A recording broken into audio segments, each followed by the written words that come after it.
On a passenger jet at an altitude of 10,000 meters. Just got publicly humiliated and had wine thrown at me by my ex-girlfriend. Then the plane began to shake violently and plummet without warning. Everyone around was screaming and crying in terror. And yet, here I stand at the brink of life and death. The soul of an ace pilot from a past life suddenly awakens. It also activated the divine pilot check-in system. I didn't hesitate for a moment. Tears off the oxygen mask from his face in a sudden motion. He unbuckled the seatbelt with one swift motion. Zhou Jingze, what are you doing? Are you crazy? Su Man beside him noticed his action. Trembling with fear, his voice changed pitch. A young flight attendant stumbled over in an attempt to stop him. Sir, please return to your seat and fasten your seatbelt. The plane was still plummeting uncontrollably. Staying steady in the hallway was nearly impossible. But Zhou Jingze's feet seemed nailed to the ground. Didn't move a muscle. He completely ignored the others' exclamations and attempts to stop him. Not even a glance was spared for Su Man. He pushed through the chaotic crowd. He rushed towards the cockpit against the flow of people.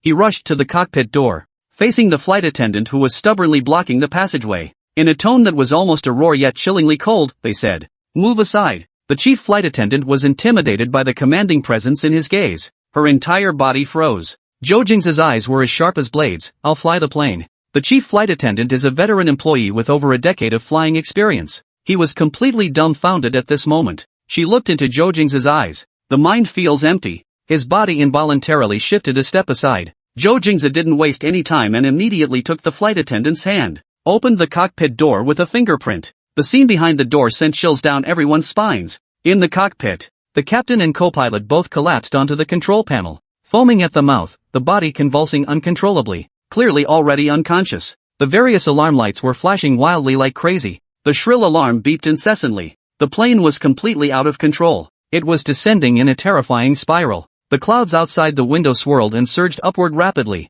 That scene was nothing short of a swirling vortex of death leading straight to hell. Zhou Jingze stepped into the cockpit in one stride. It feels like returning to the most familiar place. He didn't even glance at the two unconscious pilots. He went straight to the captain's seat. His hand firmly grasped the control stick. The moment the cold touch reached me, he felt every cell in his body screaming with excitement. This is the feeling. Detected host's first contact with an endangered aircraft, Boeing 737-800. First check-in mission initiated. Sign in successful. Reward issued, mastery of Boeing 737 expert-level flight operation. An unimaginably vast stream of information. It instantly surged into Zhou Jingze's mind. From aerodynamics to hydraulic systems. From avionics architecture to emergency handling procedures. All the knowledge and data about the Boeing 737 aircraft. Even the tactile feedback of every single key press. As if it were an innate instinct, deeply engraved in his brain and muscle memory. He didn't even have to think about it. The body had already made the quickest and most precise response.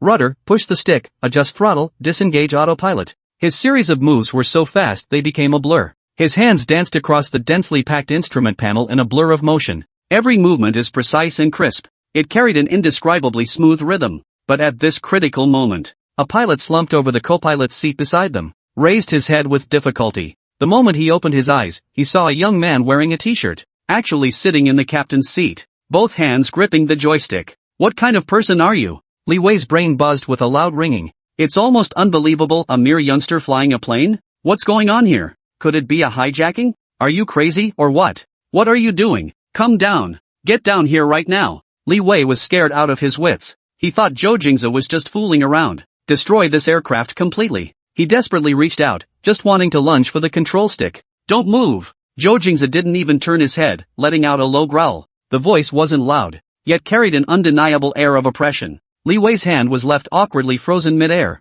Immediately, Zhou Jingze shoved the stick sharply to the right. At the same time, press down hard on the left rudder with your left foot. The entire machine emitted a creaking groan. The immense overload instantly pinned everyone forcefully against their seats. Li Wei felt like his eyeballs were about to be squeezed out. He stared out the window in terror, discovered the madly spinning heavens and earth. Miraculously, it actually began to slow down gradually. The airplane spiraled downward uncontrollably. It was forcibly bent back by an overwhelmingly brutal force. Before he could catch his breath, Zhou Jingze pulled another countermove. Pull back the stick sharply. The aircraft was forcefully pulled out of its dive. The aircraft's nose proudly tilts upward, like a mighty dragon breaking free from its chains, soaring back into the sky. From descending to leveling off, the entire process took only a few seconds. In a matter of seconds, from hell back to the human world, Li Wei was completely stunned. He stared blankly at Zhou Jingze's profile. gazing at his eyes glowing in the dashboard's light. Eyes so calm they send chills down your spine. Is this even something a human being could pull off?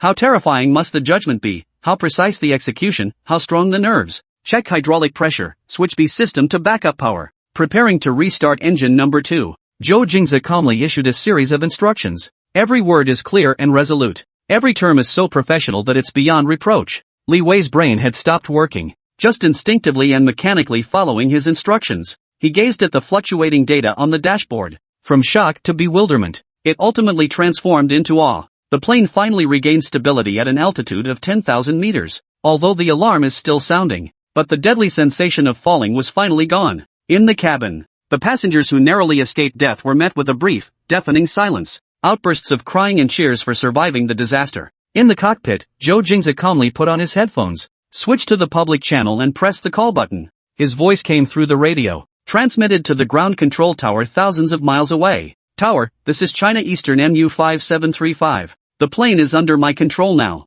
Southwest Regional Air Traffic Management Bureau, Ground Control Tower Command Center. The atmosphere was so heavy you could wring water out of it. The atmosphere was heavy as iron, deathly silent. The green dot representing China Eastern Airlines flight MU5735 had just vanished from the radar screen for a full 30 seconds.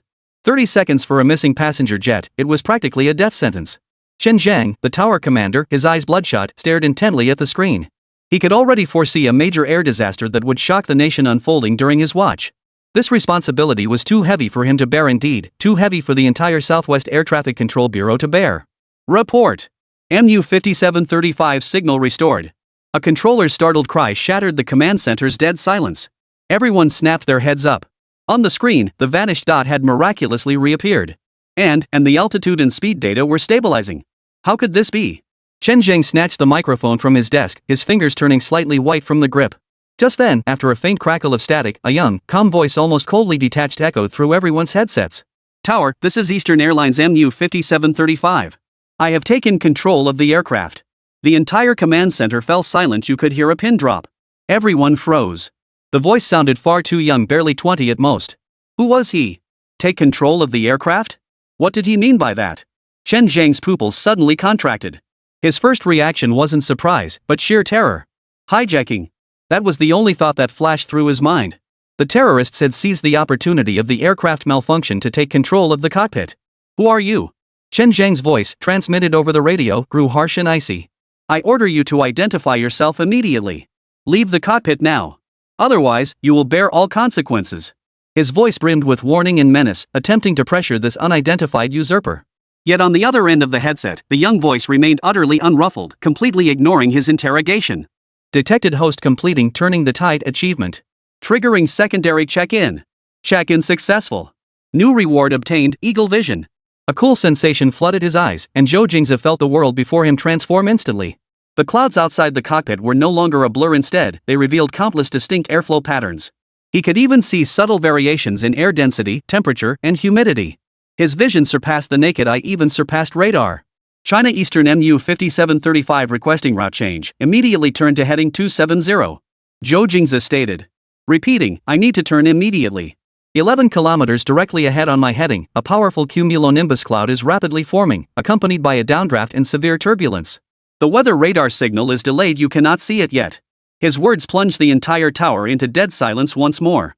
The weather radar clearly showed that airspace is clear. What nonsense is this kid spouting? Impossible, the tower's meteorologist immediately retorted. Our Doppler weather radar shows clear skies ahead. What gives you? Before he could finish, the green dot representing MU5735 on the screen had already executed a smooth, unauthorized turn, heading toward bearing 270. Chen Zhang's fists clenched so tightly they cracked. This was blatant defiance of tower instructions. Yet, the very next second after the plane completed its turn, a sudden anomaly occurred.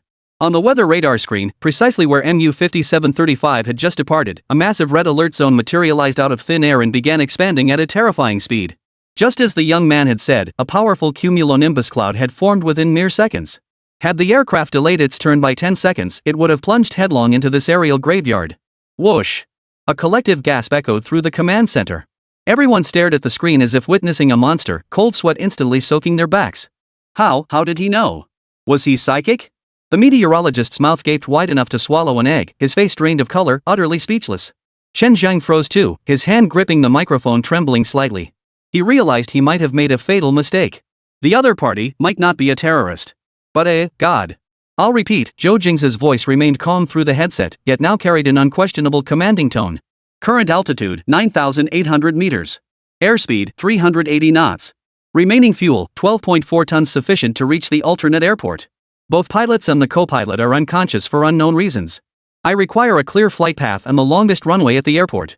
The string of data he recited matched the telemetry received by the tower system perfectly, down to the decimal point. This professionalism and composure completely shattered the last shred of doubt in Chen Zhang's mind. He hesitated no longer, asked no more questions. He made the boldest, most reckless decision of his entire career. He chose to trust this mysterious young man unconditionally. Chen Zhang took a deep breath and shouted into the microphone with every ounce of strength he had. Move 5735. Your request is approved. Maintain heading 270. Southwest Air Traffic Control is granting you the highest priority. All controllers, stand by. He turned to his subordinates behind him, his gaze sharp as a blade. Clear all routes ahead of MU 5735. Notify all aircraft in the air to evade. Contact the Airport Ground Command Center and declare the highest state of emergency. Clear all runways. Have every fire truck, ambulance, and emergency unit report to the runway perimeter and stand by. From this moment on, the entire Southwest airspace is at his service. The command was issued, and the entire command center sprang into high-speed operation. Simultaneously, in the vicinity of MU 5735, a Sanglong 1 fighter jet on patrol received an urgent call from the tower. Sanglong 1, this is the tower calling. Proceed immediately to coordinates 270 to visually observe an Eastern Airlines Boeing 737 passenger aircraft. Do not approach. Repeat, do not approach. Sanglong 1 copy. The young Air Force pilot swiftly located the massive commercial airliner within the cloud cover. He adjusted his altitude, maintaining a distant tailing position while tracking the aircraft with his onboard electro-optical radar. But the next second, what he witnessed nearly made him doubt his own eyes. The cumbersome Boeing 737 executed an incredibly smooth sideways slide maneuver, precisely slipping through the gap between two turbulent air currents. Immediately after, it executed a subtle S-shaped maneuver, perfectly evading an unstable cloud cluster. That posture, that positioning. It didn't resemble the piloting of a commercial airliner at all. Rather, it felt like the handling of an agile fighter jet performing a magnificent aerial ballet. The pilot stared in disbelief, unable to resist pressing the communication button to relay a bewildered report to the control tower. Tower, this is Sanglong 1. His voice carried a palpable disbelief. I have visual confirmation of the target, but, my goodness, are you certain that's a commercial pilot in there? He seems to be performing aerobatic maneuvers with a commercial aircraft to evade turbulence? Chapter 4, Mission Impossible. Tower, this is Blue Dragon 1. The pride of an Air Force elite in the pilot's voice was utterly shattered, leaving only pure bewilderment and absurdity. I have visual confirmation of the target, but I must reiterate, are you absolutely certain that the person piloting that 737 is a commercial airline pilot? He's flying a passenger jet like it's a prototype Cobra maneuver to dodge the turbulence. The fighter pilot's voice crackled over the radio, piercing every ear in the ground command center with a shock akin to witnessing a ghost. Dead silence fell over the command center. Using a passenger jet weighing dozens of tons to perform a fighter jet's extreme evasive maneuver? Chen Zhang's Adam's apple jerked violently. He felt decades of aviation knowledge being torn to shreds by an invisible hand, then stomped into the ground. But before he could recover from the shock, boom! A deafening metallic crack echoed like a giant siege hammer smashing into the left wing. The entire aircraft plunged sharply downward and to the left, its uncontrolled tilt far exceeding the previous angle. Li Wei, the passenger who had just narrowly escaped death, stared wide-eyed, his gaze fixed on the left engine gauge panel. Every gauge needle there seemed to have been decapitated, collapsing instantly to zero. The sight drained every ounce of strength from his body, leaving only a hoarse, bellows-like sound rattling in his throat. Single engine failure. Damn it. We're done for. After enduring the extreme stress of the previous series of maneuvers, one of the aircraft's engines finally gave out, completely destroyed. Single engine failure. The passengers who had just crawled back from hell were kicked back down once more. Zhou Jingze. You murderer. I knew you were a disaster waiting to happen. Su Man's shrill, piercing screams tore through the cabin door, brimming with unbearable venom and utter collapse. It's all your fault. You useless piece of trash dragged us all into hell. I must have been blind to ever fall for you. I'll haunt you even as a ghost. This time, no one in the cabin rebuked her. Because everyone had been utterly shattered by this sudden second crisis, their psychological defenses completely shattered. The shadow of death once again loomed over every soul. Yet at the very center of this chaos and despair, Zhou Jingze's expression remained utterly unchanged. He paid no heed to Su Man's screams, nor did he glance at the left engine's instrument panel, now completely dead. His gaze remained fixed intently ahead. Those eyes, enhanced by eagle vision, clearly saw every swirl of airflow in the atmosphere before them. His hands remained steady on the control stick. Steady as a mountain. He began the single-engine forced landing procedures, adjusting the rudder to correct the aircraft's tilt caused by the uneven thrust. Each maneuver flowed seamlessly, without a trace of panic. Tower. His calm voice sounded once more over the radio to the ground. I require detailed meteorological parameters for runway 27, landing from west to east at the target airport. This includes wind shear data from 800 feet to ground level, crosswind speed and direction below 1,500 feet, and runway surface moisture. He rattled off a string of extremely complex data requirements in one breath. Inside the ground command center, Zhou snapped back to attention and barked at the meteorologist behind him. Quick! Calculate! Give him all the data he wants. Several meteorologists scrambled to their computers, fingers flying across keyboards. These parameters were critical for a single-engine emergency landing, but calculating them was extremely complex, requiring massive computational models. Wind shear data model is building. 30 seconds. Crosswind calculation. Good heavens, the precision he demands is too high. Just as everyone in the tower was sweating bullets, Zhou Jingze's voice sounded again, calm and detached. No need to calculate. Wind shear critical point at 800 feet, southwest direction, moderate intensity. Touchdown crosswind 15 knots, headwind. I'll approach from a 45-degree angle south of runway 27, using the crosswind to partially counteract the yawing moment. He delivered the final answer directly. The meteorologists stared blankly at the preliminary results just calculated on their computer screens. Zhou Jingze's reported data matched them perfectly. Moreover, his proposed 45-degree approach from the south was precisely the optimal solution the computer model had simulated after integrating all data, the one with the highest success rate but also the most demanding, almost, requirements for pilot control. Zhou stared at the radar screen, where the blip representing MU-5735 flickered. He sucked in a sharp breath. His foresight outpaced even a supercomputer. What kind of monster was this kid? MU-5735, your plan is approved. Runway 27 is clear. All emergency units are in position. Zhou's voice carried a tremor he hadn't even noticed himself and awe. He had completely relinquished command, placing all his hopes in this mysterious youth. Copy that. Zhou Jingze uttered the two words, then reached out and pressed the landing gear switch. Preparing to lower landing gear. Co-pilot Li Wei instinctively acknowledged the command, his eyes fixed intently on the instrument panel. This was the final step. If only they could land successfully. Yet fate's cruel joke seemed far from over. Hum. The hydraulic sound of the landing gear deploying abruptly halted midway. Immediately, a shrill, bone-chilling screech more piercing and terrifying than the engine failure alarm filled the entire cockpit. On the instrument panel, only 2 of the 3 landing gear status indicator lights turned green. The indicator for the left main landing gear was flashing a blinding, despairing crimson red. Li Wei's pupils contracted to pinpricks in that instant. His lips trembled, his face ashen, as he forced out a few words from his throat. Left landing gear. It's stuck. Chapter 5, Miracle. Stuns military leaders. Dead silence. Dead silence in the cockpit. At the ground command center, it was dead silent. Inside the escorting Sanglong 1 fighter jet, silence reigned. Every professional knew exactly what the combination of single-engine failure and single-side main landing gear jammed signified. It meant that the moment the aircraft touched down, it would instantly lose control and roll over, unable to withstand its own weight in the immense lateral torque. Immediately afterward, the wings would snap, fuel tanks rupture, and the full load of aviation fuel would ignite from the intense friction. Ultimately, it would become a massive fireball consuming everything in its path. This was no emergency landing. It was a catastrophic explosion destined to happen. No. I don't want to die. I don't want to die. Co-pilot Li Wei's mental defenses completely collapsed. Clutching his head with both hands, he let out a wail of despair. Why is this happening? Why? Under immense pressure, Chen Zhang, the commander at ground control, hoarsely picked up the microphone.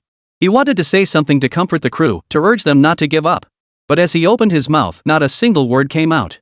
In this situation, any words of encouragement like "don't give up" seemed utterly hollow and ridiculous. Because there was simply no chance of survival. Amidst this frozen despair, Zhou Jingze's voice once again shattered the silence. His voice remained eerily calm, tinged with a hint of impatient arrogance. What's all the noise? He spoke indifferently, as if scolding a primary school student interrupting his thoughts. Then, he pressed the communication button to the control tower and declared, enunciating each word deliberately. Tower, listen up. Today, I'm going to teach you a lesson beyond the textbooks. These words came through the radio, clear as day to every ear. Inside the command center, everyone froze. Chen Zhang froze. The fighter pilots froze. What did that mean? Give them a lesson? In this hopeless situation where death was certain, what lesson could he possibly teach? Zhou Jingze offered no further explanation. He cut the communication and silenced all the shrill alarms in the cockpit. He tilted his head slightly and commanded Li Wei, who had descended into madness in the co-pilot seat, sit up straight. Watch carefully. Li Wei jolted upright, his eyes meeting Zhou Jingze's in stunned silence. What kind of eyes were those? No fear, no despair, not even a trace of tension. Only a burning fighting spirit and an absolute confidence that embraced death yet commanded everything. Li Wei's wail caught in his throat. Overwhelmed by that powerful aura, he instinctively straightened his posture and fixed his gaze firmly ahead. The aircraft began its descent. Under Zhou Jingze's masterful control, the steel beast now flying on a single functioning wing glided like a feather.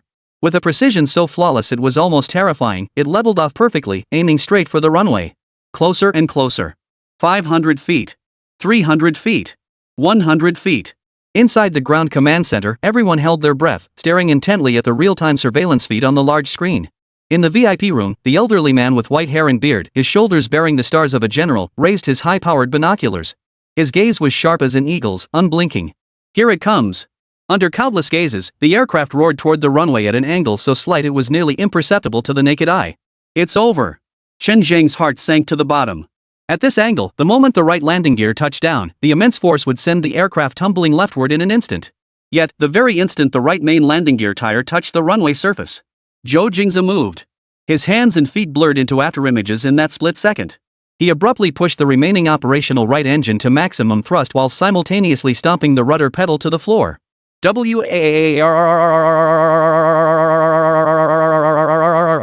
The deafening roar of the engines and the shrill screech of tires grinding against the tarmac erupted simultaneously. Everyone witnessed a scene they would never forget. That massive Boeing 737, with its right wheel touching down and the fuselage teetering on the brink of rolling left, was brutally pressed onto the runway by a colossal, unyielding counter-torque from the right engine. The plane didn't roll over. It was forcibly stabilized in an eerie posture, right wheel on the ground, left wing suspended in the air, nearly scraping the tarmac. This is... In the control center, a veteran air traffic controller gasped in disbelief.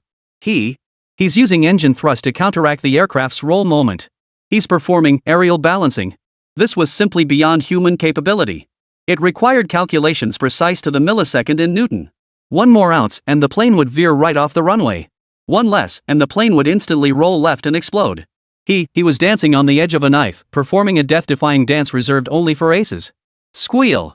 Then, as speed decreased and lift failed, the left wing and engine cowling finally slammed heavily onto the runway. A shrill, ear-piercing screech of metal grinding echoed across the entire airport. A dazzling, kilometer-long trail of sparks erupted beneath the left wing, like an enraged fire dragon snaking wildly across the runway. Everyone's hearts leapt into their throats. Yet the aircraft did not roll over or break apart. Under Zhou Jingze's godlike precision control, it dragged a kilometer-long trail of sparks, charging down the runway with an utterly domineering posture for nearly 2 kilometers. Finally, at the end of the runway, it came to a steady halt. The sparks died out. The roar of the massive engines ceased. The world fell silent once more. 1 second. 2 seconds. 3 seconds. Inside the cabin, a passenger cautiously opened his eyes. Staring at the motionless scenery outside the window, he froze for a moment before erupting into a heart-wrenching scream. We survived. Boom. The deathly quiet cabin was instantly drowned in a tidal wave of cheers and sobbing cries. A narrow escape from death. At Ground Command Center, Commander Chen Zhang's legs buckled and he collapsed into his chair. Wiping his face, he realized his hands were drenched in cold sweat and tears. Success. He had actually succeeded. At the same moment, in the VIP room of the command center, the elderly man with stars on his shoulders slowly lowered his binoculars. His secretary, who had been watching in stunned silence, now gaped with a mouth wide enough to swallow an egg. Commander, he stammered, who is this god among pilots? No. Which unit sent this ace pilot? The old man did not respond. Yet beneath his impassive expression, an uncontrollable surge of near-ecstatic excitement now flickered. He spun around abruptly, grabbed the red secure phone from the desk, and dialed a number. The moment the call connected, he spoke in a deep voice, his tone slightly raised with excitement yet carrying an unquestionable command. Old Zhang. Forget about your damn pilot training program. I've found you a monster. The old man paused, as if the word monster felt inadequate. He took a deep breath and roared the next sentence with every ounce of strength in his body. No. I've found you a true ace. Chapter 6, The Hero Returns, The Troubles of Repeating a Year. As Zhou Jingze descended the aircraft's stairs last, surrounded by countless fire trucks, ambulances, and SWAT vehicles, he saw faces filled with shock, awe, and fervor. He did not become the hero everyone was expecting. Even after the passengers were evacuated, he was immediately escorted into a black SUV by several stern-faced men in military uniforms and driven straight away from the airport. The subsequent events proved complicated. At a nearby military base closed to the public, he underwent hours of confidential questioning. Facing a panel of high-ranking officials from the military, the Civil Aviation Administration, and national security agencies, Zhou Jingze remained remarkably composed. He made no mention of the system's existence, attributing everything solely to his passion and talent for flying and a little bit of luck. No one believed his story. A high school student without even a driver's license possessing such god-tier skills? Give me a break. Yet they combed through every record of Zhou Jingze from birth to present, finding nothing but a spotless, utterly ordinary background. Ultimately, with no plausible explanation forthcoming, the incident was classified as top secret. Zhou Jingze signed a thick confidentiality agreement stipulating he could reveal nothing about his actions aboard the aircraft to anyone, not even his parents. 2 days later, a black sedan with special license plates delivered him back to his doorstep. Jingze, you're finally back. The moment the door opened, his mother rushed forward, embracing him as tears of joy streamed down her face. His father followed behind, eyes reddened, patting his back repeatedly while murmuring, "As long as you're safe, that's all that matters." Seeing his parents' genuine concern, a wave of warmth washed over Zhou Jingze. At the dinner table, the atmosphere was somewhat subdued. His parents probed around the details of the incident on the plane. They had only learned from the news that the aircraft had encountered a malfunction but made a safe emergency landing, knowing nothing else. After some thought, Zhou Jingze decided to honor the confidentiality agreement. He only said vaguely, "Things got pretty chaotic back there. The captain in the cockpit pulled off a miracle. He's a hero." His parents listened, half convinced, but seeing he didn't want to elaborate, they assumed he was simply shaken and didn't press further. Midway through the meal, his father cleared his throat, set down his chopsticks, and spoke earnestly. "Jingze, experiencing such a life or death situation is a kind of trial. One must look forward." Zhou Jingze nodded. "MHM. His father continued, "We've already arranged your review class with your mother. It's the best one in our city, the Chihang Review Center. The tuition is a bit steep, but it'll be worth every penny if you get into university. Go register next Monday." His mother chimed in from the side, "That's right, son. Forget about the unpleasantness on the plane. Just think of it as a bad dream. Focus on your studies now, get your mind back on track, and bring us home a ticket to Tsinghua or Peking University next year. It'll make us proud." Zhou Jingze froze, his hands holding the bowl and chopsticks suspended mid-air. He opened his mouth, trying to explain, "Dad, Mom, actually I." "Actually what?" His father cut him off, his brow furrowing slightly. "You don't want to retake the exams again, do you? Let me tell you, Zhou Jingze, this is non-negotiable. Look at the scores you got this time. What future do you have if you don't retake them?" "Exactly. Stop daydreaming," his mother said, placing a piece of spare rib into his bowl. "Eat up. After dinner, get some rest and clear your mind of all that nonsense." Zhou Jingze stared at the spare ribs in his bowl, swallowing the words that had formed on his lips. He knew he couldn't explain it. In their eyes, he remained the same failure, the one who flunked the college entrance exam, the good-for-nothing who needed them to worry about his future. Ring ring. Just then, his phone rang. The caller ID read Teacher Wang. He was his high school homeroom teacher. Zhou Jingze pressed the answer button and switched to speakerphone. "Hello, is this Zhou Jingze?" A sharp, biting female voice came through the phone. "This is he. Teacher Wang." "Oomph, I thought you'd gone missing." Ms. Wang's tone dripped with sarcasm. "So? Did your trip cheer you up? Have you finally gotten over the shadow of failing the college entrance exam?" Zhou Jingze remained silent. Ms. Wang continued in that lecturing tone, "Let me tell you straight, Zhou Jingze. With your mock exam scores, you'd be lucky to get into a junior college. Even repeating the year is a long shot. I advise you to stop dreaming about unrealistic things. Come to school right now to pick up your materials for repeating the year. Sit tight for a year, and maybe you'll have a chance. Don't think you're so special. In this society, you won't get anywhere without a degree. Regretting it now? Too late." The harsh words made the atmosphere at the dinner table even more oppressive. Zhou Jingze's parents looked grim but dared not argue back. "I understand." Zhou Jingze replied with 4 flat words before hanging up. Immediately afterward, the WeChat notification sounds began ringing one after another. It was the family relatives group chat. "And, Jingze's back, right? Heard the plane had trouble. Just glad he's okay, scared me to death. Second uncle, yeah, those who survive great calamities are destined for good fortune. Don't put too much pressure on yourself about school. One bad test doesn't mean anything, just try again next year. Cousin, exactly. I repeated a year back in my day, no big deal. Hang in there, little bro." These seemingly caring messages, however, carried a condescending tone of pity and lecturing between the lines. They all silently assumed he was a loser who needed comforting and encouragement. Zhou Jingze put down his phone, feeling a tightness in his chest. He couldn't eat anymore. I'm full. I'm going back to my room. He stood up, walked back to his room, and closed the door. The room was small, with a desk piled high with disorganized college entrance exam review materials. He walked to the window, pushed it open, and let the cool night breeze flow in. He looked up at the deep night sky. A passenger jet, its navigation lights flickering, silently streaked across the heavens. He knew. He couldn't go back. The boy who had struggled through mountains of textbooks and seas of practice problems, whose joy and sorrow hinged on a single score, had died at 10,000 meters above sea level.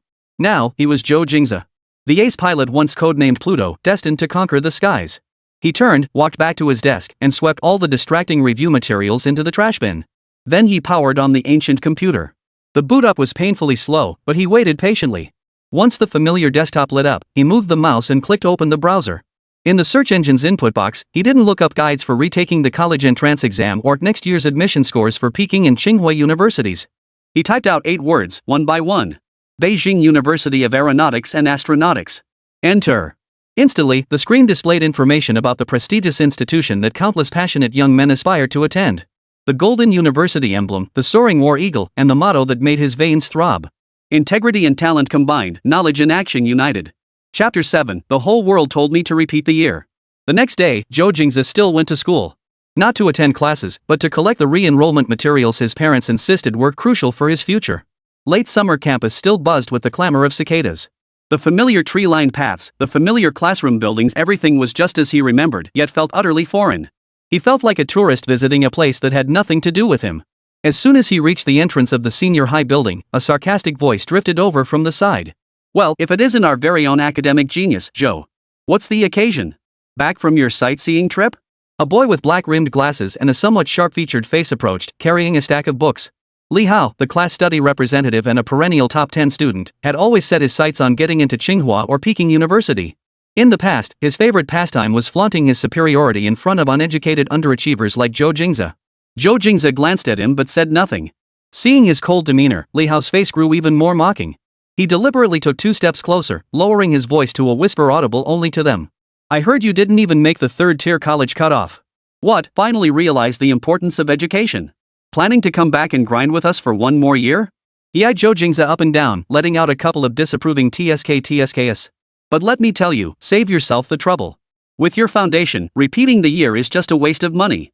You'd be better off getting a job sooner and lightening the burden on your aunt and uncle.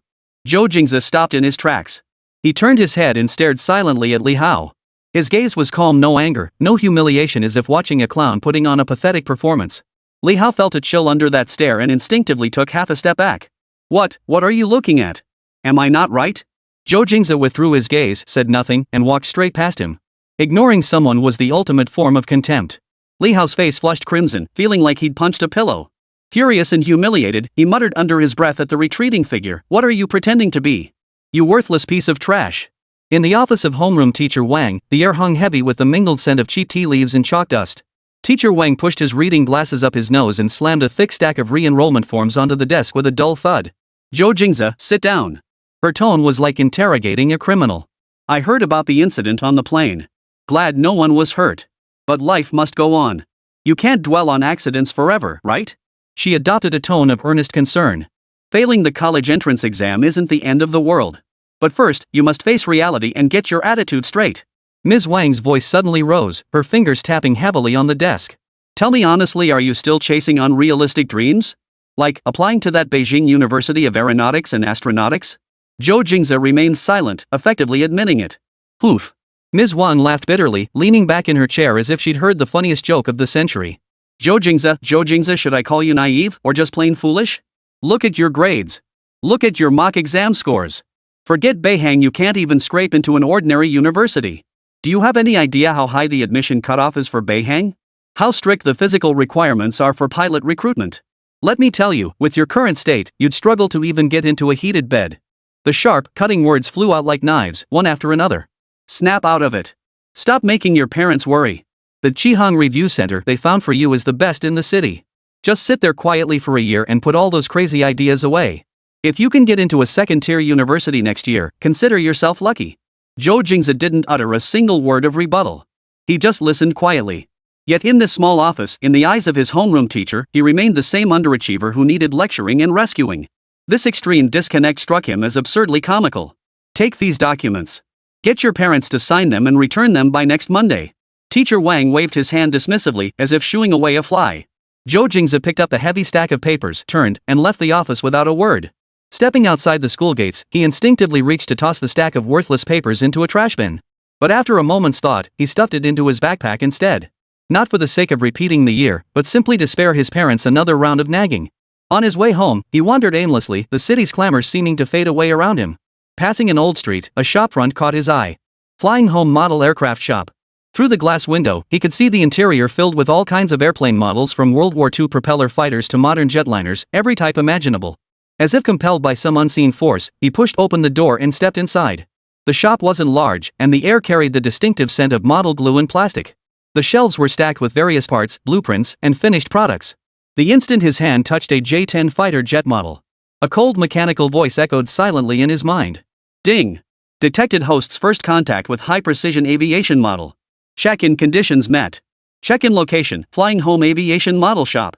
Check-in successful. Congratulations, host, on obtaining the reward Drone Swarm Combat Theory Beginner Level. A complex and intricate stream of information instantly flooded his mind. It was a revolutionary combat doctrine connecting countless small, inexpensive, intelligent drones through advanced algorithms into a unified entity. This formed a sky-darkening swarm that overwhelmed and destroyed any powerful individual target through sheer numbers and coordinated action. Zhou Jingze's eyes lit up. This was intriguing. His gaze shifted from mere admiration to a rapid scan of the entire store. Finally, his gaze locked onto a large box on the top shelf of a corner display. It was a large drone model kit with a wingspan exceeding 1.5 meters, the Predator MQ-9 model, renowned for its complex structure and high difficulty in operation. Boss, that one. I'll take it. He pointed at the box. The owner, a middle-aged man wearing glasses, adjusted his spectacles and looked at him with some surprise. Young man, you've got good taste. But I should warn you, this Predator isn't easy to assemble, and it's even harder to fly. Beginners usually can't handle it. No problem. Zhou Jingze pulled out his phone and scanned the QR code to pay without hesitation. Carrying the massive model box home, he pushed open the door to find his parents' anxious faces staring at him. Jingze, you're back? Did you get the documents? His mother asked as she approached. Got it. Zhou Jingze nodded. That's good, that's good. Her mother exhaled in relief. Then, her gaze fell on the enormous box Zhou Jingze was holding, and the smile froze on her face. What is this? His father approached from the side. When he recognized the drone design on the box, his expression darkened instantly. Zhou Jingze. His voice was thick with suppressed anger. You just got your review materials, and instead of studying, you go and buy this junk? Do you think our money grows on trees? Dad, this isn't a toy. Zhou Jingze tried to explain. I don't care what it is. His father's temper flared completely. Pointing at the box, his hand trembled. Can't you think about something worthwhile for once? Studying. The college entrance exam. That's the only thing you should be doing right now. His mother stood beside him, tears streaming down her face as she tugged at his arm. Son, listen to us. Return this thing right now. Let's focus on studying, okay? Don't make your father angry. Zhou Jingze looked at them, feeling a tightness in his chest. He knew they didn't understand. What he held in his arms wasn't just a simple model. But in their eyes, it was just a useless toy. Why can't you ever listen, boy? Seeing Zhou Jingze's silent, even stubborn expression, his father's anger flared completely. He took a step forward and reached out to grab the model box. You've lost your mind. I'll smash this thing to pieces today. Chapter 8, I'll smash this thing to pieces today. Father Zhou Jingze's large hand had already seized the edge of the model box. Veins bulged on the back of his hand, and the knuckles, weathered from years of labor, turned white with the force of his grip. A fiery rage, born of disappointment, burned his eyes red. I'll smash this thing to pieces today. Old Zhou. What are you doing? Mother screamed in fright, rushing forward to pull him back. Zhou Jingze stood rooted to the spot, clutching the massive box, not moving an inch. He neither dodged nor argued. He merely stared at the man before him and raged because of him, his eyes showing not a ripple of emotion, but rather a condescending scrutiny and disappointment. Just as Zhou Jingze's strength was about to erupt, ready to tear that box, that toy symbolizing idleness, into shreds. Ding dong! The crisp ring of the doorbell abruptly echoed throughout the room. The sound felt like a bucket of cold water dumped over Zhou Jingze's head, dousing his raging fury. His movements froze. Who is it? She pushed her glasses up her nose, her mouth slightly agape. Though she didn't recognize these people, the military uniforms and the aura they carried made it abundantly clear that they were definitely not ordinary individuals. Could it be Zhou Jingze had caused trouble on the plane and was now facing consequences? At that thought, a flicker of schadenfreude crossed Teacher Wang's eyes. She cleared her throat, preparing to speak as a teacher, perhaps saying something like, "This child has always been a bit unruly." But the elderly man leading them didn't even glance at the couple or the superfluous teacher. From the moment he entered, his gaze had been fixed firmly on the indifferent-looking teenager clutching the enormous model box. Commander Lee bypassed the coffee table and walked straight up to Zhou Jingze. He didn't confront him or exchange pleasantries. Instead, he posed a question that left everyone present utterly baffled. "Young comrade, we meet again." Commander Lee's face bore an appreciative smile, yet his tone was utterly serious. "I'm curious, how did you anticipate the precise location of the wind shear in the middle section of the runway when everyone else in the command center was still assessing it?" The moment the question left his lips, the air in the entire room seemed to freeze. Zhou Jingze froze. What command center? What? What precise location? He couldn't make a single word of it. His wife froze too, her face blank with confusion. Class teacher Wang was utterly dumbfounded. Though she couldn't understand either, she sensed this was absolutely not a topic for ordinary people to discuss. Zhou Jingze, wasn't he on a tourist flight? How could he be connected to something that sounded so terrifying?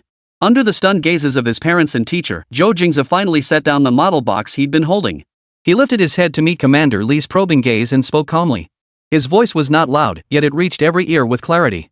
Reporting to the commander, this was not a preemptive judgment, but a calculated decision. At that altitude and airspeed, despite the yawing moment caused by the single engine failure, the aircraft's attitude angle and descent rate remained exceptionally stable under my control. Zhou Jingze spoke at a measured pace, his reasoning frighteningly logical. However, through the force feedback in the sidestick, I detected an abnormal negative vertical acceleration lasting approximately 1.5 seconds. The magnitude was small, but distinctly perceptible. Simultaneously, the aircraft's airspeed experienced an instantaneous increase exceeding 3 knots. He extended his finger, sketching an imaginary airflow diagram in the air. Based on the aircraft's altitude, speed, and the intensity of that negative acceleration, I mentally constructed a simplified model. After ruling out all other possibilities, I pinpointed the location. The margin of error is no more than 50 meters. With that, he finished speaking. The living room fell deathly silent. Zhou Jingze and his wife stared wide-eyed, their mouths agape as if they'd heard gibberish. This was their son? The son who couldn't even pass math? What? What acceleration? What model? They recognized every single word individually, yet when strung together, they felt utterly illiterate. Meanwhile, the expression on teacher Wang's face beside them was nothing short of spectacular. The schadenfreude had vanished from her face, replaced by utter, overwhelming shock and absurdity. She stared fixedly at Zhou Jingze. Was this really the same student who slept through class, ranked last on exams, and couldn't even meet the minimum requirements for third-tier universities? Not only him, but even college students might not be able to articulate such a coherent, professional explanation. Chapter 9, Showdown. I am the hero. Commander Lee's piercing gaze locked onto Zhou Jingze's face like a spotlight. The two young officers behind him unconsciously slowed their breathing. As Commander Lee's bodyguards and elite Air Force pilots themselves, they instantly grasped the terrifying weight behind Zhou Jingze's words. Those weren't the words of an amateur. It was muscle memory and instinct honed through countless flights, countless data analyses, and countless life or death trials. In the living room, Zhou Jingze and his wife had completely lost the ability to think. Their minds seemed to have been shattered by that barrage of technical jargon, leaving them blank. They could only stare blankly at their son, that familiar yet alien figure, as if trapped in a surreal nightmare. As for their homeroom teacher, Ms. Wang, the color had drained from her face, leaving it deathly pale. Her reading glasses slid down to the tip of her nose, her lips trembling, yet not a single word escaped her. What? These words struck like heavy hammers, shattering the standards she had spent over a decade building, the rigid divisions between good students and bad students. Li Hao, the top student she had once held in such high regard, now seemed utterly insignificant and laughable in her mind. Mental arithmetic? Commander Lee's voice broke the dead silence, his tone tinged with unmistakable astonishment. The model you mentioned requires massive data support and extraordinary computational power. Are you certain you completed it through mental arithmetic? Zhou Jingze nodded, his expression as calm as deep water. Yes. Under that kind of high-pressure environment, your heart rate, blood pressure, and adrenaline levels would skyrocket. Your brain would experience oxygen deprivation, leading to a decline in cognitive function. Commander Lee's questioning grew increasingly professional in tone. How could you guarantee the accuracy of your calculations? Zhou Jingze lifted his eyes, meeting the gaze of the venerable general for the first time. His words sent a shockwave through the assembled officers. My body. It's been trained. Maintaining clarity and cognitive function under extreme pressure is fundamental training. The words fell. Commander Lee's pupils suddenly contracted. High-pressure environments? Very well. Commander Lee took a deep breath, his chest rising and falling. What solid fundamentals? He refrained from probing further into technical details, knowing that pressing on might uncover secrets beyond his comprehension. Instead, he posed the most crucial question, his voice low and commanding. Comrade Zhou Jingze, I only want to know who taught you all this? Where did you learn to fly? This question was also the greatest mystery weighing on the minds of Zhou Jingze and his wife, as well as teacher Wang. All eyes were fixed on Zhou Jingze, awaiting an answer that might awaken them from this surreal nightmare. Zhou Jingze's answer, however, plunged them into an even deeper abyss. He looked at them all, his tone calm as he uttered 5 words. I taught myself by reading books. Read, books, self-taught. Zhou Jingze felt the world spin, nearly collapsing to the floor. His wife hurriedly steadied him, her eyes wide and vacant as she muttered unconsciously, crazy, they're all crazy. Class teacher Wang, meanwhile, seemed struck by an invisible bolt of lightning, frozen solid in place. Self-taught? Reading a few books could pull an out-of-control Boeing passenger jet back from the brink of disaster? Was this an insult to her intelligence, or a trampling of the dignity of the entire modern education system? If this were true, what had become of her past decade of earnestly urging students to study hard? A joke? Ha ha. Ha ha ha ha ha ha. Commander Lee froze for a moment, then erupted into a hearty, booming laugh. The sound reverberated through the living room, making it hum. Pointing at Zhou Jingze, he laughed until tears nearly streamed from his eyes. Excellent. What a self-taught genius. What an extraordinary genius. After the laughter subsided, Commander Lee's expression suddenly turned solemn. He took a step back and, facing Zhou Jingze, solemnly rendered a standard military salute. Comrade Zhou Jingze. His voice resonated with the distinctive resonance and solemnity of a military officer. I, Li Jingwe, commander of the Southeast Theater of the Dragon Nation Air Force.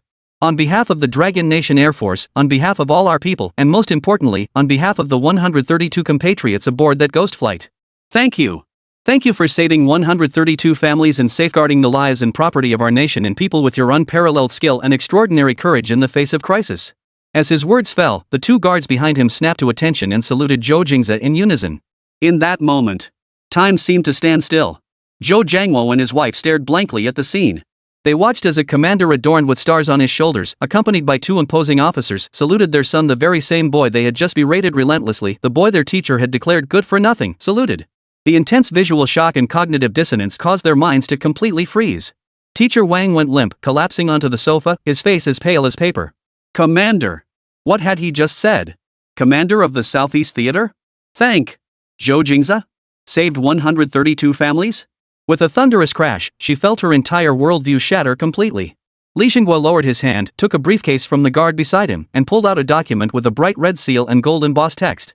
Comrade Zhou Jingze, regarding your heroic actions during this aviation incident, due to its unique nature and potential international implications, it has been classified as a top-level state secret by the relevant authorities.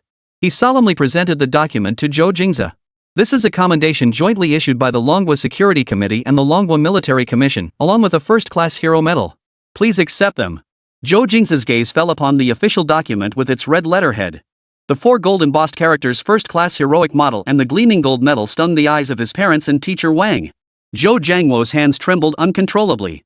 He recalled his own hand just minutes ago, reaching for the model box, desperate to tear it apart. He remembered the words he had shouted in rage, I'll smash this thing to pieces today.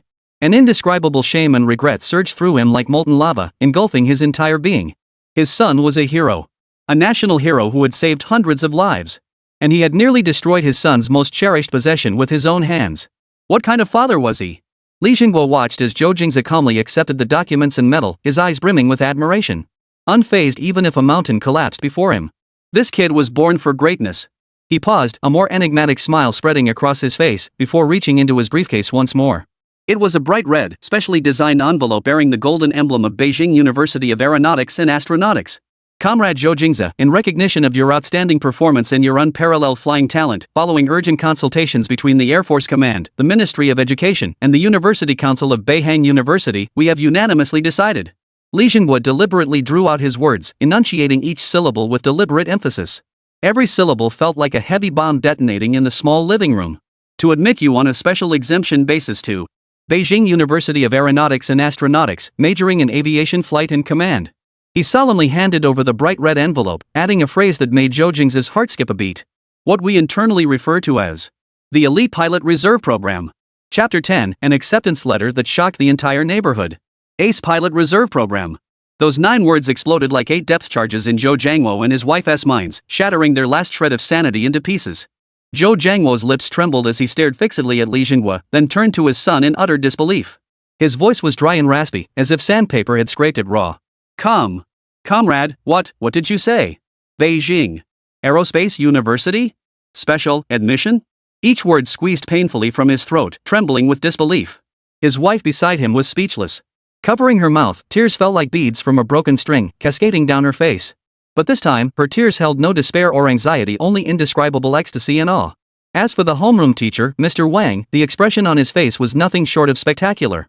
First, it turned from deathly pale to flushed crimson, as if he'd been slapped hard across the face. Then the red quickly faded, turning to a deathly pallor. She stared fixedly at Zhou Jingze, then glanced at Li Jingwe, feeling as if the entire world had become utterly absurd. Beihang University? Aviation flight and command major? Top-tier pilot? Just moments ago, she had confidently declared that Zhou Jingze wouldn't even get into a third-tier university. She'd insisted that if he managed to spend a year at a review center, it would be nothing short of a miracle. But now, reality slapped her so hard it made her ears ring. Li Jingwe ignored the stunned parents and teachers. Holding the bright red envelope in both hands, he looked at Zhou Jingze with a gaze that was both intense and earnest, his face radiating genuine admiration and solemnity. "That's right," he declared in a deep voice, his words carrying the weight of steel. "This is the highest-level talent cultivation program of the Dragon Nation Air Force. It bypasses college entrance exam scores and conventional procedures, existing solely to select the most elite aces who will defend our national airspace in the future." He solemnly pressed the thin yet weighty envelope into Zhou Jingze's hands. "We don't need bookworms who can solve problems.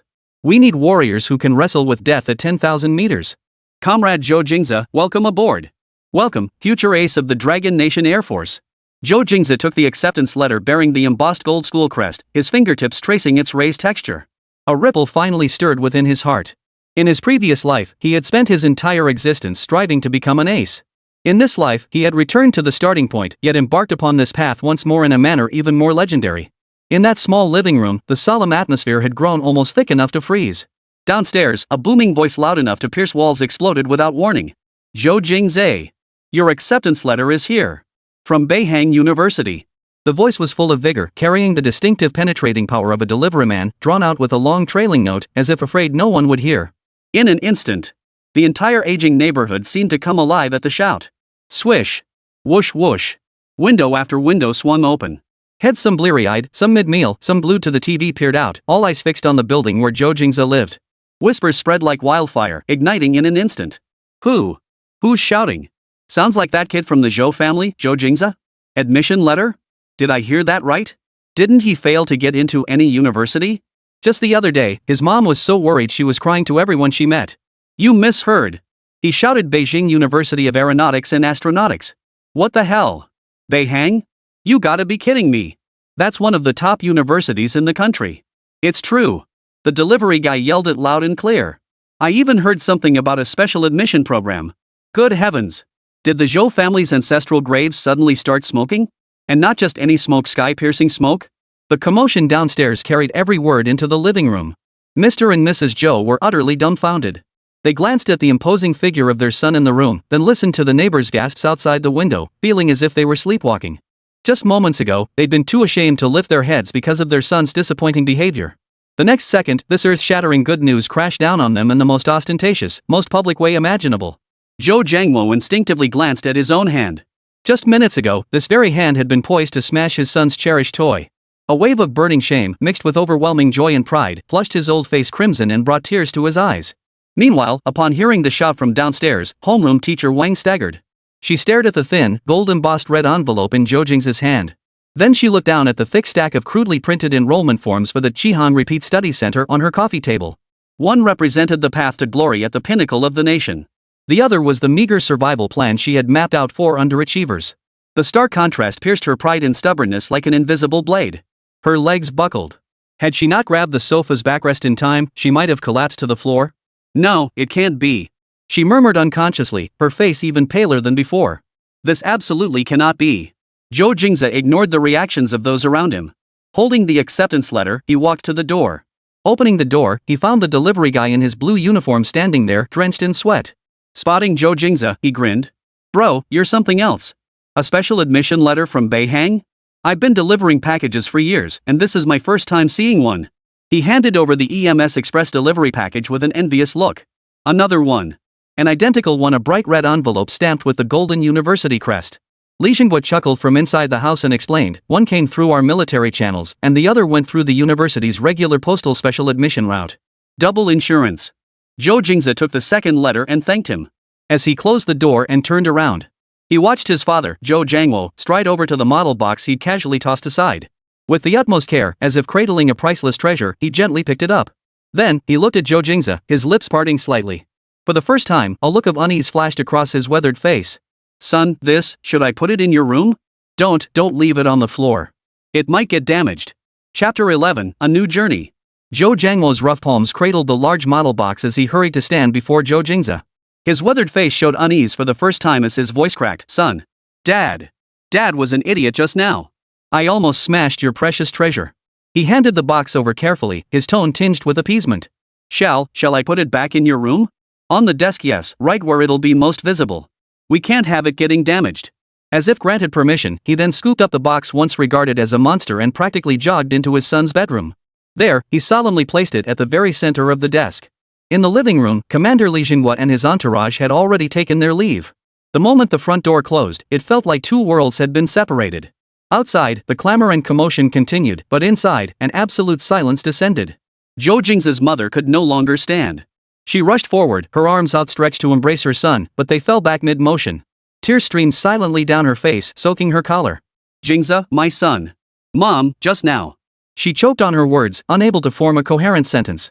Mom thought they were here to arrest you. My son is a hero. She repeated this phrase over and over, her voice a mix of sobs and an uncontrollable smile. My son is a hero. Zhou Jingze emerged from the bedroom, his eyes red-rimmed. He approached the coffee table, trembling as he picked up the two bright red acceptance letters. Turning to his wife, he said, Honey, look at these. Read them to me.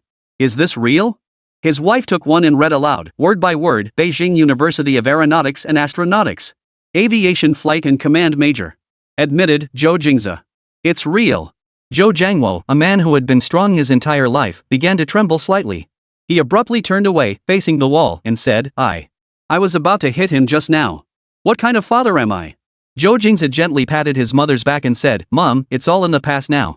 His gaze swept past his mother and landed on Ms. Wang, the homeroom teacher, standing in the corner. Ms. Wang's body jerked as if pricked by a needle. She scrambled to her feet, frantically gathering the pile of enrollment forms for the Chihan Repeat Year Center scattered across the coffee table. Papers rustled as they fell to the floor. She bent down to pick them up, her movements awkward and disheveled. Zhou Jingze. She finally gathered everything, head bowed, avoiding everyone's gaze. I'm sorry. It's the teacher. The teacher was blind. It's the teacher's fault. She couldn't bear to stay any longer. Muttering indistinctly to Mr. and Mrs. Zhou, I have things to do. I'll be going now. She practically fled through the door, vanishing into the hallway. Zhou Jingze hadn't responded to her once throughout the entire incident. He merely turned to his parents and said, Dad, Mom, don't mind her. Let's talk about registering for school. The next day, news of the Zhou family's special admission to Beihang University spread like wildfire overnight throughout the entire neighborhood. By early morning, the doorstep was nearly worn out from constant foot traffic. Neighbors who usually only nodded in greeting now crowded in, carrying fruit baskets and egg cartons, their faces beaming with smiles. Oh my, old Zhou. You've raised a remarkable son. Tell us, when did this happen with Jingze? Zhou Jingze poured tea for the visitors, his face glowing as he replied, Well, we only found out yesterday ourselves. That kid kept it from us so well. Mrs. Zhou, you finally made it. Beihang University. Zhou Jingze's mother laughed. You bet. It still feels like a dream to us. Come on, everyone, sit down and have some fruit. Meanwhile, Zhou Jingze shut himself in his room, blocking out the clamor. He opened his wardrobe and began packing his belongings. His mother pushed open the door and watched him fold his clothes methodically. She couldn't help asking, Jingze, with so many people here to congratulate you, why aren't you excited at all? Without looking up, Zhou Jingze replied, Mom, this is just getting the boarding pass. The flight hasn't even taken off yet. The real journey begins when I arrive at school. I need to be prepared. The afternoon before his departure, he told his parents he was going out for a walk. Alone, he took the bus to the other side of the city. Nanshan Airport. Standing before the airport's perimeter fence, he drew a deep breath and murmured to the air, This is it, the smell of jet fuel. Roar. An Airbus A320 roared to life, its engines bellowing as it surged from the runway, soaring headlong into the clouds. He tilted his head back, his gaze following the aircraft until it shrank into a tiny black dot on the horizon. He murmured to himself, Soon, very soon, I'll be flying up there too. Just then, a cold, mechanical voice echoed silently in his mind. Ding! Host detected at special check-in location, Nanshan Airport. Proceed with check-in? A faint smile curved Zhou Jingze's lips as he softly replied, Check-in. Check-in successful. Congratulations, host. Reward acquired, enhanced dynamic vision. The moment the words faded, Zhou Jingze felt a cool sensation wash over his eyes. He blinked instinctively. Ha! He murmured in surprise, glancing toward the distant tower.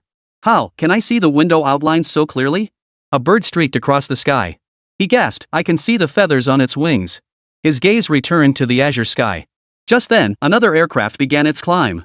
This time, he was stunned to discover he could clearly see the rotation of the engine fan beneath the wing, the movement of the hydraulic struts as the landing gear retracted, and even. He spoke in disbelief, I can see the rivets on the fuselage. Zhou Jingze exhaled slowly. He lifted his head, gazing up at the vast, cloudless expanse of blue sky. My battlefield lies up there. Chapter 12, Arrival at Boeing University, where the elite gather. The green-painted train let out a long, drawn-out whistle as it slowly pulled away from the platform. Through the train window, Zhou Jingze watched the two figures on the platform grow smaller and smaller. His father, Zhou Jingze, waved vigorously. The same hand that had tried to smash his model just days ago now waved harder than anyone else's. He shouted something, but his voice was drowned out by the train's roar. His mother stood nearby, a hand pressed over her mouth as tears streamed down her face. Her eyes held pride, reluctance, and above all, the triumphant satisfaction of seeing her son succeed. Zhou Jingze withdrew his gaze, leaned back in his seat, and closed his eyes.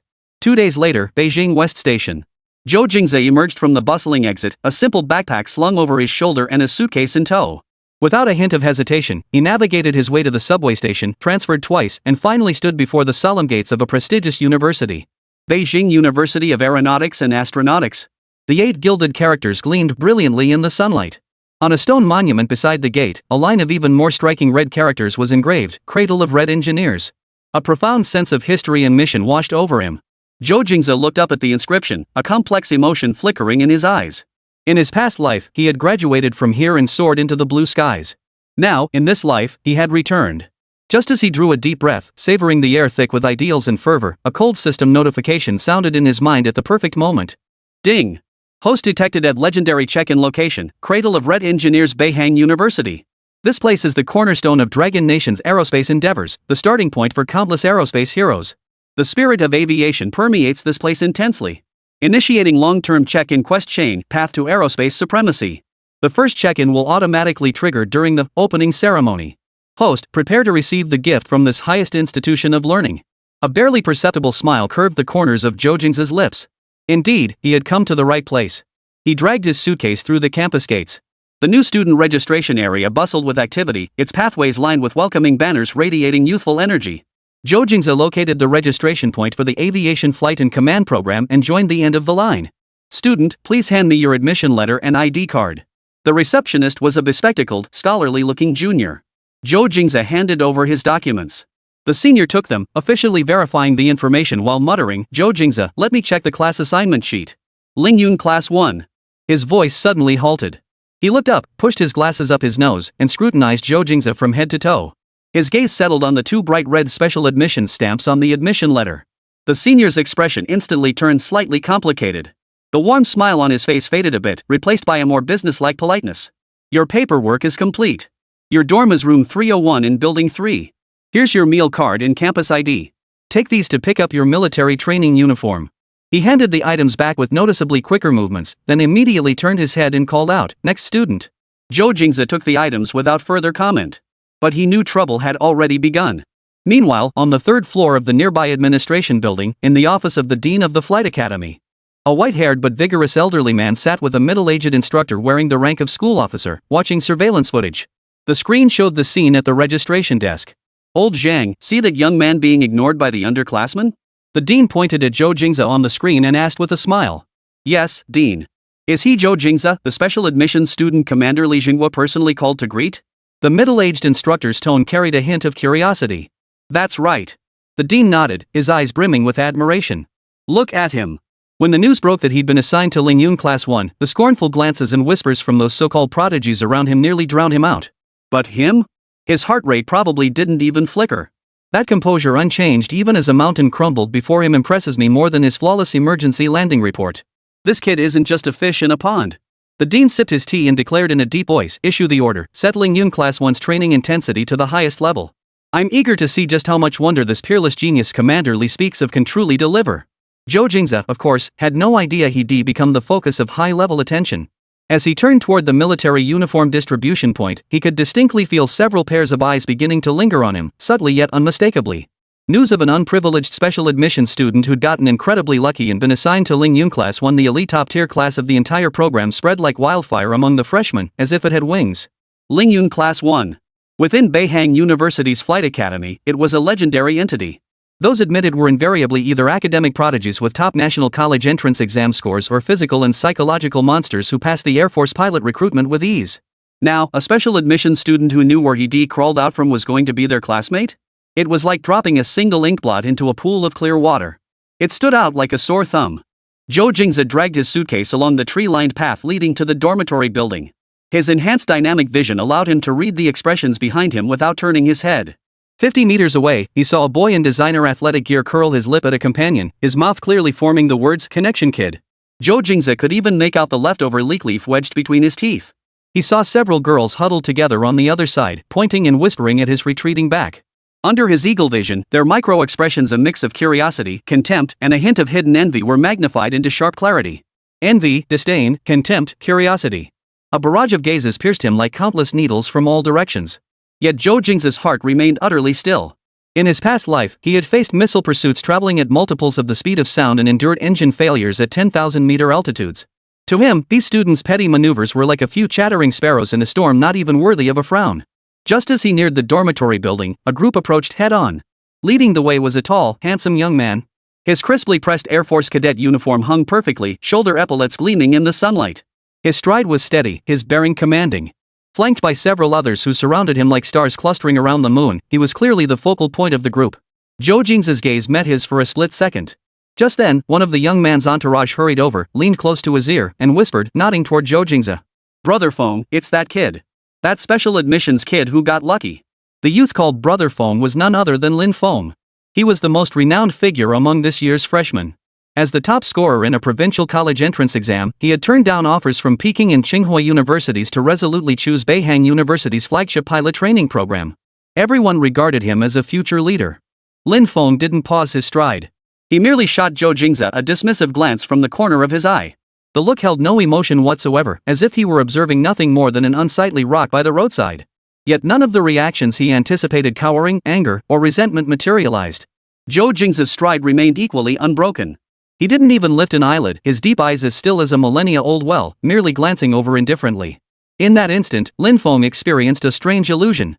That gaze wasn't indifference, but a higher dimensional scrutiny. Like an eagle soaring 10,000 meters above, occasionally glancing down at a self-important peacock below. It wasn't provocation, but pure, life-level indifference. Lin Feng's heart inexplicably stalled. He couldn't even be bothered to spare another second's glance before brushing past Zhou Jingze. Yet that serene gaze pierced his pride like an invisible thorn. Zhou Jingze dragged his suitcase straight through the entrance of Dormitory Building 3. Chapter 13, Ace Dormitory, First Confrontation. Room 301, Dormitory Building 3. Zhou Jingze swiped his campus card to open the door, and a peculiar scent, a mix of fresh wood, sweat, and some cheap hair gel hit him. The dorm was a standard 4-person room, with bunk beds above, desks below. At that moment, the occupants of the other 3 beds had already arrived. By the window, a stocky young man, built like a calf, was shirtless, grunting as he pumped out push-ups. His bronze muscles gleamed under the light.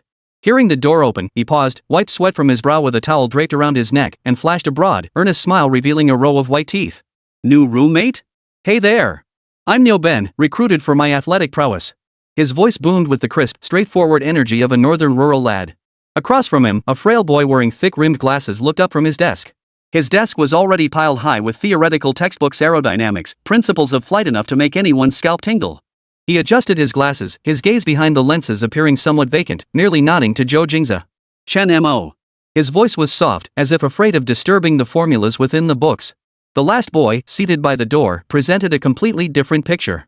Dressed in trendy designer brands, his hair slicked back so glossy it reflected like a mirror, he held a small compact, meticulously examining the pimples on his face.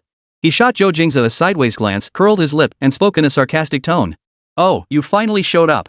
And you must be the famed special admissions student of our Ling Yun Class 1, right?" Zhou Jingze said nothing, merely dragging his suitcase inside. His gaze swept over the empty beds before settling on the one next to Neo Ben. His silence seemed to irritate the greasy-haired youth. He tucked away his mirror, stood up from the chair, crossed his arms, and scrutinized Zhou Jingze from head to toe. "I'm Zhao Ting. Brother, which military compound did you come from?"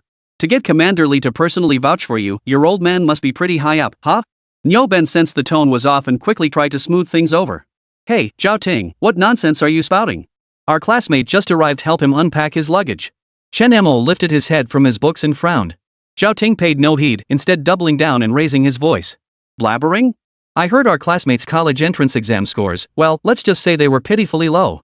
He deliberately walked up to Zhou Jingze, slapped him on the shoulder in a buddy-buddy manner, but his words were like poison-tipped needles. But no worries. All roads lead to Rome, right? Some folks are born in Rome, unlike us who have to grind through exams. Take our finger, Lin Feng. You know him, right? Provincial top scorer. He got in on pure merit, turned down Tsinghua and Peking University just to become a pilot. What do you call that? That's what you call a prodigy. He grew more animated as he spoke, spittle flying from his mouth. And guess what? Brother Feng's grandfather is the deputy commander of the Air Force. Can you imagine? That's what you call a blue-blooded pedigree. But Brother Feng stays low-key, never flaunts it. He lets his achievements speak for themselves.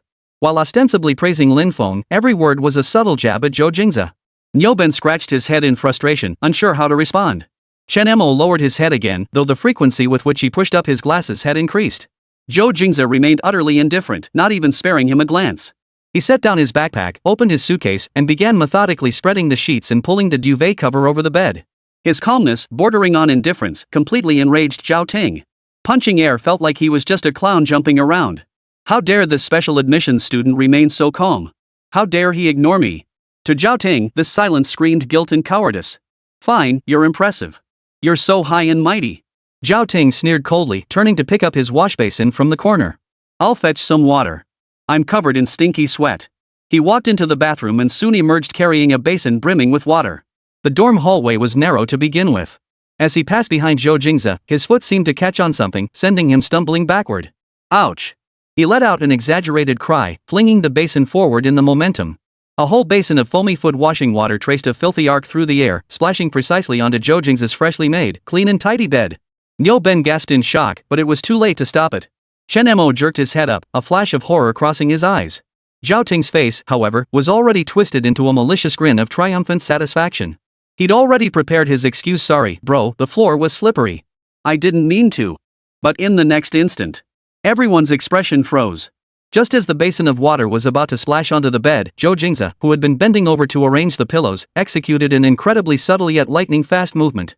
His waist twisted backward at an impossible angle, as if devoid of bones, while his feet shifted sideways half a step with ghostly agility. The entire sequence flowed like water, utterly seamless and effortless. It appeared as though he had merely turned to retrieve something nearby, casually avoiding the splash in the process. Splash! The icy foot washing water flew past Zhou Jingze's sleeve, not a single drop touching him. Then, with pinpoint accuracy, it splashed entirely onto the other side of the hallway. Zhao Ting's own bed. The bed he had just made, adorned with designer sheets. Water splashed everywhere, even soaking through the brand new, expensive limited edition sneakers by his bedside. The air seemed to freeze in that moment. Time seemed to hit the slow motion button. Nyoben's mouth gaped wide enough to swallow an egg. Chen Mo's hand, mid-motion to adjust his glasses, froze in midair. Behind the lenses, his eyes flashed with a look called shock for the very first time. Zhao Ting's smile froze at the corners of his mouth. He remained leaning forward, staring blankly at his soaked bed and the precious sneakers dripping water onto the floor. His mind went blank. How could this happen? He had calculated the angle and distance perfectly. Why? Zhou Jingze acted as if nothing had happened. He straightened up, picked up the pillow, and gently patted it on the bed, as if adjusting it to a more comfortable position. Only then did he turn to face Zhao Ting, who remained frozen in his throwing stance, speaking in a flat tone. Classmate, watch your step. There's water on the floor. It's slippery. Chapter 14, Opening Ceremony. The Grand Hall of Beihang University was solemn and dignified. The high dome hung overhead, the red star emblem gleaming under the lights. Seats capable of holding thousands were filled with young faces from all corners of the country. The air carried a unique blend of youthful energy, lofty ideals, and iron discipline. On the podium, the university president, college deans, and several high-ranking military officials with gleaming stars on their shoulders sat with solemn composure. The atmosphere was as solemn as a pre-battle rally. Zhou Jingze sat within the formation of Class Lingyun 1, leaning back in his chair with his hands casually resting on his knees. His entire demeanor radiated a relaxed ease that seemed out of place amidst the surrounding tension. Beside him, Nyoben sat ramrod straight, his chest thrust out like a steel plate, his cheeks flushed with excitement. Chen Mo adjusted his glasses, straining to discern the military ranks of every leader on stage. Only Zhao Ting, seated diagonally behind him, shot venomous glances at Zhou Jingze's back like a snake striking. Yesterday's bucket of water had not only soaked his bed but also doused every shred of his dignity. He had spent the entire night pondering how that scene had unfolded. Coincidence? Impossible. It could only mean the other man had reacted with extreme swiftness, returning his humiliation in a way he couldn't comprehend. This filled him with dread, and dread bred deeper resentment. Next, please welcome the freshman representative, Lin Feng from Class 1 of Lingyun, to take the stage for his speech. As the MC's voice echoed, a tall figure rose from the front row. Lin Feng. Dressed in a crisp new Air Force cadet uniform, he strode forward with steady steps. His handsome features bore an innate confidence and pride in his eyes. The moment he stepped forward, all eyes in the hall turned to him. Good morning, distinguished leaders, esteemed teachers, and fellow students. His resonant, magnetic voice carried through the microphone, filling the auditorium. My name is Lin Feng. Since I can remember, I've had only one dream to fly. We are the pride of the heavens, the future of our nation, bearing the hope of defending the boundless skies of Dragon Nation. Here, we not only acquire knowledge but forge our willpower. We shall water the runways with sweat and ignite engines with our youth. Our generation will surpass our predecessors, piloting the most advanced fighter jets to let Dragon Nation's flag soar higher and farther across the skies. His words were passionate and stirring, igniting fervor in every heart. The audience erupted in thunderous applause. In the eyes of countless freshmen, flames of admiration and aspiration ignited. Brother Feng is so cool. This is exactly what we flight cadets should aspire to be. Yet, when the camera casually swept across the formation of Lingyun Class 1 on the big screen, it captured a jarringly discordant scene. Amidst the thunderous applause, at the very moment everyone stood tall with excitement. Zhou Jingze sat with his eyes closed, leaning back in his chair, as if asleep. This scene caused the principal, who was delivering a speech on stage, to furrow his brow slightly. It also caused the instructors seated at the front of the formation to darken instantly, shooting a piercing glare in that direction. Oomph, a good for nothing is a good for nothing. Can't even be bothered to pretend anymore. Zhao Ting's muttered words slithered like a slimy worm into Niu Ben's ears. Falling asleep at an event like this? You're an absolute disgrace to our Lingyun class. Niu Ben wanted to protest, but found himself at a loss for words, left only with helpless frustration. But neither of them knew. Zhou Jingze hadn't been asleep at all. His consciousness was more alert than ever before. The aftereffects of dynamic vision enhancement were far more intense than he had ever imagined. Though his eyelids were closed, the entire world now poured into his mind like a torrent of information. He could see the texture of every single screw on the dome light fixture. He could see the bulging vein on the counselor's temple 100 meters away. He could hear the faint sound of dust settling in the air. The auditorium's entire population, thousands of people's breaths, heartbeats, micro-expressions. A torrent of data threatened to overwhelm his mind. He closed his eyes, not to sleep, but to force his brain into an ultra-high-intensity information-filtering training session. He was learning how to master these eagle eyes. How to swiftly pinpoint his target amidst infinite details. Simultaneously, a three-dimensional map of Beihang University slowly took shape within his mind. Check in. This was another crucial purpose of his visit. Teaching building houses Asia's most advanced flight simulator cluster, where check-ins are possible. Aviation Museum, housing a fleet of distinguished warplanes from propeller-driven aircraft to first-generation jets, was another checkpoint. Wind Tunnel Laboratory, the holy grail of aerodynamics, definitely a check-in spot. Then there was the Materials Science Center, the engine test platform. One by one, these checkpoints were marked in his mind, forming a clear treasure hunt route. Just then, on the podium, an elderly man bearing the rank of general and radiating authority stepped to the lectern. The moment he stood still, the entire auditorium fell silent, the air itself seeming to freeze. The old general's piercing gaze swept slowly across the entire hall. I won't lecture you on grand principles today. His voice was not loud, yet it carried the aura of a warrior, clear to every ear. I have only one thing to tell you. Not long ago, a ghost flight encountered an emergency at 10,000 meters. Hundreds of passengers, including several of our nation's top scientists, were hanging by a thread. All modern equipment failed. Every contingency plan proved useless. Just when everyone believed tragedy was inevitable, a hero emerged. We do not know his name, he left none behind. We only know that with skills and resolve beyond mortal comprehension, he turned the tide in the face of utter despair, creating a miracle in the history of world aviation. The old general's fist slammed heavily onto the lectern, producing a dull thud. Cadets! This is the very soul of our Dragon Nation Air Force. This is the person you must become in the future. I want you to remember, technology and knowledge are cold, but your blood must burn hot. I hope that one day, one of you will surpass that nameless hero and become the new pride of our Dragon Nation Air Force. As his words faded, Zhou Jingze, who had kept his eyes closed, fluttered his eyelids almost imperceptibly. A faint, imperceptible curve lifted the corners of his mouth. Below the stage, Lin Feng in the front row listened to the old general's lavish praise for the unknown hero. A blazing fire ignited in his eyes. Admiration, reverence, and a fierce streak of unwillingness and fighting spirit surged within him. He clenched his fists. Unsung heroes, huh? Just wait. I, Lin Feng, will surpass you and make you a mere backdrop on my path to legend. The opening ceremony finally concluded. Students began filing out one after another. The counselor of Lingyun Class 1, a man named Zhang Hai in his 30s, strode to the front of the line with a stern expression. All personnel, halt!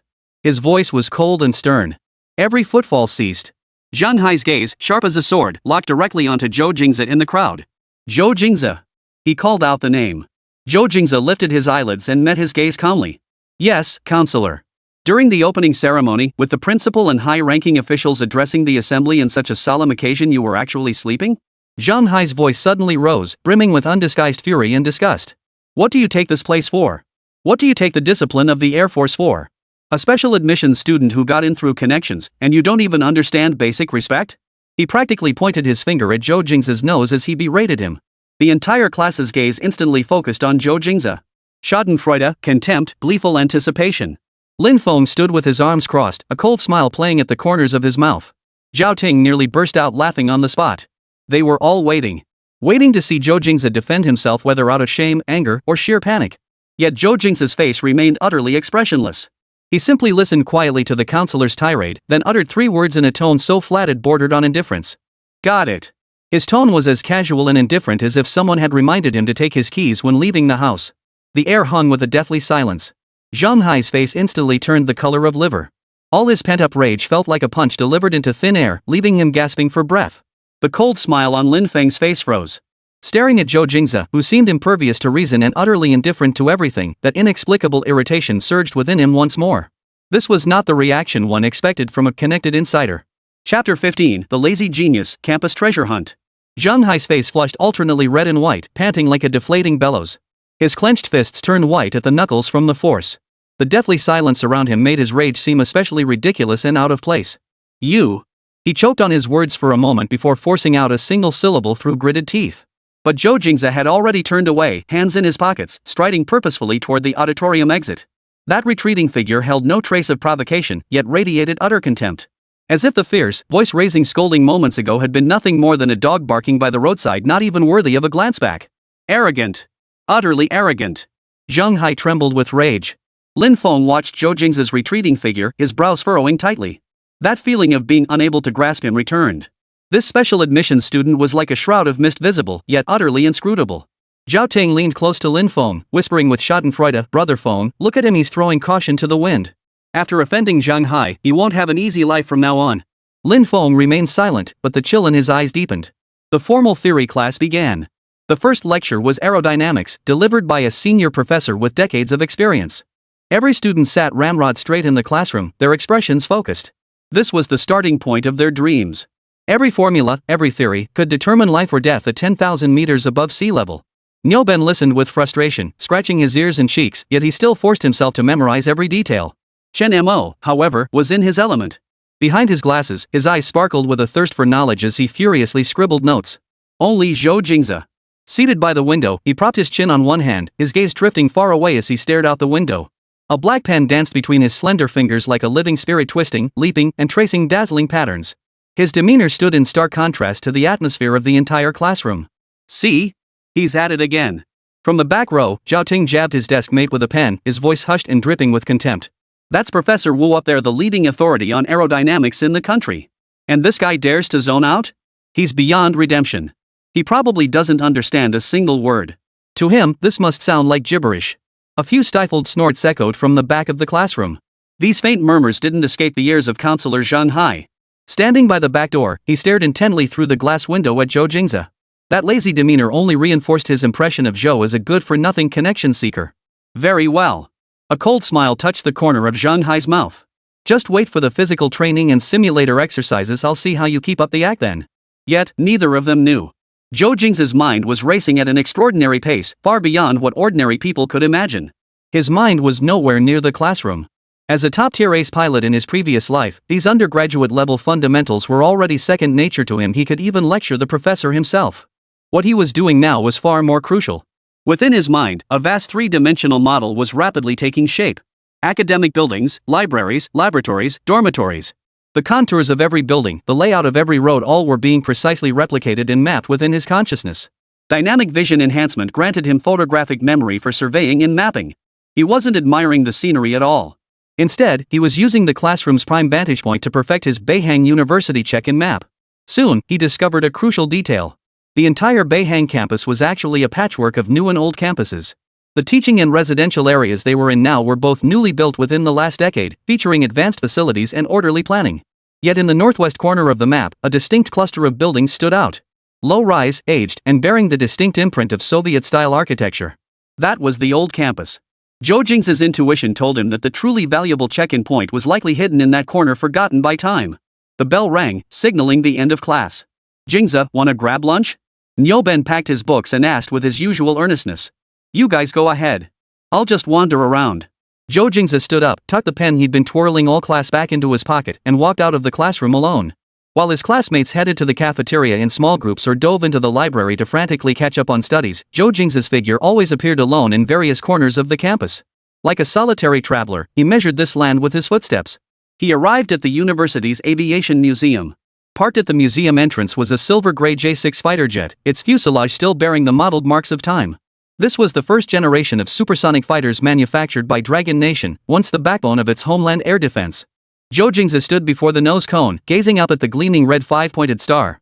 In his past life, it was in one of these antiquated trainer jets that he had completed his first solo flight. Ding! Detected host arrival at intermediate check-in location, meritorious fighter, J6.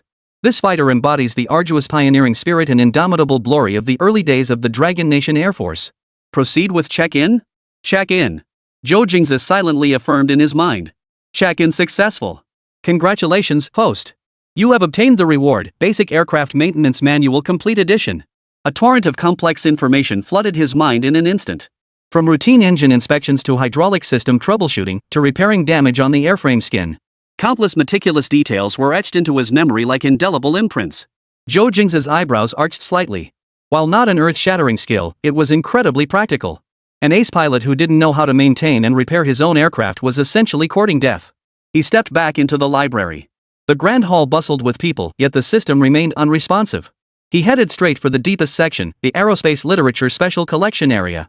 Access required special permissions ordinary students couldn't enter. He didn't have the clearance, so he just stood at the entrance for a moment. Still no response. It seemed the check-in mechanism wasn't as simple as just getting close. He casually found a seat in the general reading area. Observing the students around him buried in their studies, an idea struck him. Check in for the general area. Ding! Check-in successful at standard location, Boeing University Library. Congratulations, host. Reward obtained, slightly enhanced memory. A wave of clarity washed over his eyes once more, his mind feeling sharper than before. Zhou Jingze pondered thoughtfully. It seemed the richness of check-in rewards strictly adhered to the principle of energy conservation. The more precious, rare, and significant the location, the better the reward. Ordinary locations could only yield basic enhancements. Just as he was mapping out his next treasure hunt route, several hostile gazes landed on him. Not far away, Zhao Ting and his entourage pointed and whispered among themselves. See that? He's spacing out over there again. I saw him yesterday at the old campus, staring at a crumbling wall for ages, like some little cutie. One henchman sneered, he's clearly from the sticks, never seen the world. Everything's new to him. Our boss Boeing is probably discussing projects with his advisor in the wind tunnel lab right now, while this guy wanders around like a tourist. Zhao Ting's face brimmed with superiority as he sneered. Country bumpkin in the city gotta take a good look around, right? Let him be. He's just a sidekick anyway. Once he can't keep up with the specialized courses and gets crushed in physical training, he'll be out on his ass. Zhou Jingze heard every word of their conversation. Even the smug expressions on their faces were perfectly visible. He just found it all a bit noisy. Over the next few days, Zhou Jingze explored nearly every corner of the new campus. He checked in outside the Flight Simulator Center and acquired micro-adjustment technique for anti-G suit performance. He checked in beside the engine test platform and acquired experience in identifying minor turbine blade defects. The rewards weren't earth-shattering, but they felt like precise patches, gradually filling in the gaps in his body's professional knowledge. His mind increasingly resembled a sophisticated supercomputer. And that three-dimensional map was finally complete. That afternoon, there were no classes. Zhou Jingze walked alone along the tree-lined path leading to the old campus. Sunlight filtered through the dappled tree shadows, casting patterns of light and shadow on the ground. Unlike the bustle of the new campus, the quiet here was so profound he could hear his own heartbeat. The air carried a scent blending moss and the mustiness of old books. Based on his observations over the past few days and his pilot's keen intuition, he had narrowed down his final target to one location. The old campus, the abandoned logistics warehouse number 7. It had been abandoned for over a decade, its iron gate secured by a rusted padlock overgrown with weeds. Normally, no one would ever go there. Yet within Zhou Jingze's perception, that area emitted a distinct aura unlike any other place. It was a sense of power, quiet yet profoundly weighty. Like a dormant beast, quietly awaiting its awakening. Zhou Jingze's footsteps halted at a fork leading toward the warehouse district. He lifted his head, gazing toward the area shrouded by towering sycamore trees, which seemed eerily foreboding. His heart began to race for no apparent reason. He sensed that what he truly needed lay there. Chapter 16, a warning shot on the dinner plate. Having locked onto his next target, Zhou Jingze did not rush into action. The bustling number 2 cafeteria at Beihang University echoed with the clamor of voices. The steam rising from the food mingled with the scent of youthful hormones, creating the unique, lively atmosphere of a university campus. Zhou Jingze occupied a 4-person table alone. His tray held a simple spread of 2 meat dishes and 2 vegetables. He ate slowly but rhythmically, chewing each bite thoroughly. His handsome yet excessively cold face stood out starkly among the surrounding expressions of excitement and youthful innocence. Like a precision instrument undergoing meticulous maintenance, he quietly shut out all the surrounding clamor. "Feng, over here." A deliberately high-pitched voice shattered the corner's tranquility. Zhou Jingze didn't even lift an eyelid, yet he could clearly see Lin Feng entering, surrounded by a crowd, like the moon surrounded by stars. Behind him, Zhao Ting followed step for step, wearing a fawning smile that made him look like an imperial eunuch from ancient times. The group of 7 or 8 marched straight to the table next to Zhou Jingze's. Squeak! Chairs were deliberately dragged across the floor, scraping against the surface with a shrill screech. They sat down, their trays thudding heavily against the table. "Brother Feng, I'm still a bit confused about that Ma Cone thing Professor Wu explained in this afternoon's aerodynamics class," one of the followers volunteered. "That stuff isn't hard." Lin Feng's voice was quiet but carried an innate air of superiority, carrying clearly across the table. "You just need to understand that when an aircraft flies at supersonic speeds, the countless faint disturbance waves emitted by its disturbance sources form a conical surface with their wavefronts. That's the Mach cone. Its half-apex angle, the Mach angle, has an inverse sine relationship with the Mach number." He explained the complex theory in a matter-of-fact tone, as if stating something as simple as 1 + 1 = 2. His entourage immediately lit up with expressions of sudden understanding and profound admiration. "That's Brother Feng for you." He got right to the heart of it in one sentence. "Yeah." Unlike some people who just twirl their pens and sleep through class probably can't even tell the difference between airspeed and ground speed. Zhao Ting's voice rang out, dripping with sarcasm. As he spoke, he shot a contemptuous glance out of the corner of his eye toward Zhou Jingze at the next desk. "Hey, Zhao Ting, you shouldn't talk like that," another follower feigned concern. "What if he's just a natural genius? Someone who gets it without even listening? Gifted? Ha ha ha ha." Zhao Ting burst into exaggerated laughter as if he'd heard the most ridiculous joke, his voice grating loudly in the cafeteria. "Tell him to explain to me what's the fundamental difference between angle of attack and angle of incidence. If he can lay it out clearly, I, Zhao Ting, will eat this tray today." A wave of laughter erupted. Students at nearby tables were drawn to the commotion, casting curious glances toward the spectacle. All eyes, like invisible spotlights, converged on the solitary figure quietly eating. Yet Zhou Jingze paid no heed. He picked up the last piece of green vegetable, placed it in his mouth, and chewed slowly and deliberately. His deep, piercing eyes remained fixed calmly on his plate, as if it held something more worthy of study than aerodynamics. His silence, his indifference, felt like a silent slap, stinging Zhao Ting's face. It felt more like an invisible needle piercing Lin Feng's heart. That irritating sensation of being looked down upon by a higher dimensional being surged once more. He, Lin Feng, top scholar of the province, the future's chosen one, was the absolute center of attention wherever he went. He could tolerate others' jealousy, anger, or challenges, but he could not endure this utter, pure indifference. It felt as though his entire performance, and that of everyone around him, was nothing more than an insignificant farce in the other's eyes. Lin Feng set down his chopsticks. The cafeteria gradually fell silent. Everyone sensed it, the true big shot was about to step into the fray personally. For the first time, Lin Feng's gaze met Zhou Jingze's directly, his eyes fixed and unwavering. His voice was icy, devoid of any warmth. "Zhou Jingze." He called out his name. "I hear you were specially recruited. I wonder what your special talent is." He paused, a hint of undisguised mockery curling his lips. "Can you drive a tractor?" "Put." "Ha ha ha ha ha." The pent-up laughter erupted instantly. The entire cafeteria seemed to become Lin Feng's straight man, using laughter to amplify his deeply insulting joke. "Drive a tractor. Brother Feng, you're so mean." That metaphor is spot on. Seriously, what's the difference between him and some tractor driver in the sticks, except for being born into a good family? Zhao Ting laughed until tears nearly streamed from his eyes. He smugly watched Zhou Jingze, waiting to see him turn red with anger and shame. Nyo Ben and Chen Mo had just entered the cafeteria carrying their trays when they witnessed the scene. Both men's expressions darkened simultaneously. Nyo Ben's face flushed crimson with rage, his fists clenched as he lunged forward. Chen Mo grabbed his arm, shaking his head.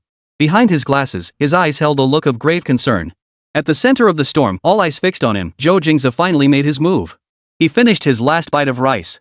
Then, he picked up a napkin and slowly, deliberately wiped the corners of his mouth. Each movement was elegant and composed, as if he were not in a cafeteria but in some high-end Western restaurant. Only after completing this did he rise slowly to his feet. The laughter in the entire room abruptly ceased. Every pair of eyes in the room fixed on him. He picked up his tray, turned, and did not head toward the utensil return area. Instead, step by step, he walked to Lin Feng's table. The distance between them was less than half a meter. Zhou Jingze towered a full head above the seated Lin Feng, his shadow completely engulfing him. Lin Feng instinctively straightened his spine, tilting his head back to meet Zhou's gaze with equal coldness. The air seemed to freeze. Zhou Jingze watched him calmly, studying those eyes brimming with pride and defiance. Then he spoke. His voice was not loud, yet it pierced through the cafeteria's clamor like an armor-piercing shell. You'll soon learn what my specialty is. His tone was as matter-of-fact as stating a simple truth. However, he paused slightly, his gaze for the first time tinged with a faint pity. I fear you won't be able to handle it. With that, he fell silent. He no longer glanced at Lin Feng once, carrying his tray, turning and walking away amidst everyone's stunned, dazed, and incredulous gazes. His back remained straight and composed. As if the confrontation moments ago had been nothing more than casually swatting away a buzzing fly. The entire cafeteria fell into a deathly silence. Everyone stared blankly at the departing figure, then glanced back at Lin Feng, who remained frozen with his head tilted back. The mocking confidence on Lin Feng's face froze solid. Those words "I doubt you can handle it" echoed like a vicious curse, more like an unquestionable challenge, ringing madly in his ears. The air around him seemed thick with mockery. Snap! The alloy chopsticks in his hand snapped in half under his grip. The smile on Zhao Ting's face had long vanished, replaced by a deathly pallor. Lin Feng's complexion shifted from crimson to white, finally settling into a ghastly, deep-seated pallor. Chapter 17, Nighttime Intrusion into the Restricted Zone, Undercurrents After the Storm. The commotion in the cafeteria flared like a water droplet tossed into boiling oil. It erupted into a frenzy only to be swiftly swallowed by even more turbulent waves. The ripples faded, but the lingering acrid smell clung to everyone's nostrils. Lingyun Class 1, Dormitory 301. The lights were out, yet no one slept. Thud! Nyo Ben jolted upright on his bed, the wooden frame groaning under the strain. In the darkness, his heavy breathing echoed clearly. No way! I can't let this slide. Who does that Lin Feng think he is? And that Zhao Ting, buzzing around like a fly? I'm going to confront them right now. He fumbled for his shoes as he spoke. Give it a rest, came Chen Mo's calm voice from the top bunk. He hadn't turned on the light, but everyone knew he was pushing his non-existent glasses up his nose. What do you think you'll accomplish by going up there now? Get disciplined? Settle things with your fists? This is Air Force University, not your village square. But we can't just let this slide. Nyo Ben pounded the bed frame in fury. They pointed right at Jingze and cursed him. Jingze, why aren't you saying anything? That line of yours, I'm afraid you won't be able to handle it, was pretty cool, but what about now? They're definitely going to make your life hell. All eyes instinctively turned toward the bed by the window. There, a deathly silence hung heavy. Zhou Jingze lay flat on his bed, breathing steadily and deeply, as if he had already fallen into a deep sleep. Chen Mo sighed and lowered his voice to analyze. Nyo Ben, don't you get it yet? Today's incident wasn't just a simple argument. Zhou Jingze's words weren't a retort, they were a declaration of war. He's put Lin Feng on the hot seat. Someone like Lin Feng, arrogant and proud, the pride of the entire school, will never let this slide. He paused, his tone tinged with a confusion and gravity he hadn't even noticed himself. What I just can't figure out is what gives Zhou Jingze such confidence? That look in his eyes wasn't that of someone facing a rival. It was more like an ace pilot flying a J-20 fighter jet, looking down on a tractor below that dared to honk its horn in defiance. It was a contempt that transcended dimensions. Tractor? Nyo Ben choked on the metaphor, his momentum instantly halved. The dorm fell silent once more, broken only by Nyo Ben's increasingly heavy breathing. Just then, the figure that had been asleep suddenly rolled over in the darkness, facing the wall, and uttered a hoarse murmur, as if awakened by the noise. Shut up. 3 words, spoken lightly, yet they felt like 2 mountains crushing down on Nyo Ben and Chen Mo's hearts. Nyo Ben opened his mouth, but no words came out. Chen Mo wisely kept his mouth shut too. The dormitory finally fell completely silent. Another 10 minutes passed. After confirming that both Nyo Ben and Chen Mo were breathing steadily, Zhou Jingze suddenly opened his eyes in the darkness. His eyes held not a trace of sleepiness, sharp as an eagle's. He sat up silently, his movements as light as a weasel. Tonight, he needed absolute silence to complete his treasure hunt. In a few swift strides, he vanished like a ghost into the campus's deep night. Old campus, outside Warehouse 7 of the logistics district. Compared to the brightly lit new campus, this place felt like an island forgotten by time. Towering sycamore trees blocked out the sky, and the air carried a musty, decaying scent. Zhou Jingze's figure clung to the shadow of a perimeter wall, like a lifeless statue. The faded warning sign reading, "Military Restricted Area, No Trespassing," cast an eerie glow under the moonlight. His vision was sliced by data streams and infrared beams. Invisible to the naked eye, these red lines formed a spiderweb-like barrier sealing off every entrance. In a corner, an inconspicuous camera slowly rotated at a fixed frequency. 100 meters to his left, two beams of light from flashlights approached along a patrol path. It was the campus security team's night patrol. Zhou Jingze's heartbeat didn't even quicken. The infiltration missions he'd experienced in his past life had been 100 times more perilous than this. He was merely calculating whether the window of opportunity when the patrol passed by and the blind spot created by the camera's rotation could align perfectly. Time ticked away, second by second. The footsteps and casual chatter of the patrol grew louder. "Heard there was a disturbance in the cafeteria today? The Golden Boys from Lingyun Class 1, who else? Now!" The moment the patrol team's view was blocked by an old building and the surveillance cameras shifted to the opposite side, Zhou Jingze moved. Like a predatory cheetah, he lunged forward. His toes found purchase on the rough wall just twice before his body shot upward to a height most people couldn't reach. His arms stretched out in midair, his fingers snapping precisely onto a protrusion on the wall's crest. A silent pull-up, a flip, and he landed. The entire sequence flowed like water. His crouched body absorbed all impact through a forward roll, settling securely in a patch of knee-high weeds without a whisper. Almost the instant he landed, the beam of a patrol's flashlight swept across the very wall he had just scaled. Within the restricted zone, weeds grew wild. That heavy, silent presence acted like an invisible beacon, guiding him. Crouching low, he soon reached the massive domed hangar. The massive iron roll-up door was already rusted and covered in grime, secured by a chain lock as big as a wash basin. He circled the hangar, noting that all doors and windows had been welded shut from the inside a completely sealed iron coffin. Finally, his gaze settled on a square ventilation vent over 3 meters above the floor. He took a running start, kicked off the wall, and pulled himself up in one fluid motion.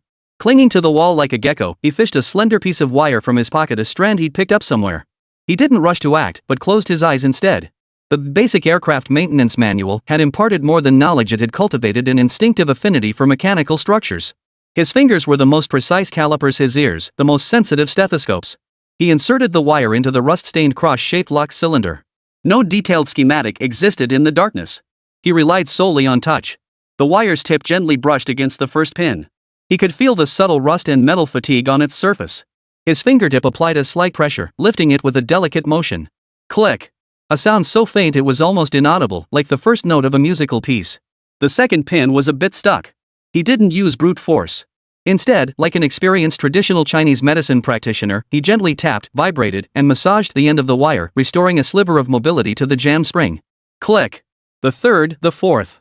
Beads of sweat formed on his forehead. It wasn't fatigue, but the intensity of absolute focus. 5 minutes later. Click! A dull thud echoed as the lock cylinder turned halfway. Open! He dismantled the grill, slipped through, and landed lightly on the dust-covered floor. Inside the hangar, a deathly silence hung heavy. A few strands of cold moonlight squeezed through cracks in the dome, casting pale, ghostly beams. Countless specks of dust danced wildly within the beams. The air thickened with the mingled scent of dust and aged engine oil. At the very center of the hangar, a massive silhouette lay covered by a thick, olive-drab canvas, like a colossal beast that had slumbered for half a century. Zhou Jingze's heartbeat finally faltered. Step by step, he approached, reaching out to grasp a corner of the canvas. Rough and cold to the touch. He took a deep breath and yanked it up. Rustle! The canvas slid away, sending a cloud of dust into the air. In the hazy moonlight and dust, the outline of an aircraft gradually came into focus. Its streamlined fuselage, single propeller, and tricycle landing gear radiated a timeless mechanical beauty. Moonlight fell precisely on its wing, where the bright red military emblem composed of a 5-pointed star and the characters August 1st seemed to still burn with fiery intensity in the darkness. The CJ-6. The cradle of the Dragon Nation Air Force. The place where, in his past life, he first broke free from Earth's gravity. Zhou Jingze's Adam's apple bobbed as he reached out, his fingertips trembling as they gently brushed the cold metal skin of the fuselage. Ding! Host detected at special check-in location, Meritorious Trainer Aircraft CJ-6 Cradle Edition. This aircraft trained the first generation of pilots for the Dragon Nation Air Force, embodying the dreams and glory of an era with profound historical significance. Proceed with check-in? Check. The word had barely formed in his mind when. Have you finished staring?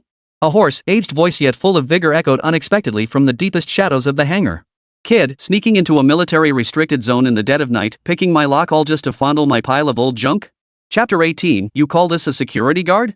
The voice, like rusty rails grinding to a halt, abruptly shattered the hangar's deathly silence. Zhou Jingze's body instantly snapped into combat readiness. Muscles tensed, breath held, every sense heightened to its peak. He didn't panic and turn around. Instead, maintaining his grip on the aircraft's fuselage, his brain raced like the most sophisticated computer. The sound originated from the left rear, about 15 meters away, in the deepest shadows. The voice was aged, yet its tone was steady and devoid of malice, more like a condescending appraisal. Not the campus security. He had already analyzed their footsteps and breathing patterns outside the walls, completely different. This was an unknown variable. A variable unmarked on his map, one that had never appeared in his perceptions. Zhou Jingze turned slowly, frame by frame. Moonlight traced the contours of his profile, serene and utterly still. From the shadows, a stooped figure emerged, leaning on a broom. It was an old man, seemingly very advanced in years, clad in faded, old-style blue work clothes. His face was etched with deep wrinkles, like the bed of a dried-up river. He appeared to be nothing more than an ordinary caretaker, guarding this abandoned area. But Zhou Jingze's pupils contracted slightly. Dynamic vision enhancement allowed him to notice details invisible to ordinary eyes. Though the old man walked stooped, his feet landed with remarkable stability, each step almost perfectly measured in distance. His breath sounded hoarse, yet its rhythm was long and steady, starkly contrasting his aged appearance. Most crucially, within those cloudy old eyes, a fleeting glint of eagle-like sharpness flickered. This was a master. You've got some nerve, kid, the old man remarked, halting several meters away. He tapped the ground lightly with his broomstick handle, producing a dull thud. In all the decades since Boeing University was founded, you're the first one daring to pick the lock and sneak into Warehouse 7 in the dead of night. Zhou Jingze said nothing, merely watching him silently. He was assessing the threat level of his opponent and his own chances of walking away unscathed. Unfazed by his silence, the old man continued, "Spill it. What were you after? These parts are older than your grandfather. You wouldn't get much for them at the scrapyard." Zhou Jingze finally spoke, his voice calm. "I'm not here to steal." "Oh?" The old man raised an eyebrow. "Then what are you here for? Sightseeing?" "Yes." Zhou Jingze nodded frankly. "I'm a freshman this year. I'm very interested in old aircraft." This excuse was the closest lie to the truth he could muster. The old man's cloudy eyes scanned him up and down, as if searching his face for signs of deception. But Zhou Jingze's expression was as open as if he were saying, "The weather's nice today." After a long pause, the old man snorted, the sharpness in his voice softening considerably. "Interesting. Youngsters these days are all about those sleek, sci-fi J20s and J35s. Never thought anyone would still be interested in these old relics." He turned and used the broom to gently sweep away a patch of dust beside the landing gear of the CJ-6 trainer, his movements practiced and natural. "Well, since you're already here, take a look." The old man's words caught Zhou Jingze off guard. "After you're done, go back the way you came." "I'll pretend I never saw you today," the old man said without turning his head. Considerate, this old man entertaining a young guest for it. With that, he paid Zhou Jingze no further attention. Leaning on his broom, he walked step by step back into the deepest shadows of the hangar, like a statue merging with the darkness. Zhou Jingze stood rooted to the spot, motionless. He could sense that hawk-like gaze had not left him, still fixed on his every move. Yet he could also sense that the hostility within that gaze had dissipated. In its place was a complex emotion, tinged with a hint of nostalgia and scrutiny. Zhou Jingze paid no further attention to the mysterious old man. He turned away, refocusing his entire attention on the distinguished trainer aircraft before him. He reached out, this time not tentatively, but pressing his entire palm against the cold yet smooth fuselage. The texture was astonishingly refined. This was no scrap metal abandoned in a warehouse, ravaged by time. Every rivet on the fuselage was immaculate. Not a trace of rust marred the seams of the skin. Even the landing gear tires were covered only in a thin layer of dust, the rubber itself retaining its elasticity. Though retired, this aircraft had been meticulously maintained with the utmost professionalism. It didn't resemble an exhibit, rather, it felt like a veteran soldier poised to return to the battlefield at any moment, merely resting here temporarily. A profound sense of respect welled up within Zhou Jingze. Whoever maintained it must have regarded it as the most cherished beloved in their life. His fingers traced the elegant curves of the fuselage upward, his gaze sweeping over the cockpit windows. Just below the cockpit glass, where a nameplate should be, he spotted a line of faint, handwritten white characters, nearly worn smooth by time. The handwriting was already quite blurred, but he still recognized it. Li Jinhua. Boom! Zhou Jingze's mind felt as if struck by a bolt of lightning. Li Jinhua, Commander-in-Chief of the Dragon Nation Air Force. The man who had surveyed all the freshmen with an imposing gaze at the opening ceremony and personally presented the school flag to Lin Feng, the Supreme Commander of the Dragon Nation's aerospace forces. Could it be? An unbelievable thought began to take root in his mind. Could this CJ-6 trainer be the very aircraft Commander Li flew when he first took to the skies in his youth? Once this thought took root, it could no longer be suppressed.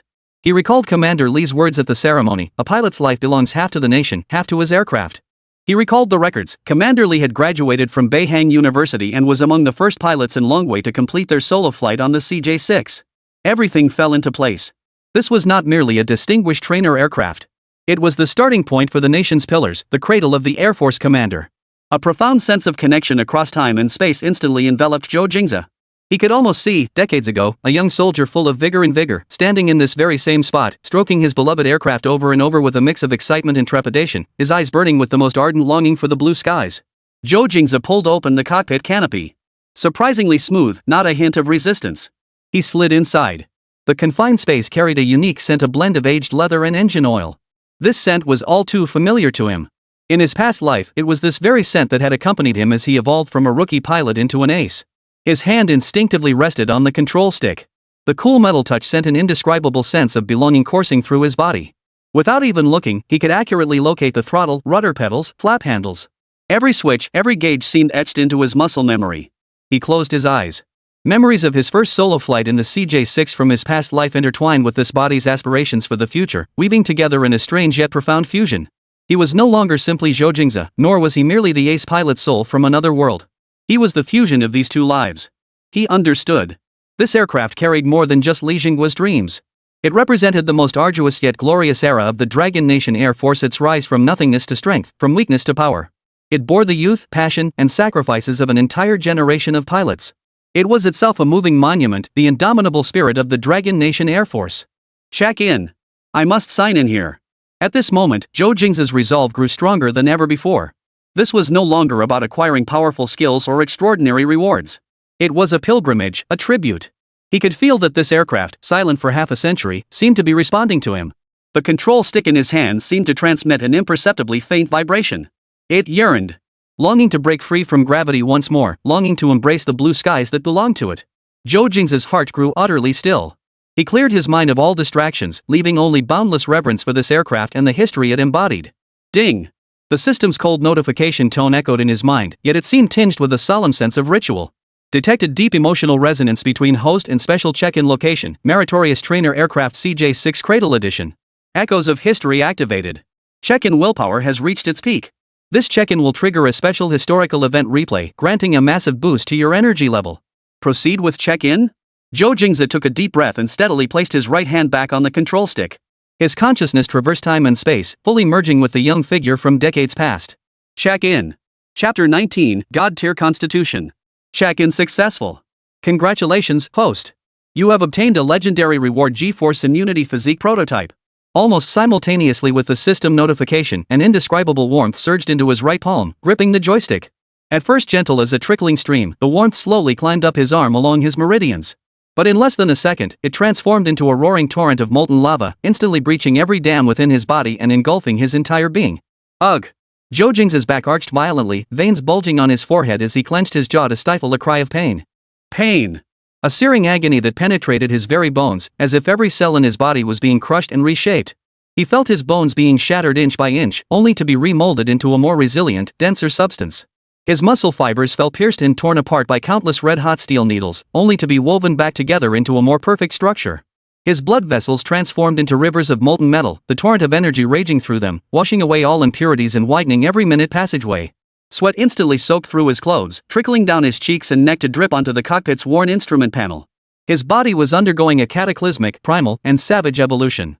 In the deepest shadows of the hangar, the old man leaning on his broom maintained a statue-like posture. His cloudy eyes glowed eerily in the darkness. The moment Zhou Jingze sat in the cockpit, he fell into a peculiar state of stillness.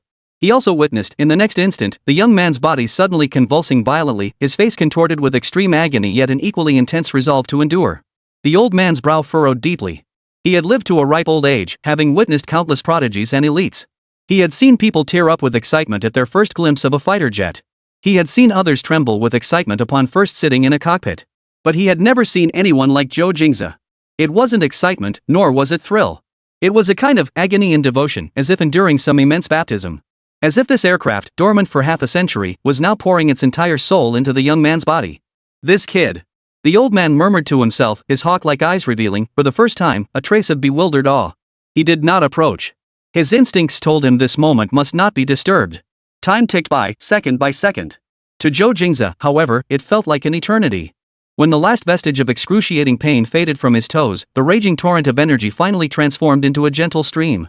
It flowed into every corner of his body, settling into complete stillness. It was over. Zhou Jingze leaned back in his chair, gasping for breath, his entire body drenched as if he'd been pulled from the water. Beneath that bone-deep exhaustion, however, lay an unprecedented, terrifying sense of power as if he could punch through steel plates with a single fist. He slowly raised his hand. His fingers were long and slender, with clearly defined knuckles, appearing no different from before. Yet beneath the skin, he could clearly see the density of the muscles, the texture of the bones, the flow of the blood. Everything had undergone a fundamental transformation. His body was no longer that of a mortal. It had become the most sophisticated instrument ever built for flight. His gaze drifted unconsciously over the cockpit glass. Under the cool moonlight, the minute scratches and dust particles clinging to the glass became clearer than ever before in his field of vision, every detail laid bare. His hearing picked up the faint vibration of a night insect's wings fluttering 100 meters outside the hangar. His heart beat steadily and powerfully within his chest, each pulse pumping vibrant blood to every corner of his body. Was this the essence of G-force immunity? Though the system labeled it merely a prototype, the transformation it wrought was nothing short of miraculous. This transcended mere G-force resistance, it was a comprehensive optimization of the very fabric of life. Zhou Jingze slowly rose from the cockpit, his movements as light as ever, yet not a single unnecessary sound escaped him. He gazed deeply at the J6 trainer that had granted him new life, his eyes brimming with reverence. Then, he gently closed the canopy, each movement as careful as if handling a priceless treasure. He stepped out of the cockpit but did not leave immediately. Instead, he walked toward the direction of the mysterious old man, bowing slightly toward the deep darkness. Whoever that person was, tonight, he owed them a debt of gratitude. Only after completing these actions did he turn and retrace his steps back to the ventilation shaft. He didn't run up and push off the wall like he had before. Instead, he slightly bent his knees and suddenly exerted force from his core. His entire body seemed to lose all weight, shooting straight upward over 3 meters before his hands effortlessly gripped the edge of the vent. The entire process was as quiet as a feather drifting to the ground. In the darkness, the old man's pupils suddenly contracted to the size of pinpricks. Zhou Jingze slipped silently through the vent, perfectly restoring the grill. He even used the wire to flip the lock mechanism back into the locked position. Standing atop the wall, he cast one final glance at the silent, forbidden zone. Then, his figure dissolved into the night, vanishing without a trace. As if he had never been there at all. Inside the hangar, deathly silence descended once more. A long moment passed. Click. A faint sound echoed as an inconspicuous hidden door deep within the hangar opened. Blinding white light flooded the entire space. A middle-aged man in a crisp general's uniform, his shoulders bearing the stars of command, strode in briskly. His expression was respectful, tinged with a hint of urgency. "Commander, what brings you here? Your guards said you vanished suddenly. We were nearly driven mad with worry." The old man, leaning on his broom, slowly emerged from the shadows. His hunched posture remained unchanged, yet in that moment, the weary aura of a gatekeeper vanished without a trace. In its place was an imposing presence, deep and majestic, befitting one who had long occupied a position of authority. Ignoring the middle-aged officer, he walked over to the CJ6 trainer. His wrinkled hand gently caressed the bright red August 1st military emblem on the fuselage. His gaze settled on the faint, nearly worn-out inscription. Li Jinghua. "Old friend," the old man croaked, his voice tinged with an unreadable complexity. "It seems, we've been waiting for a remarkable little one." Chapter 22, Reborn, on the eve of the storm. The next day, before dawn. In the dormitory, Niu Ben and Chen Mo's breathing remained steady and deep. Zhou Jingze, however, opened his eyes precisely on schedule, driven by his biological clock. In that instant, he felt the entire world transform. No longer blurred behind a layer of frosted glass, everything now appeared as if through a crystal polish to perfection. Every detail unfolded before his senses with unprecedented clarity. Suspended dust particles in the air traced distinct paths in the faint light filtering through the window. The faintest metallic creak from the upper bunk as Chen Mo rolled over reached his ears with startling clarity. He could even pinpoint which connecting screw was slightly loose. He sat up gently. His body felt absurdly light. The subtle stiffness that used to emanate from his joints upon waking had vanished without a trace. He felt like a precision machine that had just been filled with top-grade lubricant and had all its core components replaced, bursting with explosive power, yet eerily silent. He stepped out of bed, slipped into his training uniform and running shoes. The entire process made not a sound that could wake his roommate. His movements were coordinated, fluid, and rhythmically precise. At 5:30 a.m., the Beihang University sports field was still shrouded in lingering morning mist. The crisp air filled his lungs without the slightest sting, instead bringing a refreshingly sweet coolness. Zhou Jingze began his morning run. He didn't push for speed, maintaining only a comfortable pace. Yet this comfort far exceeded the limits his body had once known. His legs alternated with light steps, each landing as soft as a civet's paw pad, silent yet full of elasticity. His breaths were deep and powerful, forming a perfect cycle that continuously supplied oxygen to his muscles. His heartbeat was steady as a metronome, maintaining an astonishingly consistent rhythm even during exertion. 5 kilometers. This had been his limit in past fitness tests, leaving him practically dead on his feet afterward. Now, after 5 kilometers, he didn't even feel like he'd finished warming up. So he kept going. When Nyoben arrived at the track, yawning and rubbing his sleepy eyes, the scene that greeted him nearly made his eyes pop out of his head. Zhou Jingze, the guy he'd worried might get killed by Lin Feng yesterday, was circling the track at a steady, almost terrifying pace. His upper body barely swayed, his stride rhythm perfect. What baffled Nyoben most was his expression. It wasn't like he was exercising, it was more like he was taking a stroll. Calm, composed, even carrying a hint of enjoyment. Holy! Nyoben rubbed his eyes hard, making sure he wasn't seeing things. He immediately gave chase, hoping to catch up and say hello to Zhou Jingze. Instead, he had to sprint with every ounce of strength just to barely keep pace with Zhou Jingze's jog. After less than 2 laps, he was already panting like a bull, his throat feeling like it was on fire. Jingze. Nyoben clutched his knees, gasping for breath, unable to form coherent words. Zhou Jingze slowed to a stop, his breathing only slightly quicker than usual, not a single drop of sweat visible. He glanced at his fitness tracker. 10 kilometers. 40 minutes. A time that would make even the school track team take notice. Are you even human? Nyoben stared at him, his face a mask of disbelief. You ran 10 kilometers without breaking a sweat? Weren't you the weakest in physical fitness before? Come clean, have you been hiding your true abilities all along? Zhou Jingze chuckled, flexing his wrists and ankles. Maybe. I've been sleeping better lately. Nyoben didn't buy a single word of that explanation. But looking into Zhou Jingze's calm eyes, he found himself at a loss for how to press further. Ever since that remark in the cafeteria yesterday, this guy seemed like a completely different person. No. It felt more like he'd finally stopped hiding his true self. The morning exercisers were gradually increasing in number. Zhou Jingze walked over to the pull-up bar area at the edge of the field. He stared at the cold iron bar, a sudden impulse stirring within him. Taking a running start, he leapt lightly, his body rising high as his hands gripped the bar firmly. He didn't do pull-ups. Instead, he engaged his core and swung his legs upward. His body began swinging back and forth like a pendulum. Once. Twice. At the peak of each swing, the muscles in his arms, core, and back suddenly contracted in unison. His entire body, pivoting around the horizontal bar, traces a perfect circular arc. High bar, big loop. Whoosh. The wind whistled past his ears. As his body inverted, passing the lowest point headfirst, a powerful centrifugal force suddenly surged through his entire body. This force was enough to instantly flood an ordinary person's brain with blood, causing their vision to darken. Yet Zhou Jingze felt an oddly familiar sensation. That centrifugal force felt like an invisible giant hand, pressing him firmly onto his predetermined trajectory. His body, his blood, his organs, not a single part felt the slightest discomfort. It was as if he had been born to thrive in this environment. G-force immunity. That was its true terrifying nature. It wasn't merely passively resisting G-force, it actively adapted to, even enjoyed, this extreme state. 1 lap, 2 laps, 3 laps. Zhou Jingze on the horizontal bar resembled an agile gymnast, his body stretched out, his movements fluid, radiating both power and beauty. Students doing their morning exercises all froze in place, staring in stunned silence at the spectacle. Nyoben's jaw dropped so far it nearly dislocated. While many at Air Force University could perform the horizontal bar double loop, none had ever done it with such effortless ease, as if it were child's play. Only when every cell in his body felt fully activated did Zhou Jingze execute a graceful finish, landing lightly. Steady as a rock. This leap in physical prowess filled him with absolute confidence in everything the future held. 9 o'clock in the morning. In the temporary classroom of Lingyun Class 1. The instructor stood at the lectern, announcing the detailed course schedule for the upcoming week. This afternoon at 2 p.m. in Lecture Hall A101, all students will attend the first theory class, Fundamentals of Aerodynamics. The counselor paused, adjusted his glasses, and adopted a serious expression. I remind everyone that the professor leading this afternoon's lecture is Professor Qian Chengguan from Beihang University. Professor Qian is a leading authority in China's aerodynamics field and has extremely rigorous academic standards.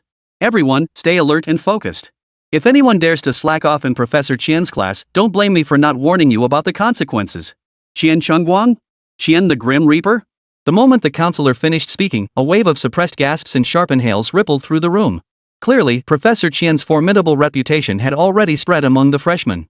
Chen Mo pushed his imaginary glasses up his nose and whispered to Zhou Jingze and Nyoben, Professor Qian Chengguan, one of Beihang's most revered treasures. He spent his entire career researching aircraft aerodynamic design. He's rigid and intolerant of mistakes, consistently ranking first in the university for failure rates. Rumor has it his favorite pastime is calling on students during the first lecture, grilling those self-proclaimed geniuses until they're speechless and humiliated in front of everyone. Nyoben's face drained of color. That ruthless? Just then, a sarcastic voice rang out from the back row. Looks like someone's in for a world of trouble. Zhao Ting leaned back in his chair, arms crossed, watching Zhou Jingze's retreating figure with a look of schadenfreude. Zhou Jingze, I hear your academic scores are a complete disaster. Did you only get in through connections? His voice wasn't loud, but it was loud enough for everyone nearby to hear clearly. Just wait. Qian Yuang hates nothing more than uneducated connections like you. You'll get what's coming to you this afternoon. Chapter 21, Underworld King's Classroom, Undercurrents Stirring. 1:50 p.m. Lecture Hall A101. The massive lecture hall, designed to hold 300 students, was now packed to capacity. Yet, an eerie silence hung heavy in the air. An invisible pressure hung in the air, like the dead calm before a storm. Nyoben fidgeted restlessly, a patch of cold sweat already soaking through the back of his training uniform. Damn it, I feel more nervous than in anatomy class, he whispered, his lips barely moving. This guy Qian Yanwang has such an overwhelming presence. He hasn't even arrived yet, and I already feel like I can't breathe. Chen Mo adjusted his glasses, the lenses reflecting the projector's glare. He murmured, feigning calm, maintain reverence, it's the proper attitude toward knowledge. Despite his words, his leg tapped at least twice as fast as usual, betraying his inner tension. Zhou Jingze leaned back in his chair, relaxed, his calm gaze sweeping across the entire classroom. He could clearly discern the subtle expressions on every face. Lin Feng sat ramrod straight in the front row, notebook and 3 colored pens neatly arranged on his desk, his face radiating focus and anticipation. Not far away, Zhao Ting exchanged smug glances with his clique, occasionally glancing their way with undisguised mockery playing on his lips. The majority of students, however, sat stiffly upright as if facing a formidable enemy, their solemn expressions resembling those awaiting judgment. This atmosphere was all too familiar to Zhou Jingze. In his previous life, every pre-mission briefing before a major operation had been exactly like this. The difference was that back then, the pressure stemmed from the uncertainty of life and death, whereas here, it arose from the fear of the unknown. Exactly 2 o'clock. Not a second too soon. The heavy wooden door of the classroom swung open, and a figure stepped inside. No footsteps. He appeared before everyone as silently as a ghost. It was an elderly man with graying hair and a lean frame. He wore a faded gray Zhongshan suit, his face stern, lips tightly pursed. Deep nasolabial folds made him appear even more serious than his actual age. He carried no lesson plan or laptop, only a single white chalk in his hand. He walked to the center of the podium and placed the chalk gently on the desk with a soft snap. The air in the entire classroom seemed to freeze in that instant. This was Qian Shengwang. My class has 3 rules. Qian Shengwang spoke. His voice was not loud, yet it cut like a scalpel, piercing precisely into everyone's eardrums. First, no one is permitted to be late or leave early during my class. The door will be locked promptly at 2 o'clock sharp. Until the bell rings, no one is to leave. Second, no whispering. If you have a question, raise your hand. I will call on you before you stand to speak. Third, and most crucial, his eyes, sharp as a falcon's, swept slowly across the room. Everyone his gaze touched instinctively straightened their posture. When I ask a question, you must answer. Whether you know the answer or not, you must stand up and voice your thoughts. I don't like wooden statues in my classroom. With that, he picked up a piece of chalk, turned, and wrote on the blackboard. Fundamentals of aerodynamics. No self-introduction, no unnecessary chatter, straight to the point. Fluids are continuous, deformable substances. Air is a compressible fluid. Aircraft fly not by magic, but through the pressure differential created by air flowing over and under the wings. Qian Shengwang spoke at a measured pace, yet his content was profoundly complex and obscure. He skipped all introductory concepts entirely, starting with the derivation of Bernoulli's equation and progressing all the way to the Kutta-Zhukovsky lift theorem, interspersed with complex calculus and fluid dynamics models. In the classroom, 90% of the students were completely lost. They were like toddlers who had just learned to walk, suddenly thrown onto an F1 racetrack. Beyond furiously scribbling to capture the incomprehensible formulas on the blackboard, their minds had completely ceased to process the information. Nyoben's pen flew across his notebook, but he himself didn't know what he was writing. Zhou Jingze, however, didn't touch his pen. He simply listened quietly. These theories were as familiar to him as breathing. Yet he listened with undiminished fascination. For what Qian Shengwang was explaining shared common ground with the theories Zhou Ben had learned in his previous life under a different technological system, yet contained subtle differences in the details. It was like 2 supreme swordsmen, both pursuing ultimate lethality, yet one mastered the blunt, heavy sword while the other excelled in the agile, light sword. The differences in their schools of thought gave him, a former practitioner, a whole new understanding. He could even connect every formula on the blackboard to the tangible sensations he experienced while piloting fighter jets. When Qian Xingguang discussed boundary layer separation, the image that flashed through his mind was the faint vibration warning transmitted through the airframe during high angle of attack maneuvers in the J-10. When Qian Xingguang discussed shock waves, he could almost hear the muffled sonic boom outside the cockpit as he broke the sound barrier. Theory and practice perfectly converged and intertwined in his mind. It was then that he noticed something intriguing. While explaining wingtip vortices, Qian Xingguang referenced a theoretical model from the classic textbook Advanced Aerodynamics. This model was one Zhou Jingze had also studied in his previous life. It accurately describes the morphology and energy dissipation patterns of wingtip vortices in subsonic conditions. However, in one extreme corner, this model exhibits a minute, almost negligible flaw. It underestimates the collapse speed of vortex cores during high angle of attack maneuvers in the transonic region. This flaw is inconsequential during routine flight or even standard aerial combat maneuvers. But in the most elite ace versus ace duels, when both pilots are pushing the limits to the absolute edge, that fraction of a second of miscalculation in vortex collapse prediction becomes the difference between life and death. The old gentleman's theoretical foundation was truly terrifyingly profound. Zhou Jingze silently marveled. To have researched theory to this level, needing only the final touch of real-world combat data for refinement, represents the pinnacle of human intellectual achievement. Therefore, to suppress the induced drag caused by wingtip vortices, most modern fighter jets employ designs like winglets or swept-back wing profiles. Lin Feng. Qian Xingguang suddenly spoke up. All eyes immediately turned to the front row. Lin Feng sprang to his feet, standing tall and straight, present. Qian Xingguang pointed to an image of an F-16 fighter jet on the PowerPoint slide and asked, besides winglets, what other special aerodynamic designs does the F-16 employ to manage the airflow over the upper surface of its wings, especially at high angles of attack?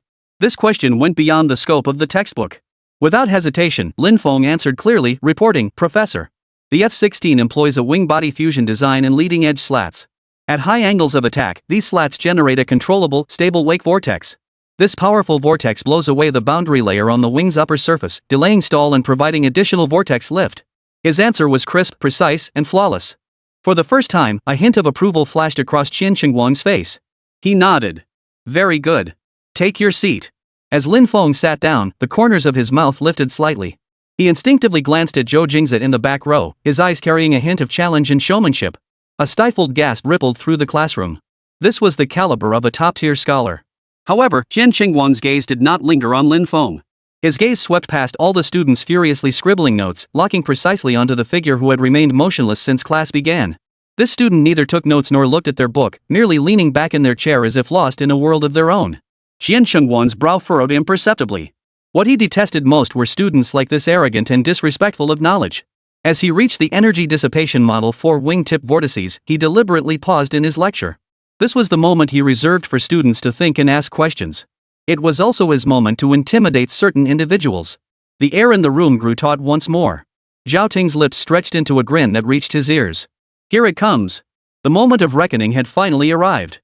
Qian Xingguang's voice, devoid of any warmth, echoed through the quiet classroom. The student in the back row wearing the black training uniform. Swish. Hundreds of eyes instantly focused on the very back row of the classroom. Yes, you. Qian Xingguang's index finger extended like a ruler, pointing precisely at Zhou Jingze. Zhou Jingze, is that right? He looked at the class roster in his hand and called out the name. You answer this question. Since wingtip vortices generate induced drag that hinders flight performance, why don't we simply design a method to eliminate them entirely? Chapter 22, a tricky question, all eyes on him. Swish. Almost simultaneously, hundreds of eyes in the classroom, as if guided by an invisible baton, turned sharply toward the corner of the back row. There sat Zhou Jingze. Niu Ben's heart skipped a beat, nearly leaping out of his throat. He tried to nudge Zhou Jingze with his elbow, only to find his body stiff and immobile. All he could do was stare at his friend with the gaze reserved for a martyr, filled with utter despair. Behind his glasses, Chen Mo's brow furrowed deeply. The question seemed simple like an introductory concept discussion, but coming from the mouth of Manhwa, it couldn't possibly be that straightforward. There must be a trap behind it. In the back row, Zhao Ting's lips curled upward in an uncontrollable smirk. Leaning back in his chair with arms crossed, he adopted a relaxed posture, his eyes brimming with schadenfreude, eager to watch the spectacle unfold. Here it comes. This was the moment he'd been waiting for. The enforcement hour of the Money King. Not far away, Lin Feng also set down his pen, turning his body slightly to glance back with keen interest.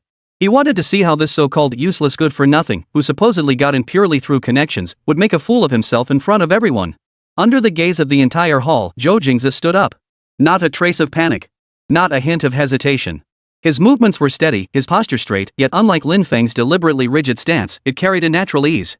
It was as if he were simply standing up to answer a teacher's question, no different from stepping out for a stroll. For the first time, a subtle ripple stirred in Qian Shengguang's usually still, well-watered eyes. The panic, bewilderment, and helplessness he had anticipated were nowhere to be seen. This young man was too calm. Too calm, almost unnervingly so. Reporting to the professor. Zhou Jingze spoke, his voice not loud but clear enough to fill the quiet classroom. Just as he was about to answer the question, why not eliminate the vortex completely, Qian Shengguang suddenly raised his hand, interrupting him. It seems you have your own thoughts on this matter. Qian Shengguang's voice remained impassive, betraying no emotion. Very well, let's shift to a more specific question.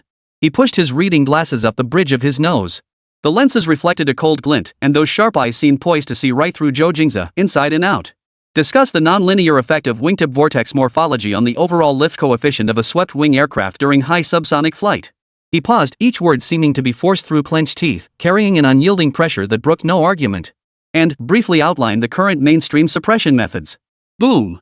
If the previous question had been a pebble, this one was a depth charge. The entire classroom erupted in an instant. What? Hypersonic? Non-linear effects? I haven't even grasped linear effects yet. Is this what we're supposed to be learning now? I feel like I don't even understand the question. Amidst the oppressive clamor, countless students wore expressions of bewilderment and agony. Even Lin Feng, who had always appeared unfazed, saw his smile freeze instantly. His brows furrowed tightly as his mind raced. High subsonic, swept wings, vortex shedding, lift coefficient. He recognized every word individually, but when combined, they formed a massive gap in his knowledge base. This was far beyond the scope of undergraduate introductory courses, delving into areas typically explored only at the graduate level. Chen Mo's expression also turned grim. He pushed his glasses up and murmured to Niu Ben beside him, "We're done for. This is PhD thesis proposal level. Professor Qian. He's not giving him any chance at all. He's trying to knock him out with one blow." Niu Ben was utterly dumbfounded. Staring at the emotionless old man at the lectern, he felt a chill run from the soles of his feet straight to the top of his head. Too ruthless. This wasn't just nitpicking, it was murder. The smile on Zhao Ting's face had transformed into undisguised ecstasy. He nearly burst out laughing. Brilliant! Qian Yuang truly lives up to his reputation. Once this question was posed, forget about Zhou Jingze, the well-connected insider. Even if they dragged Lin Feng out here, he wouldn't be able to utter a single coherent word. He could almost see it now. Zhou Jingze flushed crimson, speechless, until Professor Qian Shengguang unleashed a merciless tirade, chasing him out of the classroom like a stray dog. Now, let's see how you keep up the act. All eyes pitying, mocking, schadenfreude-filled, concern once again converged on that solitary figure standing alone. The classroom fell into a deathly silence once more. Everyone held their breath. They waited. Waiting for Zhou Jingze's response, or rather, waiting for the moment he would be humiliated. Yet Zhou Jingze's expression remained unchanged. His gaze was as calm as still water, as if Qian Shengguang had asked something as simple as 1 + 1 = what? He didn't even pause to think. In the dead silence, he spoke again, calmly and clearly. Reporting to the professor. Before answering your question, I'd like to correct what I believe was an imprecise statement in your first question. What? A collective buzzing sensation echoed through the minds of every student in the classroom. What was he saying? Correcting the god of money? Has the world gone mad? Niu Ben's eyes widened like copper bells. He wondered if he'd heard wrong. Zhao Ting's face, frozen in ecstatic delight, instantly stiffened into utter bewilderment. Lin Feng jerked his head up, his eyes brimming with shock and disbelief.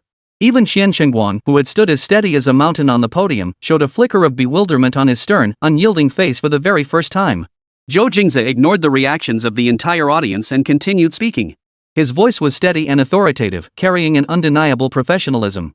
Wingtip vortices are not harmful without benefit. Fundamentally, in aerodynamics, lift is generated by the pressure difference between the upper and lower surfaces of the wing. These vortices are the direct manifestation of that pressure difference. We can say that without vortices, there would be no lift. They are two sides of the same coin. Therefore, our focus has never been on eliminating vortices, but on how to manage and utilize them, achieving sufficient lift while minimizing the induced drag they create. His words rang out with conviction. Without citing a single formula, it pierced straight to the core essence of aerodynamics. The students in the classroom, who had been stunned moments before, now fell completely silent. It was as if a door to a new world had opened before them. So, that's how it is? Qian Shengguang's gaze shifted. That fleeting look of bewilderment was swiftly replaced by a deep, scrutinizing interest. He didn't interrupt, merely watching Zhou Jingze silently, gesturing for him to continue. As for what you mentioned earlier, the vortex issues with swept wings in high subsonic conditions. Zhou Jingze shifted his focus, finally addressing that impossible problem. The core issue lies in the mutual interference between shock waves and vortex flows. When the aircraft enters the high subsonic region, localized airflow over the upper wing surface first breaks the sound barrier, generating a shock wave. This shock wave severely disrupts the stability of the boundary layer on the swept wing, causing the vortex core at the wingtip to collapse prematurely and become extremely unstable. This unstable vortex induces violent non-linear oscillations in the wing's lift coefficient. To the pilot, this manifests as sudden, violent vibrations throughout the airframe and a precipitous drop in control efficiency conditions that can rapidly lead to loss of control. His speech was measured and methodical, as if delivering an academic lecture rather than answering a question. As for suppression methods, two primary approaches exist. The first is energy suppression. By installing specially shaped winglets at the wingtips, or employing more complex gull wing or ring wing designs, the pressure gradient in the airflow near the wingtips is altered. This dissipates vortex energy over a broader area, delaying vortex core formation. The F-16's wing-mounted missile pylons, to some extent, serve a similar function to winglets. The second approach is shape control. This involves designs like serrated leading edges, winglets, or wing surface deflectors. The goal here isn't to suppress vortices but to actively fragment a large, unstable wing-tip vortex into multiple smaller, lower-energy, and relatively controllable serial vortex systems. The Soviet Su-27 series epitomized this approach. The wake vortices generated by its winglets interacted with the main wing's airflow, representing a more advanced method of vortex management and utilization. After finishing his explanation, Zhou Jingze calmly looked at Qian Shengguang.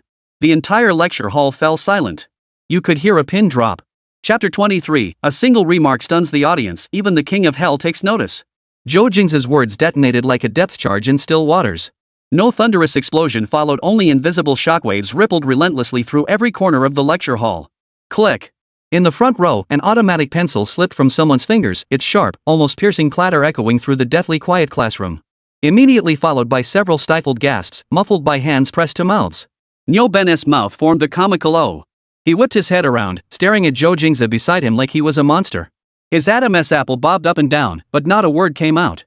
He didn't understand all that talk about vortices and currents, but he grasped one thing: his buddy had publicly corrected that Moneyama, the guy who could curse someone into expulsion. This was more thrilling than crashing a fighter jet into an aircraft carrier. Chen Mo's hand, mid-motion to adjust his glasses, froze in midair. Behind the lenses, his eyes flashed with an almost fanatical gleam.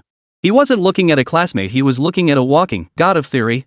It wasn't rote memorization, nor was it mere repetition. It was dismantling the entire edifice of aerodynamics down to its most fundamental bricks and stones, then effortlessly reconstructing it with a higher dimensional logic. This was no longer mere mastering the fundamentals. This was creation. In the back row, the smug satisfaction on Zhao Ting's face crumbled like a shattered plaster statue, flaking away to reveal the pale, stunned pallor beneath. He instinctively opened his mouth to sneer, playing tricks, probably memorized some bogus textbook, but that logically rigorous, core-piercing argumentation felt like an invisible hand, clamping down on his throat, leaving him unable to utter a single syllable. Lin Feng, seated in the front row, found his spine had imperceptibly begun to stoop. He lowered his gaze to the neat, elegant notes in his notebook, feeling for the first time that every single character seemed to mock his superficiality with ruthless cruelty. His carefully constructed knowledge system crumbled before Zhou Jingze's words, as fragile as a sandcastle on the beach. On the podium. For the first time, Chen Shengguang's stern face showed emotion. Not anger, not displeasure, but a complex expression blending utter shock, scrutiny, and a hint of excitement. His hawk-like eyes locked onto the figure standing rigidly straight in the back row. He had lectured on aircraft his entire life, how could he not recognize it? Zhou Jingze's answer was not only flawless, it had even touched upon the very edge of existing theory. That fundamental theory about vortex-induced lift was a preliminary conclusion he himself had painstakingly reached after pouring countless efforts into a national-level key research project. How did this young man know? You say, morphological control is one of the mainstream approaches. Qian Shengguang spoke, his voice hoarse and tinged with an almost imperceptible tremor. He did not remain standing on the elevated podium. Instead, he took a step, then another, slowly descending the platform. His worn cloth shoes made no sound against the polished floor, yet each step echoed like a war drum in every student's heart. He crossed the aisle, ignoring the horrified stares of all the students, and walked straight to the back row of the classroom. He stopped less than 3 meters away from Zhou Jingze. The air in the entire classroom seemed to be sucked dry by him alone. Every breath was held. Qian Shengguang lifted his head to look up at Zhou Jingze, who towered a full head above him. The gaze no longer belonged to a teacher observing a student, but rather to an old swordsman who had finally found an opponent worthy of drawing his blade. Passive methods have their limits, his voice regained its composure, yet now carried an aggressive edge. Since you've grasped this layer, old man, I'll ask you one more question. Are there more proactive, more aggressive means to harness the vortex rather than disperse it? The question sent a shiver through Chen Mo, nearly making him leap from his chair. Active flow control technology. This was already the world's most cutting-edge research. Old Qian had completely lost his mind discussing a field even doctoral students dared not lightly touch with a freshman. Zhou Jingze looked at the old man before him. The hunger and obsession for knowledge in his eyes stirred a long-forgotten familiarity within Zhou. He remained calm, as if the question were mere common knowledge. Yes. His answer consisted of a single word. Be specific. Qian Shengguang took a step closer, his eyes burning with intensity. To put it plainly, it boils down to 2 words, Zhou Jingze said, his tone as matter-of-fact as if discussing today's cafeteria menu. Blow and suck. Blow? Suck? This almost vulgar description stunned the entire crowd of students. Even Qian Shengguang couldn't help but furrow his brow. Take blowing air, for example. Zhou Jingze offered no further teasing, continuing his explanation. At critical wing locations like the leading edge or flaps, countless micro-nozzles are arranged. When the aircraft performs high angle of attack maneuvers and the boundary layer is about to separate, high-energy airflow is instantly injected inward. This forcibly prolongs the life of the boundary layer, firmly pins it to the wing surface. This way, vortices won't collapse easily, and the aircraft's usable angle of attack and maneuverability can theoretically be taken to the next level. He paused before adding, but this thing demands insanely high standards for materials and flight control algorithms. Plus, it's heavy and energy-hungry. At this stage, only labs can really afford to play with it. He made it sound casual, but to others, it might as well have been an Arabian Nights tale. Shen Mo had stopped taking notes. He just stared blankly at Zhou Jingze, muttering unconsciously, high-energy airflow, replenishing energy. My god, this combines thermodynamics and fluid mechanics, in this way. What about sucking? Qian Shengguang pressed, his voice now tinged with palpable urgency. Sucking is more direct, Zhou Jingze explained. We cut slots into the wing surface to pull that unstable turbulence straight into the belly of the plane. Simple and brutal, with outstanding results. The drawbacks are equally obvious. It's a nightmare for both structural integrity and internal space. Zhou Jingze spoke with ease. He avoided complex formulas and obscure terminology, using plain language to dissect a world-class aerodynamic challenge with crystal-clear precision. This wasn't just a dimensional strike.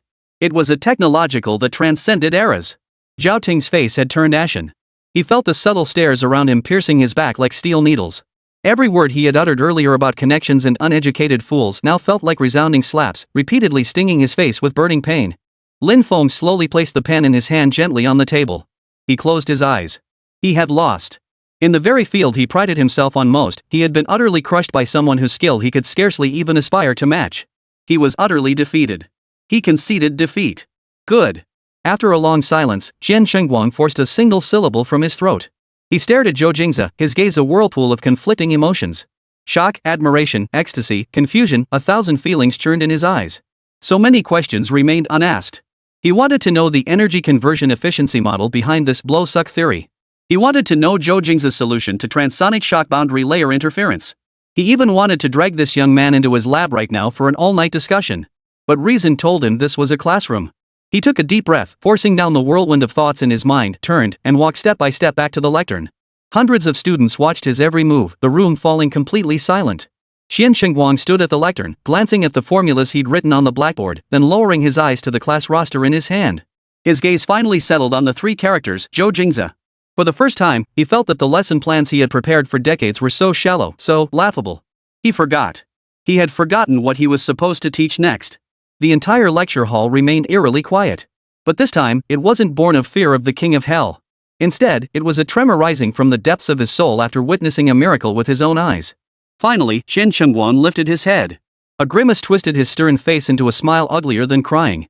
He picked up the lesson plan from the lectern, closed it without a glance, and slammed it shut. The sharp snap echoed loudly in the silent classroom. This lesson cannot continue. Qian Shengguang looked at every student below the podium and said each word deliberately. Class dismissed. His gaze swept past everyone, landing precisely on the back row once more. Zhou Jingze, you stay behind. Everyone else, you can leave. Chapter 24, Challenging Authority. Qian Shengguang's emotionless get out rang like a gunshot. The frozen air shattered instantly. The entire lecture hall descended into an eerie, frantic scramble for escape.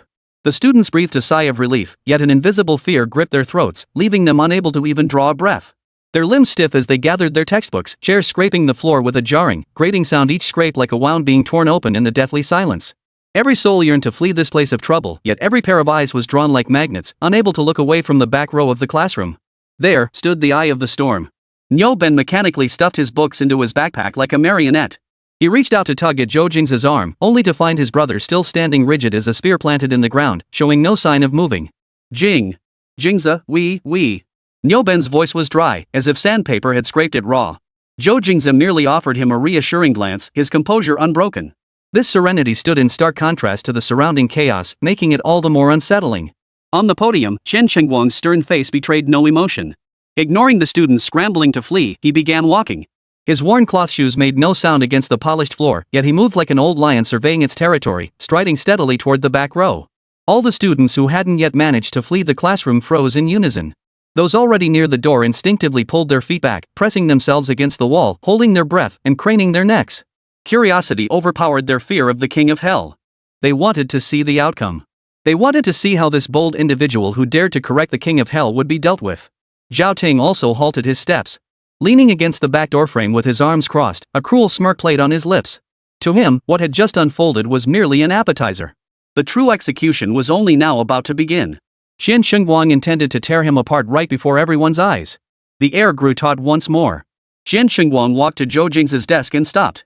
He was half a head shorter than Zhou Jingze, forcing him to tilt his head back slightly. The shock had vanished from his hawk-like eyes, replaced by a bottomless scrutiny and calm. "You're quite impressive," Chen Chengguang said, his voice hoarse and devoid of emotion. "Those words just now didn't sound like something a student your age would utter. Tell me, did you read some cutting-edge foreign monograph or receive guidance from some sage?" The words seemed like praise, but they were actually a deadly, underhanded blow. He was implying that Zhou Jingze's knowledge was merely memorized or heard, not truly his own. Chen Mo's heart leapt into his throat. This was far more vicious than a direct attack. It was an attempt to undermine Zhou Jingze's very foundation of competence. Yet Zhou Jingze's reply made everyone's heart skip a beat. "Professor," his voice was quiet yet cut through the room's clamor with crystalline clarity, "neither." He paused, his gaze calmly meeting Chen Chengguang's scrutinizing eyes, before slowly dropping a true bombshell. "Not only that, but I believe certain existing theories, including those in the textbook you edited, are fundamentally flawed." If the earlier moment had been a thunderclap, then now, it felt like the sky had fallen. The entire classroom fell into a silence heavier than death itself. The cold smile on Zhao Ting's face froze instantly, then twisted into an expression of utter absurdity and maniacal glee. He's gone mad. He's absolutely mad. He could no longer contain himself, erupting in a low roar. Who does he think he is? Einstein? Daring to question old Master Qian's textbook? This time, his rant drew no echoes. For every pair of eyes in the room was nailed to Chen Chengguang's face. A visible frost swiftly descended upon that stern, unyielding face. If Zhou Jingze's earlier response had been dazzling, sparking the exhilaration of meeting a worthy opponent, then now, this act of publicly questioning his academic legacy in broad daylight struck him as the most despicable, attention-seeking arrogance. He regarded scholarship as his very life. He would never tolerate anyone defiling the sanctity of theory with such frivolousness. "Oh?" Chen Chengguang's voice was as cold as a glacial wind, each word carrying shards of ice sharp enough to freeze one's very marrow. "Is that so?" He slowly repeated Zhou Jingze's words. "You say there are problems with advanced aerodynamics, which I edited?" He advanced half a step, his invisible pressure causing Neo Ben beside him to involuntarily step back. "Go on, enlighten me." He didn't even bother with a polite please. It was a judgment delivered from a position of superiority, brimming with overwhelming fury. "I'm all ears, oh great mind. What earth-shattering insights do you have to share?" "It's over." Chen Mo's heart plummeted to the depths. Completely finished. Zhou Jingze was risking his entire future to challenge the limits of a god. Yet Zhou Jingze's expression remained utterly unchanged. Science never clings to outdated traditions. Truth resides only in practice and more precise calculations. This was the creed he had earned through countless life and death trials as an ace pilot in his previous life. Textbook, 3rd edition, page 87. The section on the application of the Lanchester-Prandtl lift-line theoretical model. Zhou Jingze quoted the page number with surgical precision, cutting straight to the heart of the matter. That model systematically overestimates the induced drag generated by wingtip vortices when calculating wings with large sweep angles and low aspect ratios. His voice remained steady, as if stating an objective fact. Chen Chengguang's gaze sharpened, his chill intensifying as he sneered, "On what basis? Your gut feeling?" "No," Zhou Jingze shook his head. "Based on calculations. Based on my verification, in the transonic region with angles of attack exceeding 15 degrees, the induced drag values calculated by this theoretical model are 3% to 5% higher than actual measurements. 3% to 5%. When this figure was announced, 99% of the students in the classroom still looked utterly bewildered. But Lin Feng, who had been standing silently in the front row, turned pale as a sheet in an instant. As an academic prodigy, he understood better than anyone what this margin of error signified. In aerodynamic design, optimizing drag by just 0.1% could demand years of effort from a top-tier team. A systematic error of 3% to 5% wasn't a flaw, it was a colossal flaw capable of derailing the entire aircraft design direction. Zhao Ting's mocking expression froze on his face. He didn't understand the numbers, but he read Lin Feng's expression. An ominous foreboding coiled around his heart like a venomous snake. Nonsense! Qian Xingguang snapped, yet his hawk-like eyes betrayed an imperceptible flicker of turmoil. Lanchester-Prandtl theory is a cornerstone of modern aerodynamics, proven over a century. How dare you, a freshman, question it? Because the model is overly simplified. Facing Qian Xingguang's thunderous fury, Zhou Jingze met his gaze head-on, speaking each word deliberately. That model simplifies the wingtip vortex into an ideal, non-viscous vortex. It perfectly calculates the vortex's effect on the airflow field beneath the wing, which holds true as an approximation at low speeds. But it fails to account for the energy dissipation that inevitably occurs within the vortex core due to fluid viscosity. Zhou Jingze's explanation cut like a sharp scalpel, dissecting layer by layer the classic theory revered as gospel truth with precision and ruthless clarity. Simply put, it only calculates how vortices disrupt the flow, but fails to account for how vortices themselves wear out and decay. This viscous dissipation becomes particularly pronounced on high sweep angle wings, especially in the unstable transonic region. It causes the actual vortex intensity to be slightly weaker than what theoretical models predict. This is precisely the root cause of that 3% to 5.0% discrepancy. The words fell silent. Buzz. Qian Xingguang felt as if a sledgehammer had struck his skull. His body, tense with rage, froze rigid in that instant. The fist clenched at his side tightened imperceptibly, knuckles turning white from the sheer force. Viscous dissipation. The viscous dissipation probe within the vortex core. This problem was precisely the greatest challenge he had been tackling for years. Leading his doctoral team, working tirelessly day and night, spending tens of millions of national research funds, holed up in the National Key Laboratory, running countless simulations on the Galaxy supercomputer yet still unable to fully overcome it. They knew there was a problem there, yet they could never construct an accurate mathematical model to quantify this damnable dissipation. And now, this young man before him. This freshman who had only attended one of his lectures. Not only did he know, he had actually calculated it. He had even calculated the error rate. Qian Xingguang felt his breath grow hot and ragged. He stared intently at Zhou Jingze. That young, serene face no longer appeared as a student in his eyes. It was a specter. A specter that had crossed eras, mastering future technology. You. Qian Xingguang tried to speak, but his throat felt constricted, producing only a dry, raspy syllable. He instinctively raised his hand to adjust the reading glasses perched on his nose, only to realize his hand was trembling slightly. He drew a deep breath, forcing down the storm raging within. His gaze sharpened to the edge of two swords poised to leave their scabbards. Empty words hold no weight. His voice was hoarse. You claim to have calculated it, where's the proof? Where's the model? Where's your mathematical model? In that moment, he was no longer questioning a student, but confronting an adversary standing on equal footing or even higher ground than himself. Zhou Jingze observed the old man before him stunned to the point of near disarray, yet stubbornly clinging to truth and understood. It seemed the technology of this world had reached the same crossroads. Without another word, he turned and strode toward the lectern under the deathly silent gaze of the entire audience. He passed through rows of students frozen in place, finally coming to a halt before the lectern. From its recess, he picked up a white piece of chalk. Clack! The crisp sound shattered the silence. Every pair of eyes converged on the small piece of chalk held between his fingers. Qian Xingguang stared intently at him, his breath nearly catching. Zhou Jingze turned to face the blackboard and spoke calmly. You may write it down. But professor, before I write out this revised model, I want to confirm one thing. He tilted his head slightly, his gaze sweeping over his shoulder to the aviation luminary standing behind him. His tone was matter of fact, yet it struck like a nail driven deep into Qian Xingguang's heart. My model might be a bit different from the one your lab is currently researching. It's more refined. Qian Xingguang's pupils suddenly contracted to pinpricks, his body swaying violently as he nearly lost his footing. He knew. He even knew about his own research. Infinite shock and a near-maddening desire instantly consumed all his reason. Staring fixedly at Zhou Jingze's retreating figure, a command nearly a growl erupted from his throat. Right. Chapter 25, Dictating the Heavenly Book, the King of Hell loses his composure. That single word rang like a military order. Right.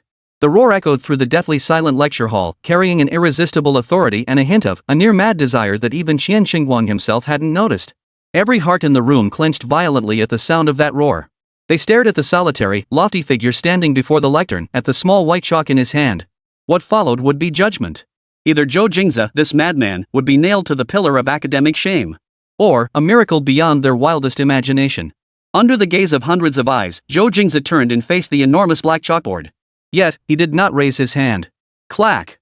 He gently placed the chalk bearing everyone's hopes and malice back into the groove on the lectern. This action left everyone stunned.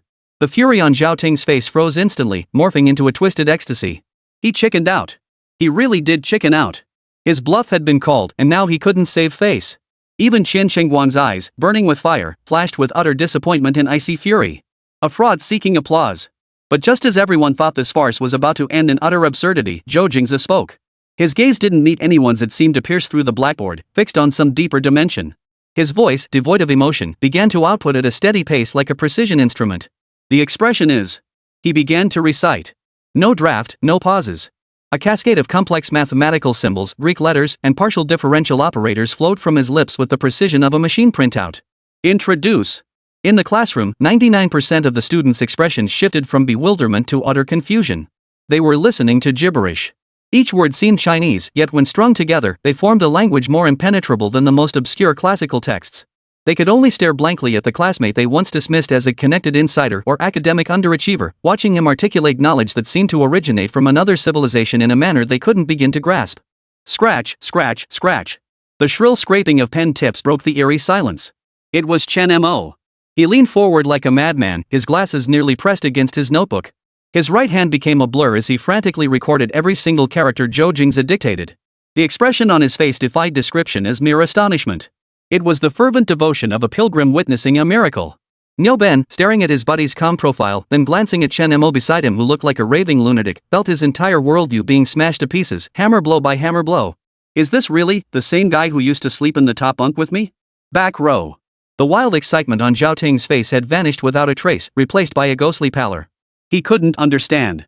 But he understood Qian Shengguang's expression. Below the podium, the old man dubbed Qian the Grim Reaper jolted violently the instant Zhou Jingze spoke. He froze, then as if realizing something, abruptly pulled an old, leather-worn notebook and a pencil so short it was nearly impossible to grip from the pocket of his faded Zhongshan suit. His hands trembled slightly. Head bowed, he pressed the notebook against the wall and began scribbling furiously. At first, his handwriting retained the neatness of a scholar. But as Zhou Jingze's narration delved deeper, especially when the concept of the correction factor zeta was introduced, Qian Shengguang's breath caught in his throat. He lifted his head, his hawk-like eyes fixed intently on Zhou Jingze, churning with a storm of emotion. Not optimization. Not supplementation. This fundamentally constructed an entirely new, more precise quantitative model. Zhou Jingze's speech remained steady and measured. Yet with every word he uttered, Qian Shengguang's pencil pressed harder against the paper. His hand trembled increasingly violently, transforming the once neatly printed formulas and symbols into wildly scrawled cursive. Chen Mo's pen tip froze. It wasn't that he didn't want to write, he simply couldn't keep up. The logical chain flowing from Zhou Jingze's mouth resembled an unceasing, surging river of mathematics. His comprehension, however, was but a tiny sampan. After struggling for a few rounds, it was mercilessly capsized and swallowed by the raging torrent. He abandoned his notes, lifting his head instead to gaze at that figure with the reverent awe one might reserve for a deity. Lin Feng sat in the front row. He didn't move. Not once, from beginning to end. He didn't even attempt to comprehend those formulas. For he knew this was a realm beyond his reach. He simply listened quietly, absorbing the pure, overwhelming beauty of rationality.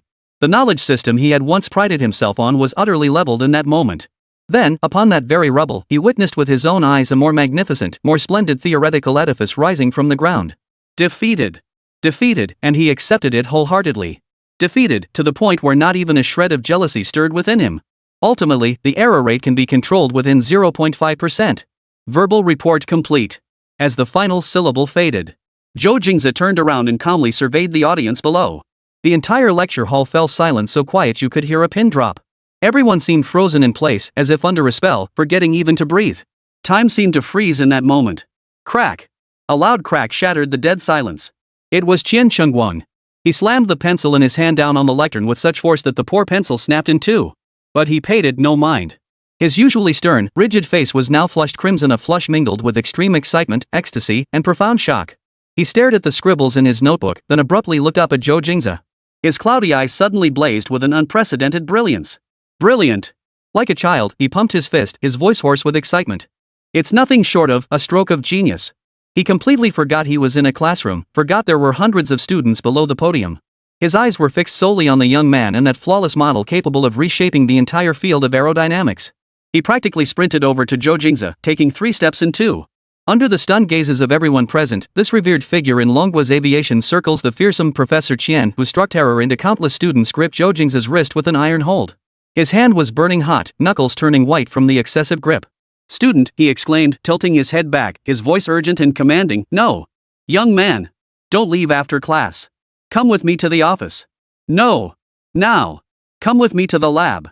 Every student in the lecture hall including Nyoben, Chen-mo, Linfeng, and Zhao Ting experienced a complete mental freeze at that moment.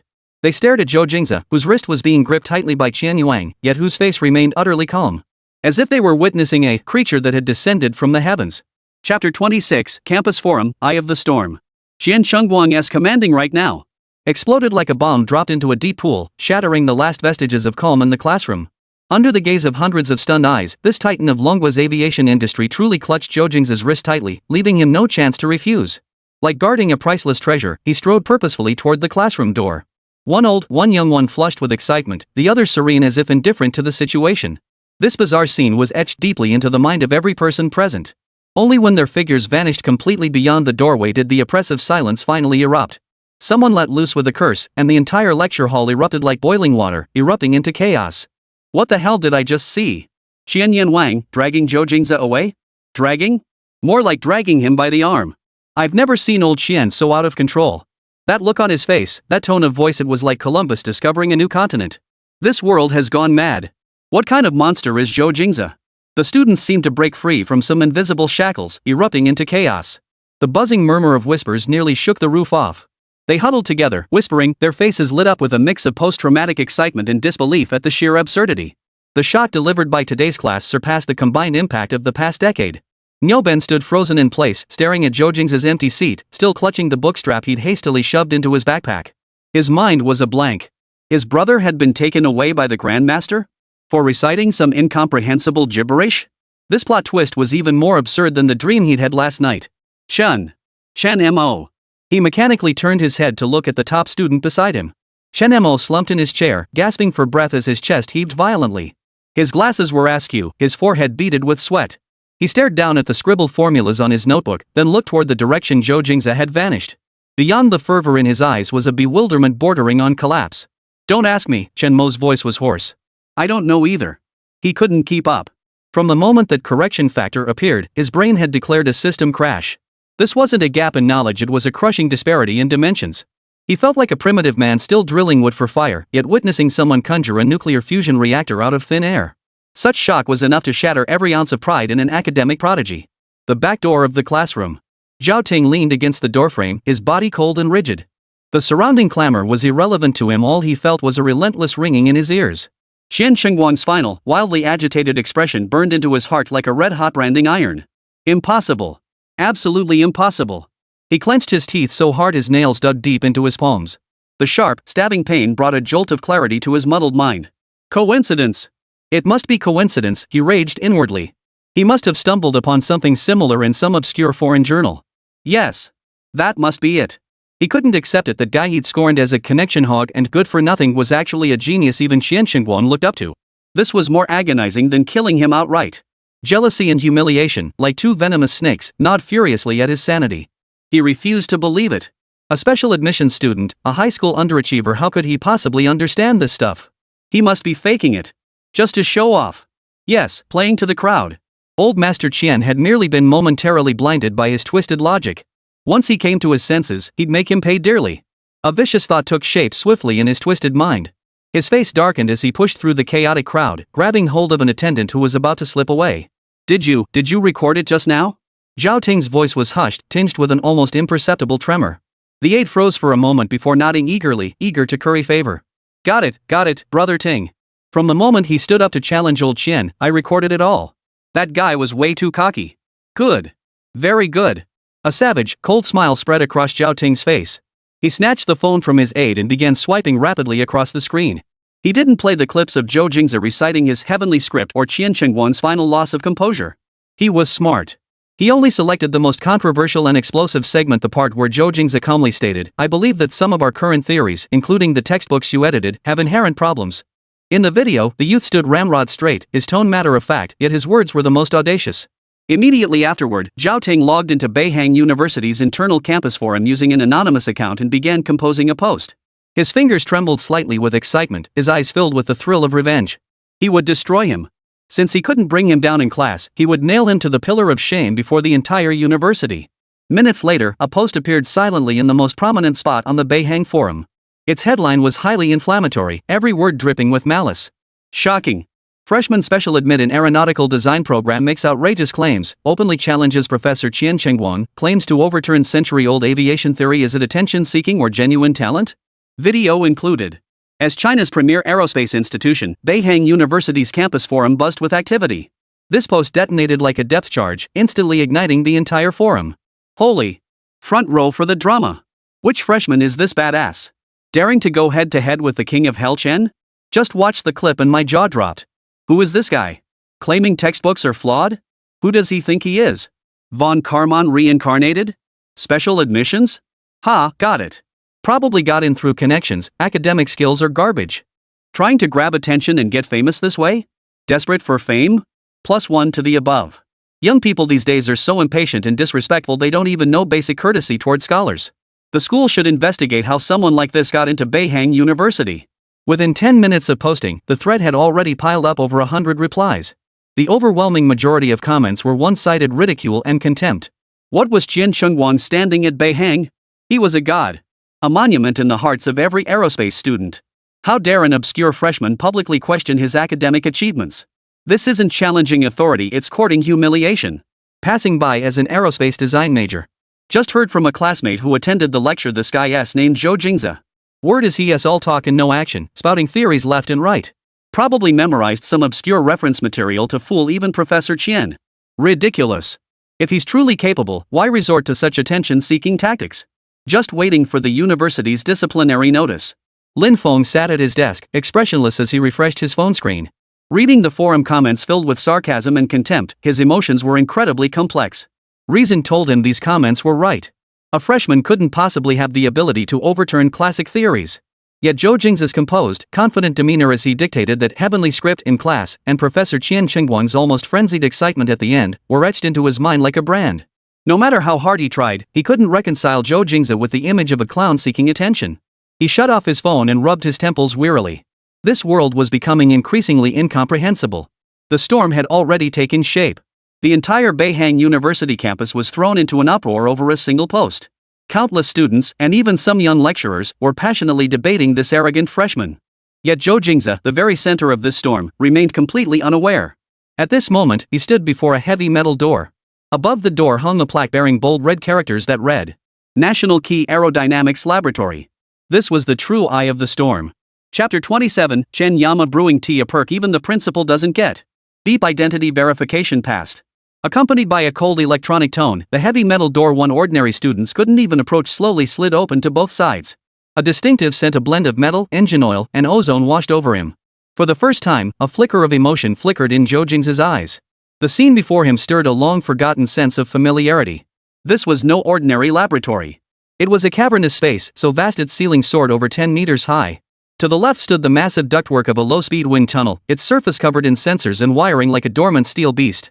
To the right, rows of top-tier server racks stood like sentinels, their indicator lights flickering like stars amidst a low-hum, an array of supercomputers supporting the processing of vast data. At the center of the space sat an assortment of aircraft models in bizarre configurations, from classic swept-wing designs to avant-garde flying wing layouts, even including a cooperative flap validation model he had only seen in conceptual stages during his previous life. The walls were densely covered with blueprints and formula derivations, while whiteboards bore calculations still in progress. The air carried a pure, intoxicating fervor, the essence of science and exploration. What do you think? Qian Chengguang released his grip on Zhou Jingze's wrist, a hint of unmistakable pride lighting up his face. This is my battlefield. His expression had shed all traces of the stern, rigid demeanor seen in the classroom, resembling a child eager to show off a cherished toy to a friend. Zhou Jingze nodded, his gaze settling on one of the whiteboards. There, drawn in red marker, was a complex vortex evolution model, accompanied by a line of small text, transonic shock boundary layer interaction problem, vortex breakdown point prediction failure. Hit a bottleneck, right? Zhou Jingze remarked calmly. Qian Chengguang's smile faltered, then dissolved into a long, bitter laugh. He walked to the whiteboard, picked up the eraser, then set it down helplessly. It's more than a bottleneck, he shook his head, his voice thick with exhaustion. It's a wall. A wall our entire team has spent 3 years trying to breach, burning through tens of millions in national funding, yet we haven't even managed to chip a crack in it. He turned, his gaze fixed intently on Zhou Jingze, eyes brimming with expectation. Transonic flight is the devil's domain for aircraft. Air ceases to be a docile lamb, it becomes viscous, volatile, and utterly unpredictable. Shock waves, boundary layers, and vortices swirl together like a boiling cauldron of chaos. None of our existing models can accurately predict when the wingtip vortices will suddenly collapse under the extreme conditions of Mach 0.98 and an 18-degree angle of attack. And once they collapse, the aircraft loses control instantly. He pointed at the model on the whiteboard. We've tried hundreds of approaches. Every supercomputer simulation falls just a hair's breadth short of the wind tunnel test data. That tiny margin? In real combat, it's deadly. Zhou Jingze listened quietly. He was well aware of this challenge. In his previous life, the US Navy's FA-18 Hornet had suffered multiple crashes due to this very issue. Only after spending astronomical sums to modify the flight control laws and add winglets had they partially resolved the problem. Your approach is off track. Zhou Jingze walked to the whiteboard and picked up a blue marker. Xian Shengguang's breath caught in his throat.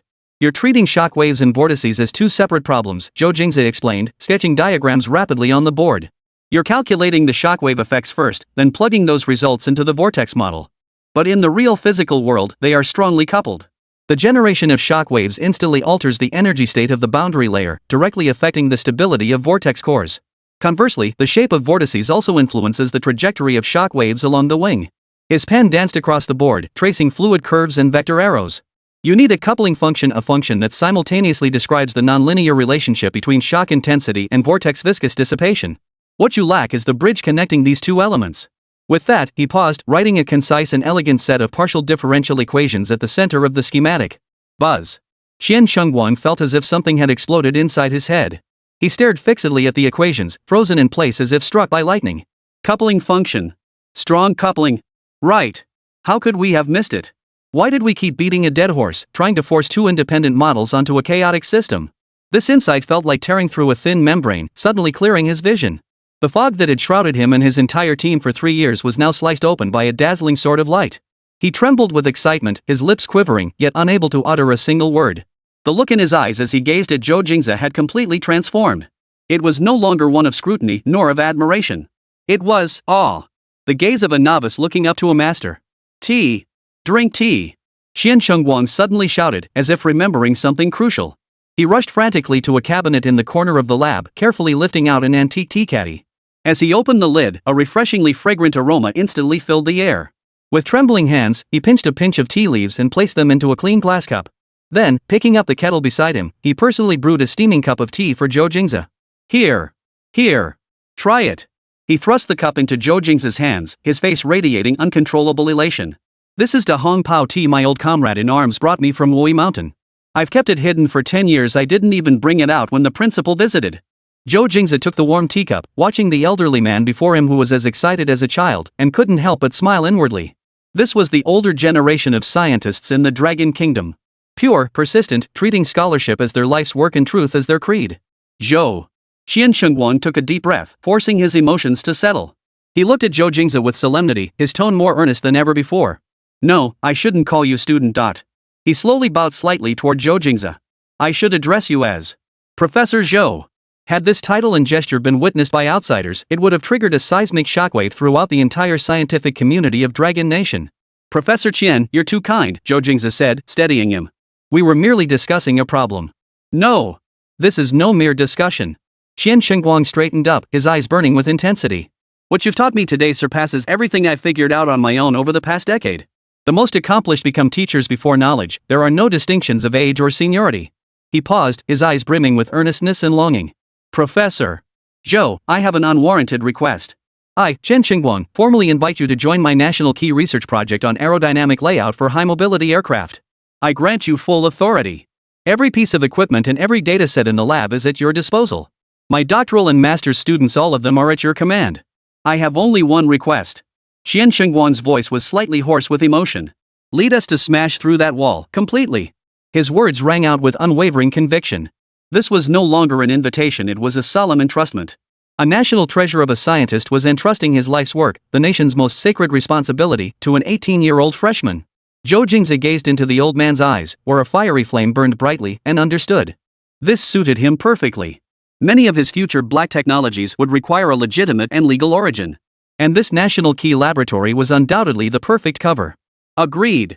Zhou Jingze nodded, his reply crisp and decisive. I'm in. Upon receiving the affirmative response, a genuine, radiant smile finally spread across Qian Shengguang's weathered face. Looking at the young man before him, he saw a rising star bright enough to illuminate the entire future of Longhua aviation. Old and young, in this laboratory representing the pinnacle of Longhua's technology, smiled at each other. A bond called kindred spirits quietly took root. Qian Shengguang suddenly remembered something and slapped his forehead. Right. I don't know which dorm you're staying in yet. I'll have the department transfer you to the best single-occupancy expert dorm immediately and assign you a dedicated vehicle. No need, Professor, Zhou Jingze interrupted. The dorm is fine, convenient. He didn't want to draw too much attention. That's out of the question. Qian Shengguang protested, his beard bristling. You're the crown jewel of our research team now. What if you get hurt or injured? Before he could finish, his phone in his pocket suddenly began ringing frantically. Chapter 28, The Forum Explodes. One stone stirs 1,000 waves, the entire school gathers to gawk at the mad new student. Just as Qian Shengguang was about to say more, the phone in his pocket emitted an untimely, shrill, and persistent vibration and ringtone. In this laboratory representing the nation's highest scientific standards, the sound was particularly jarring. Qian Shengguang frowned, a hint of displeasure flashing across his face. He was meticulous in his studies and extremely disciplined in his life, detesting interruptions during work above all else. Few people knew his personal number, and no one would dare to bombard him with calls like this when he had explicitly stated he was in the lab. He was about to hang up immediately, but the ringing persisted relentlessly, as if determined to ring until the end of time if he didn't answer. Sorry, Professor, I need to take this call, Qian Shengguang said apologetically, reaching for his old, paint-chipped flip phone. Seeing the name on the caller ID, his frown deepened. It was the principal's office number. He pressed the answer button, his tone sharp. Didn't I tell you? I'm in the lab. Don't bother me unless the sky is falling. On the other end, the president of Boeing University, a figure equally renowned outside academia, sounded tinged with urgency and resignation. Old Qian. My dear Qian. Hold your fire. Did you take a student named Zhou Jingze from the lecture hall? Qian Shengguang froze, instinctively glancing at Zhou Jingze beside him, who was holding a teacup and examining the wind tunnel model. He retorted with righteous indignation, yes. What's the problem? Do I need to report to you when I bring my research team to the lab? He had already unilaterally claimed Zhou Jingze as his own. Your research group? The president sounded visibly choked on the other end, his voice cracking. Good heavens. You really are. Go check the campus forum right now. It's practically exploding. The forum? What kind of nonsense is that? Qian Shengguang sounded impatient. I don't have time for those students' childish games. Hanging up. With that, he cut off the call without giving the president a chance to explain further. His mind and eyes were completely consumed by that brand new model. He had no time to care about some campus forum. He turned to resume his discussion with Zhou Jingze, only to find Zhou had set down his teacup and was watching him calmly. Professor Qian, have I caused you trouble?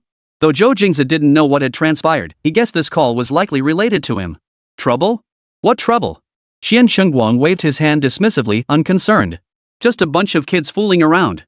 Ignore them. Come on, let's continue discussing the boundary conditions for that coupling function. Qian Shengguang didn't care. But at that very moment, the internal forum of Boeing University was already in an uproar. Zhao Ting's post shocking. Freshman special admissions student in aeronautical design makes outrageous claims, openly challenges Professor Qian Shengguang, claims to overturn century-old aviation theory seeking attention or genuine talent? Video included, had surged to the top of the popularity rankings within just 1 hour. Views exceeded 10,000, with over 500 replies. Across Boeing, whether undergrads, masters, or PhD students, nearly every idle phone scrolling student had been drawn in by this explosive headline. Holy crap! A mad genius. Fresh out of high school and already taking on the king of hell Qian? This guy's got some serious guts. Watched the video and my jaw dropped. This guy is so deadpan he doesn't even blink when calling out textbook errors. Who does he think he is? Prandtl reincarnated? Von Karman possessed? A special admissions student in aerospace engineering? Ha, we all know the deal. Probably had terrible academic scores and is trying to grab attention with this nonsense. Desperate for fame? Plus 10,086 to the above. Some students these days have zero real talent, just crave attention. They don't even understand basic respect for academic elders. The school's academic affairs office should investigate. How did someone with this attitude get into Boeing University? Exactly. Professor Qian's fundamentals of aerodynamics is the gospel our nation's aviation pioneers have revered for generations. He says there's a problem? Who does he think he is? Below the post, the comments were overwhelmingly filled with ridicule, contempt, and anger. Qian Shengguang's stature among Boeing students bordered on divine. How dare some unknown freshman, whose name no one had ever heard, openly question a deity in a lecture hall filled with hundreds? This wasn't academic debate, it was sacrilege. A blatant provocation. Zhao Ting watched the rapidly growing replies, a sick, twisted pleasure spreading across his face. Hiding among the crowd, he used fake accounts to fan the flames relentlessly. According to students present, the professor angrily escorted this individual out of the classroom. He was likely taken straight to the academic affairs office. Everyone is waiting for a university-wide reprimand. This kind of person should be expelled. Otherwise, anyone will dare to spout nonsense, and Beihan's academic integrity will be ruined.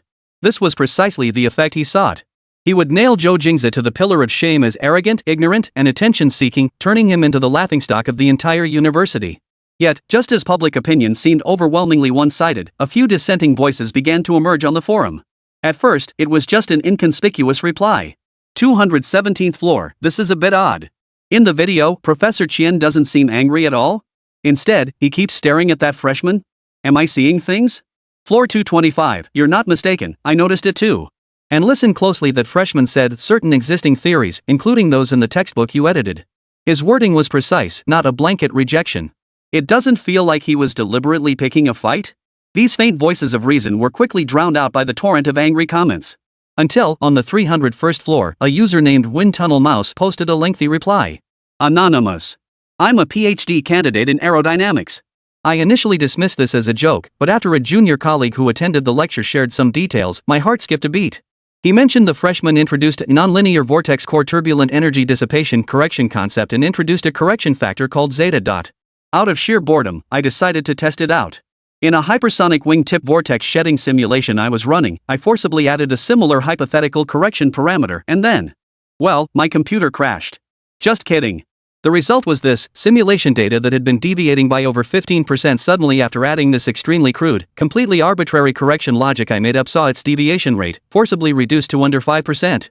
I'm completely baffled right now. I have no idea who that freshman is, nor what his complete model looks like. All I can say is, if my junior didn't mishear in class, then this freshman might not be arrogant, but a genius beyond our comprehension. That's all I'll say. Back to crunching my numbers. This reply landed like a boulder dropped into boiling oil. The entire forum fell deathly silent for a moment before erupting into a storm 10 times more intense than before. The PhD big shot himself has stepped in? Wind Tunnel Mouse. I recognize that ID. It's Senior Wang Bo from Professor Luo's lab. That's a true legend. Is Senior Wang Bo serious? A single virtual parameter, and he nailed the deviation rate under 5%? That's ING God tier. Holy. I just got chills down my spine. Did we curse the wrong person? The tide turned abruptly at that very moment.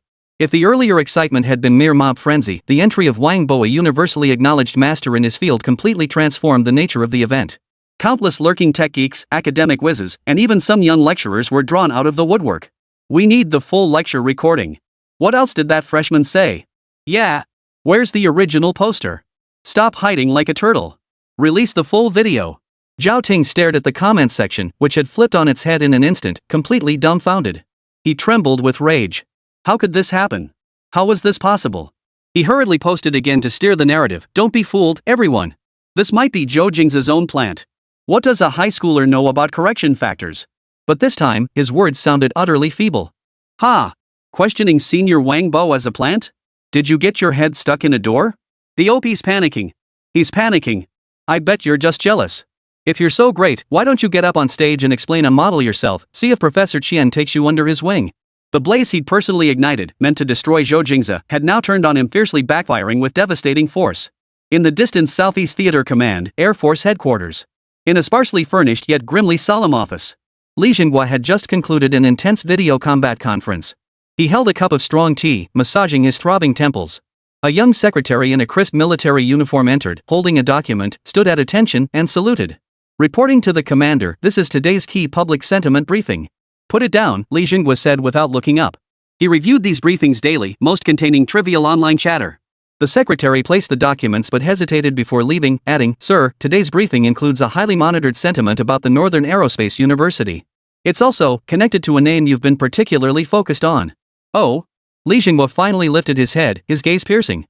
Zhou Jingze, the secretary uttered the three words. Li Jinghua's movements froze. He set down his teacup, grabbed the briefing, and his eyes immediately locked onto the most prominent item. As he read the jarring headline, saw the familiar yet unfamiliar, perfectly upright figure in the video, and absorbed the detailed account of the entire incident in the briefing, the weariness vanished from his face. He felt neither anger nor surprise. Instead, a slow, amused, and deeply meaningful smile curved his lips. That smile held admiration, anticipation, and above all, a sense of "I knew it all along." That kid. Li Xinghua leaned back in his chair, his fingers tapping lightly on the desk, producing a rhythmic tap-tap sound. Like a god of war when saving lives, yet still can't stand the quiet once back at school. He tossed the briefing onto the desk and gazed out the window at the azure sky, as if his gaze could pierce through miles to see the young man standing at the eye of the storm. Very well. Whether dragon or serpent, it must be drawn out into the open. Let me see just how big a splash you can make in these deep waters. Chapter 29, The Authority Speaks, settling the matter once and for all. In the lab, Zhen Chengguang's old flip phone rang insistently for the third time. He had just hung up with the university president when the call came in, this time from the dean of his college. Old Qian. Dean Qian. You finally picked up. You gotta check the forum. If you don't, our building will be flooded with students' spit. The dean sounded like he was about to cry. Another one. Qian Chengguang thought impatiently, about to hang up. Zhou Jingze set down his teacup and spoke calmly, Professor Qian, let them look. Qian Chengguang froze. Zhou Jingze's gaze was as still as an ancient well, as if the storm raging outside one powerful enough to cause any student's social death had nothing to do with him. Truth fears no scrutiny. The words struck Qian Chengguang like an electric current. Right. Damn it. Truth has nothing to fear. He, Qian Chengguang, had spent his entire life in research. When had he ever feared questioning? When had he ever needed to hide or cover anything up? His fury wasn't directed at the students' questioning, but at those fools who dared to use such despicable means to slander a genius capable of reshaping the future of aviation in Dragon Nation. This wasn't just an insult to Zhou Jingze, it was a desecration of science itself. Well said. Qian Chengguang slapped his thigh, the fire in his eyes igniting into fierce determination. Ignoring the wails on his phone, he hung up and strode purposefully to a computer connected to the internal network, sitting down. Those little punks want to see? They want to know why I took Zhou away? Fine. Today I'll let them see everything. See it all clearly. His fingers trembled slightly with excitement, yet his keystrokes were lightning fast. He logged straight into Beihang University's internal campus forum. The first thing that caught his eye was the post pinned to the top, its title a garish red. Gazing at the towering buildings below, the unspeakable mockery, abuse, and self-righteous speculation, Qian Chengguang's face flushed crimson with rage. Fine. Very well. He didn't bother engaging with those posts that would be beneath him. He clicked the Post New Thread button. Across the entire Beihang University forum, countless students who were gossiping, arguing, or lurking suddenly noticed a new post appear at the very top of the homepage, system highlighted and pinned. The poster's ID made everyone's heart skip a beat. Verified ID, Professor Qian Chengguang, School of Aerospace Science and Engineering, Beihang University. Professor Qian. The legendary Professor Qian himself had personally stepped into the fray. In an instant, the entire forum fell silent as if someone had pressed mute. The countless IDs that had been jumping around moments ago vanished by more than half. Everyone held their breath, staring intently at the newly appeared post. They could almost foresee the storm brewing, a thunderous wrath from the academic titan, unleashed upon that arrogant freshman. Zhao Ting trembled with excitement, already envisioning the university-wide reprimand or even expulsion notice for Zhou Jingze. Yet when they clicked on the post and read its title and content, everyone froze in disbelief. The post's title was almost painfully simple, exuding an academic rigor bordering on dryness. A brief explanation regarding the modified model of the Lanchester-Prandtl liftline theory under cross-supersonic strongly coupled fields. No angry ranting. No harsh criticism. Only academia. The content left non-specialist students utterly bewildered, yet sent chills down the spines of every aerospace and aerodynamics major. Today, during the freshman course Fundamentals of Aerodynamics, Zhou Jingze from Lingyun Class 1 of the Aircraft Design and Engineering program proposed a novel modified model addressing the limitations of classical liftline theory when handling the strong coupling effects of transonic shock waves and boundary layers. Deeply impressed, I hereby publish its core concepts and formulas for discussion and study by the entire university community. Qian Chengguang set the tone right from the post's opening. Not criticism, but discussion and learning. Following this, the main body of the post featured a high-resolution screenshot of a formula rendered by professional software. At the center of the image, a set of partial differential equations, simple yet elegant, rested like a work of art. Below the equations, Qian Chengguang provided an accessible explanation in plain language. This model innovatively introduces the concept of coupling functions and proposes a correction factor zeta to describe the nonlinear relationship between shock intensity and vortex-induced viscous dissipation. It no longer treats shocks and vortices as independent problems but unifies them within a strongly coupled chaotic system framework for solution. This approach resolved a core challenge that had plagued our institute's national key project on aerodynamic layout for high maneuverability aircraft for 3 years, pointing us toward an entirely new research direction. If, at this point, most students were merely feeling a sense of awe without fully grasping the implications, then the subsequent content of the post detonated like a genuine nuclear bomb in everyone's mind. Just moments ago, I directed our lab team to conduct preliminary computer simulations based on Zhou's novel model. Below are partial comparative data results. Attached below the post was a clear data comparison chart. On the left, simulations based on existing theoretical models showed deviation rates from wind tunnel test data fluctuating between 13% and 18%, a sea of jarring red. On the right, the deviation rate of simulation data based on Zhou Jingze's new model was firmly controlled within 3%. A pleasing shade of green. Data never lies. This chart delivered a resounding slap across the faces of all previous skeptics and mockers. The forum fell into a deathly silence. The IDs that had just been shouting about sensationalism, unorthodox methods, and disrespect now seemed collectively choked, unable to utter a single word. The doctoral student whose post had been taken down earlier, the one with the ID wind tunnel mouse, left a single line beneath the thread that garnered thousands of likes. I take back what I said. This is genius. I'm heading straight to my advisor's office to bow and beg to join Professor Qian's lab, even if it means just fetching tea and water for this Zhou student. This single reply ignited the atmosphere, which had been suppressed to its absolute limit. Fuck. What the hell did I just say? The deviation rate is under 3%? What kind of god-tier model is this? This could get published in Nature. Zhou, no, God Zhou. Take my kneel. I hereby declare, from this day forward, Zhou Jingze is my half-brother. Anyone who says a single bad word about him will have me to deal with first. Anyone who cursed him earlier, step right up. Does your face hurt? The wind shifted 180 degrees in a matter of minutes. And Qian Chengguan's post wasn't over yet. At the very end, he wrote in a tone brimming with unprecedented praise and anticipation. This student, Zhou Jingze, who proposed the revised model, is the most gifted young talent in aerodynamics I, Qian Chengguan, have encountered in my 40 years of teaching without exception. I have formally invited Zhou Jingze to join my national key research project on aerodynamic layout for high maneuverability aircraft and granted him full data access privileges. Science advances precisely through this cycle of relentless questioning and refinement. That Beihang University has such a student is not only an honor for our institution but a national treasure. Boom! These final words struck like a thunderclap from the heavens, shattering everyone's worldview. National Key Research Project Team. Highest data access privileges. An honor for the university. An honor for the nation. What an astonishingly unprecedented endorsement. This was no mere endorsement, it was an investiture. The academic titan was proclaiming to all of Dragon Nation the rise of a new star in scholarship. In the corner of the classroom, Zhao Ting stared blankly at the post pinned to the top of his phone screen, overwhelmed by the tidal wave of adoration and confessions flooding the comments. His vision darkened in waves. His mind went blank. All the jealousy, resentment, and unwillingness he'd harbored were crushed to dust by Qian Chengguan's words, a national treasure, leaving not even a speck of ashes behind. He was finished. He knew it was over for him.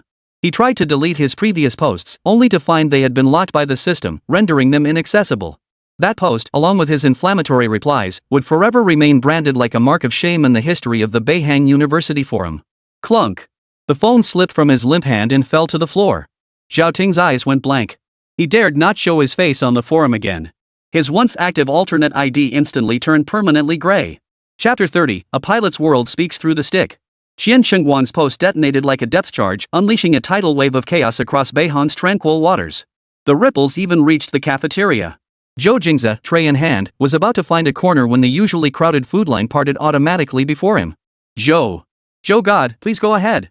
A bespectacled boy flushed crimson, nervously taking a step back. The nickname God Zhou made Zhou Jingze's brow furrow imperceptibly. He said nothing, merely nodding as he stepped through the opening. Wherever he passed, the previously noisy chatter instantly dropped an octave. Countless gazes focused on him like searchlights, a mix of awe, curiosity, and scrutiny. Holy, did you see that? That's the living legend of theory. His presence is overwhelming. No kidding. That's the pride of the nation, personally endorsed by the Money King. You'd better not breathe too loudly. What do you think fills his mind? Formulas or code? Zhou Jingze paid no heed to the chatter. He was merely thinking that today's braised pork was a bit fatty. Just then, a figure carrying a tray walked straight over and sat down across from him. It was Lin Feng. The air in the entire corner of the cafeteria seemed to freeze instantly. Everyone instinctively fell silent, ears pricked up. As Ling Yun Class 1's undisputed top student and class monitor, Lin Feng had always been the center of attention. Yet this aura paled in comparison to Zhou Jingze's earth-shattering corrected model. Everyone assumed Lin Feng would either withdraw into himself or keep his distance from Zhou Jingze. But he didn't. I studied the post Professor Qian shared, and the model you proposed. Lin Feng spoke first, his voice steady, devoid of jealousy or resentment, only pure inquiry. I don't understand it. He admitted frankly. That correction factor, how did you conceive it? It completely contradicts the boundary assumptions of traditional fluid dynamics. Zhou Jingze had just picked up a piece of potato when he lifted his eyelids to glance at him. This question touched upon an empirical formula he'd derived from countless flights in extreme environments in his previous life, combined with knowledge from the system's reward database. It was difficult to explain clearly in a few words. A conjecture, he uttered succinctly, returning his attention to the potatoes on his plate. A conjecture? Lin Feng choked on his response, then shook his head with a wry smile. A single hypothesis had solved a problem that had stumped the National Key Research Team for 3 years. The gap was truly disheartening. Fine. Theoretically, I concede. Lin Feng took a deep breath, set down his chopsticks, and fixed Zhou Jingze with a piercing stare. His tone sharpened abruptly. I admit defeat wholeheartedly. But Zhou Jingze, don't forget. The cockpit we'll occupy in the future is the J-20s, not an office at the Chinese Academy of Sciences. What we'll grasp is the control stick, not a ballpoint pen. His voice wasn't loud, but each word rang with an unquestionable pride. No matter how strong the theory, no matter how perfect the formula, it all comes down to practice. In a pilot's world, the stick speaks. In the upcoming simulator training and future actual flights, I won't lose to you again. This was no ordinary exchange, it was a bare-knuckle challenge. The students eavesdropping nearby felt their hearts pound wildly, their blood boiling. This was a clash between the chosen few. No underhanded tricks, just a fair and square challenge. Zhou Jingze finally swallowed his food. He lifted his head, calmly meeting the fiercely determined gaze of his opponent. With little emotion, he gave a low hum, then asked, "Aren't you going to eat the chicken drumstick on your plate?" Lin Feng. Several days later. Beihang University, National Flight Simulation Training Center. For the first time, all students of Lingyun Class 1 stepped into this massive building brimming with futuristic technology. Under soft lighting, rows of sleek flight simulator cockpits stood like dormant steel beasts, arranged in quiet formation. A tall, stern-faced middle-aged man in a dark blue flight suit stood at the front of the formation. The insignia on his shoulders revealed his past as a decorated ace pilot. My name is Gao Yuan. I am your flight simulator instructor. His voice was not loud, yet it carried an oppressive weight honed by years of high G endurance, piercing through eardrums and resonating deep within the heart. Here, you can leave all your fancy titles behind. Top scorer on the college entrance exam? Gold medalist in the Olympiad? I don't care. I only care about one thing: your performance in the simulator. His gaze swept over the formation like a hawk's, finally settling on Zhou Jingze's face with undisguised scrutiny and doubt. I hear we have a theory genius in our class? Gao Yuan's voice carried a hint of amusement. One paper, and you've got an old scholar like Professor Qian Chenguang singing your praises. Impressive. His tone shifted abruptly, growing sharp. But let me remind you, and all of you. Theory is gray, while the tree of flight endures forever. No formula, however perfect, can predict sudden crosswinds at altitude. No model, however precise, can simulate an engine surge. On the battlefield, what saves your life isn't the theory in your head, but the muscle memory honed through countless repetitions in your hands. From today onward, you are greenhorns. A bunch of greenhorns who can't even crawl steadily yet dream of flying. My mission is to drill you greenhorns into eagles that can tear through the skies. Or to personally clip the wings of those self-important, flashy, clumsy birds and weed them out. His stern words made every student's heart tighten. Gao Yuan pointed to the simulators behind him and continued, Today, Lesson 1, basic takeoffs, landings, and level flight along a route. I will grade you based on your precision, smoothness, and mastery of procedures. This score will be the first entry in your flight records and will shape my future assessment of you. Now, pair up with a partner and enter the simulators. The moment he finished speaking, the classroom erupted into commotion. Everyone instinctively began searching for familiar classmates. Yet one figure stepped out of the crowd, striding directly to the middle of the line and coming to a halt before Zhou Jingze. It was Lin Feng. Under the astonished gazes of the entire class and even instructor Gao Yuan, Lin Feng stood tall, extending his hand to Zhou Jingze. Zhou Jingze, we're a team. He wasn't negotiating, he was declaring. The fighting spirit in his eyes burned even more fiercely than it had in the cafeteria, as if it had already ignited into tangible flames. The entire training hall fell deathly silent. Gao Yuan folded his arms with keen interest, a meaningful curve lifting the corners of his mouth. He was eager to see whether this theoretical genius praised to the skies by old man Qian was a true dragon or merely a worm that could solve problems. Under the gaze of all present, Zhou Jingze's eyes slowly shifted from Lin Feng's outstretched hand to his face. His expression remained neutral as he spoke calmly. Acceptable. Chapter 31, Simulator Debut, Playing the Fool to Catch the Fox. Under the varied gazes of their classmates, Zhou Jingze and Lin Feng walked toward the same simulator, numbered 07. This is a tacit understanding, a silent declaration. As partners, they would stand together on the same battlefield from start to finish.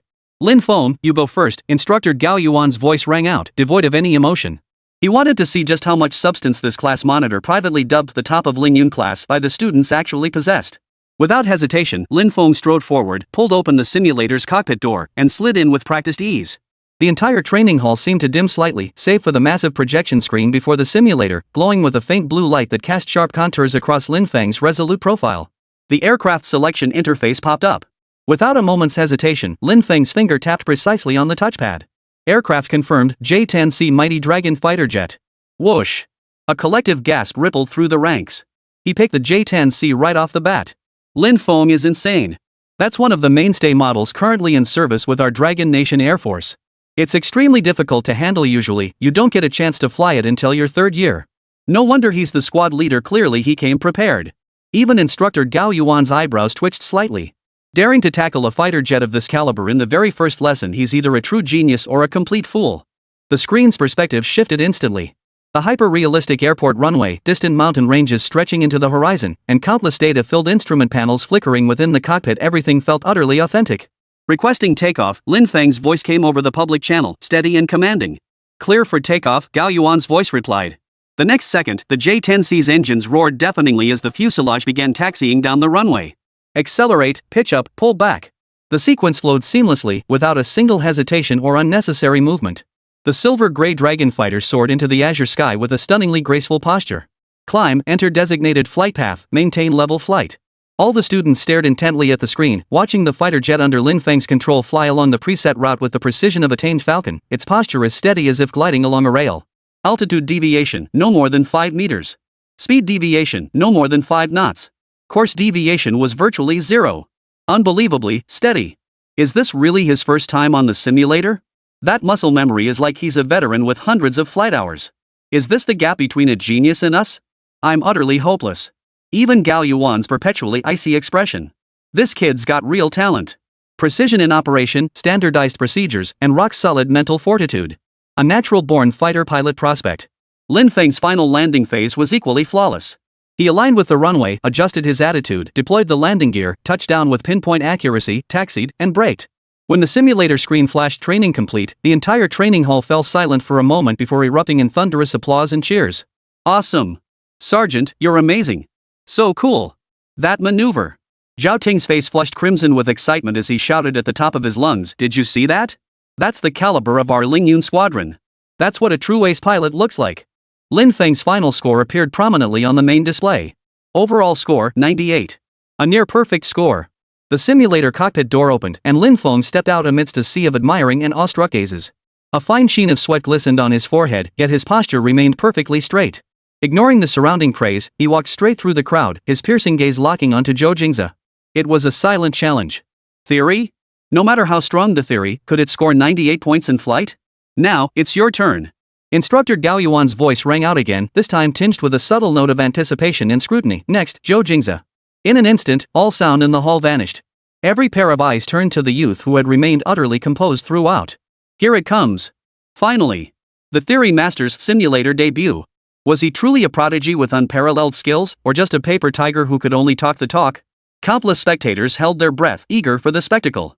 Zhao Ting stood arms crossed, a thin, unmistakable sneer playing at the corners of his mouth, waiting for Zhou Jingze to falter so he could be the first to mock him. Amidst the deathly silence, Zhou Jingze took his time, strolling leisurely to Simulator 07. His movements were deliberate, even slightly lazy. He pulled open the pod door, settled inside, and then closed it with measured care. Everyone's hearts were in their throats. The aircraft selection interface lit up once more. What do you think he'll pick? The J-20? Or will he choose the J-10C to go head-to-head with the squad leader? No way. If he dares pick the J-20, I'll eat this simulator right here. A guy who wants to overturn basic flight theory, what the hell does he know about fighter jets?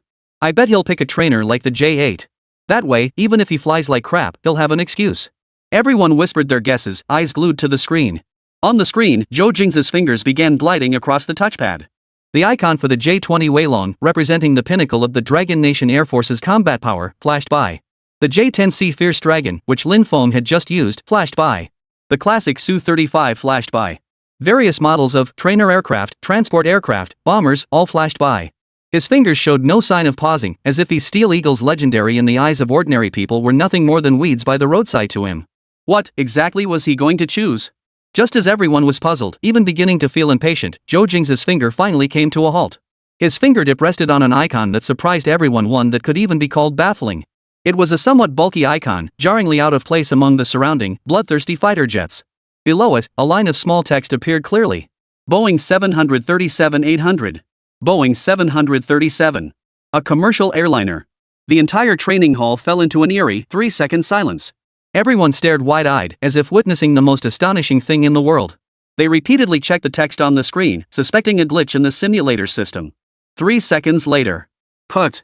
Someone, no one knew who, couldn't hold back any longer and burst out laughing. Like a contagious virus, the laughter instantly erupted across the entire hall.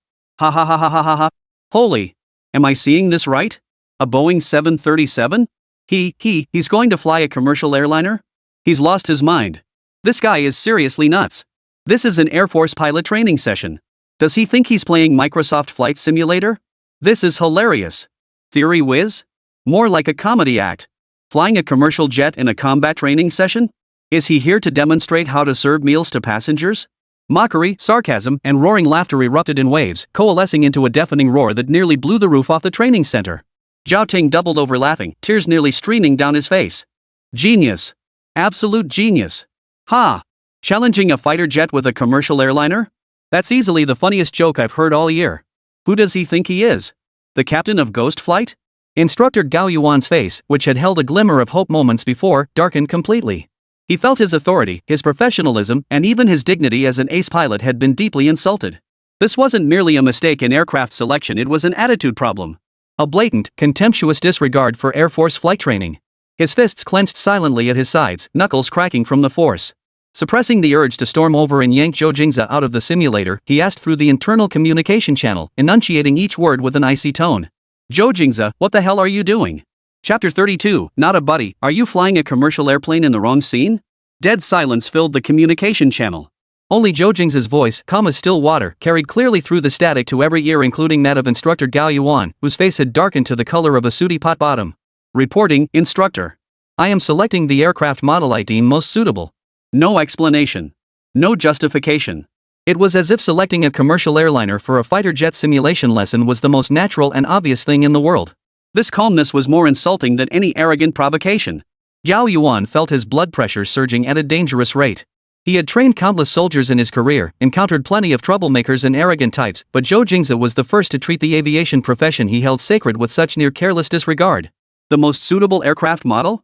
Gao Yuan laughed bitterly in anger. He strode down from the control console, each step feeling like he was trampling on every student's heart. He walked straight to Simulator 07. Those eyes that had once gazed upon the clouds and winds at 10,000 meters now fixed intently on the calm figure inside the cockpit. Zhou Jingze, I'll ask you one more time, do you know where you are?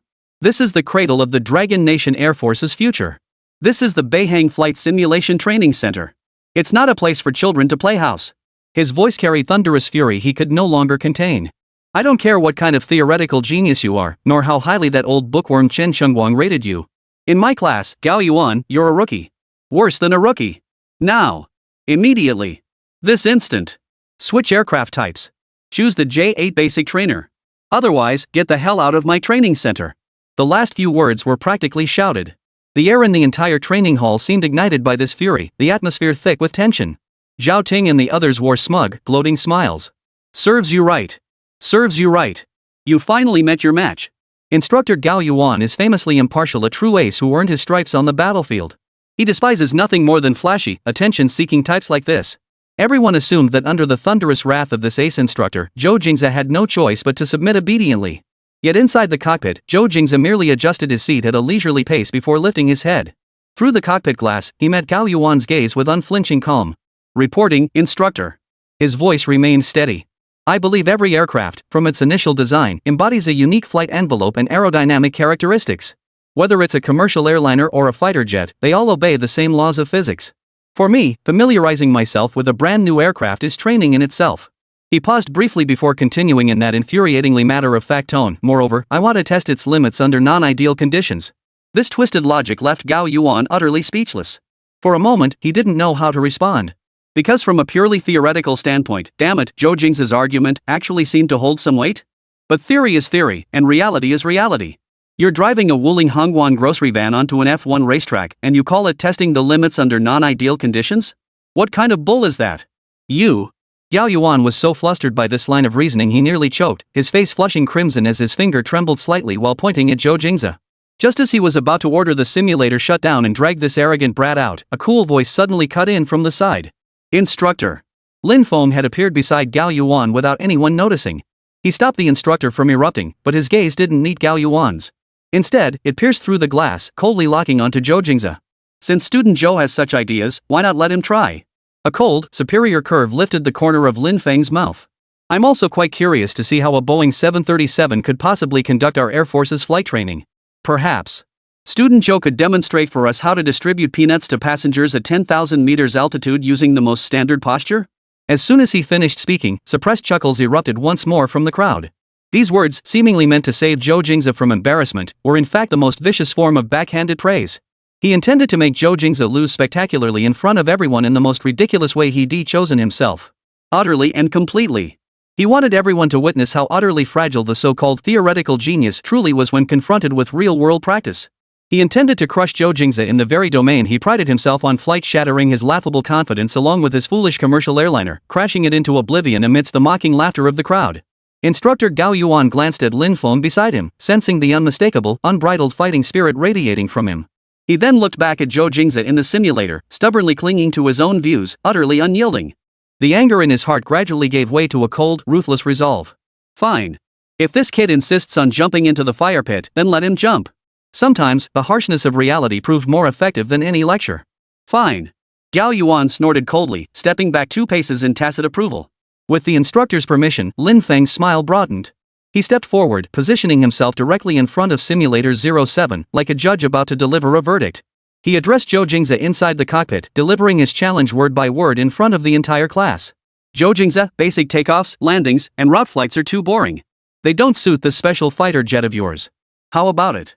Care to play a one-on-one simulated dogfight with me? Me, the J-10C. You, the Boeing 737. The words sent shockwaves through the entire room. A one-on-one simulated dogfight? A fighter jet against a commercial airliner? This wasn't a challenge, it was outright slaughter. A one-sided massacre. All eyes turned to Zhou Jingze, awaiting his response. In their eyes, Zhou Jingze's only option was to find a way out and refuse this doomed confrontation. Yet, under the spotlight, Zhou Jingze inside the simulator cockpit finally showed his first noticeable change in expression. A slow, faint curve lifted the corners of his mouth. It was a smile tinged with laziness, a hint of amusement, and a touch of nostalgia that no one could fathom. He tapped the control panel lightly, as if rousing a slumbering beast. Then, he spoke calmly into the public channel. All right. But the rules need to be changed. Lin Feng raised an eyebrow. How do you propose to change them? Zhou Jingze's voice echoed through the entire hall via the speakers, clear and commanding. You're not alone. You, and everyone behind you who believes the J-10C can win, that's one side. Me, and this 737, are the other side. Chapter 33, this is the most arrogant new recruit I've ever seen, no contest. Zhou Jingze's words thundered through the training hall like a bolt of lightning. Everyone froze. Their brains seemed to crash instantly under the impact of this outrageously arrogant statement, momentarily unable to comprehend its meaning. What did he mean, that he, along with everyone behind him who believed the J-10C could win, counted as one side? What the hell does it mean, me and this 737 are the other side? What the hell does that mean? He was going to take on the entire Lingyun squadron single-handedly, piloting a commercial airliner? Holy! An exclamation filled with shock and utter disbelief erupted from someone, shattering the deathly silence. He's insane. He's absolutely insane. Does he even know what he's saying? Take on our entire squadron? In a Boeing 737? Even if the god of war descended, this plot wouldn't be this absurd. I take back what I said earlier. He's not the god of comedy, he's a complete lunatic. Delusional to the extreme. Zhao Ting dramatically reached up to his ear, as if hearing some Arabian Nights fable. Pointing at Zhou Jingze's simulator, he laughed until he was gasping for breath. Ha ha ha. Did you hear that? He wants to take on all of us. With that Airbus that can barely get airborne? I've seen it all today. Even Lin Feng, the one who issued the challenge, froze in place. He'd imagined Zhou Jingze might refuse, make excuses, or grudgingly accept the fight. But he never expected Zhou Jingze would respond with such arrogance, such utter absurdity, turning his challenge into a declaration of war against the entire class. This wasn't arrogance anymore, it was contempt. Contempt for him, Lin Feng. Contempt for every single person in the Lingyun class. Contempt for the flight skills they prided themselves on. An uncontrollable rage surged from the depths of Lin Feng's heart, shooting straight to the top of his head. His handsome face flushed slightly crimson with extreme fury. Fine. Fine. Well done, Zhou Jingze. Lin Feng laughed bitterly in his rage. Turning to face the entire class, his voice rose sharply with emotion. Everyone heard that. He chose this himself. Since Comrade Zhou is so confident, wouldn't it be petty of us not to oblige him? Instructor. Lin Feng abruptly turned to Gao Yuan, his request ringing out clearly, I request activation of team combat mode. Our side, Ling Yun Class 1, aircraft type J-10C. Opponent, Zhou Jingze, aircraft type Boeing 737. Please grant approval. Instructor Gao Yuan's expression had shifted from its earlier pallor to an oddly composed calm. Gazing at the composed figure within the simulator, he suddenly realized how absurd his earlier rage had seemed. Madman. This is a true madman. A madman who dared to defy every rule and convention. Having spent half his life in the military, he'd only ever seen soldiers who followed the rules to the letter. This was the first time he'd encountered such a monster utterly unpredictable by any conventional measure. Somehow, deep within him, a strange, absurd sense of anticipation began to stir. He wanted to see just how far this madman would go. Approved.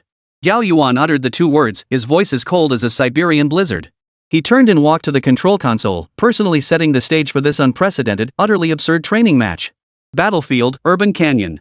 Weather, clear skies with a level 3 crosswind. Rules, all weapon systems activated. Unrestricted combat. Defeat occurs upon being shot down or voluntarily withdrawing. At the keywords Urban Canyon and all weapon systems open, every student sucked in a sharp breath. Urban Canyon meant an extremely complex battlefield environment, densely packed with high rises, demanding exceptional piloting skills and tactical evasion abilities. And all weapon systems open. A J-10C fighter jet was equipped with PL-10 and PL-15 air-to-air missiles and an onboard cannon. But a Boeing 737. What weapons does it have? Its PA system? Or the flight attendant's smiles? From the moment the rules were set, this confrontation was destined to be a slaughter with no suspense whatsoever. Ah, this is gonna be a show. Zhao Ting rubbed his hands excitedly. Guess how squad leader Lin Feng will finish him off? Blast him out of sight with a PL-15? Or fly right up beside him and slow cook him with that cannon? I think the latter's way more satisfying. Make him watch his plane get turned into Swiss cheese. Too brutal, but I love it. Ha ha ha. The entire training center buzzed with gleeful anticipation. Everyone was already celebrating in advance, debating the humiliating ways Zhou Jingze would be shot down, as if he were already a wreck lying on the runway. In a corner, the burly Niu Ben nudged Chen Mo beside him with a worried look. Mo, isn't Brother Zhe being too impulsive? How could he possibly win? They've got a whole squadron of J-10CS over there. Chen Mo pushed his glasses up his nose. Behind the lenses, a gleam flashed one no one could decipher.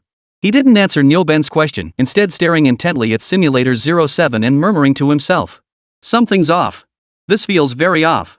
Ever since choosing the 737, every move he's made seems designed to deliberately provoke everyone, pushing the situation to its most extreme, most disadvantageous point for himself. He's no sweetheart.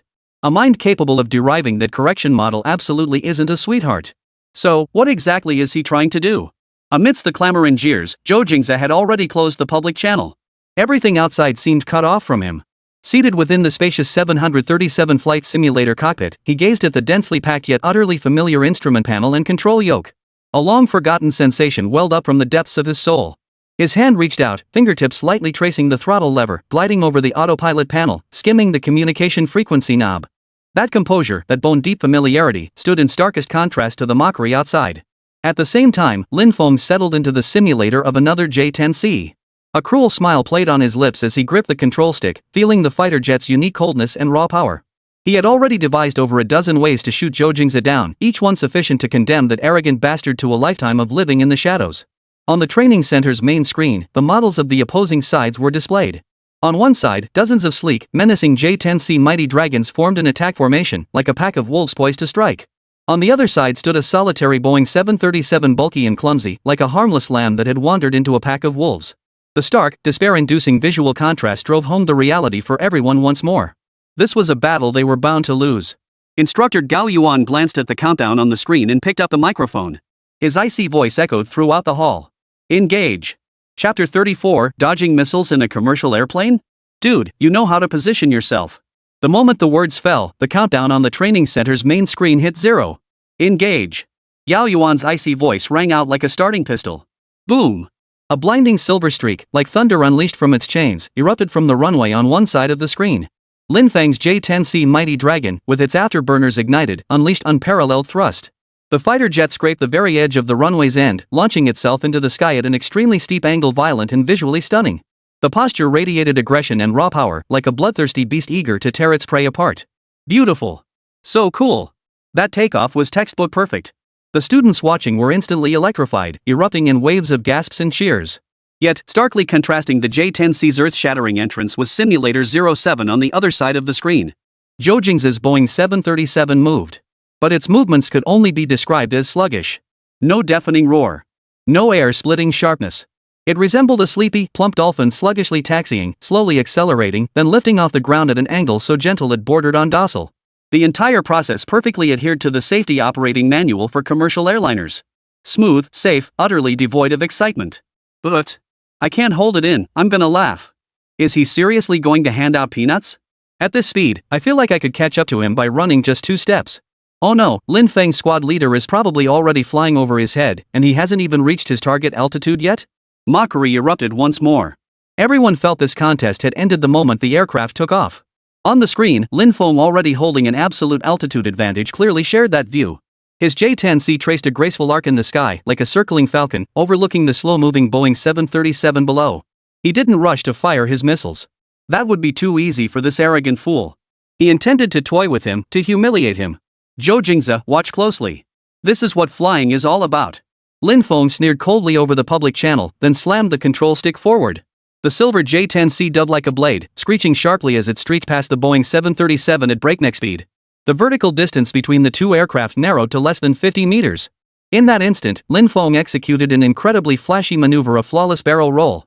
The fuselage flipped 360 degrees in midair, its posture flawless and its motion fluid, as if performing a dazzling aerial display. Whoa! The spectator area erupted in excitement. A roll. It's a roll. Unbelievable. Executing that maneuver at such close range, his control over the aircraft is nothing short of masterful. Zhao Ting's face flushed crimson with excitement as he shouted at the top of his lungs, "See that? That's the composure of a fighter pilot. Cat toying with a mouse. This is a game of cat toying with a mouse." Yet, despite this humiliating provocation, Zhou Jingze's 737 showed no reaction whatsoever. It neither panicked nor evaded, nor did it make any unnecessary maneuvers. It simply, silently descended. Yes, it was descending. Abandoning the sky, it plunged headlong into the steel and glass jungle below, a forest of countless skyscrapers. Ha! What's he doing? Surrendering? Sliding between buildings? Does he think this is a video game? No one understood this maneuver. Only Lin Feng's brow furrowed slightly. Something felt off, but he couldn't quite put his finger on it. Who cares? In the face of overwhelming performance superiority, any struggle is futile.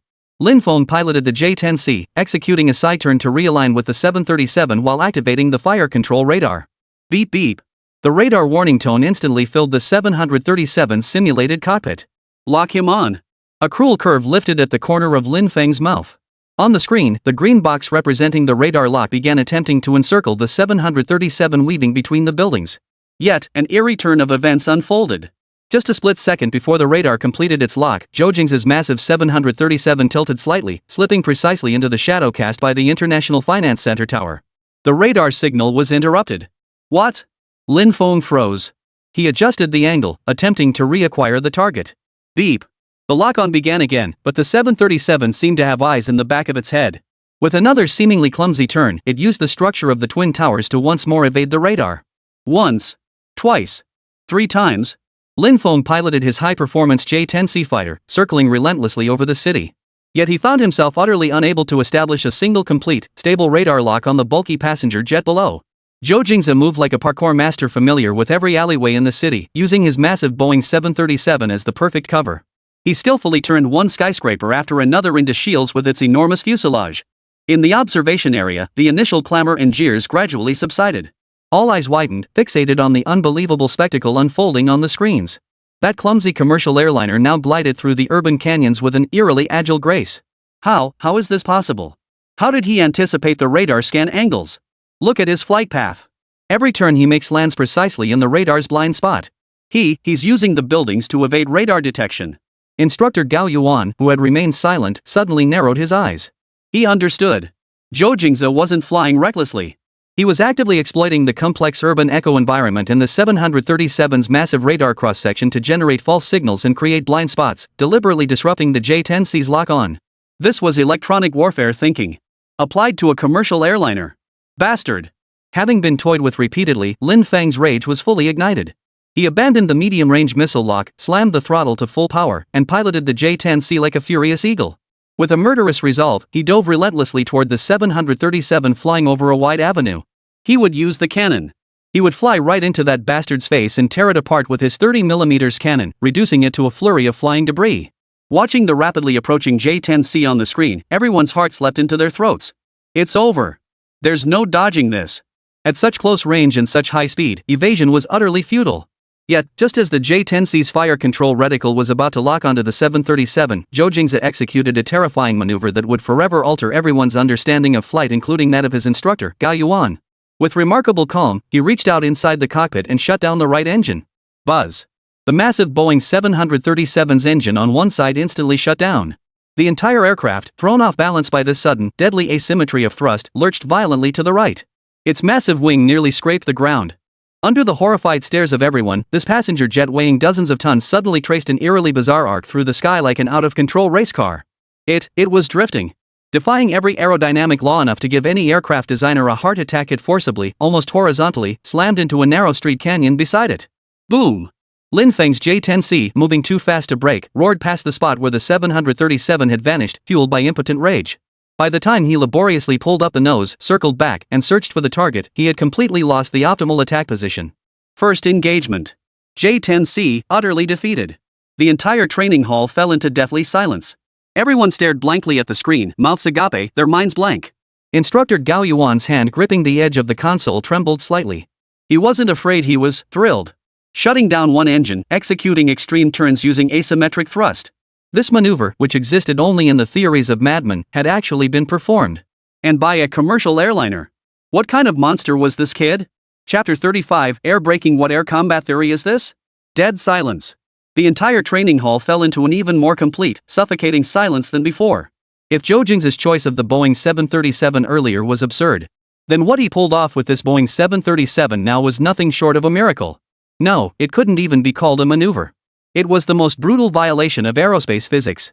Zhao Ting's mouth hung open, his smug expression frozen in place like a grotesque statue. Every single one of his classmates beside him stared like they'd lost their souls, fixated on the main screen showing that Airbus, which had just leveled off from the street canyon and remained perfectly stable. Their worldview had been shattered in that instant by a commercial airliner. He shut off the engines, and then the plane just turned on its own, one student murmured in a dreamlike voice, uttering words he himself couldn't believe. In the corner, Chen Mo abruptly pushed his glasses up, his eyes blazing with terrifying intensity beneath the lenses. Asymmetric thrust. It's the yawing moment generated by single-engine asymmetric thrust. He wasn't turning, he was using yawing moment to force the fuselage to swing around. This is something a human could possibly think of? Can you just turn an engine on and off like that in a commercial airliner? An in-flight engine shutdown? Does he have no regard for his own life? Madman, a complete and utter madman. Instructor Gao Yuan stood before the control console, his back rigidly straight. Yet if one looked closely, they could see the fingers braced against the console trembling at an alarmingly rapid frequency. It wasn't anger, nor was it fear. He was suppressing the trembling and excitement threatening to burst forth. This kid wasn't flying a plane. He was wielding the laws of physics as a weapon. Inside the simulator cockpit, Lin Feng's chest heaved violently. Shame. Unprecedented humiliation. He, the pride of the heavens, the ace of the Lingyun squadron, piloting the Dragon Nation's most advanced J-10C fighter jet, had been outmaneuvered by a civilian airliner in a manner bordering on mockery. It felt like a fully armed tiger lunging at a lamb, only to be knocked off its feet by the lamb's bizarre sideways dodge. Lin Feng forced himself to calm down, the rage in his eyes gradually replaced by a cold, murderous intent. He abandoned circling and yanked the stick hard, propelling the J-10C back into the clouds to seize absolute altitude superiority. He would end this charade in the most decisive, indisputable manner possible. Lock him on.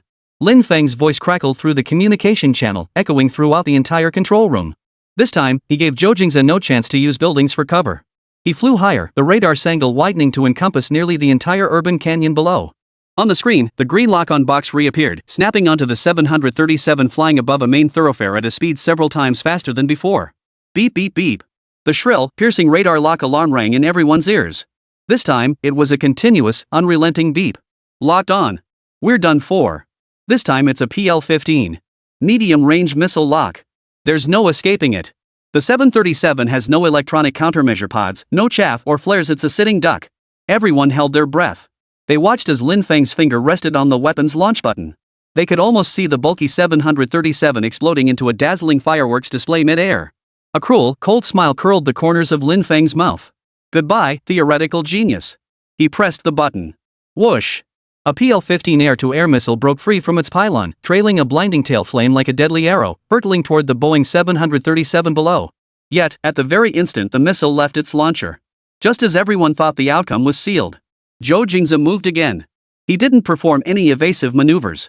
He simply reached out calmly and pressed several buttons in an instant. Boom! A deep, thunderous roar echoed through the main screen speakers. Under the horrified stares of everyone, two massive landing gear assemblies suddenly extended from beneath the fuselage of the Boeing 737. Simultaneously, the flaps on the trailing edges of its wings deployed fully at an exaggerated angle. If that alone was shocking, then what followed utterly shattered everyone's expectations. Buzz! The thrust reverser panels abruptly deployed from the engine nozzles, unleashing a deafening roar. Reverse thrust engaged mid-air. This was a function normally reserved for deceleration after landing. This series of maneuvers unfolded in the span of a single second. The consequences were catastrophic. On the screen, the Boeing 737, which had been flying steadily moments before, seemed to collide head-on with an invisible wall of air. Its speed plummeted instantly from 500 km per hour to less than 200. Like a brick hurled at high speed that suddenly lost all kinetic energy, it plummeted straight down from the sky, rigid and lifeless. And what of that formidable PL-15 missile? Its guidance system had calculated a lead based on the target's previous speed and heading. It predicted where the 737 would be in the next second. But it never imagined the 737 would slam on the brakes in the next instant. Thus, under the stunned gazes of everyone in the training center, the deadly missile whizzed past the rapidly descending 737, grazing its fuselage with a shriek. It plunged into an open field in the distance, exploding into a meaningless ball of flame. Zhao Ting could no longer stand. He collapsed onto the ground, his mouth unconsciously repeating those two words. Is this even possible? Using a commercial airliner's deceleration capabilities as an aerial brake? What the hell kind of aerial combat theory is this? In that brief moment when everyone was frozen in shock, Zhou Jingze had already executed his next maneuver. He retracted the landing gear and flaps, shut off reverse thrust, and the engines roared back to life. The massive 737, propelled by the terrifying kinetic energy of its descent, plunged like a reborn beast into the denser, lower cluster of older buildings below, vanishing from sight in an instant. Bastard! Bastard! Bastard! Lin Feng's roar echoed through the cockpit. He felt like he was going mad. Every attack he launched with absolute certainty was deflected by the opponent in ways he couldn't comprehend, ways that felt downright absurd. This was no longer a contest of skill. It was a crushing defeat of perception. He felt like an ancient warrior wielding a spear and halberd, fighting a modern soldier armed with an AK-47. Every move he made looked utterly ridiculous against his opponent. Lin Feng was utterly enraged, the strings of his reason snapping instantly. He abandoned all missiles and switched directly to the 30mm cannon. He was going in close. He was going to dogfight. He would watch the damn passenger jet torn to shreds by his cannon. Whoosh! The silver J-10C, heedless of all else, plunged like an arrow from the bowstring, following Zhou Jingze headlong into the maze-like cluster of low-lying buildings. An unprecedented urban dogfight erupted, a fighter jet pursuing a civilian airliner through city streets. Everyone watched the screens with bated breath. The J-10C's performance advantages were severely limited in the confined space, yet its maneuverability still far surpassed that of the 737. Lin Feng clung relentlessly to the 737's tail, repeatedly locking the sights of his nose cannon onto the target. Yet each time, Zhou Jingze executed astonishing micro-maneuvers, a sudden sideways skid or an extreme high-angle climb to slip out of the crosshairs at the last possible moment. These maneuvers were subtle but extremely energy-intensive.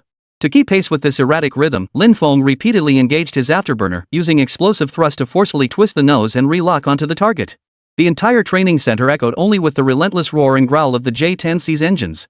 The air of exhilaration had long since vanished. Instead, an eerie atmosphere chilled the heart. Instructor Gao Yuan's eyes were fixed intently on the energy data bars for both sides displayed on the screen. He watched as the blue energy bar representing Lin Feng's J-10C rapidly depleted at a visible rate. Meanwhile, Zhou Jingze's 737 was also depleting, but at a pace far slower than his opponent's. A terrifying thought surfaced in Gao Yuan's mind. He wasn't fleeing. He was kite-flying. Using himself as bait, he was employing seemingly desperate evasive maneuvers to lure the enraged Lin Feng into executing energy-intensive pursuit maneuvers one after another. An invisible trap was being silently laid. A trap targeting the very core of a fighter jet's existence, its energy reserves. What is he trying to do? Chen Mo gripped his glasses, his voice trembling with agitation. He wants to literally drag a fighter jet to its death? Chapter 36, Dragging a Fighter Jet to Its Death. He wants to drag a fighter jet to its death? Chen Mo's words struck like a pebble tossed into stagnant water, sending shockwaves through both his own mind and instructor Gao Yuan's heart. Drag it to death. In the context of a modern air combat simulation, this phrase was utterly absurd and yet so precisely accurate. Everyone could see it. Lin Feng was enraged. Like a raging bull, he pursued Zhou Jingze through the narrow urban alleys. But only a handful understood the truth behind this pursuit. This was no chase. It was a meticulously planned hunt for energy. The hunter was that seemingly clumsy Boeing 737. The prey, ironically, was the J-10C fighter jet with its unparalleled performance. On the large screen, the urban dogfight had reached a fever pitch. The silver J-10C, like a bolt of lightning, clung relentlessly to the Boeing 737's tail. Lin Feng's eyes were bloodshot, his entire focus fixed on the constantly swaying, bulky target ahead of the aircraft's nose. Each breath he took echoed with the roar of the J-10C's engines. Die! He slammed the nose down, the gun's targeting reticle locking onto the 737's tail once more. But just as he was about to fire, the massive fuselage of the 737 ahead suddenly executed an imperceptibly slight roll, then abruptly pitched upward. A climb of minimal angle, yet one that consumed tremendous kinetic energy. To keep the target in his sights, Lin Feng instinctively pulled back on the stick. Boom! The afterburner ignited once more, its surging thrust violently yanking the nose upward, locking the fighter onto the 737's tail. Yet Zhou Jingze's maneuvers showed no sign of stopping. The moment the climb was complete, he executed a sideways sliding dive, plunging headlong into another even narrower street. Damn it! Lin Feng cursed under his breath, forced to engage afterburner once more. He violently wrenched the fighter's attitude, diving in hot pursuit. Once. Twice. 10 times.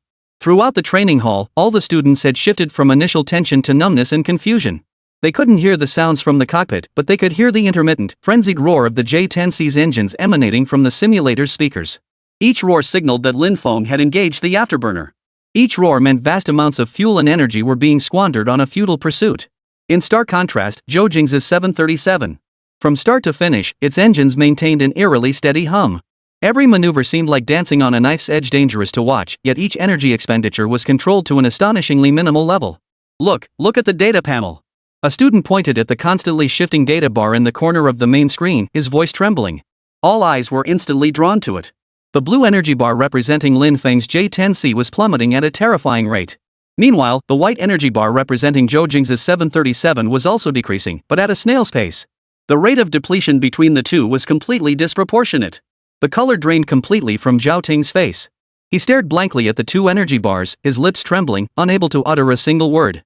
The air of merriment vanished, replaced instead by a chill that ran from the soles of their feet to the tops of their heads. They finally understood. From the very beginning, Zhou Jingze had never intended to compete with Lin Feng over flight techniques. His target was energy. Using the heaviest civilian aircraft, he deliberately chose the most complex urban canyon terrain, forcing the superior fighter jet into the most disadvantageous low-altitude street fighting. Then, with textbook-perfect, energy-efficient evasive maneuvers, he wore down Lin Feng like a master bullfighter, draining the bull's stamina, rage, and most crucially, its energy. Instructor Gao Yuan's fist had clenched tightly at some point. His gaze was fixed intently on the calm figure inside Simulator 07. This new recruit. He wasn't flying a plane. He was commanding a war. A war over energy. At that very moment, the situation on the battlefield shifted once more. Zhou Jingze piloted the 737 as if desperately seeking an escape route, bursting out of a dense cluster of buildings and soaring into the relatively open sky above the city center square. Opportunity. A bloodthirsty gleam flared in Lin Feng's eyes. This was his golden chance to escape this damnable street fight and regain an attack angle. Without hesitation, he pushed the throttle all the way back, preparing for one final, deadly pursuit turn. Yet, just as he was about to pull back on the stick, Zhou Jingze executed a maneuver that made everyone think their eyes were playing tricks on them. Once again, he deployed the flaps. But this time, he deployed only the outermost portion. Simultaneously, he yanked the stick hard to the right and cut the autothrottle on the left engine. This sequence of maneuvers combined to produce one effect. Extreme deceleration. An irregular, extreme deceleration accompanied by intense yawing torque. On the screen, the massive 737 resembled a heavy truck suddenly slamming on its brakes and jerking the steering wheel on the highway. Its speed plummeted once more. Its nose whipped to the right at an extremely bizarre angle. All this happened in the blink of an eye. Lin Feng, utterly focused on the pursuit, found his brain and muscle memory utterly unable to process this sudden, utterly irrational change. His subconscious told him only one thing. Hang on. And so, he performed the action every fighter pilot instinctively executes in dogfights. He yanked the control stick backward, attempting an extreme high G, tight radius turn to lock his nose directly onto the out-of-control 737. But he overlooked one thing. The most critical thing. His energy reserves, his speed, had already plummeted to a dangerous critical point during that prolonged, futile attrition battle. The instant he pulled back on the stick. Beep beep beep. Warning! Warning! A shrill, piercing alarm more acute and jarring than radar lock-on tones, like the screech of death itself, suddenly reverberated through the J-10C's cockpit. On the screen, a bright red English word flashed frantically. Stall! Stall! Stall! Lin Feng's mind went blank in an instant. He felt the fighter beneath him jerk violently. Like a stallion drained of all strength, collapsing suddenly to the ground. The airflow over the wings, due to excessively low speed and excessive angle of attack, instantly broke down. The aircraft lost all lift. The J-10C's nose plunged downward uncontrollably, then began rolling leftward in a desperate, doomed arc. A fatal spin. No! Lin Feng finally snapped out of his brief daze, all color draining from his face, leaving only endless terror. He frantically shoved the control stick forward while simultaneously kicking the rudder pedals backward, straining every muscle to escape this deadly spiral. This was the textbook escape maneuver. But the textbook hadn't warned him what a fatal spiral meant at less than 300 meters altitude. It meant death. He simply didn't have enough altitude or time to complete the escape maneuver. Everyone watching the screen witnessed the silver J-10C mighty Dragon fighter jet representing the pinnacle of Dragon Nation's technology plummet like a helpless leaf, tracing a desperate death spiral through the sky. Then it slammed head-on into a virtual skyscraper on the ground. No explosion. No flames. On the training center's main screen, the icon representing Lin Feng's J-10C flashed twice before turning a blinding, icy red. Beside the icon, two cold, final words slowly materialized in English. Crash. The entire training hall fell deathly silent. Chapter 37, Worldviews Shattered. Time seemed frozen in that moment. Hundreds of future prodigies stood frozen in place, like silent statues under a collective spell. The only living thing was the massive main screen. At its center, the J-10C icon belonging to Lin Feng had turned a startling crimson. Beside it, the two cold English words crashed seared like red-hot branding irons onto everyone's retinas. Sound vanished from this world. Breath itself seemed to vanish. Zhao Ting's smug expression froze on his face, frozen in place before it could fade. His mouth hung open involuntarily, gaping wide enough to swallow an egg. He stared at the screen, then glanced at his classmates beside him, only to find every face mirroring his own, stunned, vacant, utterly bewildered. The air of merriment froze solid the instant the J-10C slammed into the ground, solidifying into a substance heavy enough to crush bones. In the corner, Chen Mo's hand holding his glasses trembled uncontrollably. Behind the lenses, his eyes no longer gleamed with sharp focus but instead held a light mingled with fervor and awe, the gaze of a devotee beholding a deity.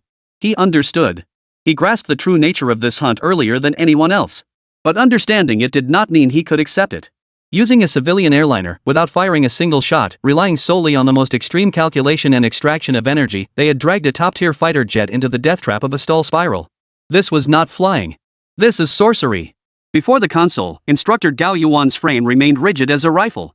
But the hand braced against the console was bulging with veins, knuckles whitened from excessive tension, and his entire arm trembled violently at a pace visible to the naked eye. He wasn't angry. Decades of flying experience had exposed him to every kind of student imaginable. He was terrified. A primal dread rising from the depths of his soul, a fear of the unknown, of something that transcended his very understanding. Yet at the very edge of this terror, an uncontrollable, searing excitement almost hot enough to burn through his chest was raging wildly. All his decades of flying experience, every aerodynamic theory he'd studied, every dogma of aerial combat he'd sworn by, all shattered in those brief minutes by a rookie piloting a Boeing 737. Hiss. A faint hydraulic hiss broke the suffocating silence. Lin Feng's simulator door slid open. All eyes, like iron filings drawn to a magnet, turned in unison. Lin Feng emerged from the cockpit. Or rather, he was dragged out. His face was a pallid, bloodless white, as if he'd just been pulled from icy water. Those eyes, usually sharp and proud, were now hollow and unfocused, lacking any point of reference. He didn't look at anyone. Not the instructor, not his classmates, not even the other simulator. He stood there, utterly lost, his lips moving involuntarily as he murmured in a dreamlike voice. Impossible, my speed. Stall. Why did I stall? How could I? The once unbeatable ace of the Ling Yun class, the prodigy hailed as the academy's greatest genius, Lin Feng now resembled a lost child. His pride, his confidence, his entire world had shattered along with that fatal spiral. Hiss. Another hydraulic hiss. The hatch of Simulator 07 opened. Everyone's heart skipped a beat involuntarily. Uncontrollably, their gazes shifted from the dazed and disoriented Lin Feng to the large screen. On the other side of the screen, the massive Boeing 737, after shooting down the J-10C, made no unnecessary movements. It calmly climbed out of the maze-like cluster of buildings, then aimed for the runway of the distant virtual airport, initiating standard landing procedures. Landing gear deployed. Adjusted flap angles. Controlling the descent rate. Each maneuver was executed with textbook smoothness, precise as if measured with a ruler. The aircraft touched down softly, taxied a perfect distance down the runway, then calmly exited the main runway and came to a stop at the designated parking bay. Shut down the engines. All procedures complete. As smooth as flowing clouds in water, without a ripple. Under the complex gazes of the crowd, Zhou Jingze emerged from the simulator. His plain training uniform bore not a single wrinkle. His face bore no expression. No triumphant joy, no excitement at defeating a formidable foe, not even a hint of boastfulness. Calm. As calm as if he had just finished the most ordinary practice session. He walked out with that same calmness, calmly scanning the stunned faces around him, calmly observing Lin Feng, who was on the verge of collapse not far away. His composure stood in stark, jarring contrast to the atmosphere within the training hall, one that felt on the verge of exploding, where every sense of reality had shattered. He walked through the crowd. Everyone instinctively parted to make way for him, as if he were a deity walking among mortals. He passed by Zhao Ting, who had forgotten to breathe. He passed Lin Feng, who remained immersed in his own world, oblivious to the opponent who had utterly crushed him. Zhou Jingze didn't look at him either, walking straight to Chen Mo in the corner. Under the stunned and uncertain gazes of everyone present, he reached out, patted Chen Mo's shoulder, and spoke in a casual tone. His voice wasn't loud, yet it reached every ear with crystal clarity. Let's go. Time to eat. Chapter 38. You call this familiar with airplanes? Let's go eat. Zhou Jingze's voice wasn't loud, but it cut through the frozen silence in the training hall like a key unlocking a door. The dead air exploded in an instant. Whoosh. The crowd erupted like a swarm of bees from a shattered hive, countless voices held to the breaking point, surging into a torrential wave. Crashed. Lin Feng really crashed? Did I see that right? He was killed by a passenger plane? What the hell kind of maneuver was that? Reverse thrust mid-air? That defies aerodynamics. A freak. This is insane. Zhao Ting remained slumped on the ground, the surrounding murmurs piercing his ears like countless needles. He watched the calm figure turn and walk away, then glanced at the dazed Lin Feng nearby. His mind felt like a pot of boiling porridge. The earlier euphoria, the schadenfreude, all had now transformed into the loudest of slaps, repeatedly stinging his face. Worldview? That thing had shattered into dust the moment the J-10C drew its death spiral, blown away without a trace by the shockwave. At the control console, Instructor Gao Yuan's arm, braced against the console, trembled violently. Finally, from the ruins of his utterly shattered worldview, he clawed back a sliver of his own sanity. He snapped his head up. His gaze pierced through the swirling crowd, locking precisely onto Zhou Jingze, who was about to step out the door. He couldn't let him walk away like this. The thought erupted from Gao Yuan's mind like a volcano. Almost instinctively, he shoved the chair in front of him aside. The chair legs scraped against the floor, producing a sharp, piercing noise. Gao Yuan strode out with purpose. He pushed aside the students blocking his path, those privileged few who normally dared not breathe a word in his presence. Yet now, seemingly oblivious to the instructor's fury, they craned their necks, straining to catch a glimpse of anything noteworthy behind Zhou Jingze's retreating figure. Get out of the way! Gao Yuan roared. The crowd snapped out of their trance, parting like they'd been electrocuted to make a path. Zhou Jingze and Chen Mo had already reached the main gate, one foot poised to step outside. Zhou Jingze! Stop right there! Gao Yuan's voice, hoarse and dry in a way he hadn't even noticed himself, rang out behind them. Zhou Jingze halted and turned around. Chen Mo nervously swallowed, instinctively tightening his grip on Zhou Jingze's sleeve. Oh no, was the instructor settling scores now? Forcing the Academy's ace pilot into a crash using a commercial airliner, calling this disruption of teaching order would be an understatement. The entire hall fell silent once more, every gaze converging on the eye of this storm. Gao Yuan took 3 steps in 2 strides, rushing to Zhou Jingze's side. His chest heaved violently. His usually stern face now bore an intensely complex expression, a mix of shock, confusion, and even a hint of awe. He didn't explode in anger. Nor did he reprimand. Instead, he scrutinized Zhou Jingze from head to toe with a gaze that seemed to appraise a monster, as if trying to pierce through this ordinary shell to uncover the soul hidden within. Everyone held their breath, anticipating the instructor's thunderous wrath. Yet Gao Yuan merely opened his mouth, his Adam's apple rolling several times before a few words squeezed from his parched throat. How did you do that? The question caught even Gao Yuan off guard. This was not the interrogation of an instructor toward a student. This is a seeker of knowledge, seeking guidance from one who walks ahead. Zhou Jingze looked at him, his expression unchanged. He seemed to ponder for a moment, considering how to respond to this question that encompassed so much. After a few seconds, he gave his answer. Reporting to the instructor. He stood at attention, his tone matter of fact. I simply leveraged the distinct performance characteristics of each aircraft type. And I'm more familiar with the aircraft I chose. With that, he fell silent. The entire hall fell silent. You could hear a pin drop. Everyone was dumbfounded by his answer. That's it? That's the secret behind crashing the J-10C? Leveraging performance characteristics? Knowing your own aircraft? That's obvious. Who doesn't know their own aircraft? Who doesn't know to leverage performance characteristics? Zhao Ting nearly choked on his breath. You call that familiarity? That's flying the plane like a master. Yet the students couldn't grasp it. Gao Yuan understood. He froze in place, as if struck by lightning. More familiar with the aircraft I choose. He chewed on those words over and over, each one like a heavy hammer striking at the dogma of flying he'd built up over decades. Yes. Was Lin Feng familiar with his J-10C? Of course he did. He could recite every single piece of data on the J-10C backwards. But what about Zhou Jingze? Not only was he familiar with the Boeing 737 he had chosen, but he was also familiar with Lin Feng's J-10C. He knew precisely at what speeds the J-10C's maneuvers consumed the most energy. He knows the instinctive reactions of a J-10C pilot when provoked.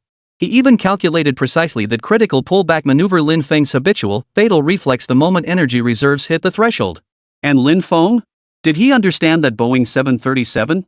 No, he didn't even bother to learn. In his eyes, it was nothing more than a clumsy, living target. He had no idea that this target's reverse thrust system could unleash a terrifying effect in mid-air, comparable to a deceleration parachute. He knew even less that this target's pilot possessed an understanding of airborne dynamics that had reached a level of perverse mastery beyond his own comprehension. As Gao Yuan grasped all this, a chill crept up his spine. He had always taught how to maximize the advantages of one's own fighter. But he had never taught how to turn an opponent's weaknesses into one's sharpest weapon. Today, this rookie had delivered a lesson in tactics profound and brutal to him and everyone present through a confrontation that bordered on the absurd. Gao Yuan's gaze slowly shifted toward the figure still standing dazed and disoriented nearby. His gaze instantly hardened like steel. Lin Feng. The thunderous shout jolted Lin Feng, who had been lost in self-doubt, causing his entire body to tremble violently. He looked up blankly, meeting the instructor's eyes, which seemed to spit fire. Come here. Lin Feng's body moved mechanically, stiffly, step by step toward the instructor. Gao Yuan pointed at him, his voice brimming with frustration at his failure to meet expectations. You lost. But do you even know where you went wrong? Lin Feng's lips trembled, yet no words came out. It wasn't your technique. And certainly not your equipment. Gao Yuan's voice echoed throughout the entire hall. You lost because of your arrogance. You looked down on your opponent, didn't even bother to learn the basic specs of his fighter jet. How could you possibly win? In your eyes, it was just a passenger plane. But in his eyes, you and your J-10C were nothing but a hunted prey stripped bare of all information from the very start. Tell me, in this confrontation, what right did you have not to lose? Every word cut like a knife. A faint flush finally crept onto Lin Feng's deathly pale face, a crimson blush born of utter shame. Everything he had once prided himself on now seemed like a joke in the face of his instructor's words. He lowered his head, that once arrogantly haughty head, and bowed it deeply. Gao Yuan didn't look at him again. Instead, he turned to face the entire class, his voice rising to its peak. Today's simulated combat exercise, Zhou Jingze, perfect score. Every single one of you. Go back and write a 10,000-word tactical analysis report. I want every detail, every action, thoroughly dissected. If you don't finish it, none of you will touch the simulator again. When you finally grasp what arrogance means in aerial combat, then come see me. The command concluded, and the entire hall fell deathly silent. No one dared to look at Zhou Jingze as if he were a monster anymore. Instead, a complex mix of awe, fear, and curiosity now filled the air. From this day forward, the name Zhou Jingze would no longer be just a name at the Air Force Flight University's Simulation Training Center. It would become a legend. Zhou Jingze seemed utterly unaffected. He merely nodded to the instructor in acknowledgement. Then he turned, tugging at the still-dazed Chen Mo, ready to resume their unfinished journey. Let's go.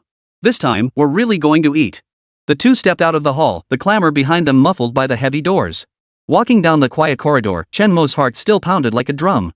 He tried several times to speak, but couldn't think of what to ask. Just then, an old-style phone in Zhou Jingze's pocket suddenly buzzed. He pulled it out and glanced at the screen. The screen displayed a monotonous string of zeros as the caller ID. Zhou Jingze pressed the answer button.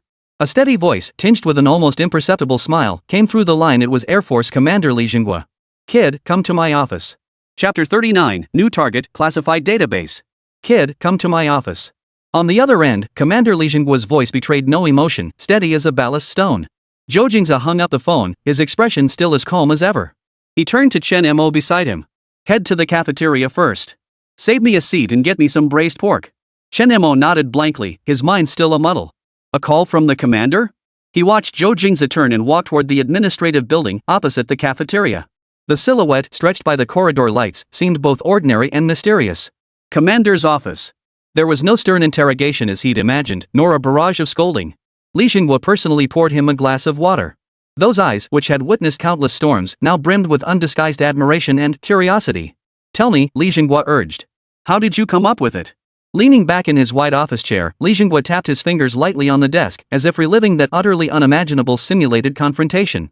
Zhou Jingze held his steaming cup, the rising vapor shrouding his face. Reporting to the commander, it was simply a matter of applying the rules logically. His response mirrored the one he'd given instructor Gao Yuan, simple, direct, yet flawless. Li Jinghua smiled. Well said, a reasonable use of the rules. He didn't press for details. Some things belonged solely to the realm of genius, asking would be pointless. He pulled a card from his drawer and slid it toward Zhou Jingze. It was a black magnetic card, devoid of any markings. "From now on, you'll have access to most places you want to go in the school," Li Jinghua said, looking at him with the casual tone of someone giving pocket money to his own grandson. "That includes the archive room on the top floor of the library where the old guys keep their stuff, and a few labs that aren't open to the public." A barely perceptible flicker finally crossed Zhou Jingze's eyes. This was exactly what he wanted. "Thank you, Commander." He accepted the magnetic card without any pretense of politeness. This decisive efficiency made the smile in Li Jinghua's eyes grow even broader. "All right, get out of here. Don't keep me from my meal." Li Jinghua waved his hand dismissively, signaling for him to leave. Zhou Jingze saluted and turned to leave. The moment the door closed, Li Jinghua picked up the internal phone on his desk and dialed a number. "Hello, old Qian? Yeah, it's me. You mentioned being interested in that freshman's model? Let me tell you, your interest is way too small. This kid is a prodigy who could pierce holes in the sky." Emerging from the administration building, Zhou Jingze walked back toward the residential area. The sun was setting in the west, casting a soft glow. Along the way, every cadet he encountered, regardless of class year, stopped as if seeing a ghost, instinctively stepping aside to the curb and watching him pass from a distance. Their gazes were incredibly complex. There was reverence, fear, curiosity, and even pure admiration. Yesterday, he was still a laughingstock who got in through backdoor connections. Today, he was a living legend. A group approached Zhao Ting and his entourage of minions. The moment Zhao Ting spotted Zhou Jingze, he froze like a mouse encountering a cat, his facial muscles twitching violently. Almost instinctively, he pulled the person beside him close, pressing them against the wall. He lowered his head, wishing he could become a brick in the wall. Only after Zhou Jingze had walked far away did he dare lift his head, exhaling a long, heavy breath. His back was drenched in cold sweat. A lively atmosphere? Within 3 meters of him now, the air itself felt suffocating. Zhou Jingze remained oblivious to it all. What others thought meant nothing to him. What mattered to him was something else entirely. The system interface in his mind lay silent. Defeating Lin Feng and stunning the entire crowd hadn't triggered any check-in events or rewards. This confirmed his suspicion. The core of the God-tier pilot check-in system was check-ins, not combat. He needed access to higher level, more historically significant, or technologically advanced flight-related items. The simulator was clearly no longer sufficient. His gaze turned toward 2 locations deep within the campus grounds. One was the top floor of the library, where all classified documents and unpublished design manuscripts of Dragon Nation's core aircraft models spanning decades of aviation industry development from inception to maturity were archived. The other was the J-20 full-scale wind tunnel model laboratory, situated at the heart of the research zone. Either of these locations would be an absolutely top-tier checkpoint. Now, with the black card from the commander, the issue of access was resolved. He changed course, bypassing the cafeteria and heading straight for the library. Chen Mo's braised pork could wait. The public reading area on the ground floor bustled with activity, but from the 5th floor upward, the atmosphere grew profoundly quiet. The passage to the top floor classified archives was blocked by a heavy alloy door. Seated at the entrance was an elderly man with snow-white hair, yet eyes as sharp as an eagle's. Zhou Jingze stepped forward and lightly swiped his black magnetic card over the access panel. Deep access confirmed. A cold electronic voice sounded, and the alloy door swung open. The guarded old man glanced up at him, a flicker of surprise in his eyes, but asked no questions. Zhou Jingze stepped inside. This place resembled not a library, but rather a vast archive. Row upon row of floor-to-ceiling metal shelves held countless archives, neatly stacked and sealed in brown paper bags. The air carried the distinctive scent of paper mingled with the passage of time. Zhou Jingze's gaze swept over the labels. Original wind tunnel data for J-7 fighter aircraft. Analysis report on WS-6 engine blade fracture incident top secret. Design blueprint for Chongkong 1 unmanned target drone initial version. His heart began to race uncontrollably. This was the very root of Longhua's aviation history. The culmination of countless predecessors' blood, sweat, and tears. He approached a shelf labeled J-10 Fierce Dragon, reaching out to gently touch a file folder stamped Chief Designer's manuscript. Ding! Detected high-level check-in target, core design archives of the J-10 Fierce Dragon fighter project. This place holds the dedication and obsession of an entire generation of aviation pioneers. Check-in reward increased by 300%. Proceed with check-in? It's here. Zhou Jingze's heart skipped a beat. Check in. Check in successful. Congratulations, host. You have obtained the reward, Grandmaster level energy air combat theory. A vast and pure stream of information surged into his mind in an instant. This was not mere knowledge, but an insight bordering on the way. How to harness every inch of wing, how to sense every wisp of airflow, how to manipulate the three vital elements of speed, altitude, and thrust it while transforming them into the deadliest killing moves. Yesterday, he had worn down Lin Feng relying solely on his past life's experience and instincts as an ace pilot. Now, that instinct had been elevated by the system into a perfect, self-contained theory. If before he merely knew the how, now he understood the why behind it all. Zhou Jingze slowly opened his eyes, his gaze deepening as if countless data streams flashed through his pupils. Without pause, he turned and walked deeper into the darkness. He saw the J11, the J16, and even the files for the H6K and Y20. Without hesitation, he signed in along the way. Checked in on the J11 project file, acquired skill, Pavlovian dogfighting reflexes. Checked in on the H6K project file, gaining knowledge, mastery of divine level flight path planning. Checked in on the Y20 project file, gaining constitution, superhuman load tolerance. The succession of system notifications sounded like the most beautiful symphony. Until he reached the deepest recesses of the archive. There, a single, isolated file cabinet stood, protected by a glass enclosure maintained at constant temperature and humidity. Inside the cabinet lay a single file. The label bore two words that sent the blood of every Dragon Nation citizen racing. J20, Weilong. Chapter 40, The Nation's Pillar, the Soul of the Mighty Dragon. J20, Mighty Dragon. These three characters seemed to possess a certain magic.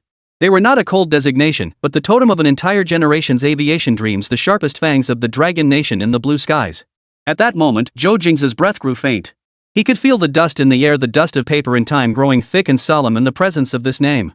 He could even envision countless brilliant minds, burning the midnight oil for countless sleepless nights, pouring their hearts and souls into this shared goal until their hair turned white. What lay sealed within had long transcended mere blueprints and data.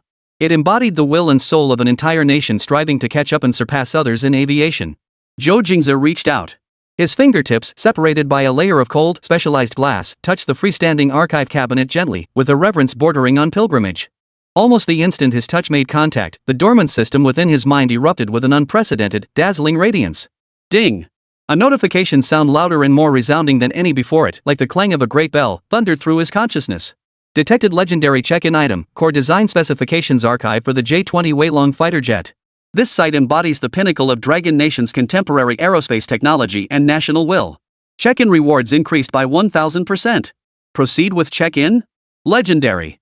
A 1000% reward boost. Zhou Jingze felt as though an invisible giant hand had seized his heart, causing it to pound violently. Without hesitation, he issued the command in his mind. Check in. Check in successful. Congratulations, host. You have obtained knowledge blueprint rewards, complete design blueprints for the J-20 Weilong fighter jet and future upgrade plans. Boom. If the previous knowledge infusion was like streams merging into a river, then this time, it was as if the entire Milky Way had surged back into his mind. An indescribable torrent of information, vast as a sea of stars, surged through him with a brutality bordering on tearing apart every nerve. From the most basic screw to the complex canard aerodynamic layout. From the chemical molecular formulas of stealth coatings to every array element of active phased array radar. To the astronomical source code of the avionics systems and the complete structure of that turbofan engine dubbed the flower of industry which haunted countless minds. Countless blueprints, countless data points, countless formulas unfolded, spun, and reconstructed within his mind. This was no longer learning, it was inheritance. Zhou Jingze's body began to tremble slightly beyond his control, a fine sheen of cold sweat breaking out on his forehead. He had to clench his teeth tightly, summoning every ounce of mental strength to withstand the overwhelming information surge enough to shatter any ordinary human mind. He had no idea how long it lasted. Perhaps a minute, perhaps a century. The raging torrent of information finally subsided, settling into the clearest imprint within his memory. It felt as though he himself had been the chief designer who had witnessed the entire birth of the Weilong from start to finish. Zhou Jingze slowly opened his eyes. The countless streaks of data that had flashed through his pupils had vanished, replaced by a profound and serene insight that seemed to comprehend everything. He looked at the file once more. Now, in his eyes, it was no longer a mysterious national treasure.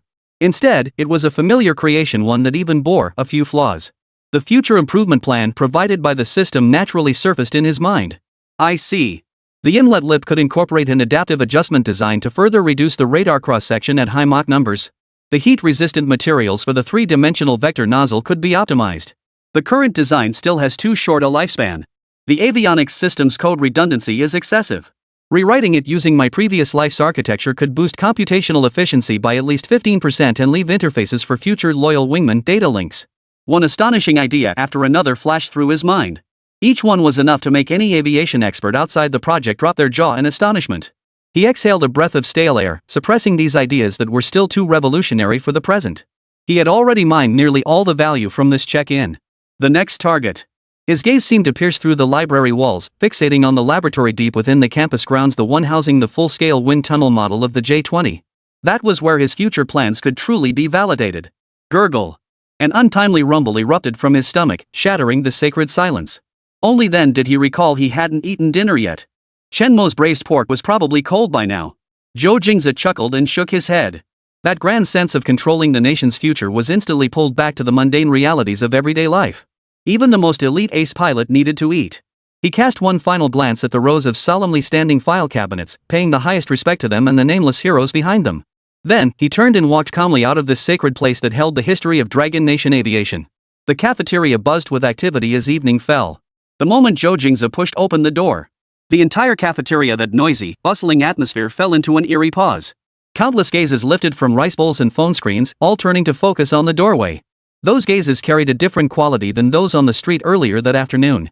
Awe and fear remained, but now they were mixed with a scrutinizing gaze tinged with fervor and curiosity. The details of that afternoon's simulated combat exercise had already spread like a virus throughout the academy via various channels, enforced by instructor Gao Yuan's mandatory 10,000-word self-criticism. Using a commercial airliner to force a J-10C into a stall and crash. This feat could no longer be described as outrageous. It was a miracle.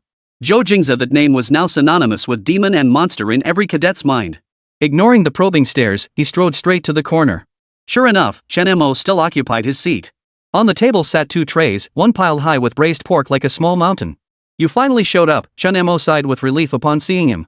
If you hadn't come, the commander's bodyguard would have come to the cafeteria to drag you in. As he spoke, he slid the plate of braised pork over. Zhou Jingze sat down and picked up his chopsticks. Before he could pick up the first piece of pork, a figure suddenly appeared beside him. Lin Feng. He stood by Zhou Jingze's table, tray in hand. His face was still somewhat pale, but the dazed look from earlier in the afternoon had vanished from his eyes. In its place was an intensely complex mix of shame, reluctance, and a hint of probing emotion. The air in the entire cafeteria froze once more. Everyone craned their necks, forgetting even to eat. The perpetrator and the victim had met. Was a confrontation about to erupt right then and there? Chen Mo gripped his chopsticks so tightly they trembled. Zhou Jingze, however, seemed oblivious to his presence. He picked up a piece of braised pork belly, marbled with fat and lean, and placed it in his mouth, chewing slowly. Lin Feng stood there silently. Whispers around them began to rise, though more subdued. Look, Lin Feng's come looking for trouble. Oh no, this is going to be a show. He wouldn't actually try to fight, would he? This is the cafeteria. Under countless stares, Lin Feng took a deep breath, seemingly making an extremely difficult decision. He bent slightly toward Zhou Jingze, who was eating. His voice, though not loud, carried clearly through the quiet corner. I want to know how you calculated that final move, how you knew I'd lose control? Chapter 41, you think you're worthy? I want to know, how did you calculate that I would stall on that final maneuver? Lin Feng's voice, tinged with an uncontrollable tremor, pierced the cafeteria's dead silence. Every movement froze. Those chewing set down their chopsticks. Those chatting fell silent. The entire space was left with only Lin Feng's question, filled with resentment and confusion, echoing through the air. Zhou Jingze didn't pause. He picked up a second piece of braised pork, the glossy sauce glistening temptingly under the lights. He placed the meat in his mouth, chewing at his usual leisurely pace. He didn't look at Lin Feng, as if the figure standing beside his table wasn't the Academy's ace he'd just personally dragged off the throne, but a mere puff of air. This utter disregard was more humiliating than any insulting words could ever be. Lin Feng's cheek muscles twitched. His fists clenched and unclenched at his sides. Chen Mo fidgeted beside him, nearly snapping the chopsticks in his hands. He wanted to say something to ease the tension, but found his throat so dry he couldn't utter a sound. The trainees around them didn't even dare to breathe. The scene was utterly bizarre. One was a rising prodigy who had created legends using commercial aircraft. The other was the former ace who once reigned supreme over the entire academy at the controls of the J-10C. This was the first direct confrontation between the new king and the old king. No one knew what would happen in the next second. Why isn't he saying anything? He's so arrogant. Lin Feng even asked first, and he's still eating? Shoo, keep your voice down. Didn't you see the afternoon footage? This guy's a freak. You can't judge him by normal standards. The hushed murmurs buzzed like mosquitoes. Finally, under everyone's gaze, Zhou Jingze swallowed the food in his mouth. He picked up the napkin on the table and wiped his mouth. Only then did he lift his head, meeting Lin Feng's gaze for the first time. His expression was calm, and his words were even calmer. I didn't calculate. 4 words. Lin Feng froze completely. The surrounding trainees were all stunned. Didn't calculate? How could that be possible? That pressure precise to fractions of a second, that timing so deadly it could be called lethal, and you say you didn't calculate? You're pulling our leg.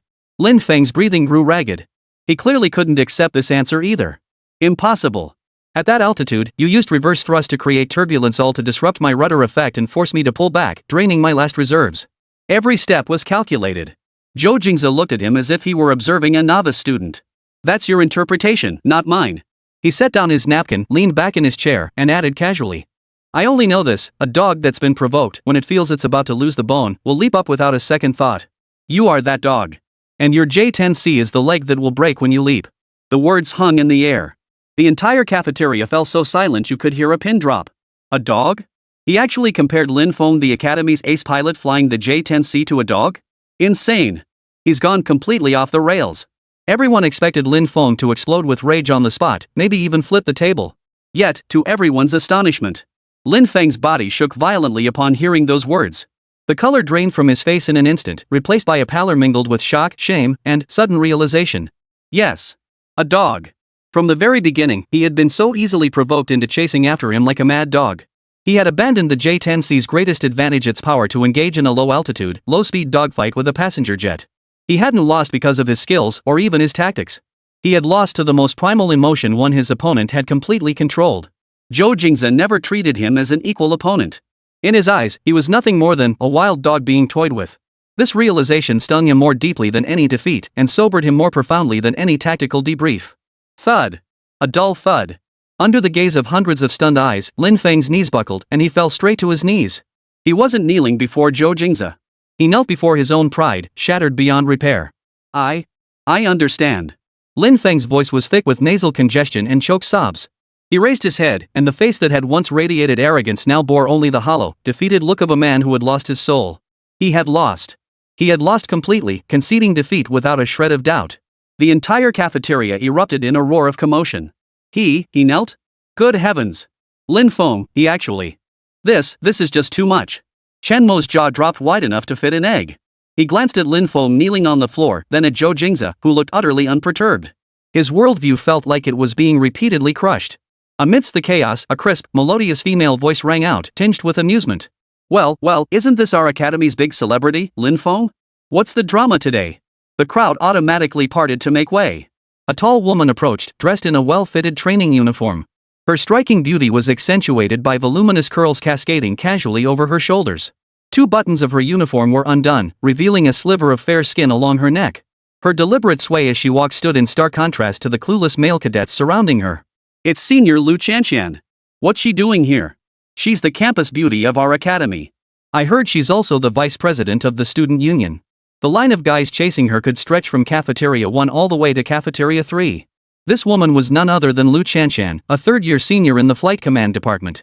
In the ruggedly masculine atmosphere of the Flight Academy, she was undoubtedly the center of attention, surrounded by admirers. Lu Qianqian paid no heed to the stunned gazes around her. Her eyes swept with interest over Lin Feng, who remained kneeling on the ground, before finally settling on the man who had sat calmly throughout the entire scene. Him? The freshman who wrecked Lin Feng with a Boeing 737? Interesting. She approached the table, and a pleasant scent of perfume wafted over, making Chen Mo's cheeks flush. You must be Zhou Jingze? Lu Qianqian's gaze, unabashedly scrutinizing and aggressive, scanned Zhou Jingze from head to toe. Zhou Jingze acted as if he hadn't heard, picking up a third piece of braised pork and continuing to eat. Ignored? Lu Qianqian's smile stiffened momentarily before quickly returning to normal. She pulled out a chair and sat down across from Zhou Jingze, leaning forward and speaking in what she considered a seductive tone. Junior, I saw everything you did this afternoon. Honestly, you're far more charming than brute force types like Lin Feng. As she spoke, she shot a pointed glance at Lin Feng, who sat dejected on the floor. Lin Feng's body trembled again, his head drooping even lower. The male trainees around them watched Lu Qianqian lavishing attention on Zhou Jingze, their eyes turning red with envy. Yet Zhou Jingze remained unresponsive. Lu Qianqian's patience was finally wearing thin. This freshman was proving far more difficult to handle than she'd anticipated. She decided to take drastic measures. Junior, are you free tonight? I know a quiet spot. We could discuss more intimate topics, like flying positions and such. The moment those words left her mouth, a collective gasp of shock rippled through the crowd. Flying positions? The implication couldn't be more obvious. Chen Mo's face flushed crimson, as if it might bleed. Lu Chanxian looked at Zhou Jingze with confidence. She couldn't believe that such a blatant invitation wouldn't stir the heart of a young man in the prime of his youth. Yet Zhou Jingze finally finished the last piece of braised pork on his plate. He set down his chopsticks and lifted his head. Those calm eyes finally met Lu Chanxian's. No awe, no desire, not even the slightest flicker of emotion. It was the gaze one might cast upon a roadside stone. He spoke, his voice not loud, yet clear enough for the entire cafeteria to hear. You're noisy. And the scent of your perfume makes me sick. Stay away from me. After speaking, he stood up and picked up his tray. Let's go, Chen Mo. He turned and walked toward the tray return area, leaving Lu Chanxian alone, frozen in her seat. Her meticulously maintained face, usually radiating confidence and allure, now flushed alternately pale and crimson before finally contorting into an expression of utter venom and humiliation. Chapter 42. You think you're so high and mighty? I'll ruin you.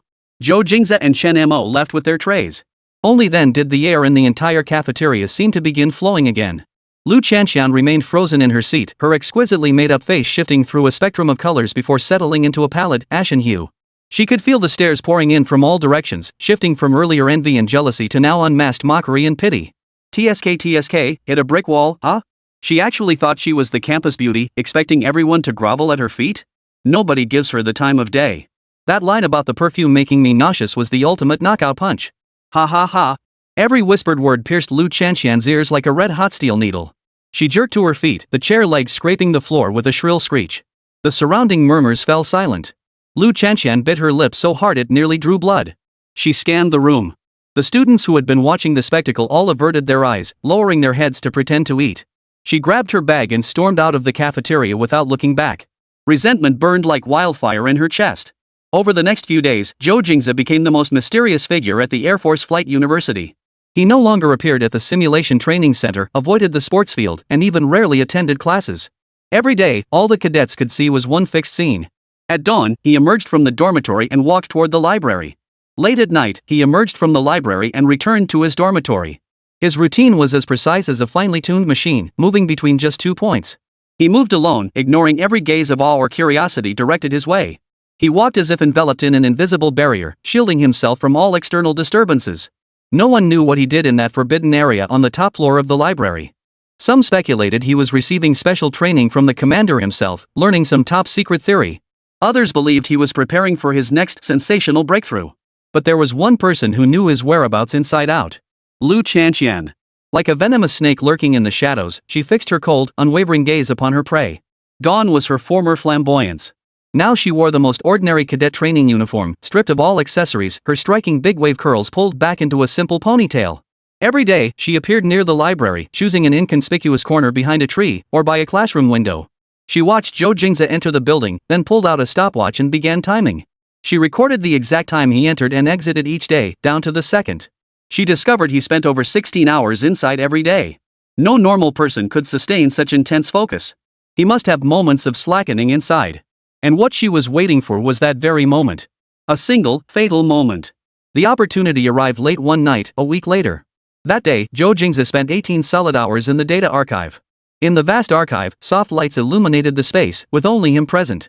Spread across the desk before him were stacks of declassified blueprints for early pneumatic layouts. He wasn't studying the diagrams. Instead, his eyes were closed, fingers tracing unconscious arcs through the air as if sketching invisible lines. A storm was brewing within his mind. Countless pieces of future knowledge obtained from the system were colliding, merging, and evolving with these primitive, fundamental theories. How could the vortex lift of canards be maximized? How to achieve the most effective energy control with the simplest structure? This mental storm consumed far more energy than piloting a J-20. Time ticked away, second by second. When the final complex model in his mind was completed, Zhou Jingze exhaled a long, heavy breath. An overwhelming wave of exhaustion washed over him. He leaned back against the cold metal chair, his body unconsciously relaxing. Days of intense mental exertion had finally prompted his body to protest. The muscles in his right thigh began to itch uncontrollably, wave after wave. He instinctively reached down with his right hand, scratching vigorously through his combat pants. At that very moment, deep within the shadows of the library's rows of bookshelves, a phone camera silently focused on him. Lu Chanxian's figure clung to the back of the metal rack like a ghost. She had been standing there like a statue for 2 hours, completely motionless. She had calculated precisely that the elderly guard would leave at this exact moment to use the restroom. Using her student union privileges, she had preemptively duplicated a temporary access card that exploited the 3-minute delay in the alloy door's closing mechanism when the guard departed, allowing her to slip inside successfully. Holding her phone aloft, its glow illuminated her face, slightly contorted with excitement. The angle she chose was extremely tricky. From this low angle, the chair was completely obscured in the frame. All visible was Zhou Jingze's lower body clad in training pants. His hand was stretched toward the crotch of his pants, a position that was extremely suggestive. Combined with the dazed expression on his face, worn down by exhaustion. Click. The record button was pressed. A 15-second silent video was perfectly captured. Lu Chanxian stared at the masterpiece on her phone, her lips curling into a savage, triumphant grin. High and mighty? Disgusted? She would make this man lose everything in the very place he prided himself on most. She didn't immediately post the video on the campus forum. Such tactics were too low and too easily debunked. What she wanted was an official ruling, irrefutable proof, and to ensure he never recovered. She retreated from the database as carefully and silently as she had entered. Under the cover of night, she did not return to her dormitory. Her steps were firm and resolute. The click-clack of her high heels echoed crisply on the quiet stone pavement of the administrative district, like the tolling of a funeral bell counting down to some judgment. She finally came to a halt before a building. Bright lights illuminated the grim atmosphere, a sign hanging above the entrance reading, Academy Discipline Inspection Office. It was the nightmare of every cadet at the Air Force Flight University. Lu Chanxian climbed the steps and walked straight to the door of the innermost office on the second floor. A cold metal plaque hung on the door. Director's Office Wang Zhang. Wang Zhang, nicknamed the Iron-Faced Judge, was notorious for his impartiality and harsh methods. Countless promising cadets who had walked out of this office never to fly the skies again. Lu Chanxian adjusted her collar. The vicious grin had vanished from her face, replaced by a perfectly measured expression blending hurt and fear. She raised her hand. Knock, knock, knock. She knocked on the door. Chapter 43, Irrefutable Evidence. Fire them. Come in. A cold voice echoed through the office. Lu Chanxian pushed open the door, her face bearing just the right amount of fear and grievance. Behind the desk sat a stern-faced middle-aged man, his shoulders bearing the rank of colonel. He was Wang Zhang, director of the Academy's Disciplinary Inspection Office. Wang Zhang didn't look at her. His gaze was fixed intently on the monitor in front of him. A 15-second video looped endlessly on the screen. The angle was awkward, the lighting dim. In the video, a young cadet in training fatigues leans against what appears to be a bookshelf, his face bearing a dazed, exhausted expression. One hand reaches toward his groin, performing an indecent act. Thud. Wang Zhang slammed his fist onto the desk, the thick surface thudding with a dull roar. Disgraceful. Depraved.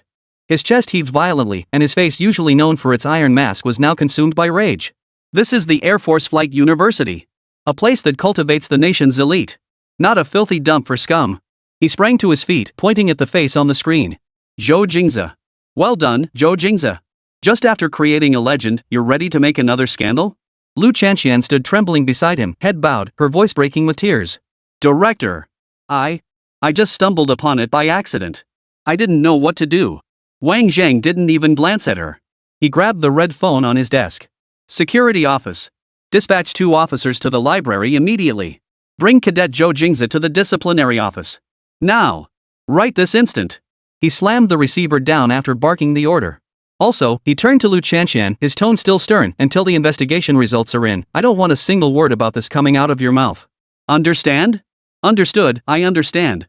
Lu Chanxian nodded vigorously, though a fleeting, undetectable smirk of satisfaction flashed in her eyes.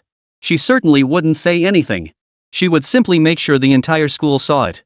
Stepping out of the administration building, Lu Chanxian slipped into an unnoticed corner and pulled out her phone. With practiced ease, she logged into an anonymous account on the college's internal forum. She attached the meticulously edited 15-second video to a highly inflammatory caption and clicked post. Shocking scandal. The college's new star turns out to be the library pervert. Video evidence exposed. The moment the post went live, it detonated like a depth charge in the otherwise tranquil campus forum. 1 minute, 10 replies. 5 minutes, over 100 replies. 10 minutes later, the entire forum server crashed. Holy? Is that Zhou Jingze? Is this real? Holy crap. That move. Ugh. So gross. He actually did that in the National Aviation Database? My perception of him is shattered. Just days ago I thought he was a god, now he seems like a pervert. No wonder he could beat Senior Lin Phone with a commercial plane. Turns out his mind is filled with filth. Kick him out of flight school. We can't have scum like this among our future guardians of the skies. Yesterday, they were still stunned by the ghost flight at 10,000 meters and ecstatic over the civilian plane thrashing the J-10C. Today, they unleashed the most vicious, filthy language to savagely attack the same man. From god to demon, it took just 15 seconds of video. Zhou Jingze had just stepped out of the library entrance. Two senior cadets wearing discipline inspector armbands blocked his path, their faces expressionless. Zhou Jingze, come with us. Director Wang wishes to see you. Their tone held not a shred of courtesy, their eyes brimming with undisguised contempt and disgust. Zhou Jingze halted, glanced at them, said nothing, and turned to follow them toward the administration building. Director of Discipline's office. The door swung open. Zhou Jingze stepped inside. Wang Zhang sat behind his desk, like a volcano ready to erupt. Without preamble, he pointed directly at the screen. Look! Zhou Jingze's gaze fell upon the screen, where the video looped endlessly. He stared at the deliberately enlarged, blurred image, at the hand reaching toward his thigh. His face remained expressionless. Director Wang, this is a disgrace to the academy. The biggest scandal since its founding, an officer beside him declared indignantly. Wang Zhang's gaze locked onto Zhou Jingze like a hawk's, his voice as cold as ice. Zhou Jingze, is that you in the video? Yes, Zhou Jingze replied, his voice calm. In a state-level Class A classified aviation database, committing such despicable and obscene acts, what defense do you have? Wang Zhang's voice ground out, each word squeezed through clenched teeth. The air around them thickened with oppressive tension. Everyone waited for him to defend himself or express remorse. Yet Zhou Jingze merely lifted his head, met Wang Zhang's furious gaze, and uttered a single sentence that froze everyone in place. I was just scratching an itch. The entire office fell into a deathly silence. Scratch an itch? Wang Zhang's face turned a deep, angry shade of liver-like red. Scratching an itch? He slammed his fist on the table and roared, do you think we're all little kids? Is that what scratching an itch looks like? You're desecrating this uniform. You're dishonoring the Air Force. He considered it the most brazen evasion, the most shameless provocation. Zhou Jingze said nothing more. He knew that in the face of such meticulously crafted evidence, any explanation would be futile. He stood there calmly, like a spear, letting all the anger and accusations wash over him. Chen Mo rushed breathlessly to the door, only to be stopped by the guard. Let me in. That video is fake. Someone framed him. Jingze isn't that kind of person. His face flushed crimson with urgency. Inside the office, Lu Chanxian hid behind the crowd. Seeing Zhou Jingze's unrepentant expression, a venomous sneer curled her lips. This was exactly the reaction she wanted. So you think you're so high and mighty? So disgusting? Now, in everyone's eyes, you're nothing but a pile of disgusting trash. Just then, the red phone on Wang Zhang's desk rang urgently once more. The moment he saw the caller ID, the anger on Wang Zhang's face instantly turned solemn. He answered the call, his body instinctively straightening to attention. Commander! A voice booming with authority and supreme dignity came through the line. Wang Zhang, I've heard about the matter concerning Zhou Jingze. It was Li Zhenghua. Every heart in the office leapt to their throats. A call from the commander himself. This meant he was stepping in to protect someone. Wang Zhang's brow furrowed as he reported in a low voice, Commander, we've obtained video evidence. The implications are extremely serious. I was just about to. His words were cut off by Li Zhenghua. Wang Zhang, remember our principles. The voice on the line carried not a hint of emotion, yet it possessed the weight of 1,000 pounds. The blue skies of our motherland are sacred. Those who guard these skies must possess absolutely pure character. Follow protocol. Handle it as required. If the evidence is conclusive and his misconduct is proven, he must be dismissed. The Dragon Nation Air Force will never tolerate pilots of questionable character. Click. The phone was hung up. Wang Zhang stood frozen, clutching the receiver. Everyone in the office was stunned. Chen Mo by the door had drained completely pale. In the corner, Lu Chanxian's smile blossomed fully, as bright as a poisonous flower.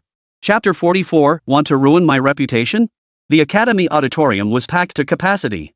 The atmosphere hung heavy, like the sky before a storm. Today, this place was a courtroom.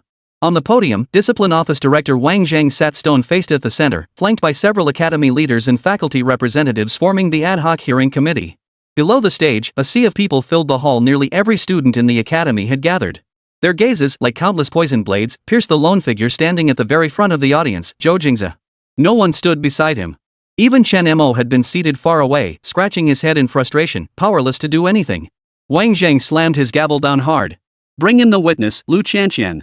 The crowd parted as Lu Chanxian, dressed in plain training attire with no makeup, slowly walked onto the stage under the spotlight.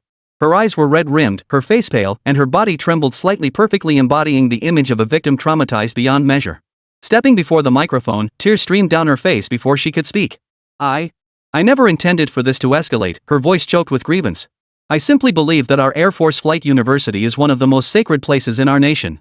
I cannot tolerate anyone committing such vile acts here. Her words instantly ignited the anger of the cadets below the stage. Scum! Scum! Get out of the academy! Exactly. Such people are unworthy of defending the skies alongside us. Wang Zhang raised his hand, signaling for silence. He looked at Lu Chanxian, his expression softening slightly. Student Lu Chanxian, present the evidence you have gathered. Yes, Director. Lu Chanxian wiped away her tears and connected her phone to the projection system. Soon, the 15-second video began looping on the giant screen at the center of the auditorium. Dim lighting, awkward angles. Zhou Jingze's face, slightly dazed from exhaustion, and his hand reaching toward his groin in an indecent gesture, were magnified to the extreme. Each playback felt like a public execution. Each playback sent the angry shouts from the audience rising another notch. Lu Chanxian observed the frenzied crowd below, then glanced at Zhou Jingze, who remained silent throughout. Behind her lowered eyelids, a flicker of vengeful satisfaction passed. Director, colleagues, this is everything I witnessed, she cried out. He defiled our sacred database and dishonored our military uniform. Wang Zhang nodded with satisfaction. He turned, his gaze piercing like lightning, fixing directly on Zhou Jingze. Zhou Jingze. With both witness testimony and physical evidence against you, what more can you say? His voice boomed like a temple bell, carrying the weight of judgment. All eyes once again focused on Zhou Jingze. They waited to see him panic, to see him unable to defend himself, to see him kneel and beg for mercy. But Zhou Jingze moved. Without looking at anyone, he calmly raised his head, met Wang Zhang's gaze, and walked to the other microphone. His voice, amplified through the speakers, carried clearly to every corner of the auditorium. I have one request. No excuses, no anger, only a calm demand. Wang Zhang frowned. Speak. I demand access to the complete, unedited surveillance footage from the main entrance of the National Aviation Database between 10 p.m. and 11 p.m. on the night of the incident. The words fell, and the entire hall erupted in an uproar. What? He wants to see the gate surveillance? Is he out of his mind? The incident happened inside. What good would the main gate footage do? I bet he's just stalling for time. Lu Chanxian's body stiffened imperceptibly. Her hands, resting at her sides, clenched suddenly, her nails digging into her flesh. On the podium, Wang Zhang's expression darkened instantly. Without hesitation, he flatly refused, rejected. His voice carried an unquestionable resolve. First, the incident occurred within the database facility itself. It has nothing to do with the main gate surveillance. Second, the database is a restricted area of the academy with heavy foot traffic. Accessing those surveillance feeds involves invading the privacy of countless faculty and students.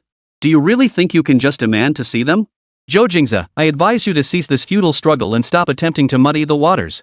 Wang Zhang's words sounded noble and righteous, yet a few clear-headed individuals detected an unusual undertone. Too fast. His refusal was too swift, too resolute. Zhou Jingze remained expressionless. He didn't argue with Wang Zhang. He just stared at him, repeating each word slowly and clearly, his voice even more distinct and piercing than before. I want to see the surveillance. 5 words, like 5 heavy hammers, struck each person's heart. An invisible pressure radiated from that solitary figure, silencing the entire auditorium's clamor. Wang Zhang's face turned beet red with embarrassment. He sensed the provocation, the most blatant provocation from someone he considered scum. How dare you? He slammed his fist on the table, leaping to his feet. Pointing a finger at Zhou Jingze's nose, he roared, Zhou Jingze. I warn you, don't test the discipline office's limits. This hearing isn't your stage. Based on the evidence presented, I hereby declare. He was about to pass judgment on the spot. A victorious smile spread across Lu Chanxian's face. Chen Mo closed his eyes in despair. At that critical moment. Boom! The heavy double wooden doors of the auditorium were violently pushed open from the outside with tremendous force. Both door panels slammed against the wall with a deafening crash. The entire auditorium fell instantly silent. Over 1,000 pairs of eyes turned toward the doorway in unison. Against the light, a figure stood tall and straight as a pine tree, shoulders bearing gleaming stars of command. He strode in with purposeful steps. 2 stern-faced bodyguards followed closely behind him. Without acknowledging anyone, he strode through the crowd like a dragon, his steps as powerful as a tiger's, making his way directly to the podium. Each step seemed to tread upon the hearts of all present. That was the commander. The supreme commander of the Air Force Flight University, Li Jingwe. The rage on Wang Zhang's face froze instantly, transforming into shock and unease. He instinctively snapped to attention, see commander. Li Jingwe ignored him. He strode to the front of the stage, his eyes sharp as an eagle's, sweeping across the entire hall. Finally, his gaze settled on Wang Zhang. His voice was not loud, yet it carried an authority born of battlefields and bloodshed, resonating clearly through the silent auditorium. Play the surveillance footage. If he wants to see it, show it to him. I want to see it now. Chapter 45, Irrefutable Evidence. Still trying to deny it? Li Jingguo's 3 words crashed down on Wang Zhang's heart like 3 towering mountains. Play the surveillance footage. Wang Zhang's body trembled uncontrollably. A fine layer of cold sweat instantly beaded on his forehead. He could feel the gaze of every person in the room, over 1,000 pairs of eyes shifting from Zhou Jingze to him. Those stares held confusion, scrutiny, and probing. Commander! Wang Zhang's voice cracked as he attempted a final protest. This violates protocol. Access to the database surveillance requires. Protocol? Li Jingguo cut him off, his voice quiet yet carrying an authority that brooked no argument. He didn't even glance at Wang Zhang, merely tapping his fingers lightly on the tabletop before him. Tap, tap, tap. Each tap felt like a blow to Wang Zhang's nerves. My word is the rule. With that, Li Jingguo turned to the guard behind him and issued a concise order: go to the technical department. Bring someone here. Yes, sir. The guard turned and strode away. The auditorium fell deathly silent. The air seemed to freeze as every breath was held. Lu Chanxian stood on the stage, the color slowly draining from her tear-streaked face. Her hands clenched the hem of her dress at her sides, knuckles turning white from the pressure. An ominous foreboding coiled around her heart like a venomous snake. No, it couldn't be. How could the surveillance footage from the main entrance possibly be related to what happened inside? He was just bluffing. Yes, that must be it. Minutes later, a technician in uniform hurried over with a laptop. Under Li Jingguo's watchful gaze, he connected the laptop to the projector. The massive screen at the center of the auditorium flickered. The 15-second video, filled with insults and played on endless loop countless times, vanished. In its place appeared an entirely new surveillance feed. Clearly marked in the upper left corner were the time and location: National Aviation Database Main Entrance Surveillance Camera 2. It was precisely the surveillance footage Zhou Jingze had requested to view. Every pair of eyes in the hall was fixed intently on that screen. The time read 10:03 p.m. In the footage, the elderly security guard patrolling the archive yawned, locked the door, and swayed unsteadily toward the restroom. Everything appeared normal. Yet the very next second after the guard's figure disappeared around the corridor corner, a shadowy figure darted out from the darkness on the opposite side. It was Lu Chanxian. She had changed into an inconspicuous training uniform, her hair tied back in a ponytail, her face bare of makeup. Her movements were swift and alert. A low gasp rippled through the crowd. Lu Chanxian herself staggered, her face turning instantly ashen. In the scene, she deftly pulled a card from her pocket and swiped it lightly over the access control panel. Beep. The heavy alloy door creaked open a crack. Like a slick snake, she slipped sideways through the opening before the door slowly closed behind her. The entire process flowed seamlessly, clearly not her first time. Whoosh. The trainees below erupted in chaos. How did she get an access card? At that hour, only the teacher on duty is supposed to be allowed in. Holy crap. That's illegal entry. What on earth is going on? Isn't she the victim? On the podium, Wang Zhang's face had turned an ugly shade of grim. He looked as if he'd been punched square in the face, his body swaying unsteadily. And this was only the beginning. Li Jingguo remained expressionless as he uttered 2 words: continue. The technician's fingers tapped the keyboard, switching the footage. The new footage came from the surveillance cameras inside the library's corridors. Everyone clearly saw that after entering, Lu Chanxian did not consult any records. Instead, she tiptoed like a thief, silently moving along the shadows cast by the rows of bookshelves. Her purpose was unmistakably clear. She finally stopped in a corner and pulled her phone from her pocket. She adjusted the angle of her phone, gesturing toward a gap in the bookshelves for a long time, a faint, excited smile twisting her face. That smile formed the most ironic and stark contrast to her current appearance on stage, a fragile, tearful figure on the verge of breaking down. Boom! It felt like a bomb had been dropped into everyone's mind. The truth was now self-evident. The trainees who had just moments ago hurled the most vicious curses at Zhou Jingze now flushed crimson, wishing they could sink through the floor. Their fury instantly reversed course, transforming into a thousandfold surge of contempt and disgust, all directed at Lu Chanxian on stage. So she was the one secretly filming. This is sabotage. A blatant frame-up. How vile. How could this woman be so vile? Ugh. I feel sick to my stomach now. As Lu Chanxian listened to the whispers around her, words 100 times filthier than the curses hurled at Zhou Jingze moments before she could no longer stand. Her body shook like a sieve, her lips trembling so violently she couldn't utter a single word. She was finished. Li Jingguo's gaze remained fixed on the screen. Bring up Zhou Jingze's feed too. The view switched again. A wide-angle shot revealed the entire area. Zhou Jingze sat motionless at the desk, surrounded by piles of blueprints and documents. He remained utterly still, like a statue. The entire hour of surveillance footage was sped up to 32 times its original speed by the technician. In the footage, Zhou Jingze showed almost no unnecessary movement beyond flipping through documents and closing his eyes in thought. Only at the very end did he show a hint of fatigue, leaning back against the chair. Then, he reached out his right hand and vigorously scratched his right thigh several times through his pants. The movement was small, lasting no more than 2 or 3 seconds. A perfectly normal gesture to relieve muscle fatigue and itchiness. When juxtaposed with that earlier 15-second video, laden with insinuation and insult. One was a carefully crafted lie. The other, an utterly mundane truth. The entire venue fell into a deathly silence. This wasn't just a slap in the face. It was like pressing Liu Chanxian's face into the ground and crushing it with military boots. From start to finish, Zhou Jingze never once glanced at Liu Chanxian again, nor did he look at Wang Zhang. Under the gaze of the entire audience, he turned and faced Li Jinghua on the podium. He stood perfectly straight, his posture as rigid as a rifle. He raised his right hand, executing a military salute of impeccable precision and solemnity. Reporting to the commander.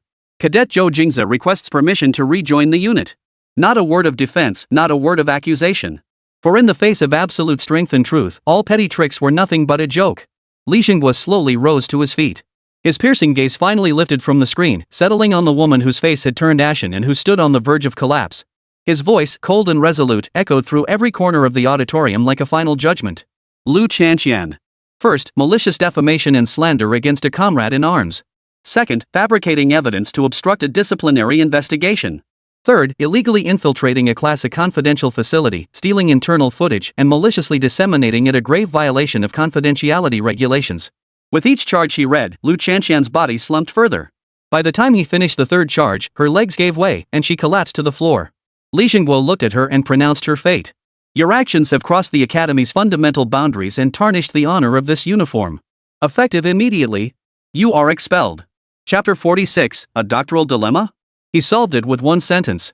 The trial in the grand auditorium concluded dramatically in a way no one had anticipated. As Zhou Jingze followed Commander Li Jinghua through the heavy wooden doors, the cadets waiting outside fell silent, as if someone had pressed mute. The air was thick and heavy. The looks of contempt, disgust, and schadenfreude that had filled the room moments before now transformed into shock, awe, and a hint of unmistakable fear. Wherever he walked, the dense crowd automatically parted to the sides, creating a wide passageway. It was as if Moses had parted the Red Sea. In the corner of the crowd, Zhao Ting's face flushed alternately pale and crimson. When Zhou Jingze's gaze inadvertently swept in his direction, Zhao stiffened, instinctively ducking his head. His pace quickened as he scrambled deeper into the crowd, vanishing from sight. Chen Mo rushed over excitedly, slamming his fist hard on Zhou Jingze's shoulder, eyes red with emotion. I knew it. I knew you weren't that kind of person. Zhou Jingze's face betrayed neither the relief of a survivor nor the satisfaction of vengeance. That entire farce had failed to stir even the slightest ripple on the calm surface of his heart. To him, it was merely the removal of a buzzing fly. Now that the fly was gone, it was time to attend to more important matters. Let's go. He patted Chen Mo on the shoulder, his words concise and to the point. Ha? Where? Aren't we going to celebrate? Chen Mo froze. Zhou Jingze offered no reply, striding directly toward the library. His goal had always been singular: check-in, grow stronger. The rewards at ordinary checkpoints within the academy were becoming increasingly limited. He needed higher-level targets, ones with greater historical significance and more advanced technology. Two options formed in his mind. 1. The National Aviation Secret Archives, located in the deepest recesses of the library, a facility never open to students. 2. The laboratory in the eastern campus, rumored to house the EJ-20 Weilong full-scale wind tunnel model. The rewards for checking in at either location would be exceptionally generous. Yet, as he stood at the entrance to the library's advanced reading section, he was stopped. Student, access here requires special authorization or a handwritten recommendation from Professor Qian Weigua. The administrator looked at him respectfully, but rules were rules. In Zhou Jingze's mind, the image of the elderly professor emerged clad in an old-fashioned jacket, yet his gaze shone as brightly as the stars. Qian Weigua. He turned on his heel and headed straight for the aerospace engineering lab building without hesitation. Before even reaching the door of Qian Weigua's private lab, Zhou Jingze could hear the heated debate echoing from within. No! This conduction path is wrong. The energy forms a paradox here. It can't be consumed and simultaneously amplify out of thin air. But Professor, without this design, the model's structural stability can't be guaranteed. We've tried over 30 different approaches, and they all get stuck here. Zhou Jingze pushed open the door. Inside the lab, several doctoral students in white lab coats, hair disheveled, stood flushed and heatedly around a massive electronic whiteboard. The board displayed an incredibly complex structural model, an advanced iteration of the novel concept Zhou Jingze had casually sketched last time. Professor Qian Weigua stood holding a pen, his brow furrowed into a deep crease. He stared intently at a node circled in red on the model, saying nothing. The entire lab's heated debate abruptly fell silent as Zhou Jingze entered. The next second, immense surprise erupted across Professor Qian Weigua's stern face. He tossed aside his pen, rushed over to Zhou Jingze in a few strides, and grabbed his arm as if clutching a lifeline. You're just in time. Quick! Quick, come see this!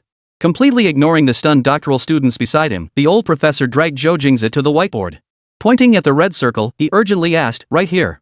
Following your line of reasoning, we discovered an infinite loop. All forces transmitted to this node become completely blocked like a traffic jam. This problem has stumped us for nearly 2 weeks.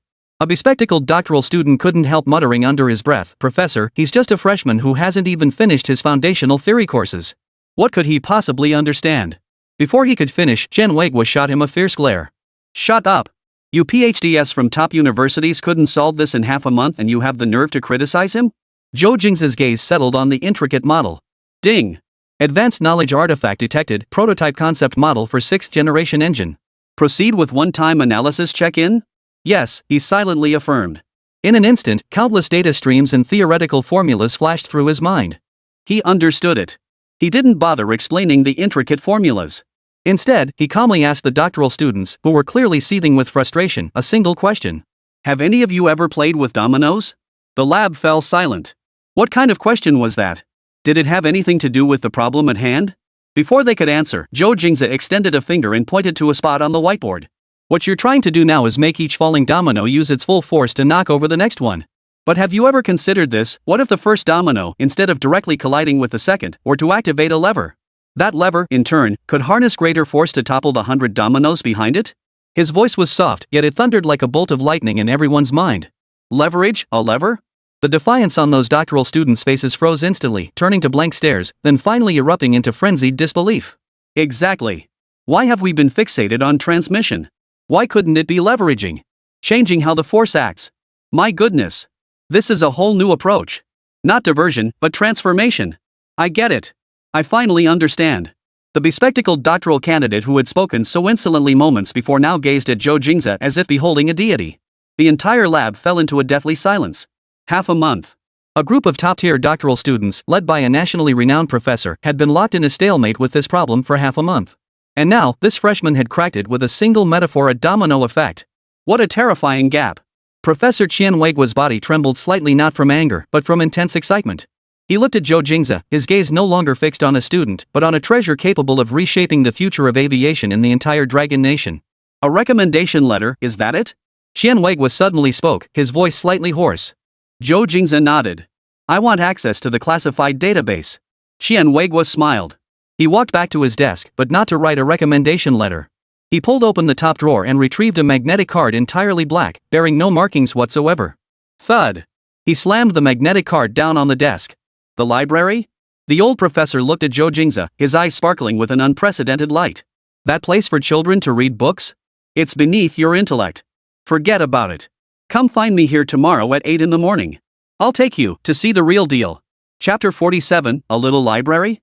I'll show you the nation's most important treasures. Chen Weiguo's words froze the air in the entire lab. The doctoral students stared blankly at the pure black magnetic card Professor Chen slammed on the table, then glanced at Zhou Jingze, whose expression remained utterly calm. Forget the library? See some real stuff? What did this mean? Professor, do you mean? The bespectacled doctoral student plucked up his courage and asked cautiously. Chen Weiguo picked up the black card, not even glancing at him, and merely smiled at Zhou Jingze. Let's go, kid. Where to? Zhou Jingze asked. Somewhere worthy of your brain. Chen Weiguo started walking, and Zhou Jingze followed. The two doctoral students exchanged glances, unable to suppress their intense curiosity, and quietly followed as well.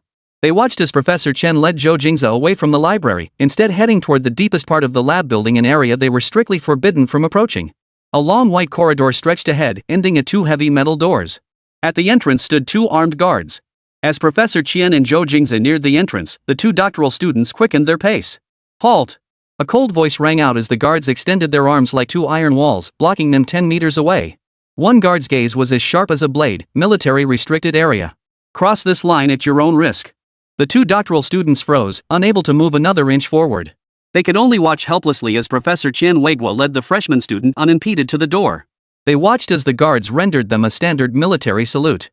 The doctoral students felt their faces burn.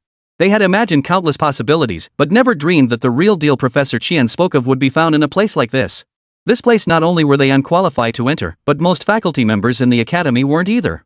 Before the metal door, Chen Weiguo did not open it directly. Instead, he inserted the black magnetic card into an inconspicuous slot in the wall. Deep identity verified, Xianweigua, chief consultant. An electronic voice announced. Then, a screen lit up below the recess. Please verify fingerprint. Xianweigua pressed his right thumb onto the sensor. Fingerprint match confirmed. Please proceed with iris scan. Xianweigua moved closer to the scanner, and a beam of red light swept across his iris. Iris match confirmed. Welcome, Professor Qian. A one-level access granted. Triple verification. The two doctoral students watching from afar nearly dropped their jaws. What an impenetrable security system. What could possibly lie beyond this door? Rumble. The massive door, forged from a special alloy and over half a meter thick, slid slowly open to both sides with a dull rumble. A scent mingling the mustiness of aged paper with the chill of cold metal swept over them from beyond the threshold. It wasn't the scent of a library, it was the scent of history and the passage of time. Come in. Xianweigua stepped inside first, followed closely by Zhou Jingze. The alloy door closed slowly behind them, sealing off the outside world. The space inside proved far larger than its exterior appearance suggested. Row upon row of floor-to-ceiling metal racks replaced ordinary bookshelves. Instead of books, they held specially sealed archive boxes, massive rolls of yellowed blueprints, and even glass-encased models of components gleaming with metallic sheen. The advanced reading area holds only copies of publicly published papers and declassified materials. Xianweigua's voice carried an unusual solemnity here, tinged with a reverence bordering on pilgrimage. And here, he continued, lies the entire legacy of our Dragon Nation's aviation industry, every step of our journey from nothing to where we stand today. Every manuscript embodies the blood, sweat, and tears of an entire generation. Every failed prototype represents lessons learned through hardship and sacrifice. He stopped before a glass display case. Inside lay a peculiar-shaped, rusted metal fragment. Look at this, Xianweigua pointed. 50 years ago, during the development of our first jet fighter, a genius designer's blueprints. Unfortunately, it ultimately failed. Everyone said the materials technology of the time couldn't keep up with his design. What do you think? This question transcended mere knowledge, it felt more like a test. Zhou Jingze's gaze settled on the fragments. In his mind, the fragments seemed to come alive, automatically reassembling into a complete fighter jet. Countless streams of data flashed through his vision. He didn't need to think. Materials were only one factor, Zhou Jingze replied calmly. The core issue was that his design pursued perfection to such an extreme that it overlooked the human element. In that era, no pilot could endure the violent vibrations it generated within a specific speed range. Xianweigua's body jerked violently. He stared at Zhou Jingze, his eyes filled with disbelief. He had asked this question of many people, including his most promising doctoral students. Everyone had analyzed it from the perspectives of materials, mechanics, and aerodynamics. Only Zhou Jingze, from the perspective of a pilot, had pinpointed the most fatal blind spot of that genius designer back then. Because he himself was a top-tier pilot. Good, good. What a brilliant insight, the human factor. Xianweigua exclaimed 3 times, his body trembling slightly with excitement. He looked at Zhou Jingze as if gazing upon a rare, unpolished gem. He walked back to the console by the door and made a few adjustments. Under A1 clearance, I grant you 72 hours of unrestricted access. Everything here is yours to examine. I'll come find you again after 72 hours. With that, Xianweigua gave Zhou Jingze one last deep look before turning and walking out. The heavy alloy door closed once more. In the vast, silent core archive, a veritable national treasure trove, Zhou Jingze was now alone. He surveyed his surroundings. The yellowed blueprints and cold models seemed to come alive. They were the very pulse of Manhwa aviation's struggle, its fight, its rise. At that very moment, a long-awaited voice echoed in his mind. Ding! Host detected at high-level check-in location, National Aviation Corps Archives. This place holds nearly a century of a nation's aviation dreams and blood, sweat, and tears. It possesses immense historical significance and knowledge potential, greatly enhancing check-in rewards. Proceed with check-in immediately? Yes. Zhou Jingze hesitated not a moment. Check-in successful. Congratulations, host, on obtaining a God-tier reward, Master-level Aircraft Design Theory.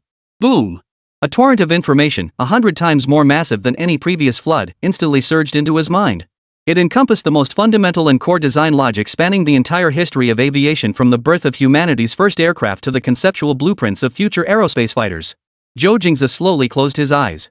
Chapter 48, Why did you win against fighter jets using a commercial airliner? The scene before him remained the same: vast, solemn archive, rows of cold metal shelves, file boxes sealed with the marks of time.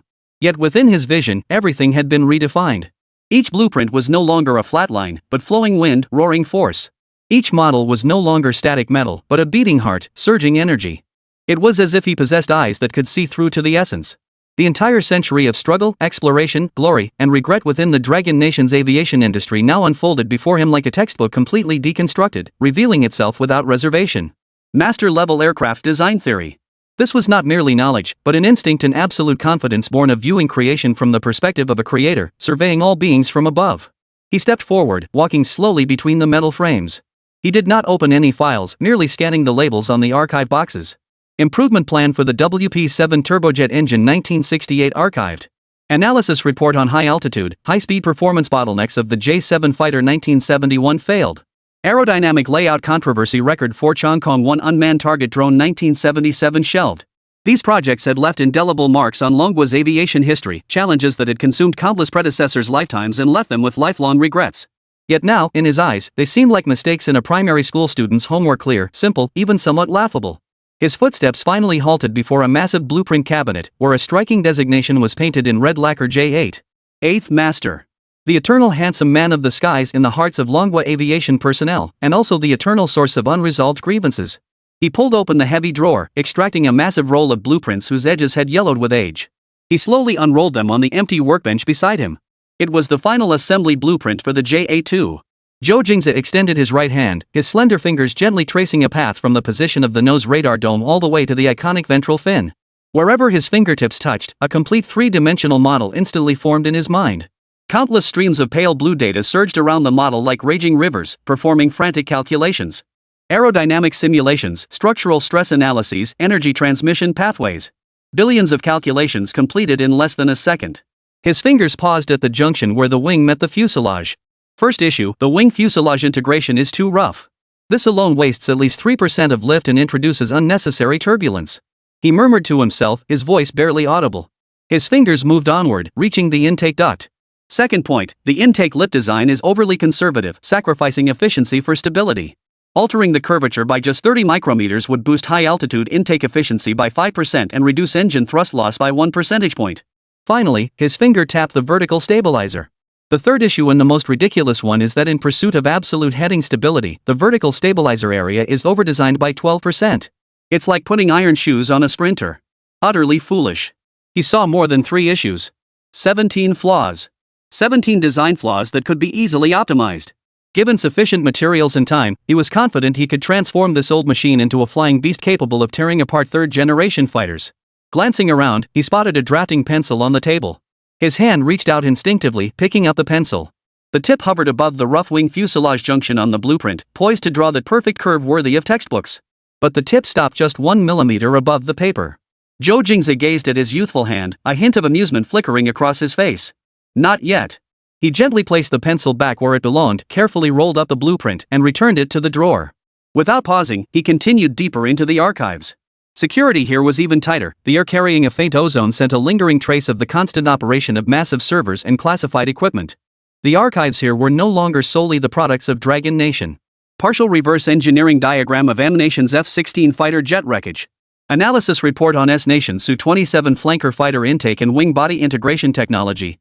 Elemental analysis data of M Nation's F-22 Raptor stealth coating sample incomplete. These are all stones from other mountains obtained through various overt and covert channels at tremendous cost. In the past, these were esoteric texts requiring countless experts and scholars to spend years, even decades, researching and digesting. But now, in Zhou Jingze's eyes, these once revered top-tier designs are equally riddled with flaws. So this is what it feels like to stand atop the mountain and survey the landscape. Not the thrill of conquest, but a serene sense of seeing through everything. Just as he was fully immersed in this unprecedented omniscient perspective. Buzz, buzz. A low vibration suddenly emanated from the phone in his pocket. Zhou Jingze pulled out his phone. The screen lit up, displaying no caller ID or location. Only a line of startling, flashing red text appeared.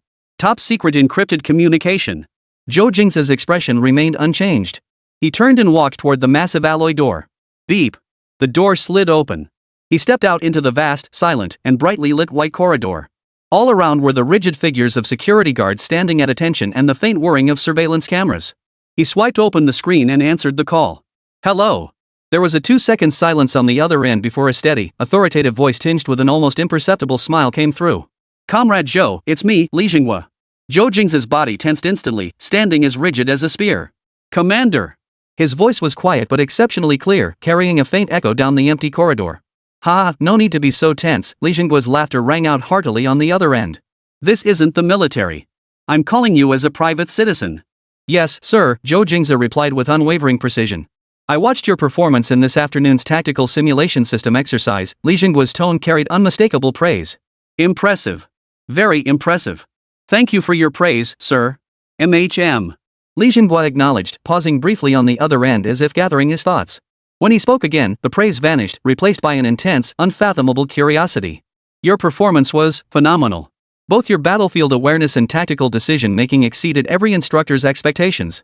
That fills me with satisfaction. However, there's one question I've been pondering all afternoon and still can't figure out. Li Jingguo's voice slowed, each word becoming crystal clear, like bullets fired with pinpoint accuracy into Zhou Jingze's ears. In the final decisive match, your opponents were two fully equipped third-generation Blue Army fighters. To balance the odds, the system granted you simulated control of our most advanced operational fighter, the J-20 Weilong. Everyone assumed you'd choose the J-20, leveraging its generational advantage to achieve a crushing victory. But you. Li Jingguo's words trailed off. The entire corridor fell silent, so quiet you could hear a pin drop.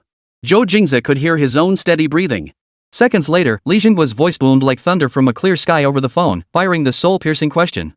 Why did you choose a Boeing 737 passenger jet? Chapter 49, my answer earned me an immediate reward from the commander. Two armed guards stood as still as pine trees, eyes fixed straight ahead, yet their ears involuntarily perked up. This was a question that could determine a cadet's future. Choosing the J-20 was the obvious, rule-abiding, and intelligent choice. Choosing a commercial airliner, however, appeared to any instructor as extreme arrogance, a disregard for the exercise, or even an insult to the opponent. Yet Zhou Jingze's face showed no sign of panic. Gripping his phone, he stood even straighter, his voice clear and steady as it carried to the other end of the line. Reporting to the commander. Because it is the weapon I am most familiar with at present. On the other end, Li Jingguo's breathing seemed to pause.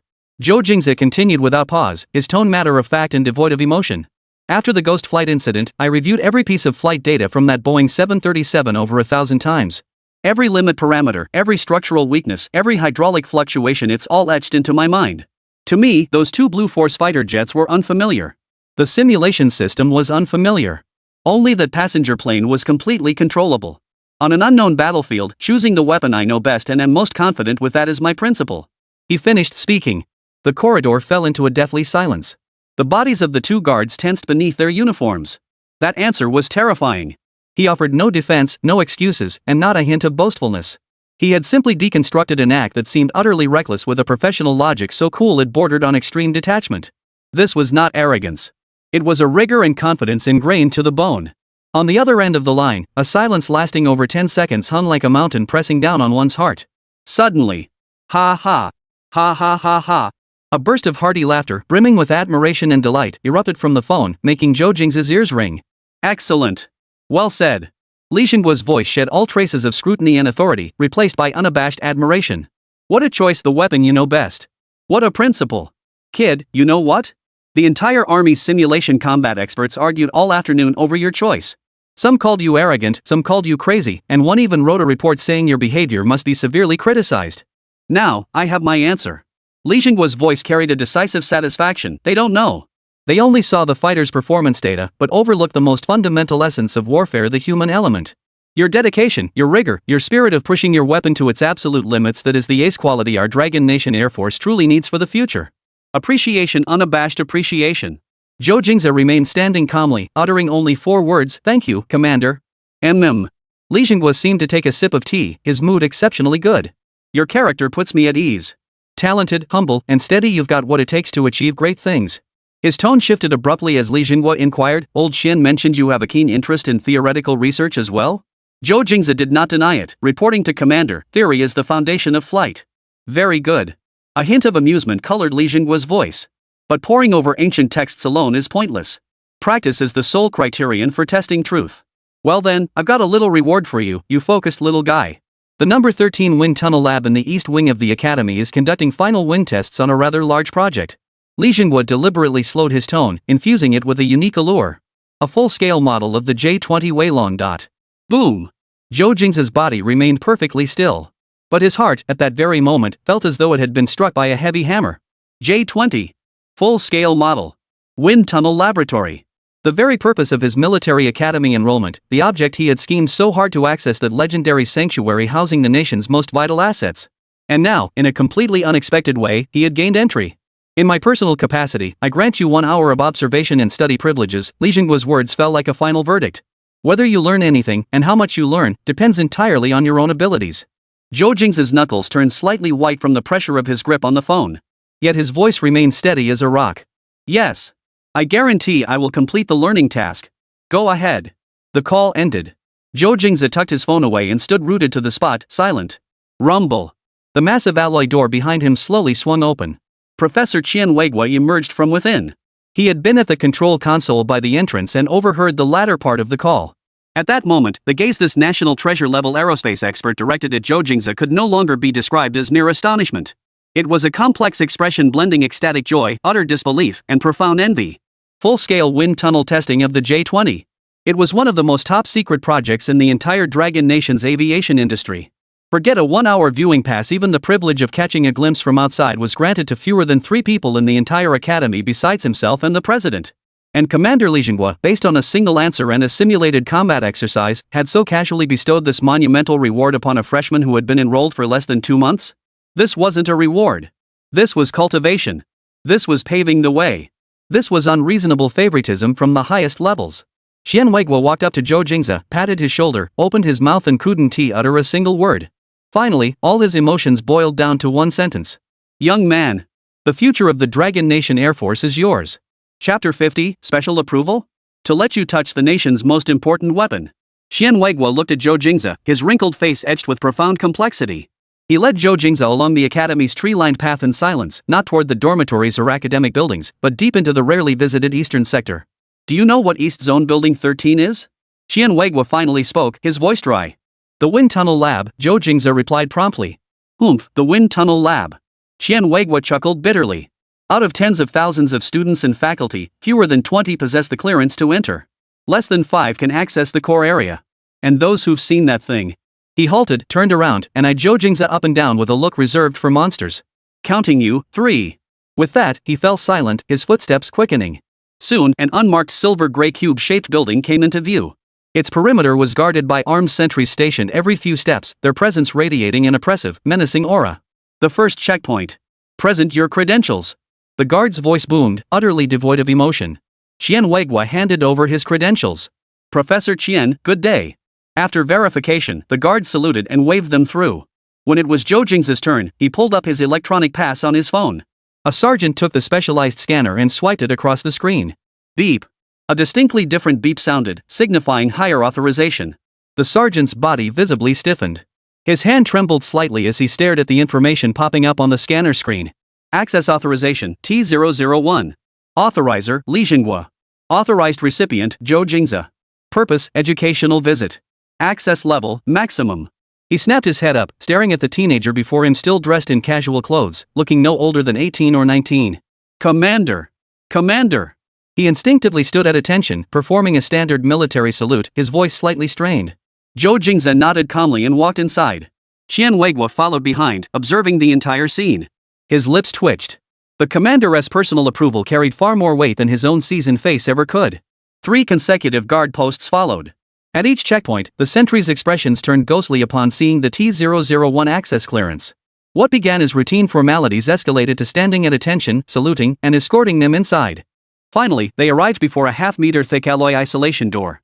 A young man in a white dust-free lab coat, wearing a core researcher badge on his chest, was already waiting there. He appeared under 30, with a sharp, capable demeanor and an appraising gaze. Professor Qian, he nodded to Qian Weigua first, then shifted his gaze to Zhou Jingze. And this is, the visitor? Lu, this is someone Commander Li personally arranged, Qian Weigua introduced. The researcher named Lu nodded without further inquiry, then professionally produced another, more sophisticated device. Please cooperate with the iris and fingerprint verification. Zhou Jingze complied. Beep verification complete. Comrade Zhou Jingze, welcome to the Wind Chaser High-Speed Wind Tunnel Laboratory. Researcher Lu's expression remained professional, but his tone carried an imperceptible note of solemnity. He turned and entered a long string of codes on the control panel beside the alloy door. Rumble. The massive door slid slowly open on both sides, releasing a blast of cold, dry air mingled with the scent of metal and ozone. The world beyond the doors opened up abruptly. It was a vast space large enough to hold a small soccer field, with a soaring dome and walls entirely covered in sound-absorbing material. Countless intricate pipelines and precision instruments formed the very fabric of this space. And at the very center of it all, the focal point of every beam of light. A fighter jet, entirely black with sleek, sharp lines and a futuristic sci-fi aesthetic, hovered silently on a massive metal support frame. The J-20, the Fierce Dragon. It was not a photograph, nor a video but a full-scale, life-sized presence, radiating an overwhelming sense of power, right before our eyes. Its stealth coating reflected a cold, eerie sheen under the lights. The angled canards resembled the sharp talons of a predatory bird, and every curve and contour of its fuselage embodied a brutal aesthetic. Though its engines were silent, one could almost hear their roar.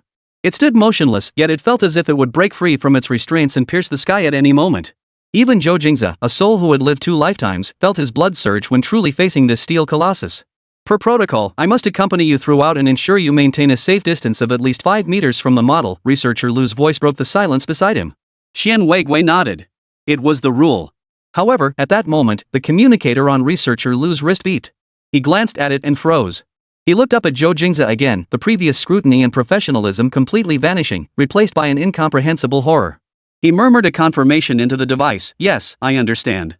After ending the call, he turned to Zhou Jingze, leaning forward slightly and adopting a tone bordering on a formal report. Comrade Zhou Jingze, we have received the latest instructions from higher authorities. From this moment onward, you will be granted 1 hour of independent, unsupervised observation time. The laboratory will be completely cleared, and the security system will switch to internal defense mode. You may observe up close. Professor Qian Weigui's eyes widened instantly. Independent? Unsupervised? What the hell kind of treatment was this? When he came in, he had 2 researchers glued to his side the entire time. Researcher Lu turned to Zhou Jingze and solemnly added, please feel free to explore. Should you require anything, you may contact me via the internal communication system. We will be waiting just outside the door. With that, he rendered a solemn salute to Zhou Jingze before exiting the lab alongside Professor Qian Weigui, who stood equally bewildered. Thud thud thud. The heavy alloy door slowly closed behind them. In the vast, empty laboratory, the very heart of the Dragon Nation, Zhou Jingze stood alone. And the Black Weilong, quietly awaiting him. Step by step, he moved toward the national treasure that embodied the dreams of countless people. 10 meters. 5 meters. 1 meter. He reached out, his fingertips about to touch the cold, hard fuselage. At that very moment, a long dormant voice thundered through his mind. Ding! Host detected at legendary check-in location, J-20 Weilong. This artifact represents the pinnacle of Dragon Nation's aerospace industry, a national treasure embodying the will and glory of an era, possessing epic-tier technological capabilities. Check-in rewards will receive a gigantification boost. Proceed immediately? Chapter 51, the J-20 has flaws, I said so. Yes. Zhou Jingze responded to the system's query in his mind with a voice devoid of any fluctuation. He did not immediately confirm the check-in. Instead, he lifted his foot, step by step, advancing toward the colossal steel beast suspended midair. In the vast laboratory, only the echo of his footsteps reverberated clear and solitary. Light streamed down from the dome, illuminating the J-20 Weilong fighter's jet-black fuselage. Every contour reflected a cold, eerie glow. Its signature canards, diamond-cut nose, and muscular air intakes collectively formed a violent aesthetic transcending its era. It hovered silently, like a black dragon lurking in the abyss. Though utterly soundless, one could almost hear its heartbeat and the breath of its lungs. Zhou Jingze came to a stop directly beneath it. He lifted his head, gazing upward at this national treasure that embodied the dreams and glory of generations of aviation pioneers from the Dragon Nation. He didn't ponder its complex aerodynamics or analyze its structural integrity. In this moment, he was simply a pilot. The purest kind of pilot, gazing up at the ultimate aircraft he had spent his entire life pursuing. It was a pilgrimage. He extended his right hand, raising his arm in a slow, solemn motion, as if performing a sacred ritual. His fingertips gently touched the cold, hard skin of the fuselage. It wasn't as rough as he'd imagined. The texture was smooth as obsidian polished by flowing water over millions of years. A chill emanating from deep within the metal skeleton spread through his fingertips, all the way to his heart. This was the moment. Buzz. The system alert in his mind no longer sounded like the mechanical electronic tone before. Instead, it became grand and solemn, like an oracle from the heavens above, booming with supreme authority. Warning! Host soul detected in deep resonance with epic tier check-in location. Location verified, J-20 Weilong full-scale wind tunnel model unique. This object is a national treasure, embodying the destiny of an era. Its technological level and historical significance have surpassed the host's current accessible limits. Warning! Check-in will trigger uniqueness binding. Rewards will receive unpredictable hyper-amplification, potentially accompanied by immense risk. Proceed with check-in? Check-in. Zhou Jingze's response remained just 2 words. Without a moment's hesitation. Command confirmed. Unique epic tier check-in. Initiating. Check-in successful. Triggered 1000% critical hit boost. Congratulations, host, on acquiring the SSS-tier unique talent, God-tier battlefield anticipation. Boom! This time, there was no flood of information, no knowledge infusion. The instant the talent manifested, the world before Zhou Jingze shattered violently. The laboratory vanished. The lights vanished. The ground beneath his feet vanished. The next second, he found himself seated in a narrow, high-tech cockpit, his hands gripping a cold control stick. Through the canopy, the sky stretched cloudless and azure above, while beneath his feet lay an endless sea of snow-white clouds. He looked down and saw himself wearing an anti-G suit. He was piloting a J-20. Before he could react, beep beep beep beep, a shrill radar warning alarm blared frantically throughout the cockpit. At the edge of his vision, hundreds of red dots representing enemy aircraft swarmed like an impenetrable swarm of bees, converging from all directions toward his airspace. This was no exercise. Every enemy aircraft carried a murderous intent that would not rest until victory was achieved. Yet the moment the alarm sounded, Zhou Jingze's body reacted instinctively. His hands, as if possessed of their own will, moved fluidly across the control stick and throttle. An unimaginable high-G maneuver. The fuselage tilted sharply, tracing an acute angled path through the sky that defied the laws of physics. Just 0.1 seconds after he vacated his original position, a dozen long-range air-to-air missiles converged from multiple angles, exploding in a dazzling fireworks display of death where he had been moments before. He had evaded, without even glancing at the radar or listening to the warning alarms. God-tier battlefield anticipation. This wasn't a skill, it was instinct. An instinct as natural as breathing. In his eyes, the entire battlefield ceased to be composed of data and symbols. Each of the hundreds of enemy aircraft, every flight path, every pilot's intent for the next second, the next 2 seconds, even the next 5 seconds all transformed into distinct, luminous threads. These threads wove themselves into a vast, visible net across the void before him. He could even see the sweat forming on the palms of the pilot in the enemy aircraft in airspace 3 due to nervous tension. He could see the enemy formation in airspace 9 preparing to execute a crossfire barrage in 1.7 seconds. He could even see that far beyond visual range, the satellite that had just locked onto him would experience a 1,000th of a second signal blind spot in its orbit 3 seconds later. A silent smile touched the corners of his mouth. The J-20, this black dragon of the skies, transformed under his control into the most elegant and deadly specter in the high altitude. It weaved through the gaps between missiles as effortlessly as strolling through a garden. Each maneuver was timed to occur precisely at the last moment before the enemy's fire network could deploy. Each counterattack pierced precisely the weakest link in the enemy formation. What should have been a 100-to-1 aerial slaughter became a one-sided artistic performance. Rumble. The massive alloy doors slid open slowly to either side. The 1-hour viewing period had concluded. Xian Weiguo and the core researcher surnamed Lu walked in side by side. Young man, the time. Xian Weiguo's words caught in his throat before he could finish. He saw Zhou Jingze. The teenager still stood motionless beneath the J-20 model, his palm pressed against the fuselage. But the aura emanating from him had changed. If an hour ago he had been an unpolished gem, its brilliance concealed within. Now, he was a peerless weapon, freshly sheathed after drinking blood. That bone-deep aura of slaughter, like mountains of corpses and seas of blood, had nearly solidified into tangible substance, causing the entire lab's temperature to drop several degrees. The researcher surnamed Lu stiffened, his hand instinctively reaching for his waist. Zhou Jingze?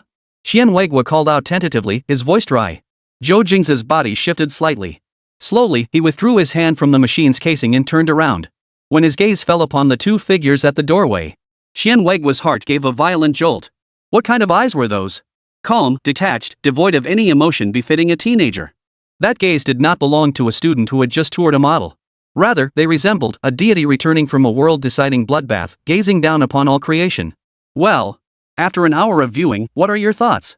Xian Weiguo forced down the shock surging in his chest, breaking the eerie silence with a casual tone. Zhou Jingze's gaze swept past Xian Weiguo's shoulder, settling once more upon the flawless J-20 Weilong fighter jet, the pinnacle of Longhua's military pride. He remained silent for a moment. Then, in a matter-of-fact tone devoid of emotion, he uttered words that would send shockwaves through the entire Dragon Nation aviation community. It has flaws. Chapter 52, Flawed? How dare you say the nation's most vital asset is flawed? It has flaws. Those 4 words felt like 4 depth charges dropped into a tranquil lake. The voice was not loud, yet the air in the vast, empty wind tunnel laboratory number 13 instantly froze. Xian Weiguo's expression froze. Beside him, the young core researcher surnamed Lu, not yet 30, flushed crimson after a moment of stunned silence. What the hell are you talking about? A low growl, strained with fury, erupted from researcher Lu's throat.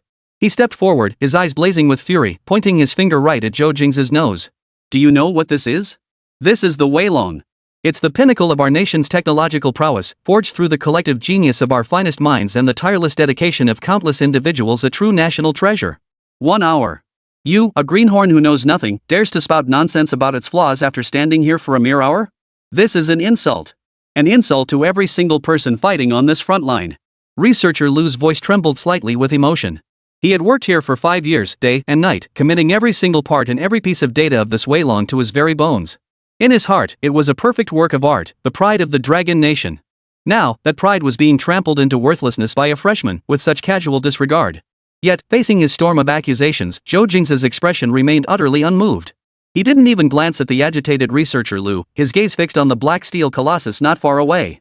Those eyes were as still as the bottomless depths of an ancient well. As if Lu's furious roar were merely a breeze skimming the water's surface, unable to stir even the slightest ripple. This utter disregard cut deeper than any rebuttal. You.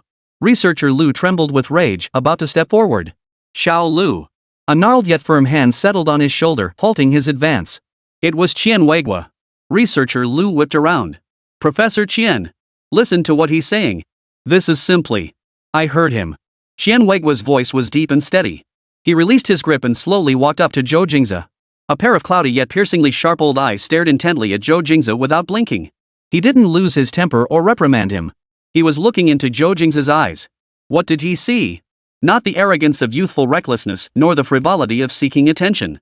But rather, a certainty. A certainty as steady as mountains, as unquestionable as truth itself. He had seen that look in only one person before Commander Li Jingguo when issuing combat orders. A preposterous thought rose in Qian Weiguo's mind. Suppressing the storm churning within, he asked in a voice so dry it was almost hoarse, enunciating each word deliberately. You said it has flaws. On what grounds? Those 3 words were the true judgment. Researcher Lu held his breath, his gaze fixed intently on Zhou Jingze. He was determined to see what kind of colossal lie this kid could concoct. The entire lab fell silent, so quiet you could hear a pin drop. Zhou Jingze finally tore his gaze away from the J-20. He turned his head to meet Qian Weiguo's scrutinizing gaze. Then, he made a gesture. He raised his right hand and extended his index finger. His arm extended horizontally, steady as a precision-calibrated instrument. His finger did not touch the expensive model. Instead, from several meters away, it pointed distantly toward an inconspicuous structural node where the J-20's fuselage met the right main wing. That spot bore no special markings. To the untrained eye, it looked no different from tens of thousands of other points on the airframe. Here. Zhou Jingze spoke, his voice as calm as ever. Under certain specific conditions, it becomes a fatal weakness. His words were stripped down to their bare essentials. No data, no theory, no analysis. Like a deity pointing to a flaw invisible to mortals, pronouncing their ultimate fate. Researcher Lu froze for a moment, then let out a scoffing laugh. How ridiculous. Absolutely preposterous. That structural point had undergone thousands of strength tests under his personal supervision. All data confirmed it was robust enough to withstand any known overload. This kid is just playing tricks. Professor Qian, don't listen to him. Researcher Lu was about to interject. What specific circumstances? Qian Weiguo cut him off with a follow-up question. His voice carried a hint of urgency he himself hadn't noticed. Zhou Jingze lowered his hand. He didn't answer the question. He merely looked at Qian Weiguo and spoke slowly, in a tone that stated facts. My time is up. With that, he turned and began walking toward the laboratory door. No explanation. No proof. No persuasion. He simply left behind a conclusion capable of appending the entire aviation industry of the Dragon Nation, then prepared to depart as if nothing had happened. That composure, that calmness, that attitude of treating 2 top experts as if they were nothing had completely shattered researcher Lu's psychological defenses. But this time, Qian Weiguo remained silent. He stood rooted to the spot, watching Zhou Jingze's retreating figure, his eyes flickering violently. His rational mind insisted this was mere youthful nonsense. Yet his instinct, that beast-like intuition honed through a lifetime of battle in the scientific arena, was screaming at him. What if he was telling the truth? The consequences would be unbearable not just for him, Qian Weiguo, but for the entire nation of Longwa. Just as Zhou Jingze's hand was about to touch the switch on the alloy door. Halt! Qian Weiguo's aged yet resonant voice boomed through the empty laboratory. Zhou Jingze halted his steps but did not turn around. Qian Weiguo took 3 steps in 2, rushing to the control console. He snatched the internal communicator from researcher Lu's hand and slammed his finger down hard on the red emergency button.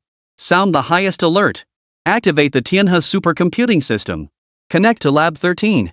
Establish an independent computational model for the coordinates that kid just pointed out. Push all parameters to 150% of their theoretical limits.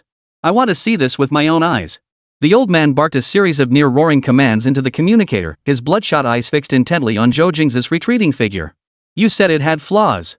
Fine. Today, right here, we'll prove your words with Longwa's most powerful supercomputer. Kid, you better pray you're wrong. Chapter 53, Hope you don't cry this time. Xianhuigua stared intently at the main screen of the control console. Behind him, researcher Lu held his breath, utterly transfixed. The entire Lab 13 was so quiet that only the low hum of the Tianhe supercomputer's cooling system could be heard. Time ticked away, second by second. On the screen, countless streams of data cascaded down like waterfalls, rapidly constructing one complex model after another beyond the comprehension of ordinary mortals. Finally, when all parameters reached 150% of their maximum values, the cascading data flow halted. The entire screen turned into a blinding blankness.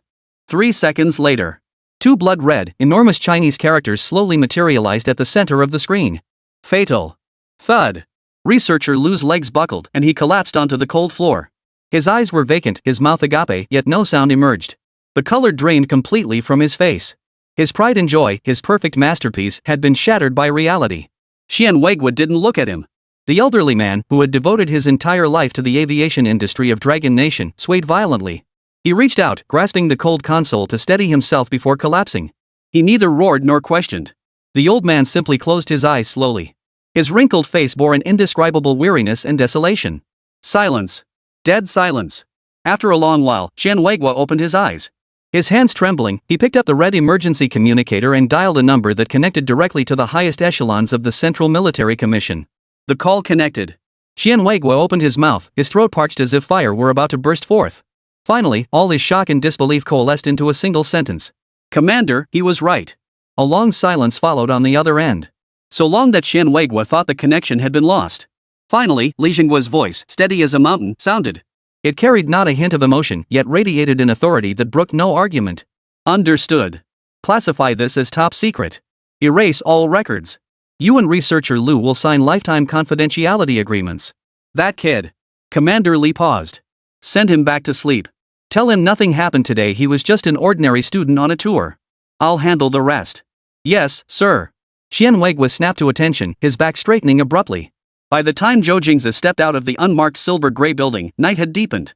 Xianhuigua and researcher Lu escorted him to the entrance.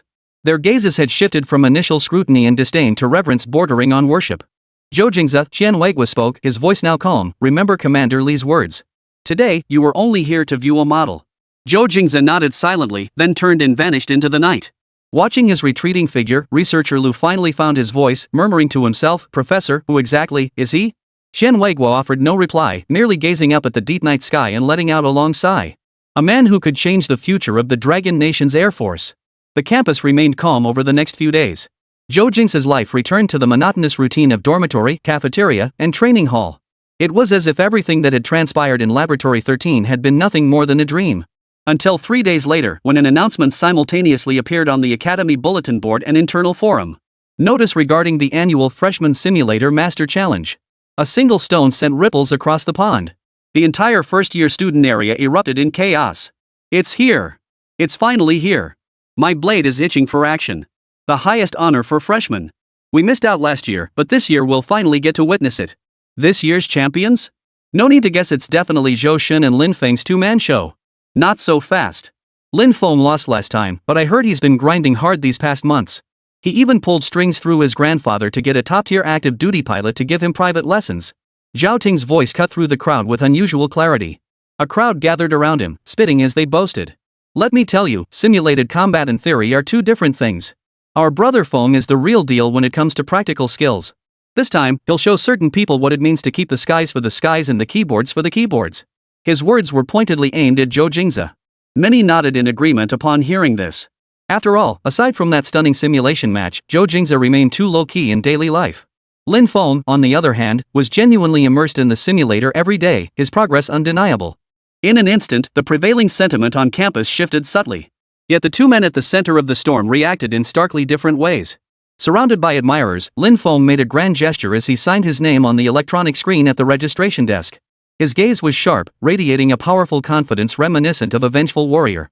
Zhou Jingze, however, merely scribbled his name on the registration form while walking to the cafeteria, then carried on as if nothing had happened.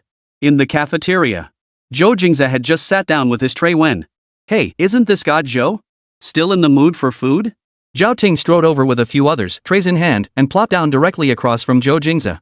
Lin Feng followed behind them, hands in his pockets, standing tall and looking down at Zhou Jingze. His aura had changed, no longer the dejected look after his last failure, but a sharpness honed through countless trials. Zhou Jingze ignored him, picking up a spare rib with his chopsticks. Zhao Ting sneered coldly at the sight. Zhou Jingze, stop pretending. In this King of Machines challenge, Brother Feng will definitely knock you off your pedestal. He'll show you the gap between theory and practice. Zhou Jingze remained unresponsive, calmly gnawing on his spare rib. This utter disregard made Lin Feng's brow furrow. He waved Zhao Ting to silence, then stepped forward, towering over Zhou Jingze with an icy tone. Zhou Jingze, last time I underestimated you. This time, in front of the entire school, I'll make you understand what real combat is. See you on the battlefield. Every pair of eyes in the cafeteria converged on this small dining table. Finally, Zhou Jingze finished his last bite of rice. He picked up a napkin and wiped his mouth leisurely. Then he stood up and neatly stacked his tray. Throughout the entire process, he didn't glance at Lin Feng once. Only when he turned to leave did his footsteps pause briefly. He turned his head, his gaze resting calmly on Lin Feng's face, etched with determination, and spoke slowly. I hope this time, you won't be crying your eyes out again. Chapter 54, Rules changed for him? Perfect. Saves the trouble. Within the Academy's internal forum, a red highlighted pinned post ignited the entire student district within 3 minutes of its release. Announcement of final rules for this year's Freshman Simulator King Challenge. The post was concise yet cut to the bone. A competition format, all previous PvE player versus environment missions are cancelled. The event will now feature a pure 1v1 PvP player versus player aerial combat tournament with multiple elimination rounds. 2. Victory conditions, shoot down the opponent or force them to eject. 3. Designated aircraft, uniformly specified as the J-10C Fierce Dragon fighter jet. Use of any other aircraft model is prohibited. The cafeteria fell silent for a moment amidst its usual clamor, followed by an even louder wave of murmurs. Holy crap! These rules? Who are they targeting? It's way too obvious. Canceling the mission phase for pure 1v1 dogfighting?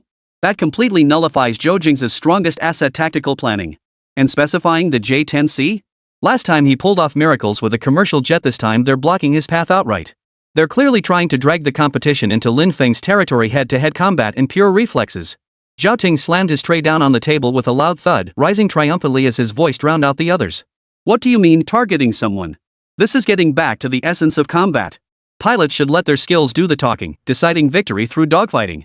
Not relying on those flashy little tricks. He surveyed the room, chin thrust out like a rooster crowing victory. Last time, Brother Feng just got caught off guard by someone's dirty tricks. This time, under the purest air combat rules, inside the J-10C cockpit, we'll see who's the real deal and who's just a snake in the grass. His entourage immediately chimed in. Exactly. Some people should stick to flying commercial planes. Fighter jets belong to real aces. Brother Feng's been training intensively these past months with active duty ace instructors. His skills are in a whole different league now. Now that the rules are all set in your favor, it's just a matter of whether you dare to take the challenge. A barrage of glances, some sympathetic, some gloating, some skeptical, darted toward the solitary figure quietly eating in the cafeteria corner. Nyoben slammed his fist on the table in fury, sending a dull thud echoing through the room. This is outrageous. Is this even a competition or just dirty tricks? They've lost all sense of decency. Chen Mo pushed his glasses up, his gaze serious behind the lenses. They're stripping you of every advantage, forcing you to use your weaknesses against Lin Feng's strengths. Zhou Jingze remained completely unfazed. He picked up the last piece of sweet and sour pork from his plate, placed it in his mouth, and chewed slowly. The surrounding clamor, the murmurs of the crowd, the taunts of his opponents all seemed worlds away. Only when Niu Ben grew so impatient he nearly stood up did Zhou Jingze pick up a napkin and wipe his mouth. He stood up, picked up his tray, and prepared to leave. The entire process unfolded with the calmness of a stroll through his own backyard. Old Zhou! Niu Ben couldn't help but shout.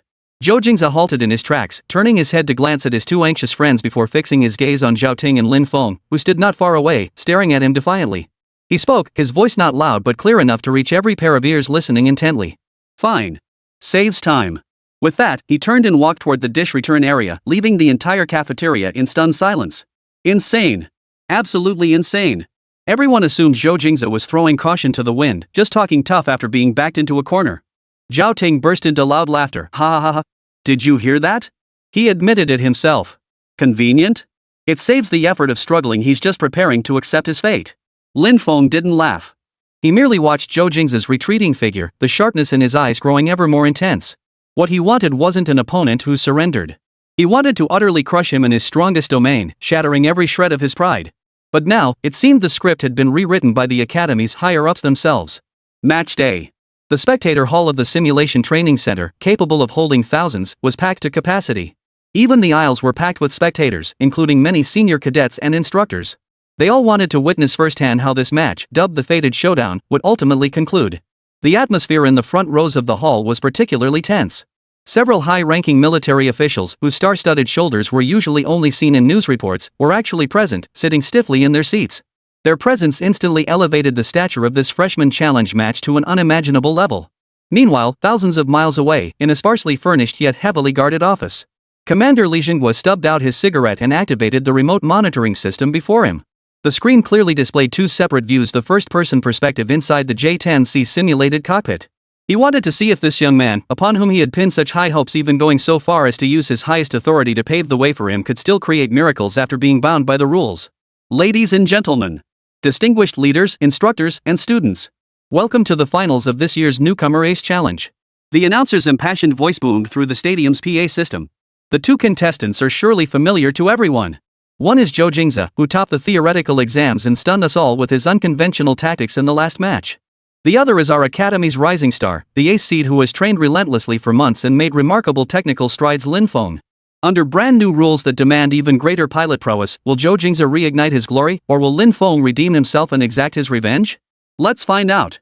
Amidst thunderous cheers, the side doors leading to the simulation pod slowly opened. Zhou Jingze and Lin Feng emerged step by step from their respective passages.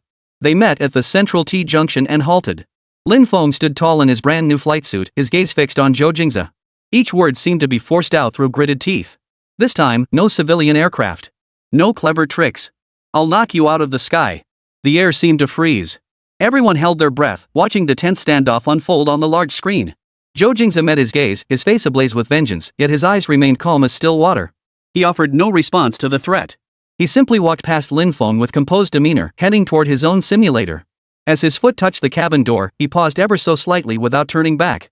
"Hope your shrink has an appointment booked." The words fell silent as the simulator pod door slammed shut behind him. Lin Feng's face instantly turned as red as a pig's liver. The spectator hall erupted in a roar. Beep beep beep. Match countdown, 10, 9, 8. Chapter 55, Anticipating Your Anticipation. That's what they call dimensional suppression. Match begins. The moment the electronic voice fell, the large screen displayed the cockpit view of the J-10C representing Lin Feng. His hands operated the control stick and throttle smoothly and steadily, without a single unnecessary movement.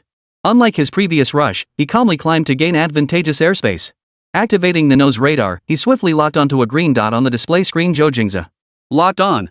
Pilot Lin Feng displays a composure entirely different from last time. Leveraging the J-10C's radar superiority, he's locked onto Zhou Jingze beyond medium range. The commentator's voice rose in excitement. In the front row viewing area, Zhao Ting clenched his fist excitedly. "Yes. That's it. Brother Feng, show him what technological superiority means with a missile." On the screen, Lin Feng's movements were decisive and textbook perfect. A simulated launch command sounded, and the vapor trail of a medium-range air-to-air missile traced a white line of death across the screen, hurtling straight toward Zhou Jingze's light dot. Everyone held their breath. Yet Zhou Jingze's J-10C, that mere dot on the radar, executed a maneuver no one could comprehend. It merely tilted its wings slightly, like a bird stretching lazily in flight. No drastic maneuvers, no chaff, not even a significant change in speed. The priceless medium-range missile simply grazed its fuselage, streaking toward the distant, empty expanse of the sky. Dodged it, someone murmured. The commentator stumbled, a brilliant evasion. Pilot Zhou Jingze has avoided it at minimal cost. Before he could finish, Lin Feng's second attack arrived. Fire! This time, 2 missiles. The missiles approached from opposite directions, sealing off every possible evasion route for Zhou Jingze. A textbook pincer attack. "Let's see how he dodges this one." Zhao Ting's shout echoed through the observation hall. Zhou Jingze's J-10C moved. Instead of banking sideways, it abruptly nosedived downward, followed by a fluid roll.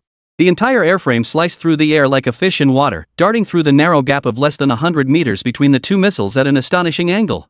Boom! Boom! 2 bursts of data formed flames exploded behind him, brilliant yet futile. The observation hall fell deathly silent. If the first time was luck, what about the second? Front row. An old instructor with a general star on his shoulder leaned forward abruptly, his eyes fixed intently on Zhou Jingze's flight data displayed on the screen. Virtually unchanged. He didn't release any electronic jamming. The voice of another ace instructor carried a hint of dryness. The timing of his evasive maneuver was 0.3 seconds earlier than the lock-on alert from the onboard radar warning system. The words struck like a boulder dropped into still water. 0.3 seconds earlier? That wasn't evasion. That was anticipation. He knew in advance where the missile would come from. Madman. The voice of Zhou Jingze beside him began to tremble. Inside the simulator, Lin Feng's breathing grew heavy. He refused to believe it. He launched every single medium-range missile he had mounted in one go. Four missiles formed a dense yet unbroken net, descending from high and low altitudes, from both flanks, converging simultaneously on Zhou Jingze. It's over. Niu Ben's heart leapt into his throat. Yet, facing this seemingly fatal trap, Zhou Jingze's J-10C executed a maneuver that left everyone's minds reeling. Instead of evading, he pushed the throttle forward and charged straight into the deadly net. Amid countless stunned gazes, the black mighty dragon executed the most elegant and deadliest waltz in the skies. A side roll evaded the incoming missile from above. A barrel roll sent a missile streaking past the fuselage. A rudimentary Pugachev's Cobra maneuver lifted the nose high, letting the missile below pass cleanly beneath its feet. Like a dancer on a tightrope, each step treaded the razor's edge of death, yet he moved with such composure, as if strolling through a garden. When the final missile whizzed past him, his fighter's energy depletion remained under 5%. Monster. The star-ranked instructor leaned back in his chair, the word squeezed through clenched teeth. In an office 1,000 miles away, Commander Li Jinghua stubbed out his cigarette. His gaze was calm, yet more intense than ever. The missiles were all gone. Dogfight mode engaged, the commentator roared. This is Lin Feng's specialty. He's going to use his cannon to end this match. On the screen, Lin Feng's J-10C resembled a savage beast utterly enraged. Its engine spewed long trails of flame as it lunged toward Zhou Jingze with frenzied ferocity. He was going to lock onto him. He was going to tear him to shreds with his cannon.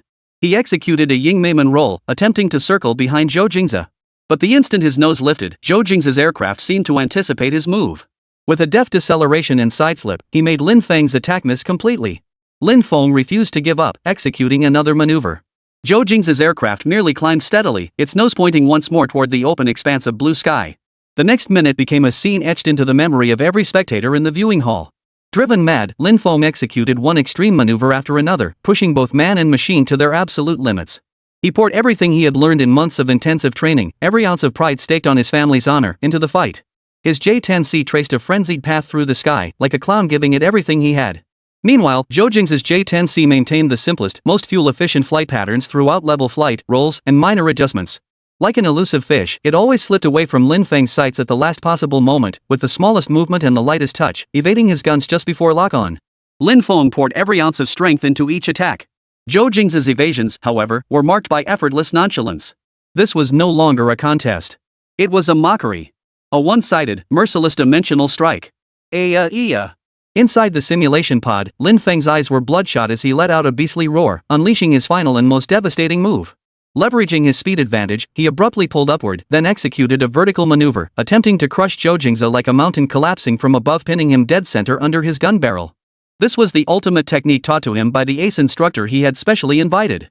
He succeeded. His nose was now aimed directly at Zhou Jingze's canopy. He could even see the calm face beneath the helmet. Die. Lin Feng's face contorted as his finger pressed the cannon's firing button. But in the split second before he fired, the J-10C in his sights suddenly vanished. Not evading. Not maneuvering. It was as if it had evaporated into thin air. Lin Feng's mind went blank. The next second, a shrill lock on alert blared frantically inside his own cockpit. He instinctively swiveled his view. There, Zhou Jingze's J-10C had silently materialized at his 6 o'clock position, its nose locked onto his engines. The distance between them was less than 500 meters. A perfect, textbook hunting position. Zhou Jingze did not fire. He simply hovered there, silently and ghost-like, behind him. The entire spectator hall fell deathly silent. Chapter 56, Painting a Pig's Head on You with an Air Cannon That's Art. Time seemed to stand still. Inside the observation hall, with over 1,000 people present, you could hear a pin drop. On the large screen, the J-10C representing Zhou Jingze hovered motionless like a ghostly sculpture from deep space, glued to the 6 o'clock position of Lin Feng's fighter jet. It was a perfect firing window. A hunting position that would make any flight cadet smile in their sleep. All it would take was the slightest flick of Zhou Jingze's finger. The match would be over. But he didn't. 1 second. 5 seconds. 10 seconds. The deadly machine guns did not roar.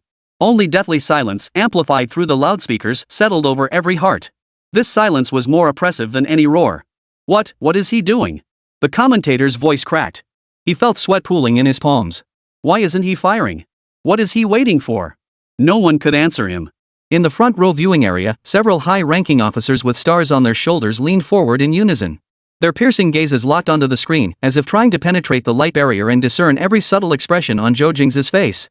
Thousands of miles away, in Commander Li Jingguo's office, another cigarette butt joined the pile in the ashtray. Staring at the nearly motionless image on the screen, a complex expression of anticipation and confusion flickered across his usually composed face for the first time. Inside the simulation pod, the shrill radar lock alert pierced Lin Feng's eardrums like a drill. His heavy breathing crackled over the public channel, sounding like a dying beast. Sweat soaked through the lining of his flight helmet, trickling down his temples and stinging his eyes. Shame. Unbearable shame. Trapped like a mouse pinned by a cat's claws, he was utterly immobilized, waiting only for the enemy's verdict. The enemy's silence was the ultimate contempt. A roar he couldn't suppress erupted from Lin Feng's throat. He slammed the throttle forward, triggering the engine overload alarm instantly. His J-10C surged upward like a bull cornered in a fight, desperately struggling for one last chance. He had to break free. Even if it meant mutual destruction, he would never accept this humiliating defeat. Pilot Lin Feng launches a counterattack. A high-difficulty vertical maneuver. Does he still have a chance? The commentator's voice surged with renewed intensity. Zhao Ting shot to his feet, hope reigniting in his eyes. Yes. Brother Feng. Shake him off. Use the cannons. Yet, facing Lin Feng's all-or-nothing madness, Zhou Jingze's J-10C moved. It didn't pursue or perform a side-roll evasion. Instead, in a maneuver defying all logic, the nose suddenly pitched upward. 90 degrees. 110 degrees. In everyone's eyes, the black mighty dragon fighter soared like a mythical cobra, proudly raising its head in the sky. Its speed plummeted from high velocity to near hovering in an instant. The Pugachev's Cobra maneuver. Heavens! The white-haired veteran instructor in the front row gasped in shock, his thermos clattering to the floor. In that instant, the offensive and defensive positions were completely reversed. Lin Feng's fighter jet, driven by immense inertia, helplessly plowed through beneath the Cobra's belly. All his energy had been drained in that frenzied climb. Now, he was like a naked beauty, defenselessly exposing his most vulnerable back completely to Zhou Jingze's nose cone. He was finished. Lin Feng's mind went blank. He even instinctively closed his eyes, bracing for the excruciating pain of his fuselage being torn apart. But the expected cannon blast never came. Instead, a short, crisp, and rhythmically precise ta-ta-ta-ta echoed through the air. Lin Feng snapped his eyes open. He saw a string of bright tracer rounds, like a swarm of golden fireflies, skimming past his canopy less than 10 meters before his eyes, leaving dazzling trails in their wake. This, had it missed? No. No way. In the observation hall, everyone stared in stunned silence. On the large screen, viewed from Zhou Jingze's perspective, Lin Feng's fighter jet was his canvas. And his 30mm cannon was his brush. The first burst of fire traced a smooth arc through the sky. The second burst of fire dotted 2 circles beneath the arc. The third burst of dots outlined an oval nose with 2 large nostrils. Each stroke was executed with extreme precision. Each shell, powerful enough to tear through steel plates, now moved as gently as an artist's brushstrokes, meticulously creating within the void. The entire process lasted over 10 seconds. When the last tracer bullet faded in the air, a massive, grinning pig's head outlined by the bullet trajectories floated clearly before Lin Feng's cockpit. Absurdly comical, yet brutally cruel. The spectator hall fell deathly silent. The fervor and hope on Zhao Ting's face froze inch by inch, finally collapsing into a pallid, lifeless expression. His mouth hung open, yet no sound emerged. His entire body seemed to have its bones pulled out, slumping limply into his seat. Niu Ben and Chen Mo exchanged glances. After a long moment, Niu Ben managed only 2 words. The expressions on the faces of the generals in the front row were nothing short of spectacular. Shock, bewilderment, disbelief all eventually coalesced into a complex look that was both laughable and heartbreaking. Drawing pictures in the sky with a J-10C's cannon? This kid is an artist. Thousands of miles away, Commander Li Jingze stared at the clear image of a pig's head on the screen. After a long silence, he finally picked up the teacup on his desk, took a sip, and couldn't help but let the corners of his mouth turn up slightly. After completing this masterpiece, Zhou Jingze's J-10C gracefully pulled up, passing Lin Feng's fighter jet in a clean pass. A calm, clear voice, devoid of any emotional fluctuation, echoed through the public channel, filling the entire observation hall and reaching Lin Feng's ears. You lose. The words fell silent. Lin Feng stared blankly at the pig's head painted by cannon shells on his cockpit windshield. It seemed to mock all his efforts, to mock all his pride.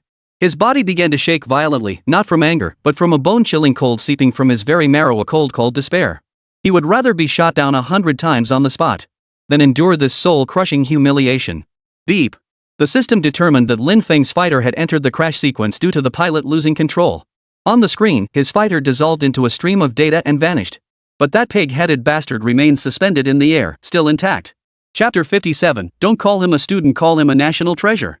The pig head lingered on the virtual sky for a full dozen seconds before slowly dissipating. Yet this image burned itself like an invisible brand into the retinas of every person present. The spectator hall fell deathly silent. Over 1,000 people seemed collectively frozen in place, their chests rising and falling silently. Clang! A sharp clatter shattered the suffocating silence. In the front row, the white-haired veteran instructor dropped his thermos, spilling scalding tea across the floor, yet he remained oblivious. His mouth hung open as he stared blankly at the screen. Those eyes, which had gazed upon aircraft for a lifetime, now held nothing but utter disbelief. That clang seemed to press play. Deep Red Team pilot Lin Feng, deemed crashed by the system due to loss of combat will. Blue Team pilot Zhou Jingze wins this match. The cold, synthetic voice echoed through the broadcast system, filling every corner. Whoosh! The pent-up roar erupted like a volcano, instantly shattering the roof of the entire spectator hall. We won! We won! Nyoben leapt 3 feet high, his face flushed with excitement as he grabbed Chen Mo beside him, his grip so tight it nearly crushed the man's glasses. It's not a win. Chen Mo adjusted his glasses, his eyes beneath the lenses flashing with an unprecedented intensity. This is a massacre. An artistic slaughter. Zhao Ting and his entourage turned ashen. He stared at the victor's name on the big screen, then glanced at Lin Feng being half-supported, half-dragged out of the simulation pod by staff nearby. Lin Feng's flight suit was soaked through with cold sweat. His eyes were vacant, his face drained of color, like a puppet whose soul had been ripped out. He still muttered unconsciously, "Pig head." He drew a pig head. It was over. Zhao Ting knew that even if Lin Feng's flight career wasn't over, his spirit had been utterly crushed by that pig head. The ace he had revered like a god, the one he believed could redeem his past failures, had been nailed to the pillar of shame in a manner bordering on mockery. And now he himself, like that pig's head, had become a complete and utter laughingstock. Zhou Jingze! Zhou Jingze! Zhou Jingze! No one knew who started it, but soon, every junior cadet in the hall rose spontaneously, shouting the name at the top of their lungs. Their eyes no longer held doubt or schadenfreude, but a near fanatical adoration. This was the ace they had been waiting to see. Arrogant. Overbearing. Technical superiority. Announcing his arrival in an unimaginable way. Amidst the thunderous roar of cheers, the hatch of Zhou Jingze's simulation pod slowly opened. He stepped out, his expression serene, as if the earth-shattering duel that had just unfolded was nothing more than an ordinary practice session to him. He didn't even glance at the dazed and disoriented Lin Feng nearby. All eyes were fixed on him, awaiting his victory speech, expecting him to raise his arms in triumph. Yet under the spotlight, he calmly walked through the crowd, approaching Niu Ben and Chen Mo. "Let's go," he said, his voice as flat as ever. "I'm a bit thirsty." Niu Ben and Chen Mo froze. That's it? This was the final of the Machine King challenge. You humiliated your opponent by painting in the sky with your machine gun. Hundreds, maybe thousands, were going wild for you outside. And all you say is, "I'm a bit thirsty"? Zhou Jingze ignored their stunned expressions and walked straight toward the exit. As he passed the front row spectator area, the instructors, usually aloof and superior, all looked at him differently. Awe, curiosity, shock, a tangled web of emotions. Lin Feng's ace instructor stood in the aisle, his face ashen, blocking Zhou Jingze's path. The air instantly grew tense again. Everyone expected a confrontation to erupt. Zhou Jingze halted and met his gaze. The ace instructor's lips twitched as if he wanted to utter a harsh retort, but upon meeting Zhou Jingze's calm, unruffled gaze, all words choked in his throat. Finally, he ground out a few words through clenched teeth. "You are impressive." With that, as if he'd expended every ounce of strength, he turned aside and stepped out of the way. Zhou Jingze walked past him without a word.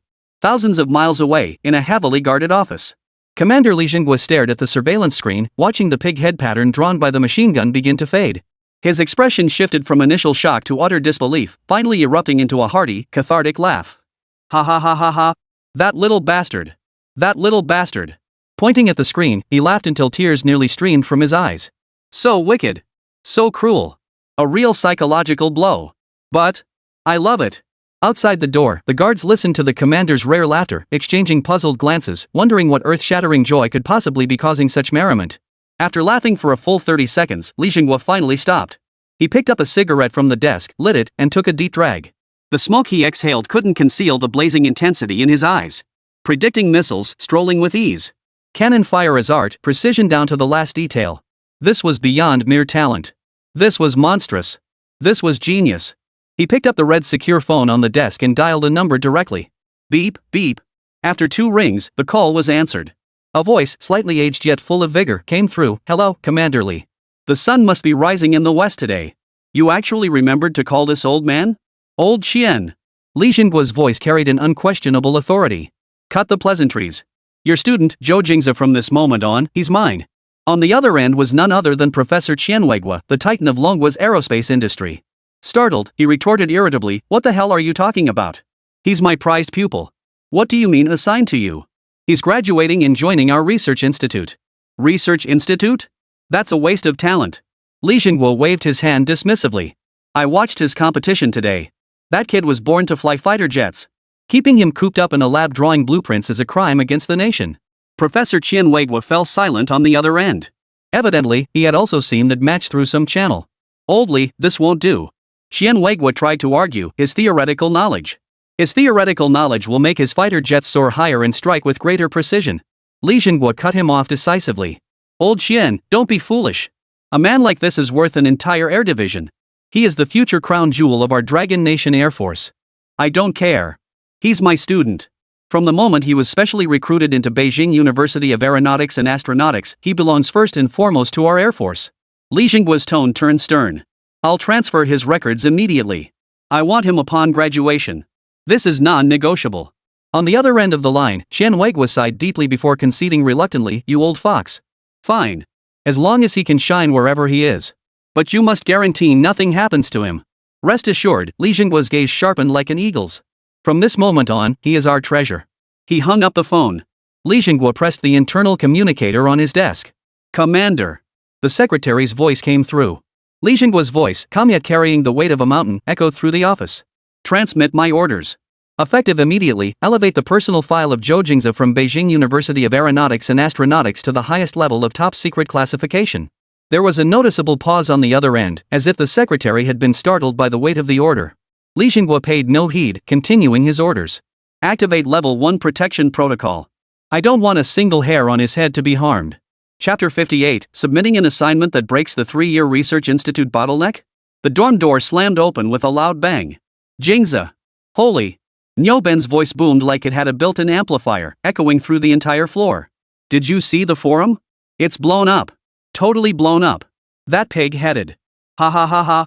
That's brilliant." He burst in, grabbing Zhou Jingze, who just stepped out of the simulator, and shook him excitedly. Shen Mo followed behind, adjusting his glasses. Behind the lenses, his eyes sparkled with uncontrollable excitement. "It's not just the forum.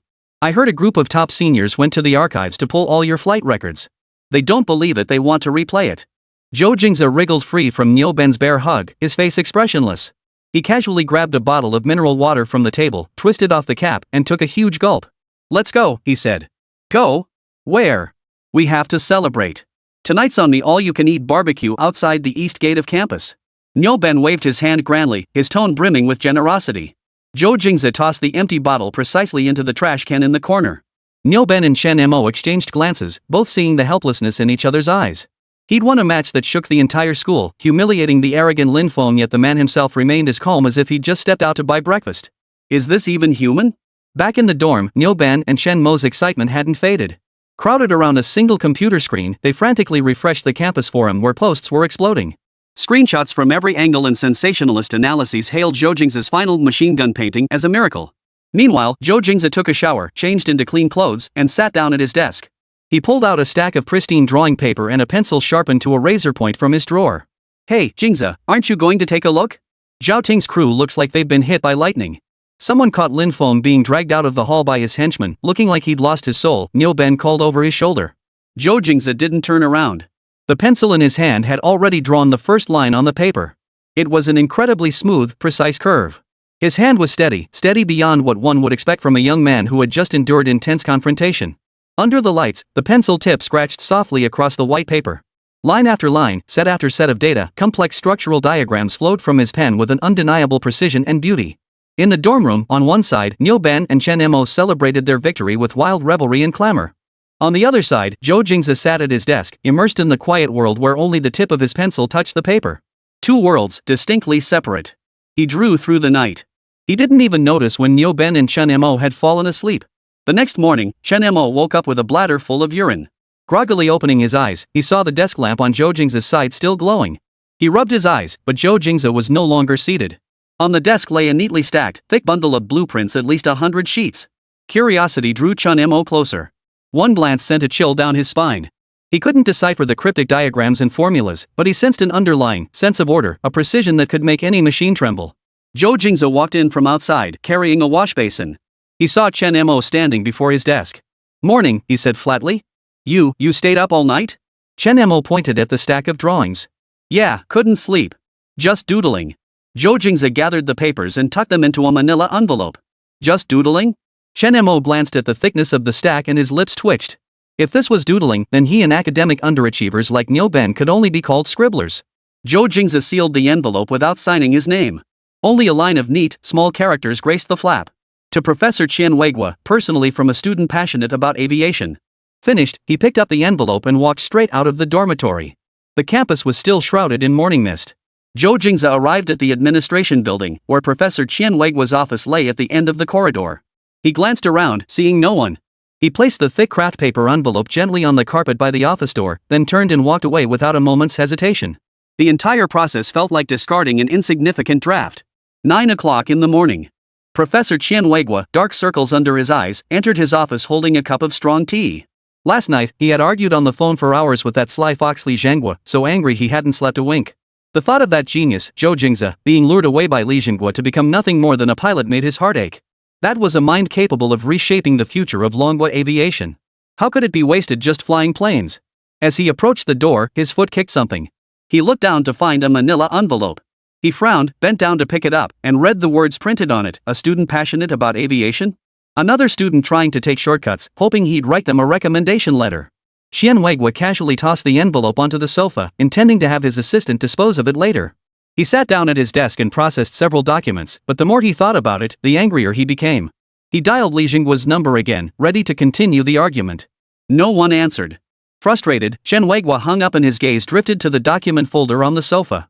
For some inexplicable reason, as if compelled by some unseen force, he rose and walked over. He tore open the seal and pulled out the stack of blueprints. At first glance, he didn't think much of it.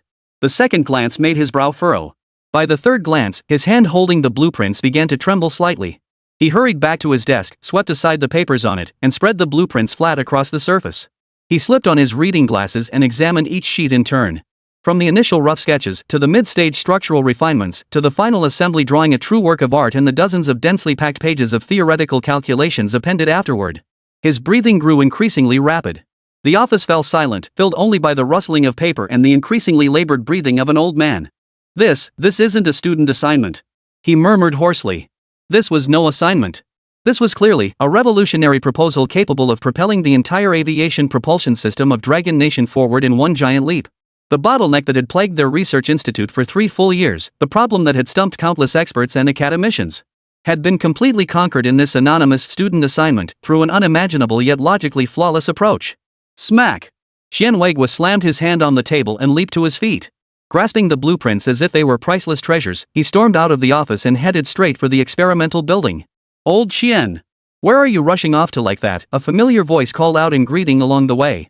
Qian Weigua paid no heed, sprinting all the way. Bang! He flung open the doors to the National Key Laboratory.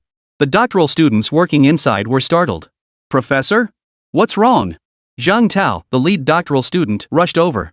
Qian Weigua slammed the blueprint into his chest, his eyes bloodshot, his voice crackling with unchecked excitement. "Drop everything. Everyone. Now. Immediately. Use the highest privileges to boot up the Tianhe supercomputer. Simulate the model on this blueprint for me." Zhang Tao glanced down at the blueprint and froze.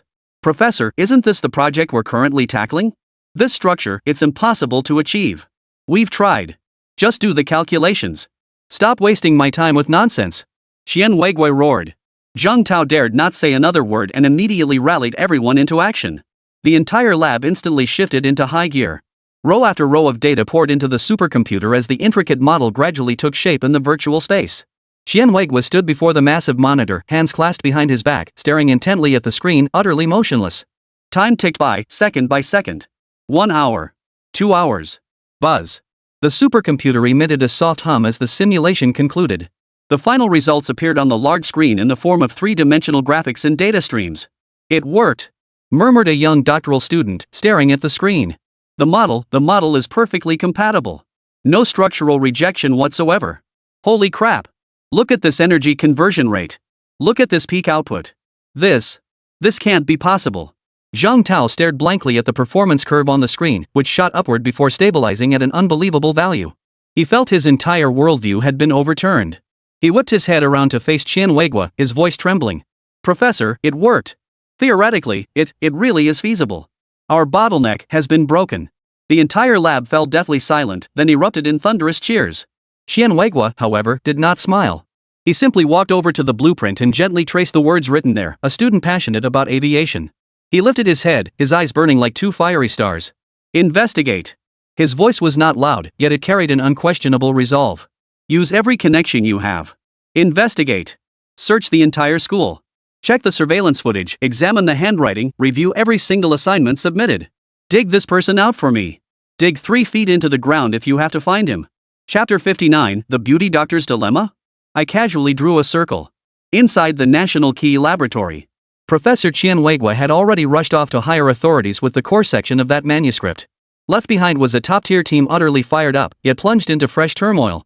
At the helm of the team stood a tall woman clad in a white lab coat. Zhou Jingze. 24 years old, direct PhD candidate. The academic goddess known to everyone in the entire School of Aeronautical Science and Engineering. She stood before a massive cascade of data, her jet black hair casually pinned back with a pencil, revealing a gracefully arched swan-like neck. Her face, usually cold and aloof, now bore not a single trace of emotion. Senior, is this proposal really sound?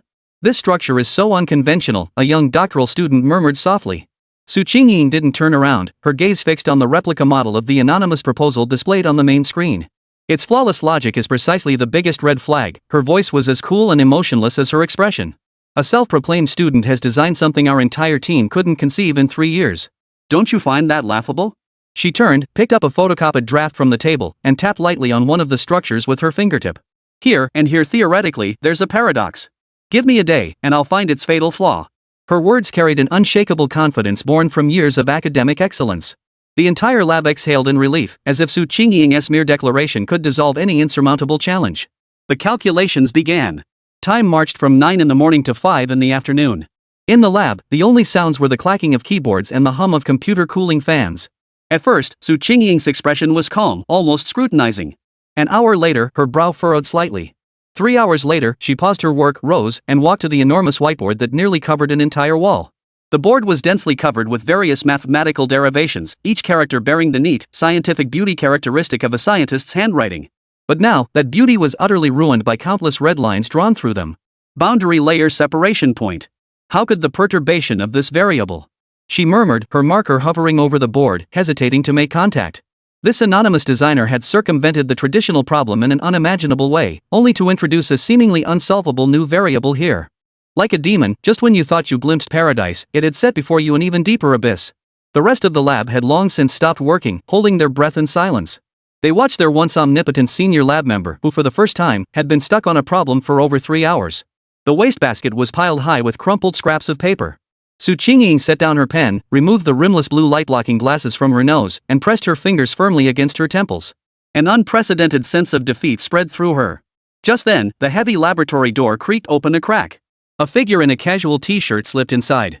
It was Zhou Jingze. He had come for a routine audit, or rather, to find a quiet place to sign in. Professor Qian's lab was undoubtedly one of the most high-level places in the entire school. No one in the lab noticed him. All eyes were fixed on Zhou Jingze. Zhou Jingze had no intention of disturbing them. Keeping his eyes straight ahead, he walked directly toward the small cubicle in the corner that Professor Qian had reserved for him to read. As he passed the enormous whiteboard, his pace didn't falter. He merely glanced at it casually, out of the corner of his eye. The formulas on the board, incomprehensible to others like hieroglyphics, appeared to him as simple as an elementary school essay. His gaze locked precisely on a variable circled in red and surrounded by question marks amidst the dense web of derivations. The crux of the problem. Zhou Jingze was irritably adjusting her glasses, preparing for her 100th failed attempt. Suddenly, a gentle breeze brushed past her. It was that auditor who had snuck in. She paid it no mind. Students trying to sneak into the lab to learn the ropes were common, and she couldn't understand it anyway. But in the next instant, the figure passing by her side performed an action she couldn't comprehend at all. Zhou Jingze didn't pause his steps, nor did he even glance her way. As he passed the table beside the whiteboard, his arm extended naturally to the side, his fingertips precisely plucking a red marker from the pen holder. His stride remained steady, as if he'd just done the most ordinary thing in the world. The instant he brushed past Zhou Jingze, his wrist flickered.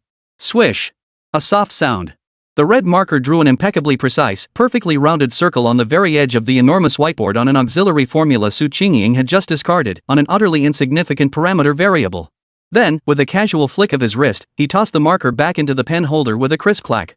The entire sequence flowed seamlessly, executed in one fluid motion. Without even glancing at the result, he walked straight into the corner cubicle, as if he'd just finished a trivial task like brushing a speck of dust off his shoulder. The lab remained silent. Zhou Jingze, however, seemed frozen in place, as if struck by a spell. Her gaze was fixed on the extra red circle that had just appeared on the whiteboard. That circle enclosed the variable she had dismissed as the least likely interference in all her previous simulations. Why circle it? The moment this thought surfaced, a foundational logic she had overlooked, an axiom she deemed utterly unrelated, suddenly connected with the circled variable as if struck by lightning. All the dead ends, in that instant, suddenly cleared away. Boom! Zhou Jingze's mind went blank. Chapter 60. The goddess loses her composure for him. Zhou Jingze's marker slipped from her hand, bouncing a few times on the polished floor before rolling into the corner. Everyone in the lab stared at her, watching as a blank expression appeared for the first time on her usually impassive face. Senior? Zhang Tao spoke cautiously. Are you okay? Zhou Jingze didn't respond. Her gaze was fixed, as if nailed in place, on the small red circle in the corner of the whiteboard. That was it. The very option she had dismissed first. The most absurd, most improbable variable in all her understanding. Yet now, this variable was like a key thrust into a lock rusted shut for a century. With a sharp click, all the tangled threads in her mind, all the dead ends she'd reached, suddenly connected. Calculate. The single word squeezed from her throat, carrying a tremor she hadn't even noticed herself. Ha! Zhang Tao hadn't caught it. I said, recalculate based on that variable in the loop. Zhou Jingze whipped her head around, her eyes no longer cold and clear but burning with a near madness. Now! Immediately! The entire lab froze in shock. Senior sister, this is impossible, a doctoral student blurted out. Substituting that variable would destabilize the entire underlying model. Execute the command. Zhou Jingze's voice rose sharply, like ice shattering against steel. The entire team shuddered, daring not utter another word. They could question the theory, but they could not question Zhou Jingze. Everyone immediately returned to their stations, fingers flying across keyboards. Zhang Tao steeled himself and entered the circled, unfathomable variable into the core computational program. Buzz. The host's processing indicator flared ominously red once more. Everyone held their breath, bracing for yet another failure. To them, this was nothing but a doomed attempt. 1 second. 2 seconds. 10 seconds. The anticipated crash alarm never sounded. In the center of the screen, the red data streams representing computational conflicts not only failed to multiply but vanished one after another, as if encountering their nemesis. In their place emerged a gentle, steady green. It stopped, a young doctoral student stammered. No, it hasn't stopped, Zhang Tao declared, his eyes glued to the screen as he pushed his glasses up. His pupils, magnified to their limit beneath the lenses, widened. It's compatible. Perfectly compatible. All conflicts vanished. Before he could finish, the performance limit curve on the main screen surged upward like a dragon breaking free from all restraints. It shattered every theoretical ceiling they'd ever imagined. It shattered the highest values they had ever imagined. Finally, at a height so staggering it felt like a luxury even to gaze upon, it leveled off. A perfect, smooth, green lifeline symbolizing success. Buzz. The mainframe emitted a soft hum, signaling the completion of its calculations. The entire laboratory fell into a deathly silence. The next second. It worked. Holy. It worked. Holy. Is this real? Our 3-year bottleneck, just like that? A deafening roar erupted, instantly filling the entire space. Several young doctoral students even embraced each other in excitement, jumping up and down. They had succeeded. They had witnessed a miracle. Yet amidst the sea of celebration, Zhou Jingze stood like an island. She didn't smile, nor did she show a hint of joy. She simply strode through the cheering crowd, heading straight for the small cubicle in the corner. She flung the door open. Inside, it was empty. The tables and chairs were neatly arranged, as if no one had ever been there. Only a faint, almost imperceptible trace of a stranger's scent lingered in the air. Where was the person? Where was the person who had merely passed by and casually drawn a circle? Zhou Jingze stood in the doorway, a profound, indescribable sense of loss gripping her heart along with a thread of panic she hadn't even recognized within herself. She spun around abruptly, her icy voice drowning out all the cheers. The person who just came in. Who is he? The revelry froze abruptly, faces turning to each other in confusion. Person? Zhang Tao looked utterly bewildered. Senior sister, did someone come in just now? A student in a t-shirt, tall, walked right past me and into that room. Zhou Jingze pointed at the empty room. Everyone shook their heads. Their full attention had been on the whiteboard and Zhou Jingze, leaving them oblivious to anyone entering. He arrived without a sound and departed without a trace. Yet he left behind a storm powerful enough to shake the entire industry to its core. Zhou Jingze's chest heaved violently. She turned and strode swiftly out of the lab. Senior sister, where are you going? Zheng Tao hurried after her. Security Center, Zhou Jingze replied without turning back, her voice firm and decisive. I need to check the surveillance footage. Security Center. The security guard on duty, seeing Zhou Jingze come in person, assumed something serious had happened. Dr. Su, what can I do for you? Retrieve all footage from the entrance of key laboratory number 3 from 15 minutes ago. Zhou Jingze's tone brooked no argument. Well, according to regulations, we need Professor Qian's authorization. The guard looked troubled. Zhou Jingze pulled a gold access card from her pocket and slammed it on the table. I have the highest access privileges. The guard's expression changed upon seeing the card. He dared not say another word and immediately began the operation. Soon, footage from the lab entrance appeared on the screen. The footage sped forward. In the footage, the lab door opened a crack and a tall figure clad in a simple t-shirt slipped inside. That's him. Zhou Jingze pointed at the screen. The footage continued playing. Everyone witnessed the astonishing scene. As the figure passed the whiteboard without pausing, he simply reached out his arm, plucked a marker from the pen holder, and in the instant he brushed past Zhou Jingze, flicked his wrist to draw a red circle on the whiteboard. Then, with a flick of the wrist, the marker traced an arc through the air and landed precisely back in the pen holder. The entire sequence unfolded so swiftly it was nearly impossible to follow. Yet it flowed with the grace of a meticulously choreographed dance. Without even glancing back at what he had drawn, he strode straight into the cubicle. In the monitoring room, a collective gasp filled the air. Is that even humanly possible? The security guard's mouth gaped wide enough to fit an egg. Zhou Jingze remained silent, her gaze fixed intently on the figure about to vanish into the cubicle doorway. Zoom in. Zoom in on his face, she commanded urgently. The security guard immediately grabbed the mouse, ready to frame and zoom in. Just as his cursor was about to click. ZZZZT. The screen went black. A line of crimson text, accompanied by a shrill alarm, filled the entire screen. Access denied. This file has been elevated to the highest level of top secret. What the hell? Zhou Jingze demanded sharply. The security guard panicked, frantically pounding the keyboard, but to no avail. Just then, the red internal phone on his desk began ringing like mad. The security guard fumbled to answer the phone. Hello? Yes. After hearing just a few words, his face instantly turned as white as paper, and cold sweat instantly covered his forehead.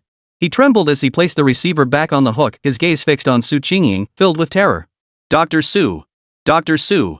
His voice trembled. That was a call from the General Affairs Department's encrypted line. Orders from above.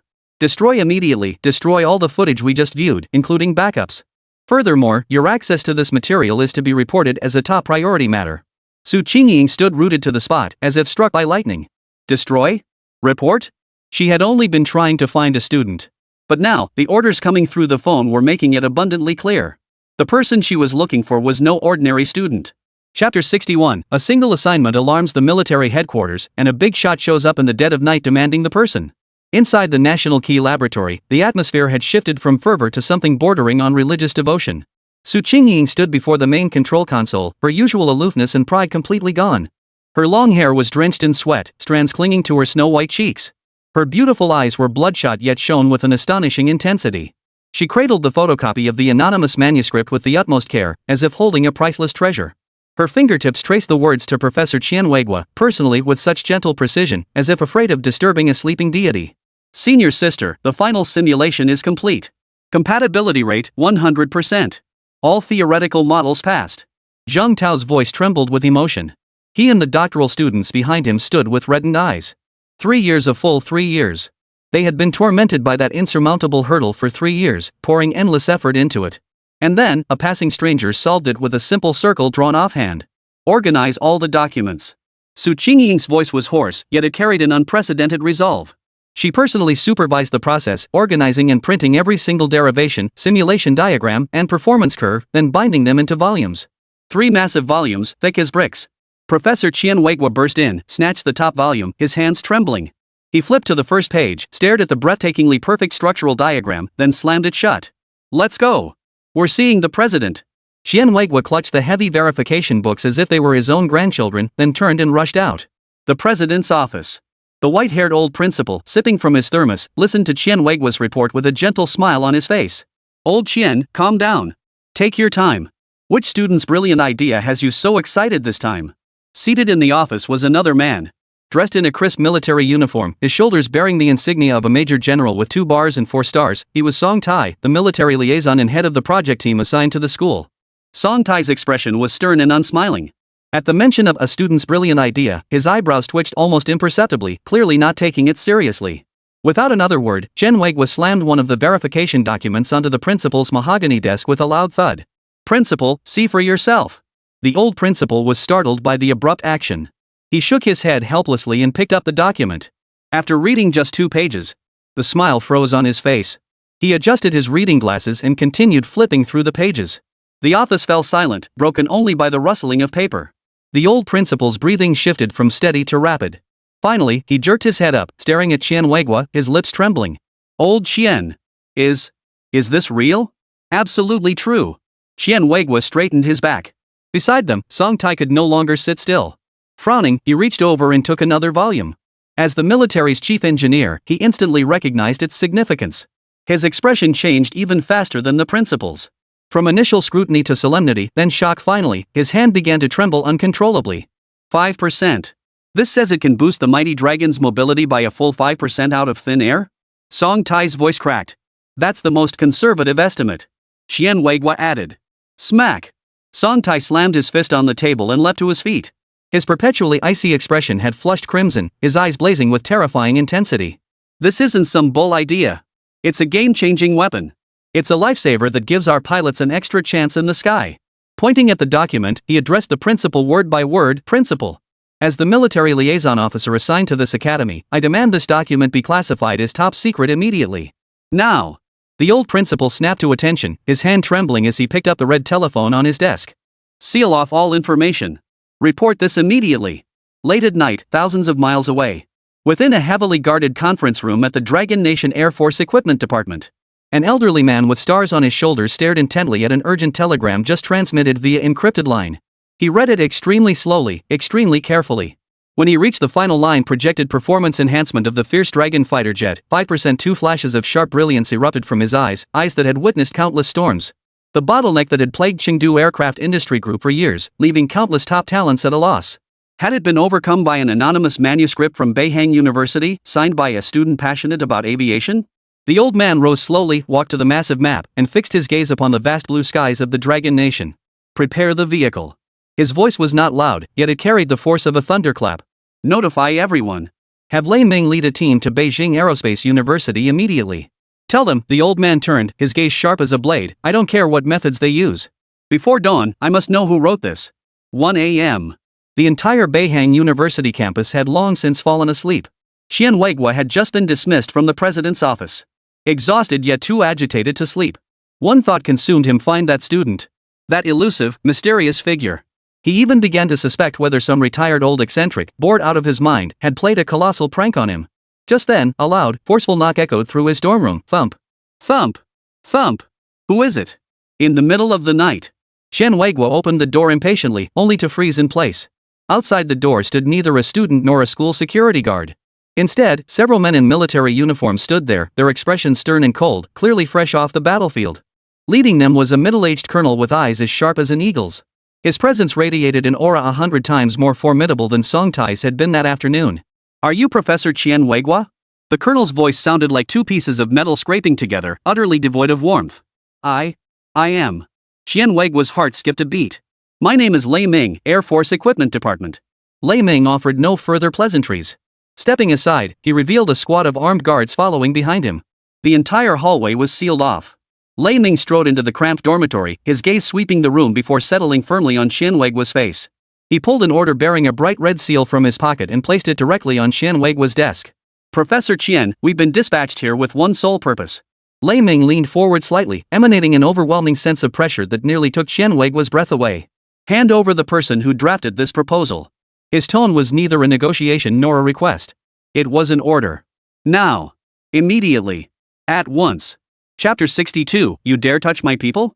Late at night, Dragon Nation Air Force Headquarters. Inside the Operations Command Center, the massive electronic sand table flickered with a faint blue glow, casting sharp, angular shadows across every face. The atmosphere, however, was not the usual grim tension. Instead, it brimmed with an uncontrollable excitement and fervor. Old Lee. Say something. A burly man bearing the same rank insignia paced restlessly across the command room. He was Wang Hai, Deputy Commander of the Air Force, notorious for his fiery temper. In his hand, he clutched a photocopy of a document just transmitted via encrypted line, the edges of the paper crumpled from his grip. J10C Fierce Dragon Optimization Plan. Anonymous student. Projected performance increase of 5%. 5%. Oldly. Do you understand what this means? Wan Hai abruptly halted, his bloodshot eyes fixed on Li Jinghua, who stood with his back to the group before a massive aerial defense map of the Dragon Nation. It means our fierce dragon can shift from parity to dominance against those old rivals. It means our pilot's survival rate will skyrocket. It means. Li Jinghua slowly turned, cutting him off.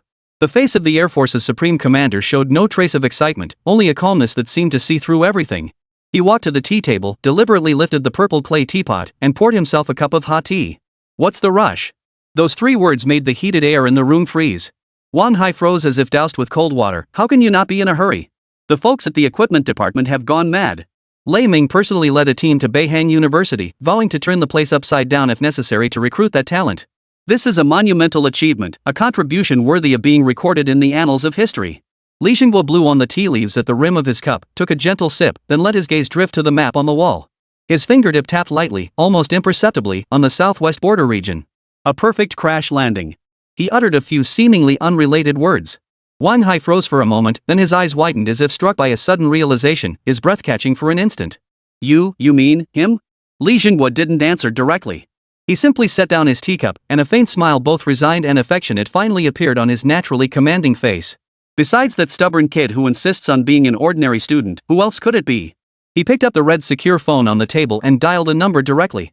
At Beihang University, in Professor Qianhui's residence. Colonel Lei Ming leaned forward slightly. The iron-blooded killing intent forged in mountains of corpses and seas of blood radiating from him formed an invisible net, tightly enveloping the 60-something Qianhui, making it almost impossible for him to breathe.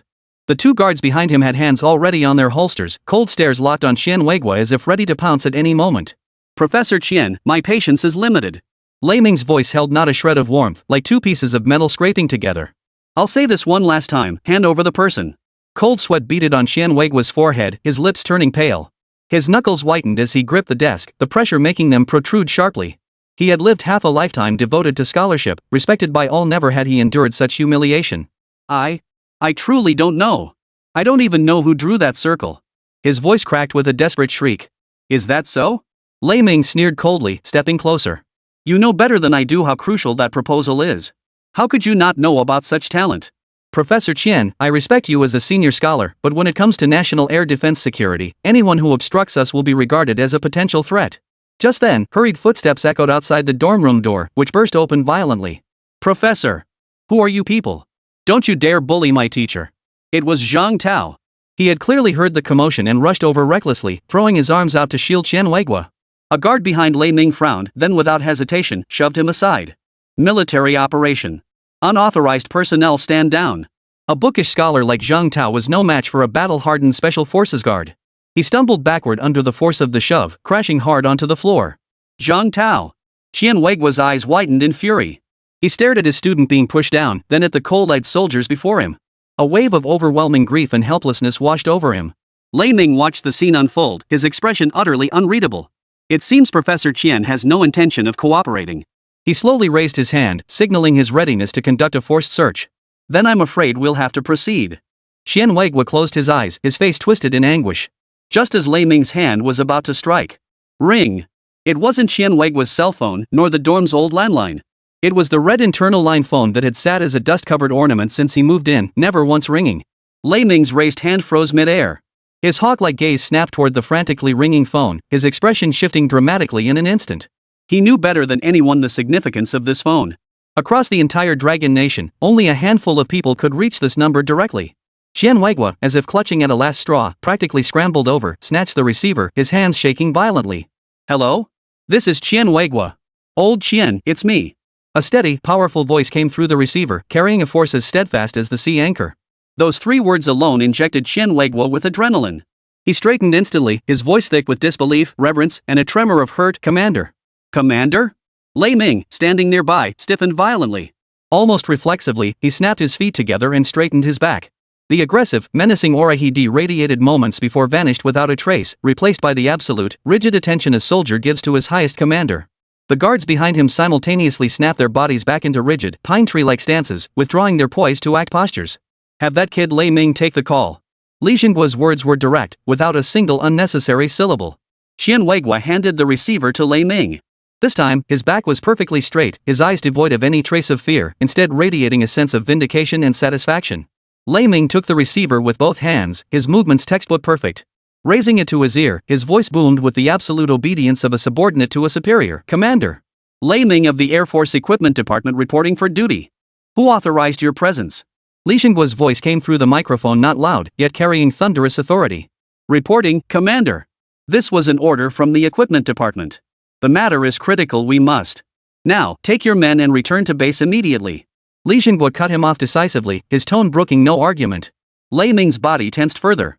He glanced at Qian Weigua and lowered his voice to argue, but Commander, that student, the value of that proposal is immeasurable. We can't. There is no student. Li Xingguo's voice turned icy, laced with an unmistakable warning. Only a patriot who wishes not to be disturbed. This matter ends here. Do you not understand my words? Understood. Lei Ming replied loudly, his forehead breaking out in a fine sheen of cold sweat. The call was abruptly disconnected. The persistent dial tone echoed eerily in the deathly silent room. Lei Ming stood frozen, clutching the receiver. 3 full seconds passed before he returned it to Qian Weigua. The suffocating pressure that had weighed on him vanished without a trace, leaving only shock and lingering fear etched on his face. He took a step back. Under the stunned gazes of Qian Weigua and Zheng Tao, who had just gotten to his feet, Lei Ming raised his hand and performed a standard military salute to the white-haired old professor, bowing at a 90-degree angle. Professor Qian, I apologize for the interruption. With that, he spun abruptly, barking an order at his still stunned subordinates behind him, his voice tinged with a hint of desperation, fall in. Not another word was spoken. Lei Ming led his men out of the dormitory and down the hallway as silently and swiftly as they had arrived. The heavy footsteps of military boots quickly faded into the night, soon disappearing entirely, as if they had never been there at all. The entire sequence lasted only a few minutes, yet it felt like an eternity. Qian Weigua remained frozen in place, microphone still extended. The tension that had stretched his nerves to breaking point suddenly snapped. His legs buckled beneath him, and he collapsed backward. Professor! Zheng Tao rushed over to support him. Qian Weigua slumped into his chair, gasping for breath. He stared at the empty doorway, then at the red telephone, now silent and still. His mind went blank. Students? Patriots? Commander? What the hell was going on? Chapter 63, trying to buy me off? Sorry, I own this club. The Mighty Dragon Optimization Project team received a bonus, an astronomical sum. Professor Qian Weigua was generous, handing out substantial sums to each core student involved in the project. Let's go! Old Zhou, old Chen. Time to celebrate. Niu Ben, clutching the bank notification text that had just arrived, was flushed with excitement. Guys, tonight I'll show you what a top-tier money pit in the capital looks like. Zhou Jingze initially tried to decline. He'd rather head back to the dorm to study skills, but Niu Ben and Chen Mo, flanking him on either side, practically dragged him off his dorm bed. Beijing, Zijing Pavilion. An exclusive private club closed to the public. The moment the trio stepped out of the car, Niu Ben was stunned by the 2 greeters at the entrance. Dressed in cheongsams, they were tall and leggy, looking like models. Holy crap, this place. Niu Ben swallowed hard. Chen Mo tugged at Niu Ben's sleeve and whispered, bro, maybe we should find somewhere else? This place looks way too expensive. What are we afraid of? We're loaded now. Niu Ben puffed out his chest and strode inside with confidence. Zhou Jingze followed with his hands in his pockets, glancing briefly at the solid gold screen in the club's lobby before shifting his gaze away with disinterest. Passing through the opulent lobby, the trio followed the attendant toward their reserved private room. Just around the corner, Niu Ben was so engrossed in admiring a painting on the wall said to be an authentic Tang Bohu masterpiece that he failed to notice someone approaching head-on, colliding with him full force. Ouch! The cry of pain didn't come from Niu Ben, but from the young man across from him, dressed in flashy designer brands. The young man staggered back 2 steps, steadied by his entourage behind him. "You ing blind bastard," the young man yelled, pointing his finger right at Niu Ben's nose once he regained his balance. Sorry. I wasn't paying attention," Niu Ben apologized immediately. Is a simple sorry enough? The glamorous woman beside the young man chimed in, rubbing her shoulder with a pout. Young Master Long, look at him, he even hurt me. The young man called Young Master Long grew even more enraged at this. Did you hear that? He hurt my girl. How do we settle this? Niu Ben's temper flared. I already apologized. What more do you want? Besides, she bumped into me first. Hey! You poor student, you dare talk back? Young Dragon eyed Niu Ben and Chen Mo up and down, their student-like appearance obvious. He glanced at Zhou Jingze leaning against the wall, expression impassive, and sneered. Know where this is? The purple gold pavilion. You 3 bumpkins probably couldn't even touch the threshold here. How did you sneak in? Chen Mo quickly grabbed Niu Ben and apologized with a forced smile. Sorry. We're here to spend money. My friend didn't mean it. Long Xiao snorted as if hearing the biggest joke in the world. Consume? With your lot? Sell everything you own? Would it even cover a glass of water here? His entourage behind him joined in the mocking laughter. Throughout the entire scene, Zhou Jingze hadn't uttered a single word. Leaning against the wall like an outsider, he even seemed amused, studying a modern ink painting hanging at the end of the corridor. That utter indifference stung more than Niu Ben's defiance. Long Xiao felt deeply offended and turned his hostility toward Zhou Jingze. Hey! I'm talking to you. Struck dumb? Or scared silly? Long Xiao pointed his finger at Zhou Jingze. Zhou Jingze finally tore his gaze away from the painting. He looked at Long Xiao's finger, his brow furrowing almost imperceptibly. Niu Ben exploded. Who the hell are you pointing at? He shoved Chen Mo aside, clenching his fists as he lunged forward. A hand calm yet firm pressed down on his shoulder. It was Zhou Jingze. Don't touch him, Zhou Jingze said quietly. Dirty. That single word dirty instantly turned Long Xiao's face the color of liver. Fine. Fine. You've got some nerve. Long Xiao laughed bitterly, his rage turning to mockery. He pointed down the entire hallway and bellowed at the three men. None of you three are leaving this door today. I'll make you understand what it means to be outclassed. He turned to the club manager who had rushed over at the commotion. Manager Liu. Throw these three penniless bums out. If they ever set foot in Zijing Pavilion again, I'll write my name backwards. Manager Liu looked troubled but dared not cross Long Xiao. Zhou Jingze stepped in front of Niu Ben and beckoned to Manager Liu. Manager Liu approached hesitantly. Sir, what are your instructions? Zhou Jingze said nothing. He pulled out his phone, unlocked it, opened his banking app, and held the screen directly in front of Manager Liu. Manager Liu glanced at it. Just one glance. The awkwardness vanished instantly from his face, replaced by utter shock. His legs buckled, and he nearly collapsed to his knees. That dazzlingly long string of numbers was something he'd never seen in his entire life. Zhou Jingze withdrew his phone and calmly asked the manager, who was now pale as a sheet. Is this club for sale now? The entire hallway fell deathly silent. Niu Ben and Chen Mo gaped in disbelief. Long Xiao and his entourage's laughter caught in their throats. Long Xiao's face shifted from liver pink to a deep purplish red. His fists clenched tightly, his chest heaving violently. He didn't utter another threat. Instead, he took a step back, pulled out his phone, and turned away to dial a number. His voice was hushed, but a few words were faintly audible. Right. The necklace. Get it. Chen Mo watched his retreating back as he made the call, an inexplicable sense of foreboding rising within him. Less than a minute passed. Long Xiao hung up, turned around, and wore an eerie, cold smile. Just then. Ah! A shrill, piercing scream shattered the corridor's silence. The seductive woman beside Long Xiao clutched her bare neck, all color draining from her face. She jerked her hand up, pointing at Zhou Jingze, her voice shrill. My necklace. My heart of the ocean is gone. It was him. When he bumped into me just now. He stole it. Before she could finish speaking, heavy, urgent footsteps echoed from both ends of the corridor. A dozen security guards in black suits, wearing earpieces, surged out from both directions simultaneously. Armed with riot batons, they instantly surrounded Zhou Jingze and his two companions. Every escape route was completely sealed off. Chapter 64, Caught Red-Handed? I'll make you smile going in and cry coming out. It's him. He's the thief. A dozen black-clad security guards closed in from both ends, their riot batons reflecting a cold glint under the lights, completely sealing off any escape route for the trio. Arrest him. Take him to the authorities. Young Dragon wore an unabashedly cruel grin as he pointed at Zhou Jingze, directing the operation like a hunt he knew he'd win. Niu Ben's eyes blazed red as he shielded the trembling Chen Mo behind him. Muscles bulging, he assumed a fighting stance. You. Try touching him. Move. I'll take responsibility if anything happens. Long Xiao ordered the security chief with contemptuous disdain. Black-clad security guards wielding clubs closed in, their presence oppressive. Just as tensions reached a breaking point, outside the clubhouse, the wail of police sirens pierced the night sky, growing louder and closer. Sharp and urgent, they came to a precise halt at the entrance of Zijing Pavilion. Long Xiao's smile grew even brighter. He spread his hands wide and silently mouthed two words to Zhou Jingze and his companions, game over. Moments later, several uniformed police officers strode purposefully through the lobby, led by a middle-aged man with a slightly protruding belly and an oily sheen on his face. The moment he entered the corridor, his gaze swept past Zhou Jingze and his companions, who were surrounded by security, landing precisely on young Master Long. His stern face instantly broke into a warm smile. Young Master Long, what brings you here? What's going on? Did some blind fool cross you? Captain Wu, you're just in time. Young Master Long nodded toward the surrounded Zhou Jingze with his chin. These three penniless students have sticky fingers. They stole my girlfriend's necklace. There it is, right around her neck. The heart of the ocean, worth 8 million.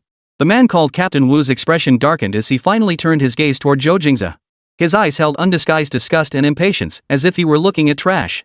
Caught red-handed? Not exactly. They probably stashed it away. These penniless students are crafty little thieves, Longshao said casually. Then what are we waiting for? Captain Wu waved his hand and barked at his men behind him, search them. Search them thoroughly. Dig 3 feet into the ground if you have to, but find it. 2 young officers immediately stepped forward. One drew his stun baton and pointed it at Niu Ben, who stood at the outer edge of the group. Stay put. Everyone, put your hands on your heads and get down on the ground. What gives you the right? Do you have a search warrant? Niu Ben stiffened his neck, his chest heaving violently. This is an illegal search. I'm going to file a complaint against you. Hey! You dare talk back to the police? The officer sneered, revealing a mouthful of yellow teeth, and reached out to shove Niu Ben's shoulder. Today, I'll teach you what rules are all about. Amidst the shoving, conflict was about to erupt. Niu Ben. A calm, unruffled voice not loud, yet clear reached every ear. Zhou Jingze grabbed Niu Ben's fist just as it was about to swing out. His gaze didn't linger on the 2 yelling officers but locked directly onto Captain Wu. He spoke calmly, we can cooperate with the investigation. Niu Ben and Chen Mo froze, their faces frozen in disbelief. Longshao and Captain Wu exchanged a glance, each seeing thick sarcasm in the other's eyes. Good for you for knowing your place, Captain Wu snorted, adopting an air of strict professionalism. However, Zhou Jingze continued, I have one condition. He pulled out his phone and, in full view of everyone, calmly activated the video recording function, pointing the camera at the scene. To ensure the fairness and impartiality of this investigation, I demand that all surveillance cameras in the club's corridors, along with the recording on this phone, remain active throughout the entire process, documenting the actions of everyone present. At this, young Master Long burst out laughing as if he'd heard the funniest joke of the century, doubled over with mirth. Ha ha ha ha. Fair and impartial? Kid, are you acting in a soap opera? Are you out of your mind? He deliberately stepped in front of Zhou Jingze's phone camera, patted his own face, and shouted, Captain Wu, did you hear that? This young man demands full recording. We must grant his request. Make sure it's crystal clear, let everyone see how a thief makes his last desperate struggle before finally getting caught. No problem. Captain Wu waved at Zhou Jingze's phone camera with perfect cooperation, then addressed his officers with righteous indignation, attention, everyone. Civilized law enforcement. We must give this young man justice. Let him lose with no hard feelings. The officers behind him all wore expressions as if watching a monkey show. Niu Ben trembled with rage, while Chen Mo wore a look of utter despair. To them, Zhou Jingze was clearly courting humiliation, practically offering his face to be struck. 2 officers stepped forward and began a rough search of Niu Ben and Chen Mo. Their movements were extremely rude, turning every pocket inside out and even making them take off their shoes. Finally, it was Zhou Jingze's turn. The officer conducting the search met his gaze, those eyes, calm as still water, and his movements slowed involuntarily. In the end, they came up empty-handed. Not only did they fail to find the 8 million yuan necklace on the 3 suspects, they didn't even uncover a single stray hair. Captain Wu's expression darkened. He shot a displeased glare at young Master Long. Longshao's smile faded, his brow furrowing. Just then, the glamorous woman suddenly seemed to remember something. She clapped her hands sharply, pointed with her bright red-nailed fingers toward a large peace lily in a pot in the corner not far away, and let out a shrill scream. I remember. I saw him. In the chaos earlier, I saw him reach his hand into that plant. Yes. It was him. He must have hidden the necklace in the flower pot. All eyes instantly focused on the innocent green plant. Captain Wu's eyes lit up. He immediately signaled to a sharp-eyed subordinate beside him, go check it out. The officer understood immediately, striding over to the plant. He dramatically parted the broad leaves and plunged his hand into the damp soil. After a few tentative feels, his face broke into a perfectly timed look of surprise. The next second, he yanked his hand back. A dazzling diamond necklace, sparkling brilliantly under the lights, hung from his fingertip, still coated with fresh soil. It was the missing heart of the ocean. Found it. Captain Wu. It's here. The corridor fell silent for a moment before erupting into the exaggerated, boisterous laughter of Long Xiao's gang. Ha ha ha ha. Caught red-handed. See how you'll wriggle out of this now. Acting like it was real, but you're still just a thief. This is hilarious. This footage is perfect ironclad evidence. Niu Ben and Chen Mo's faces instantly turned as white as paper, drained of all color. They stared in disbelief at the necklace, then at Zhou Jingze's calm expression, their minds going blank. How could it really be found exactly where he specified? Caught red-handed with the stolen goods. The evidence is irrefutable. Captain Wu's face lit up with a triumphant grin. He flicked his wrist, drew handcuffs from his belt, and weighed them in his palm, making them clink. Handcuff these 3 suspects involved in major theft and take them back to the station. Hold on. Manager Liu of the club could no longer stand by. Wiping cold sweat from his brow, he rushed to Captain Wu, desperate to explain. Captain Wu, there must be some misunderstanding. This Mr. Zhou is... Get out of the way. Wu cut him off, shoving him aside with a sharp warning. Manager Lu, I advise you not to meddle. Harboring criminals, shielding stolen goods. Can your little Zijing pavilion handle those charges? Want to join them inside? Manager Lu staggered from the shove. He stared at Captain Wu's menacing face, then instinctively glanced at Zhou Jingze's expressionless face. Uncontrollably, the dizzying bank balance figures flashed through his mind. Cold sweat instantly soaked through his back shirt. Two officers had already stepped before Zhou Jingze, raising cold handcuffs. Nyoben was still screaming, "This is frame up," while Chen Mo was too terrified to utter a word. Zhou Jingze offered no resistance. He calmly and willingly extended his hands. Click. The cold handcuffs locked around his wrists. Take him away. Captain Wu declared triumphantly, like a general announcing final victory. Long Shao stood at the front of the crowd, arms crossed, his face bearing the unabashed, condescending sneer of a victor. He reveled in this moment, savoring the supreme satisfaction of utterly trampling the penniless student who had just humiliated him with money. Two police officers flanked Zhou Jingze, escorting him past. Just as they brushed past, Zhou Jingze halted and turned his head. His gaze pierced through the noisy crowd, soared past the triumphant police officers, and landed precisely on young Master Long's face. In those eyes, there was no anger, no resentment, not even a trace of emotion one would expect from a human being. They simply stared at him with utter calm. Like a majestic eagle circling high above, surveying its domain, locking onto a prey below, smug and oblivious to the impending doom awaiting it. The smile on young Master Long's face froze instantly. Zhou Jingze's lips moved almost imperceptibly. A voice, faint and barely audible, penetrated Long Shao's ears, a whisper only someone this close could hear. Enjoy your last 3 minutes of freedom. Zhou Jingze withdrew his gaze and was escorted by police officers, continuing toward the end of the corridor. Just as their figures were about to vanish around the corner, and Wu team leader was preparing to smile and claim credit with Long Shao. Buzz buzz buzz. A sharp, frantic, utterly abnormal vibration erupted from Captain Wu's pocket, accompanied by a piercing, distinctive ringtone. This wasn't his regular ringtone, it was the exclusive alert he reserved for a certain high-ranking figure he absolutely couldn't afford to offend. The smile froze on Wu's face as he fumbled frantically for his phone. The moment he recognized the name flashing on the screen, the color drained from his face like water poured out. His lips began to tremble, and his hand holding the phone shook like a sieve. Trembling, he pressed the answer button and held the phone to his ear. Without a word of preamble, the voice on the other end, his direct superior, the head of the municipal bureau, erupted in a heart-wrenching, tear-choked roar. Wu Jiangwo. Are you ING at Zijing Pavilion? Who did you touch? Do you know who you've arrested? You're going to get me killed. Chapter 65, 3 minutes are up. The game is over. Wu Jiangwo. I'm giving you 1 minute.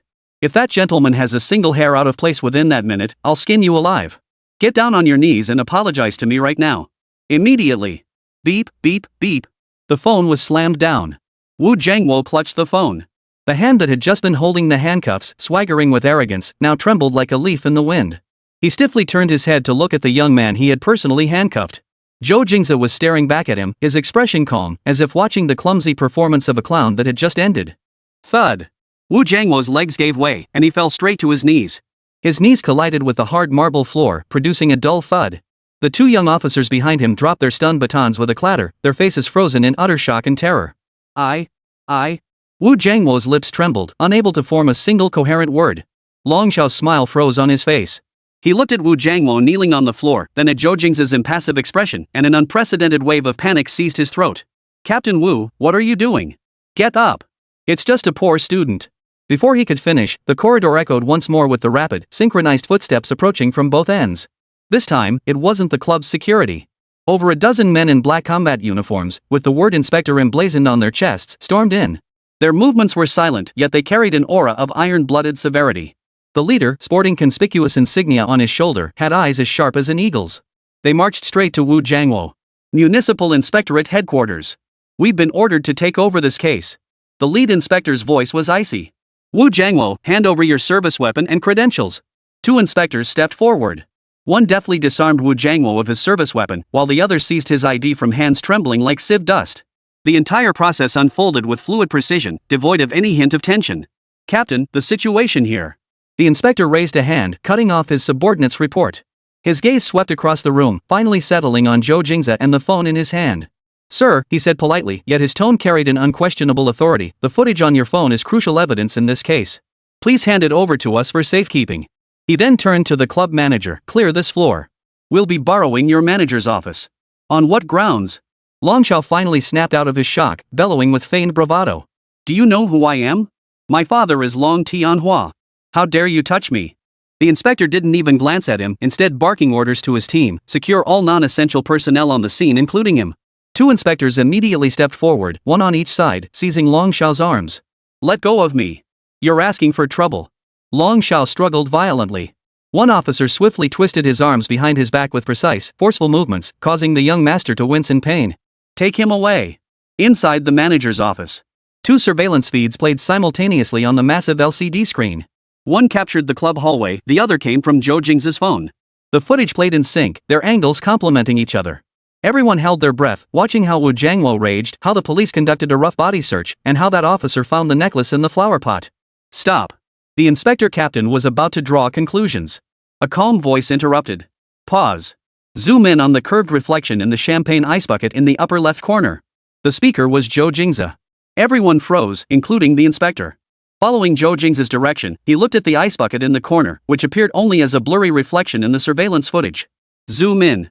Pixel restoration, Zhou Jingze added. The technical inspector hesitated, glancing at the captain for confirmation. Upon receiving the nod, he immediately began working on the computer. The image rapidly enlarged. The originally blurred footage gradually sharpened under the professional software's processing, growing increasingly clear. The curved metal surface of the ice bucket, like a convex mirror, perfectly reflected another scene from the corridor's corner. In the scene, the alluring woman, while everyone's attention was drawn to the clash between Niu Ben and young Master Long, quietly removed the heart of the ocean from her neck and swiftly handed it to an inconspicuous henchman beside her. That henchman then took advantage of the chaos to quickly walk toward the peace lily in the corner and buried the necklace in the soil of its pot. The entire process took less than 5 seconds, stealthy and swift. Irrefutable proof. Boom. After a deathly silence in the manager's office, young Master Long and the woman's expressions crumbled like a house of cards. No. No. It's fake, the woman shrieked, her voice piercing. The inspector captain rose, his expression impassive. He walked to Zhou Jingze and personally unlocked the handcuffs on his wrists. Mr. Zhou, I apologize. He offered a solemn apology. Then, he spun around abruptly, his gaze turning into a dagger that pierced Long Xiao. False accusation, abuse of authority, obstruction of justice. The evidence is irrefutable. Guards. Arrest Long, Wu Jiangwo, and all individuals involved in this case. No. You can't arrest me. Long Xiao panicked completely, bellowing, my father is Long Tianhua, chairman of the Long Group. If you touch me, he won't let you off. The inspector in charge sneered coldly. He pulled out a black encrypted phone, dialed a number, and put it on speaker. Reporting on the Zijing Pavilion incident. The primary suspect, son of Long Tianhua, resisted arrest and threatened with family influence. Awaiting instructions. From the other end came an authoritative yet weary voice, uttering only 8 words. Handle it with the highest priority. Seriously. Upon hearing that voice, young Master Long's body jerked violently. The last trace of color drained from his face as he collapsed to the ground, limp as if all his bones had been pulled out. Night had deepened. Zhou Jingze, Niu Ben, and Chen Mo emerged from the gates of Zijing Pavilion. Behind them, police cars screeched to a halt, carrying away a group of dejected individuals. Niu Ben and Chen Mo remained in a state of profound disbelief, their eyes filled with awe and confusion as they watched Zhou Jingze's retreating figure. A black Hongqi sedan glided silently to a stop before the trio. The rear window lowered, and a middle-aged man with gold-rimmed glasses and an elegant demeanor leaned out, bowing slightly toward Zhou Jingze. Mr. Zhou, hello. I am Miss Su's attorney. He presented a document with both hands. The Long family has convened an emergency board meeting overnight and issued a public apology. Furthermore, they will donate a valuable laboratory building to Beihang University in your name. The lawyer paused before adding, Miss Su stated she doesn't want this minor incident to tarnish the university's reputation. Niu Ben and Chen Mo's mouths formed perfect O shapes. Zhou Jingze took the document without even opening it, casually passing it to Chen Mo beside him. His gaze remained fixed on the lawyer. Please convey to Miss Su, Zhou Jingze's voice was cool yet carried an uncompromising detachment, that not everyone accepts handouts. The lawyer's expression stiffened momentarily before resuming a professional smile. He bowed respectfully. Yes, I will convey that immediately. The window rose, and the Hongqi sedan drove away silently. Zhou Jingze, accompanied by the two still reeling from the shock, boarded another waiting vehicle. Chapter 66, Assemble at 6 a.m. tomorrow. This is an order. The atmosphere inside the car was oppressively heavy. Chen Mo cradled the donation documents bearing the Long family's signature. Though only a few thin pages, they felt heavier than lead, burning his fingertips until they went numb. Every so often, he cautiously glanced out of the corner of his eye at Zhou Jingze, who sat beside him with his eyes closed, resting. Niu Ben sat in the front passenger seat, his usual boisterousness gone. Through the rearview mirror, he watched Zhou Jingze's calm profile. His Adam's apple bobbed several times, as if he wanted to speak, but no words came out. This was the Long family. The very entity that even Captain Wu had to bow and scrape before. And now, they'd fallen? From the moment the internal affairs team intervened, to young Master Long being dragged away like a dead dog, to Miss Sua's lawyer respectfully presenting this document, Zhou Jingze hadn't uttered a single word throughout the entire ordeal. That. Chen Mo finally gathered his courage, his voice dry. Jingze, this document. Aren't you part of the student council? Zhou Jingze didn't even lift his eyelids. This kind of thing is for you guys to handle. I'm just an officer. Chen Mo was on the verge of tears. This was far beyond what an ordinary student like him could handle. Then hand it over to your president. Zhou Jingze's tone remained utterly unruffled. Niu Ben couldn't hold back any longer. He turned and asked, Old Zhou, who exactly are you? And who is this Miss Su? Zhou Jingze finally opened his eyes. His gaze was distant as it swept over the complex expressions on their faces, a mix of awe, confusion, and a hint of detachment. I don't know her. He uttered only 3 words before closing his eyes again, offering no further explanation. Don't know her?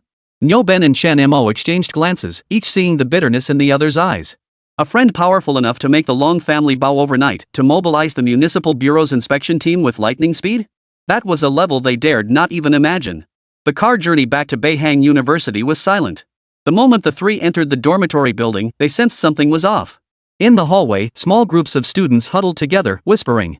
The moment the trio appeared, all eyes snapped toward them, as if they'd spotted some prehistoric creature. Holy! It's them! Which one is Zhou Jingze? He single-handedly crippled Long Tianhua's son, right? Damn! I just checked the school forum, it's blowing up. They say the Long family donated an entire building to our school overnight, just to beg for his forgiveness. The murmurs weren't loud, but they pierced their ears with clarity. Niu Ben and Chen Mo felt their legs grow weak. Only now did they realize that the events at Zijing Pavilion had swept across the entire campus in an even more exaggerated and legendary manner. Zhou Jingze frowned slightly, growing impatient with this sudden spotlight. He quickened his pace and pushed open his dorm room door. Then, all 3 froze at the doorway. The small dorm room was now packed with people. Leading the group was a senior wearing gold-rimmed glasses and a neatly pressed suit and shirt. Spotting Zhou Jingze, he immediately approached with a broad smile plastered across his face. Zhou Jingze, right? Hello. I'm Zhao Wenchuan, Vice President of the Student Union. On behalf of the Student Union, I sincerely invite you to join our External Affairs Department. No, to directly serve as Deputy Director. Before he could finish, a young man with a crew cut and a flight jacket pushed his way forward, shoving Zhao Wenchuan aside. Don't listen to him. Come join our aero modeling club. You're a natural-born pilot. We've got the best simulators on campus, use them anytime you want. I'll make you our Chief Technical Advisor. Get lost. What future is there in playing with models? A tall, sharp-looking senior stepped forward, holding a brochure. Zhou, we're the Entrepreneurs Alliance. I've reviewed your profile, you're an absolute business prodigy. We've secured $1 million investment and need a leader with your drive and savvy. And us. And we from the Martial Arts Association. The entire dorm room instantly turned into a bustling marketplace. Student Union, Aero Modeling Club, Entrepreneurship Alliance. The leaders of Beihang's most elite and sought-after clubs were all crammed here, arguing fiercely over one person until their faces turned red. Niu Ben and Chen Mo were utterly dumbfounded. Had they ever witnessed such a spectacle? These seniors and club leaders, who usually looked down their noses at everyone else on campus, now resembled the most enthusiastic salespeople, practically willing to tear their hearts out. Zhou Jingze was getting a headache from the commotion. He rubbed his temples, about to say, not interested. At that very moment. Step aside. A cold, firm, and steady voice echoed from the doorway. Not loud, yet carrying an undeniable authority that instantly silenced all the noise in the dorm. The crowded group instinctively parted to form a path. A young man stood at the doorway, his posture as straight as a pine tree. He wore a National Flag Guard uniform pressed without a single wrinkle, his military boots polished to a mirror-like shine. Beneath the brim of his cap, his facial features were sharply defined, his gaze as piercing as a blade.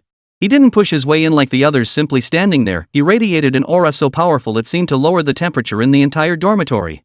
The club leaders who had been arguing fiercely moments before fell silent the instant they saw him.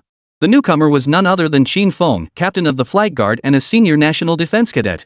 At Beihang University, he was a figure held up as a standard. Qin Feng's gaze swept past everyone, landing precisely on Zhou Jingze. He offered no pleasantries, no invitation, not even a question. Instead, he spoke slowly in a tone that was both appraising and tinged with command. Zhou Jingze, our National Flag Guard needs someone like you. He paused, his tone carrying an air of self-evident arrogance. As a member of Beihang University, safeguarding the national flag is your duty and obligation. Report to the flag platform at 6 o'clock tomorrow morning. Don't be late. Chapter 67, ordering me to assemble at 6 a.m.? Sorry, who do you think you are? In the dorm room, the expressions of everyone present: Vice President of the Student Union Zhou Jingze, the President of the Aero Modeling Club, and the Senior from the Entrepreneurship Alliance froze for a moment. Qin Feng's command, leaving no room for argument, echoed through the small space. Without another word, his piercing gaze lingered on Zhou Jingze's face for 2 seconds before he turned and walked away, leaving behind a tall, solitary figure. The atmosphere in the dormitory shifted from its earlier liveliness to an eerie silence. Zhou Jingze pushed his gold-rimmed glasses up his nose and cleared his throat, attempting to break the tension. Joe, don't pay him any mind. Qin Feng's just got this awful temper. He's gotten used to running roughshod over everyone at school, thinking he's above the rest just because he's a national defense cadet. Exactly, the president of the Model Aircraft Club nodded repeatedly. Our club operates on a flexible schedule. There's absolutely no such mandatory requirement. Zhou Jingze didn't respond. He simply picked up the water cup on the table, took a sip, and looked at the group before him. For now, I'm not interested in joining any club. His voice was calm, yet carried an undeniable finality. The enthusiasm on their faces visibly cooled. They exchanged glances, then reluctantly left their contact information before departing in frustration. The dorm finally fell silent. Nyoben leaned closer, concern etched on his face. Old Zhou, that Qin Feng is no pushover. The National Flag Guard holds significant power on campus. They're in charge of discipline. Are you sure you don't want to go? Chen Mo pushed his glasses up. Yeah, Jingze, maybe, just go take a look? Don't let things get too tense. Zhou Jingze set down his water cup, pulled out a chair, and sat down, powering on his computer. The screen's glow illuminated his calm face. Why should I listen to him?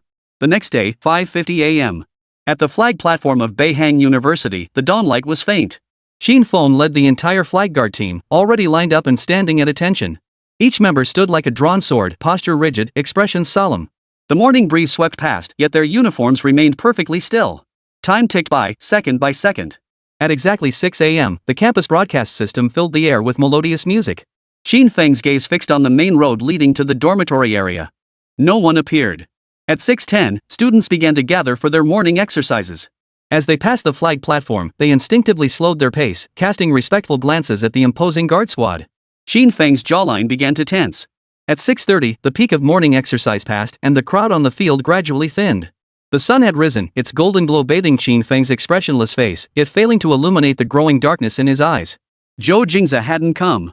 His order from yesterday had become a complete joke in the crisp morning air of Beihang University. Captain. A team member whispered. Shut up. Qin Feng's voice was thick with suppressed fury. The team members behind him held their breath, not daring to breathe. They could feel the rage simmering beneath the surface, threatening to erupt at any moment. Dismissed. Qin Feng ground out the words between clenched teeth, spinning abruptly on his heel. Back to the dorms. Bang!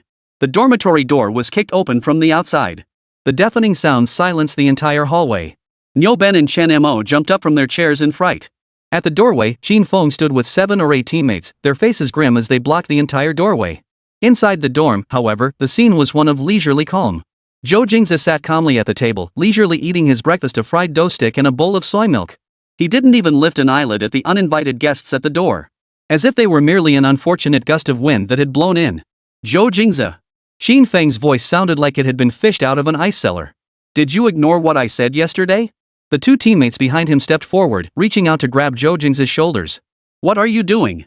Nyoben mustered his courage and roared, stepping in front of Zhou Jingze. Get out of the way. One of the men shoved him aside without a second thought. Just as their hands were about to touch Zhou Jingze. Stop.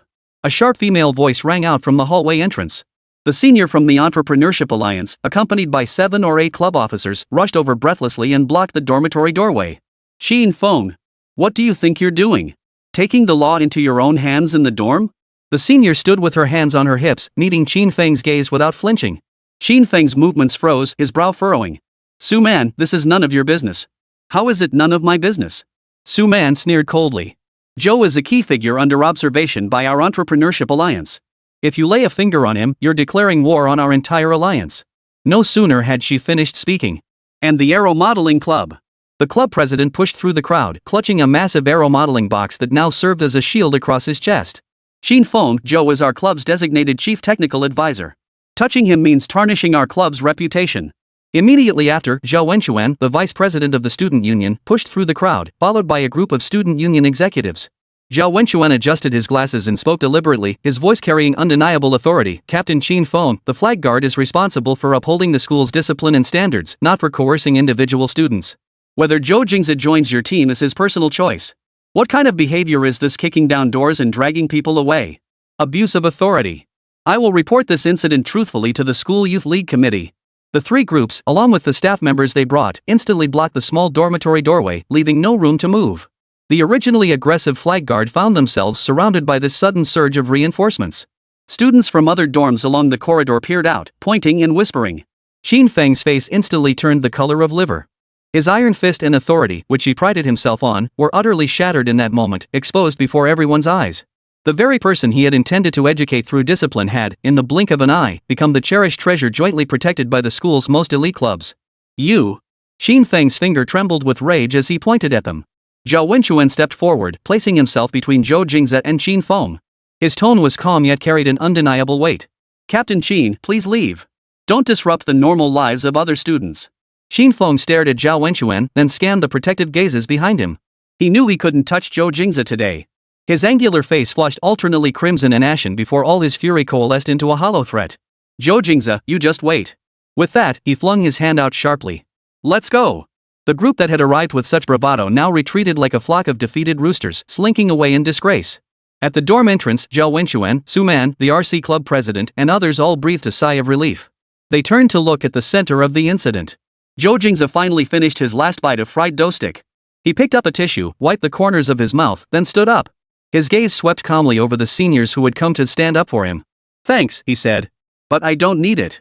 With that, he picked up a book from the table, walked past the crowd, and strode straight out of the dormitory, leaving behind a room full of club leaders staring at each other in bewilderment. Chapter 68, The whole school wants to ban me? Sorry, I've got connections up there. Zhou Jingze stepped out of the dorm, bought a bottle of water from the vending machine downstairs, and walked halfway around the dorm building. By the time he returned, the entrance had already fallen back into quiet. Opening the door, Zhao Wenchuan, Su Man, and the others were nowhere to be seen. Only Niu Ben and Chen Mo remained seated, their expressions grim. Old Zhou, you've managed to piss off everyone this time, Niu Ben said, scratching the back of his head with a worried tone as he saw Zhou return. That Zhao Wenchuan and Senior Su Man, they were the ones who backed you up earlier. Zhou Jingze unscrewed the cap and took a sip of water before pulling out his chair and settling back in front of the computer. The screen displayed a complex aircraft structural diagram. Without turning his head, his voice was flat. I didn't ask them to come. Chen Mo pushed his glasses up and walked over to him, lowering his voice. Jingze, this isn't a joke. Beihang University has a rule: every student must earn 2 credits worth of club activity points before graduation, or they won't get their diploma. Now you've turned down every club, and you're still arguing with Qin Feng. He didn't finish, but the implication was clear. Xin Feng's influence on campus was far beyond what an ordinary student could challenge. Sure enough, by afternoon, the retaliation arrived. Niu Ben stormed into the dorm with his phone, his face dark. Damn it! That bastard! He slammed his fist on the desk. Qin Feng announced in the school club leaders group chat that anyone who dares take you on is asking for trouble. Chen Mo immediately leaned in to see. Under Qin Feng's profile picture in the group chat, a brief yet domineering message read. National Flag Guard at all members, effective immediately, all clubs are to suspend recruitment activities. Regarding the membership application of Zhou Jingze, a freshman from the School of Aeronautical Engineering, it is uniformly denied. Below, the student union president and leaders of major popular clubs responded in perfect unison with 2 words, received. Even Su Man and the Model Aircraft Club president, who had been indignant just that morning, fell silent. This is blatant abuse of power. Chen Mo's fingers trembled with rage. We should go see the counselor. Go to the school leadership. Niu Ben shouted angrily. It's useless. Zhou Jingze finally looked up from his computer screen and pointed to Qin Feng's message in the group chat. He used suspend recruitment and uniformly reject, not explicitly stating ban. What grounds do you have to report him? He could easily claim this is a collective resolution of the student union. Niu Ben and Chen Mo's expressions instantly fell.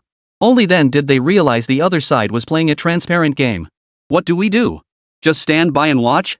Niu Ben paced like a caged animal. I refuse to believe it. I'll go find them myself. There must be clubs that won't bow to him. For an entire afternoon, Niu Ben and Chen Mo scoured the entire campus. From the Calligraphy Club to the History Research Society, then to the Cat Lovers Association. The responses were surprisingly consistent. Sorry, buddy, we're full. Ha?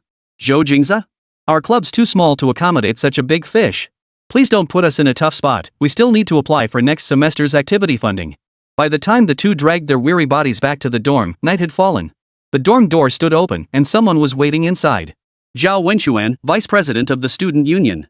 Spotting them return, his face broke into that signature, insincere smile. "Nyoben, Shenmo, you're back."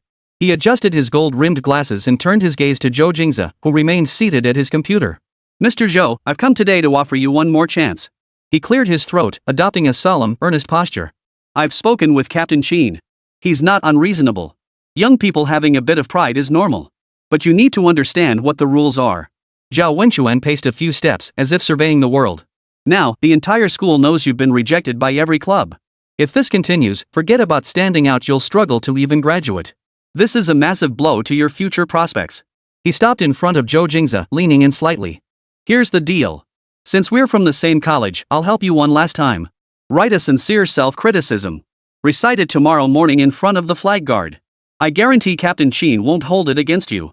I'll also smooth things over with the clubs for you." His tone dripped with condescension and a sense of superiority. As if Zhou Jingze's future lay entirely in his hands. Zhou Jingze finally moved. Instead of looking up at Zhao Wenquan, he simply shut his laptop. The sharp snap echoed loudly in the quiet dorm room. He stood up and picked up his jacket from the desk. From start to finish, he never once glanced at Zhao Wenquan, addressing only Nyoben and Shenmo. "Let's go. Time to eat." With that, he walked straight past Zhao Wenquan. That utter disregard cut deeper than any insult. The smile on Zhao Wenquan's face froze. Watching Zhou Jingze's retreating figure, a flash of viciousness flickered in his eyes. "Ingrate," he ground out through clenched teeth. "I'll see just how long your arrogance lasts." The campus forum had already erupted. A pinned post, its title a jarring crimson, screamed across the screen. "The fall of a genius? Arrogant freshman blacklisted by all campus clubs, faces potential academic probation." The main thread meticulously educated readers on the importance of club credits, then vividly recounted Zhou Jingze's arrogant and conceited behavior, how he successively offended leaders of major clubs until finally provoking Qin Feng, culminating in his complete expulsion. The replies below had already piled up over 1,000 posts. LOL. Just 2 days ago, people were bragging he was a big shot even the Long family couldn't mess with. And now? Got completely outmaneuvered by some student club captain. Classic case of youthful arrogance, no clue how high the sky is. Did he really think the school was his personal fiefdom? Let's be honest, Captain Qin Feng did the right thing. This kind of arrogance needs to be dealt with. Go National Flag Guard. I heard he even refused Vice President Zhao Wenquan's kind mediation. He's got a screw loose. Just waiting for him to apologize to Captain Qin. Otherwise, his college education will be wasted. Schadenfreude, cold sarcasm, kicking someone when they're down. The uglier side of human nature was laid bare in all its glory. In the cafeteria. Nyoben was so furious he couldn't eat. He kept scrolling through the forum on his phone, his anger only growing with each post. Those bastards. Fence sitters. When old Zhou took care of young Dragon the day before yesterday, they weren't talking like this. Shenmo wore a worried expression as he watched Zhou Jingze eating leisurely across from him. Finally, he couldn't hold back. "Jingze, this really isn't trivial. Delaying graduation, it'll mess up our records too much. What if we try to find another solution? Approach the school leadership?" Zhou Jingze swallowed his last bite and wiped his mouth with a napkin. His movements were elegant and composed, jarringly out of place in the noisy surroundings. It also stood in stark contrast to the anxiety radiating from Nyoben and Shenmo. "Eat?" He uttered only 2 words. Nyoben and Shenmo exchanged glances, seeing only helplessness and despair in each other's eyes. They felt Zhou Jingze still hadn't grasped the gravity of the situation. This was no longer a matter of pride, it was a tangible crisis that could ruin a student's future. Just then, the other phone Zhou Jingze had placed on the table, a sleek, all-black model, lit up. No ringtone sounded, it simply lit up silently. The caller ID displayed only one large, boldly written character. Li. Nyoben and Shenmo's eyes were instinctively drawn to it. Zhou Jingze picked up the phone and answered. He didn't even stand up, merely sitting a little straighter. A robust voice, brimming with laughter, came through the receiver so loud that even Nyoben and Shenmo beside him could faintly hear it. "You little brat, I hear you're getting bullied at school? Chapter 69, you're threatening me with my credits? I'll just start my own club." The voice on the other end was full of energy, carrying an unabashed cheerfulness that pierced through the receiver, clearly audible even in the noisy cafeteria. Nyoben and Shenmo stopped chewing, both pairs of eyes fixed intently on the black phone in Zhou Jingze's hand. "Li." That single, weighty syllable felt like a mountain pressing down on their hearts. "It's not bullying." Zhou Jingze sat up slightly straighter, his tone still flat. "Just a minor issue with a school club." "Trivial? Old Qian told me you're practically legendary at their school. What, can't handle this little mess?" The teasing scolding on the other end grew louder. "Spill it.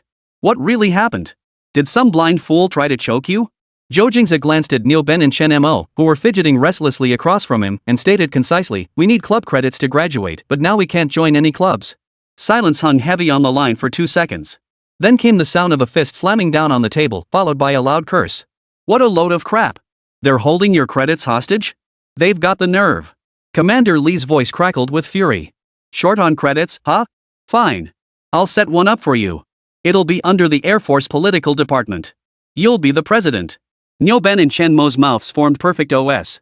As for the activities, There was a moment of deliberation on the other end. "Just come to the Nanyuan base and fly planes. Damn it, let's see which blind bastard dares not approve your credits." Before Zhou Jingze could respond, the call was abruptly hung up. He set down his phone, picked up his chopsticks, and lifted a piece of meat into his mouth. "Let's eat." Niu Ben and Chen Mo stared at him as if he were a monster. The fragmented words from the call Air Force Base, fly a plane, each one sent shockwaves through their minds. What the hell were they supposed to make of this? 15 minutes later. In the dorm room, beside Zhou Jingze's laptop, the black phone screen lit up again. This time, it was an unfamiliar number. Zhou Jingze answered and put it on speaker. A crisp, authoritative male voice came through. "Is this Comrade Zhou Jingze? I'm Secretary Wang, working for Commander Lee." Zhou Jingze hummed in acknowledgement. "Comrade Zhou, regarding your application to establish the Beihang Aviation Enthusiasts Association, all relevant procedures have been completed. The electronic version of the document bearing the official seal of the Air Force Political Department has been sent to your encrypted email. Please retrieve it, print it out, and submit it to the university for filing." Niu Ben and Chen Mo held their breath, staring motionless at the phone. From the commander's order to the secretary's completion, it took less than 20 minutes. What terrifying efficiency! "Understood. Thank you," Zhou Jingze replied. "Comrade Zhou, you're too kind." Secretary Wang paused, then added in a tone that sounded like a routine work update. "Incidentally, the commander personally called President Wang of Beihang University earlier to extend cordial greetings regarding the management of student clubs and academic culture development at your institution. Warm and friendly." These 4 words sent a chill down Niu Ben and Chen Mo's spines. At the same time, at Beihang University, on the top floor of the administration building, in the president's office, President Wang, his hair streaked with gray, hung up the red telephone. Cold sweat trickled down his forehead, tracing the creases of his cheeks. He reached for the cup on his desk to take a sip, but his hand shook violently. He snatched the internal phone from his desk and bellowed a name. "Get Zhang Weiguo from Student Affairs over here immediately." 3 minutes later, a slightly plump middle-aged man burst into the office, panting heavily. "Principal. Principal, you called for me?" Principal Wang didn't even glance at him, instead smashing the thermos in his hand onto the floor. "Zhang Weiguo. What the hell is your Student Affairs office doing? Who's in charge of student clubs now? Ha? A military cadet and a student union officer teaming up to blacklist a freshman? Where are your rules? Where's your oversight? Did you feed it all to the dogs?" Zhang Weiguo turned ashen-faced. "Principal, I had no idea." "You don't know?" Principal Wang pointed at his nose, his voice trembling. "I'll make sure you know right now. The School of Aeronautical Engineering has a freshman named Zhou Jingze. From this moment on, you must unconditionally fulfill every single one of his reasonable requests. No. Every single request. If he wants to start a club, you approve it. If he needs activity funds, you allocate them. If he wants the stars in the sky, you find a way to build him a ladder. Got it? Understood. Get out. Go handle it now. If there's even one more slip up, your days as director are numbered." 4 p.m. Student Affairs Office, Service Hall. Xin Feng and Zhao Wenchuan leaned against the wall, arms crossed, looking relaxed. Zhao Wenchuan glanced at his watch, a mocking smirk playing at the corners of his mouth. "It's already this late. Do you think he'll actually swallow his pride and beg the counselor?" Xin Feng snorted coldly, his eyes brimming with contempt. "It won't matter who he begs. Without the student union's approval, even the principal couldn't override it." They were like 2 hunters waiting for their prey to fall into the trap, relishing the thrill of holding someone else's fate in their hands.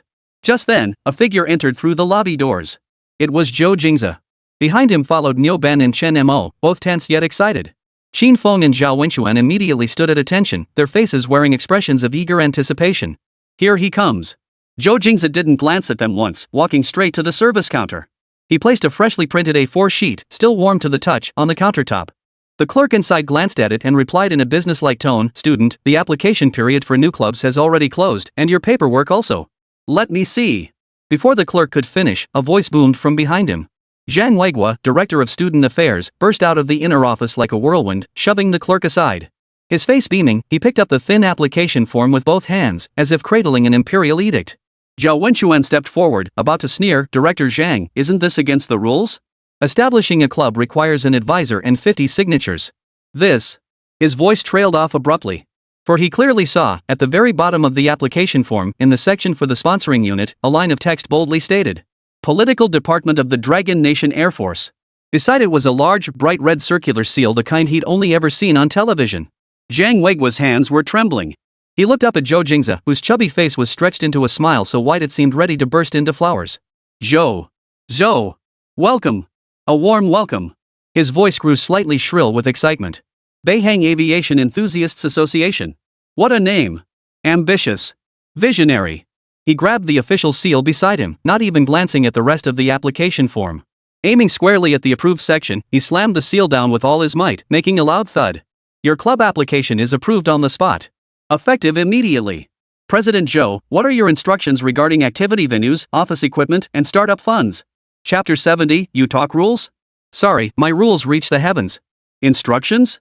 I dare not presume. The flesh on Zhang Weiguo's plump face bunched up as he grinned. His hand gripping the seal tightened slightly, poised to strike. Hold on. A sharp command cut him off. Zhao Wenchuan strode forward, a cold smile of procedural justice on his face. He snatched the application form from Zhang Weiguo's hand. Director Zhang, what do you think you're doing? Rules are rules. The student union hasn't approved it, and the deadline for new club applications has passed. Approving it on the spot like this, what do you take the school's system for? His tone was righteous as his gaze swept over the students gathered to watch, as if defending the interests of everyone present. Qin Feng stood behind him, arms crossed, chin slightly raised, observing Zhou Jingze with a scrutinizing gaze. To him, this was nothing more than Zhou Jingze's last desperate attempt securing a stamp from some obscure organization in a bid to pull the wool over everyone's eyes. Ridiculous. Zhang Weiguo's smile froze. His outstretched hand hung mid-air as a bead of cold sweat slid down his temple. He opened his mouth but couldn't utter a word. I'd like to see which organization has such clout that it can make Director Zhang disregard the rules. Zhao Wenchuan lowered his gaze to the application form.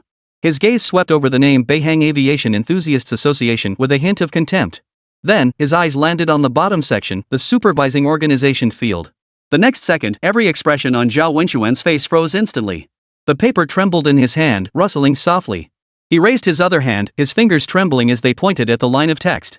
A hollow, gasping sound escaped his throat, as if he had witnessed something utterly incomprehensible and terrifying. This can't be. You're playing tricks. Qin Feng couldn't stand his pathetic display and snatched the paper away. He too wanted to see what could have frightened Zhao Wenchuan, who always prided himself on his composure, into such a state. His gaze fell upon the bright red, circular seal bearing the national emblem. Surrounding the seal was a line of printed, square-edged black characters. Each character felt like a heavy hammer, striking his eyes with brutal force. Guiding Unit, Political Work Department of the Dragon Nation Air Force. Qin Feng's body stiffened abruptly. The National Flight Guard he took such pride in was under the jurisdiction of the school's Armed Forces Department. Yet compared to the name before him, that department seemed as insignificant as a speck of dust. This piece of paper was no ordinary application form. This was a ING order from the military. Bang! Amid the deathly silence in the hall, the Student Affairs office door was violently shoved open from the outside. A series of hurried, chaotic footsteps echoed from afar, growing louder as they approached. Principal! Slow down! Principal Wang! Make way! Quickly, make way! The crowd instinctively parted to form a path. Principal Wang Jingwe, his hair streaked with gray, practically jogged in, surrounded by a group of college leaders and department heads. His tie was askew from the rush, and his face wore a smile that was almost anxious, almost ingratiating. The first thing Principal Wang did upon bursting in was to sweep the entire room with his sharp eyes. His gaze immediately locked onto Zhou Jingze, who was surrounded by Zhang Weiguo, Qin Feng, and Zhou Wenchuan. Ignoring everyone else, he took 3 steps in 2 strides to reach Zhou Jingze, clasping his hands firmly. Mr. Zhou! My goodness, you've been through so much. Principal Wang's voice boomed with warmth, tinged with a hint of relief. I'm Principal Wang Jingwe. Your situation. Commander Li no, our superiors have already briefed me. It's our school's failure to fulfill its responsibilities. Allowing a talent like you to suffer such unfair treatment here is a dereliction of my duty as principal. These words caused every brain in the entire hall to freeze. Commander Li? Superior leadership? Principal dereliction of duty? Niu Ben and Chen Mo, trailing behind, felt their legs tremble. They knew Zhou Jingze's call carried weight, but they never dreamed a single phone call could summon the principal and in such a manner. Director Zhang Weiguo was already pale as a ghost. Watching the principal clasp Zhou Jingze's hand, he felt his career teetering on the edge of a cliff. Zhou Jingze withdrew his hand, his tone calm. Principal, you're overreacting. I just want to start a club. It's only right. It's essential. Principal Wang immediately chimed in.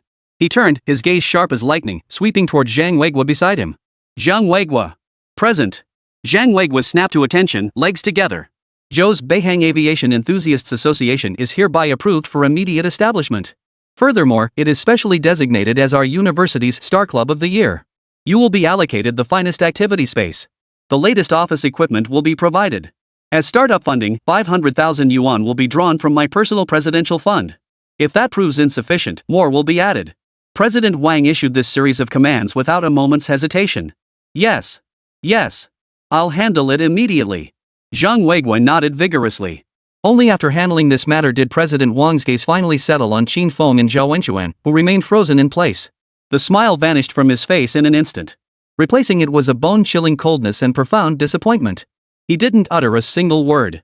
He simply stared at them. That gaze was more devastating than any harsh rebuke. It was as if he were looking at two clowns, two fools who didn't know their place, two criminals who had brought shame upon the school. Qin Feng and Zhao Wenchuan's faces turned deathly pale in an instant. The power they prided themselves on, the carefully cultivated network of connections, the lofty sense of superiority all shattered in that moment under the principal's icy stare. They became the most laughable backdrop in the entire room. The students around them, whose eyes had once held awe, now looked upon them with pity and scorn. Principal Wang turned back, once again clasping Zhou Jingze's hand, his smile returning to his face. Mr. Zhou, come. Let's go to my office and discuss your club's future development plans. The school will offer its full support. With that, he half-pulled, half-escorted Zhou Jingze out of the hall, surrounded by a procession of school administrators. From start to finish, Zhou Jingze never once glanced back at Qin Feng or Zhao Wenchuan. Chapter 71, My Club Activity? Flying the J-20. Principal Wang and the other school leaders escorted Zhou Jingze away in a grand procession. The student affairs office lobby fell into a deathly silence. The air seemed to freeze, all eyes fixed on Qin Feng and Zhao Wenchuan, frozen in place. Gone were the usual awe and admiration in those gazes, only naked mockery and pity remained. The A4 paper in Zhao Wenchuan's hand drifted to the floor. His pride in his scheming, his self-righteous rules at this moment, they felt as light and worthless as that piece of paper. Qin Feng's face turned as white as paper. His back, which had always stood rigidly straight, began to bend for the first time under the piercing stares of countless eyes. Everything they had built crumbled like rotten wood before that name and that official seal. Completely and utterly shattered. In less than 10 minutes. The campus forum crashed under the flood of posts, its servers overwhelmed. A post published just 3 minutes prior shot to the top with lightning speed, its title glowing red hot. Live report. Principal arrives, Air Force endorses Zhou Shen alone makes a powerhouse. The main thread recounted everything that had just unfolded in the most concise terms. No embellishments were needed, the facts themselves were stranger and more shocking than any fiction. Below the post, the comments section refreshed dozens of times per second. Holy. Sponsored by Political Work Department of the Dragon Nation Air Force. I'm speechless. Is this even real? Dude, I just got back from student affairs. Saw it with my own eyes. The principal was fawning over Zhou like he was his grandson. The scene, wow. So Qin Feng and Zhao Wenchuan tried to use school rules to take down a big shot who's got connections straight to the heavens? This is hands down the funniest joke of the year. Here they come. The fall of a genius corpse gawking tour. Front row seats available, snacks and drinks for sale. That post mocking Zhou Jingze's ban was dug up by countless users. The IDs that had previously sneered in the comments were now either playing dead or frantically editing their replies. I was wrong. I didn't recognize a mountain when I saw one. I apologize to God Zhou. Stop the hate, stop the hate. The traitors to Zhao Wenchuan and Qin Feng have already suffered social death. Please spare me. All I want to know now is the Beihang Aviation Enthusiasts Association still recruiting?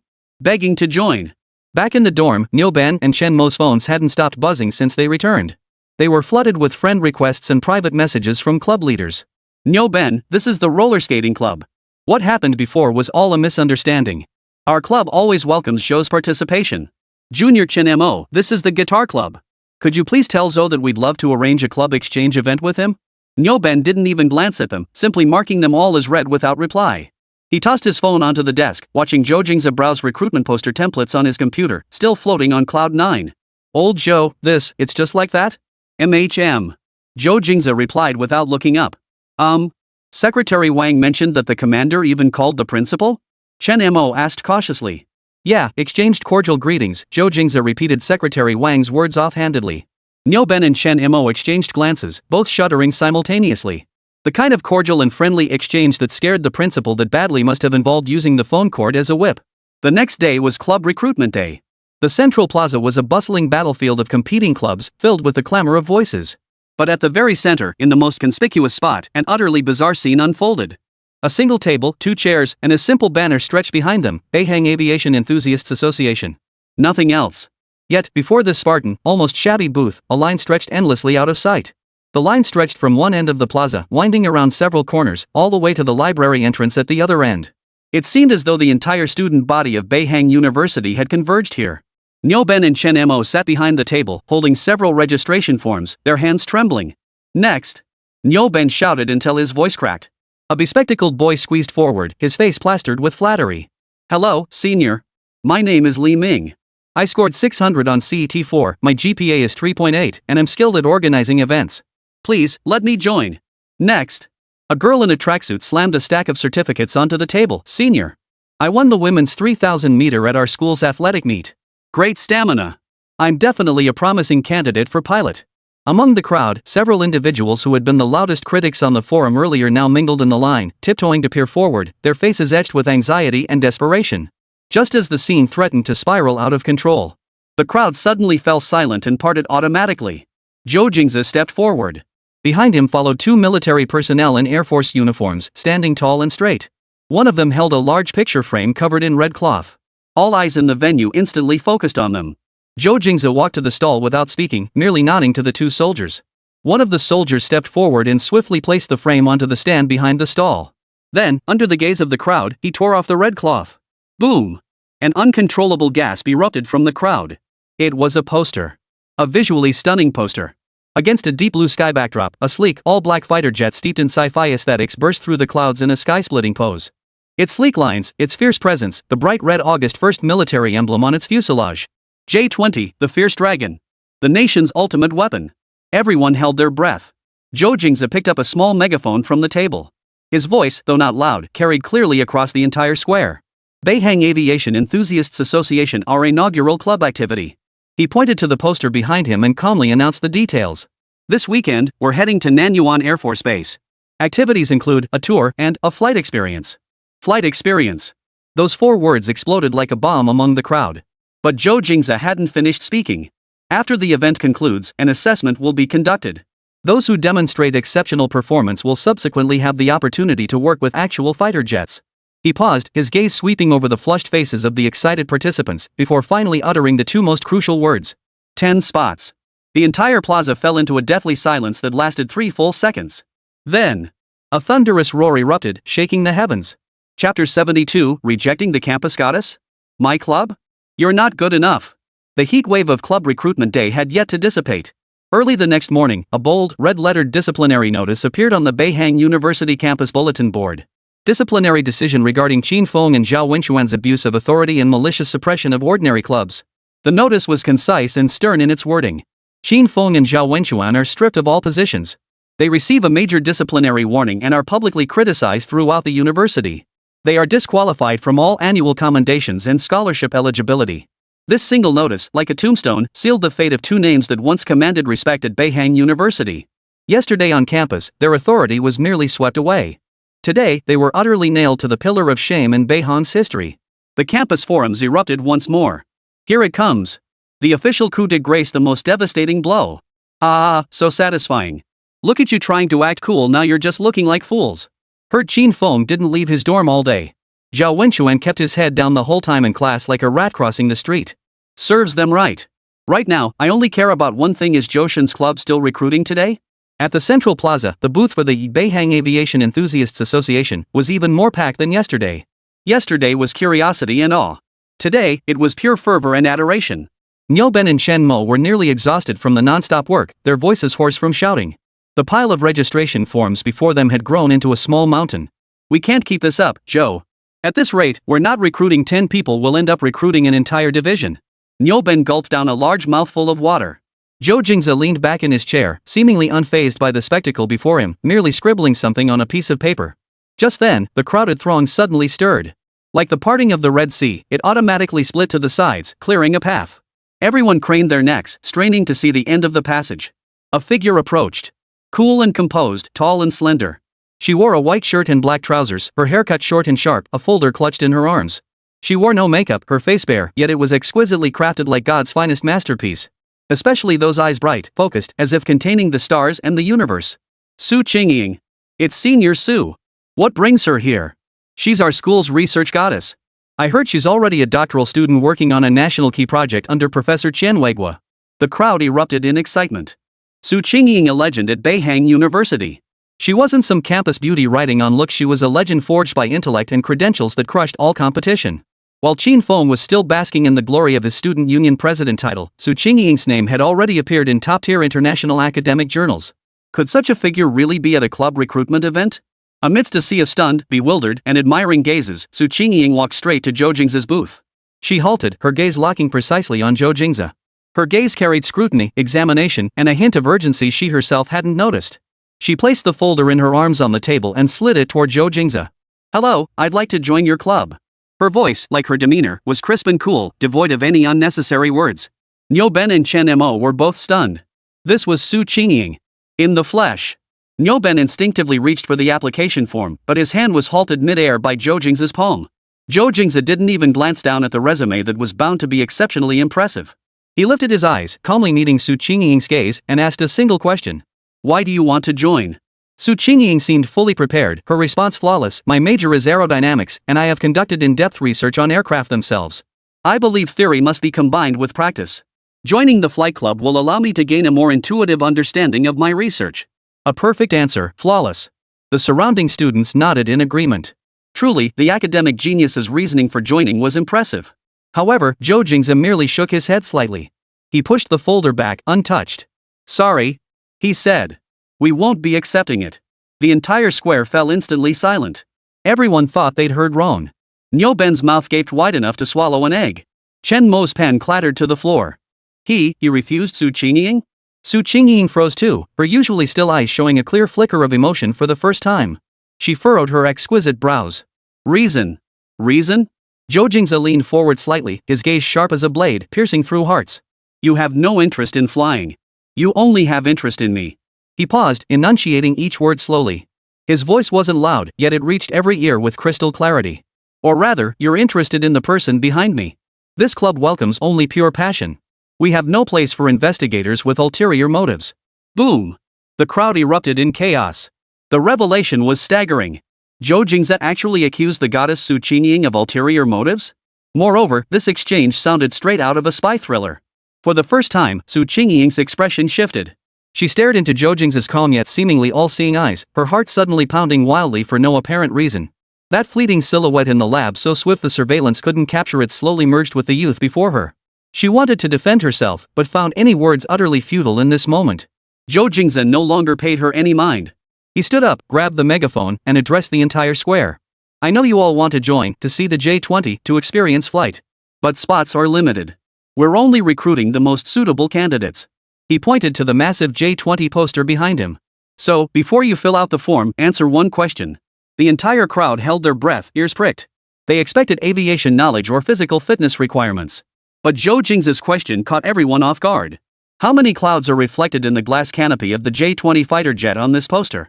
The room fell silent as the question hung in the air. Everyone instinctively looked up, staring intently at the poster. The poster was exquisitely printed, capturing every intricate detail of the J-20's fuselage with a powerful sense of presence. But, reflections on the canopy? It was merely a small dark patch. Against the intricate background, the reflection was blurred and indistinct, blending with the hues of sky and light. Forget identifying a few clouds, it was impossible to even tell if it was clouds at all. How could anyone possibly make out anything like that? "Yeah, it's just a blur of light and shadow." What kind of question is this? They're just trying to make things difficult. Whispers rippled through the crowd. Zhou Jingze also looked up. With her intelligence, she instantly grasped Zhou Jingze's intent. This wasn't a knowledge question, nor even a visual acuity test. It was testing an extraordinary level of observational skills, attention to detail, and spatial imagination. This was a pilot's aptitude test. She narrowed her eyes, summoning every ounce of analytical ability to decipher the answer from the blurred patterns of light and shadow. But she found nothing. Zhou Jingze took in everyone's expressions, a barely perceptible curve lifting the corners of his mouth. He raised one hand, slowly extending 3 fingers. 3. He announced the answer, then added one final sentence, like a boulder dropped into a tranquil lake. "Seeing them is the minimum requirement to join this club." Chapter 73, 3 Clouds Replacing the Goddess? That's my threshold. 3. Zhou Jingze announced the answer, his voice calm yet resonating like a boulder crashing into the dead silence of the square. After a brief silence, a torrential roar erupted. Are you kidding me? That was clearly just a reflection. 3 clouds? Why didn't he say there were 7 little gourd brothers? This is just messing with us. I knew it. He never intended to hire anyone, just said a tricky question to humiliate us. Doubts and jeers rose in waves. Zhou Jingze paid no heed to the commotion. He tucked away the megaphone and turned to Niu Ben and Chen Mo. Head to the largest lecture hall on the 3rd floor. Everyone who signed up should go there. With that, he strode purposefully toward the academic building. The crowd exchanged bewildered glances. Though filled with doubts, their feet obeyed instinctively and they followed in a long, orderly stream. After all, this was their only chance. Su Qingying remained rooted to the spot, the folder in her arms rustling in the wind. Watching Zhou Jingze's retreating figure, a flicker of something called resentment flickered for the first time in those eyes, usually brimming with confidence and cool detachment. Without hesitation, she took long strides and merged into the rear of the crowd. The lecture hall was packed to capacity. Even the aisles were filled with people, a sea of heads stretching as far as the eye could see, at least 500 or 600 souls. Zhou Jingze walked to the podium and connected his laptop to the projector. Buzz. A massive poster of the J-20 Weilong fighter jet projected in high definition onto the screen, sharper and more imposing than the printed copies in the square. The rules are simple. Zhou Jingze's voice boomed through the classroom's sound system, carrying clearly to every corner. 1 blank sheet of paper, 1 pen. Sketch the positions and approximate shapes of the 3 clouds you see. I'll collect them in 1 hour. Niu Ben and Chen Mo began distributing paper and pens, filling the classroom with the rustling sound of papers being passed. Su Qingying didn't go to collect her supplies. She simply found a corner in the back row, stood with her arms crossed, and fixed her gaze firmly on the dark cockpit area projected onto the screen. She refused to believe it. With her brain trained through countless rounds of precise calculations and image analysis, how could she possibly lose to this seemingly intuitive graphic recognition task? Time ticked away, second by second. At first, the classroom remained quiet. Everyone stared intently, straining to find clues in the shifting patterns of light and shadow. 10 minutes later, some began scratching their heads in frustration. 20 minutes later, murmurs filled the air, thick with complaints and resignation. This is hopeless. My eyes are killing me, and it's still just a black blur. How is anyone supposed to see anything? I feel like my IQ is being dragged through the mud. Half an hour passed, and most had given up entirely, scribbling randomly on blank paper or simply nodding off at their desks. Just then, a hand shot up from a corner in the front row. All eyes turned toward it in unison. It belonged to a boy wearing black-rimmed glasses, who looked somewhat bookish and introverted. Zhou Jingze walked over and took the paper from his hand. The paper bore no unnecessary strokes, only a few simple circles and a few faint, extremely blurred outlines sketched with a few strokes. Zhou Jingze glanced at it and nodded. Linny, come up.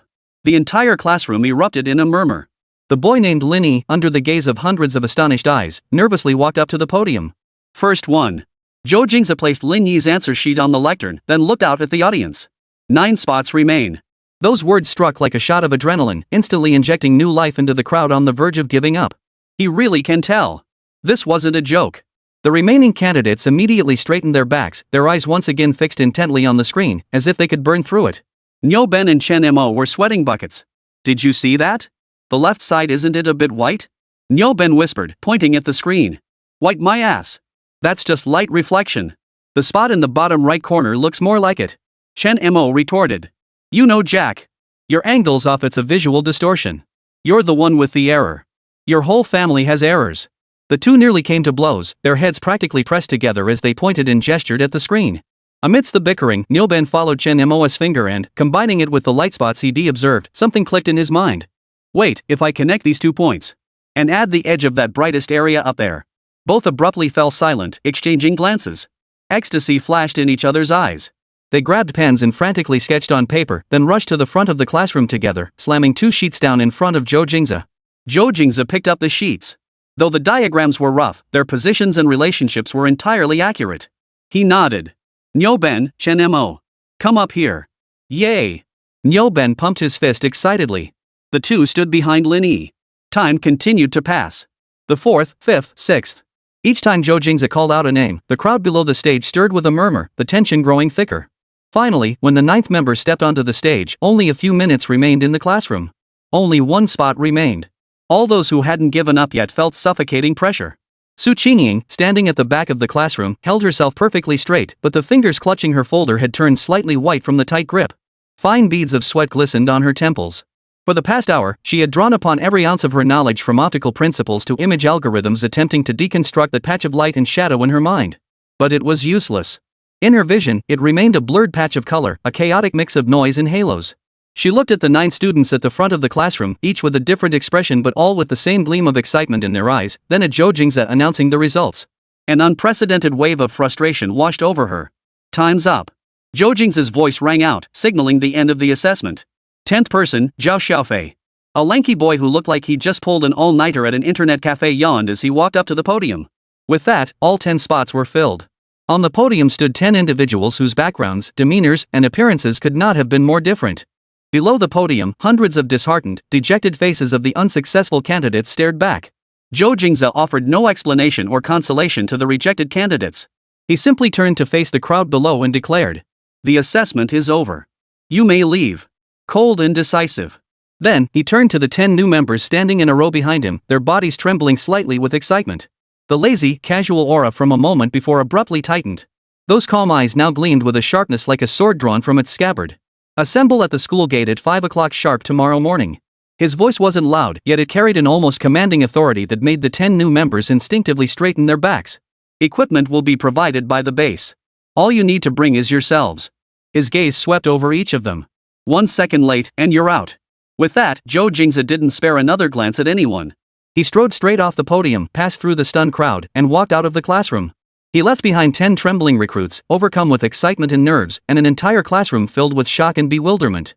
Chapter 74, No Fly Weather? Sorry, my crew specializes in defying all odds.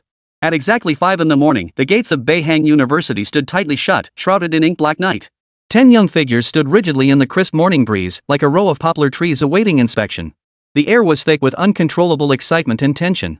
"Brother Ben, do you think we'll really get to see the J-20? Chen Mo whispered, his breath visible as white mist under the streetlight. "Of course. Old Zhou's leading the team himself, what's there to doubt?" Ben stood chest puffed out, though his slightly trembling fingertips betrayed his inner excitement. "I'm just curious, is the base really like in the movies, with runways and fighter jets everywhere? I heard the guards at air bases look like scary monsters. Will they turn us students away?" A lanky guy named Zhao Xiaofei rubbed his hands, his face full of worry. No sooner had he spoken than a beam of bright headlights sliced through the darkness. A deep green coaster bus glided silently to a stop before the group. Its body was spotless, devoid of any unnecessary markings. The door swung open, and a driver with a crew cut, dressed in plain clothes, leaned out. Spotting Zhou Jingze, his face immediately broke into a familiar smile. "Little Zhou, just these guys?" "Yep, thanks for the ride, Uncle Lee." Zhou Jingze nodded casually, his tone as relaxed as if dropping by a neighbor's house. "No need for formalities, it's the commander's orders." The driver waved it off, gesturing for them to board. "Hop in, everyone. Hold on tight." 10 figures filed in one after another, and the atmosphere inside instantly grew solemn. No one dared speak, only staring through the windows as the familiar campus receded into the distance. As the bus headed toward Nanyuan Air Force Base, buildings grew sparse along the route, replaced by increasingly frequent barbed wire fences and warning signs. Finally, the legendary, heavily guarded steel gate came into view. Sentinels, armed and ready, stood like statues, their piercing gazes sweeping over the passengers.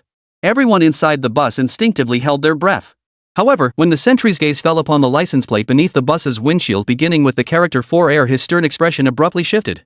The next second, he withdrew his gaze, snapped to attention, and rendered a flawless military salute to the ordinary bus.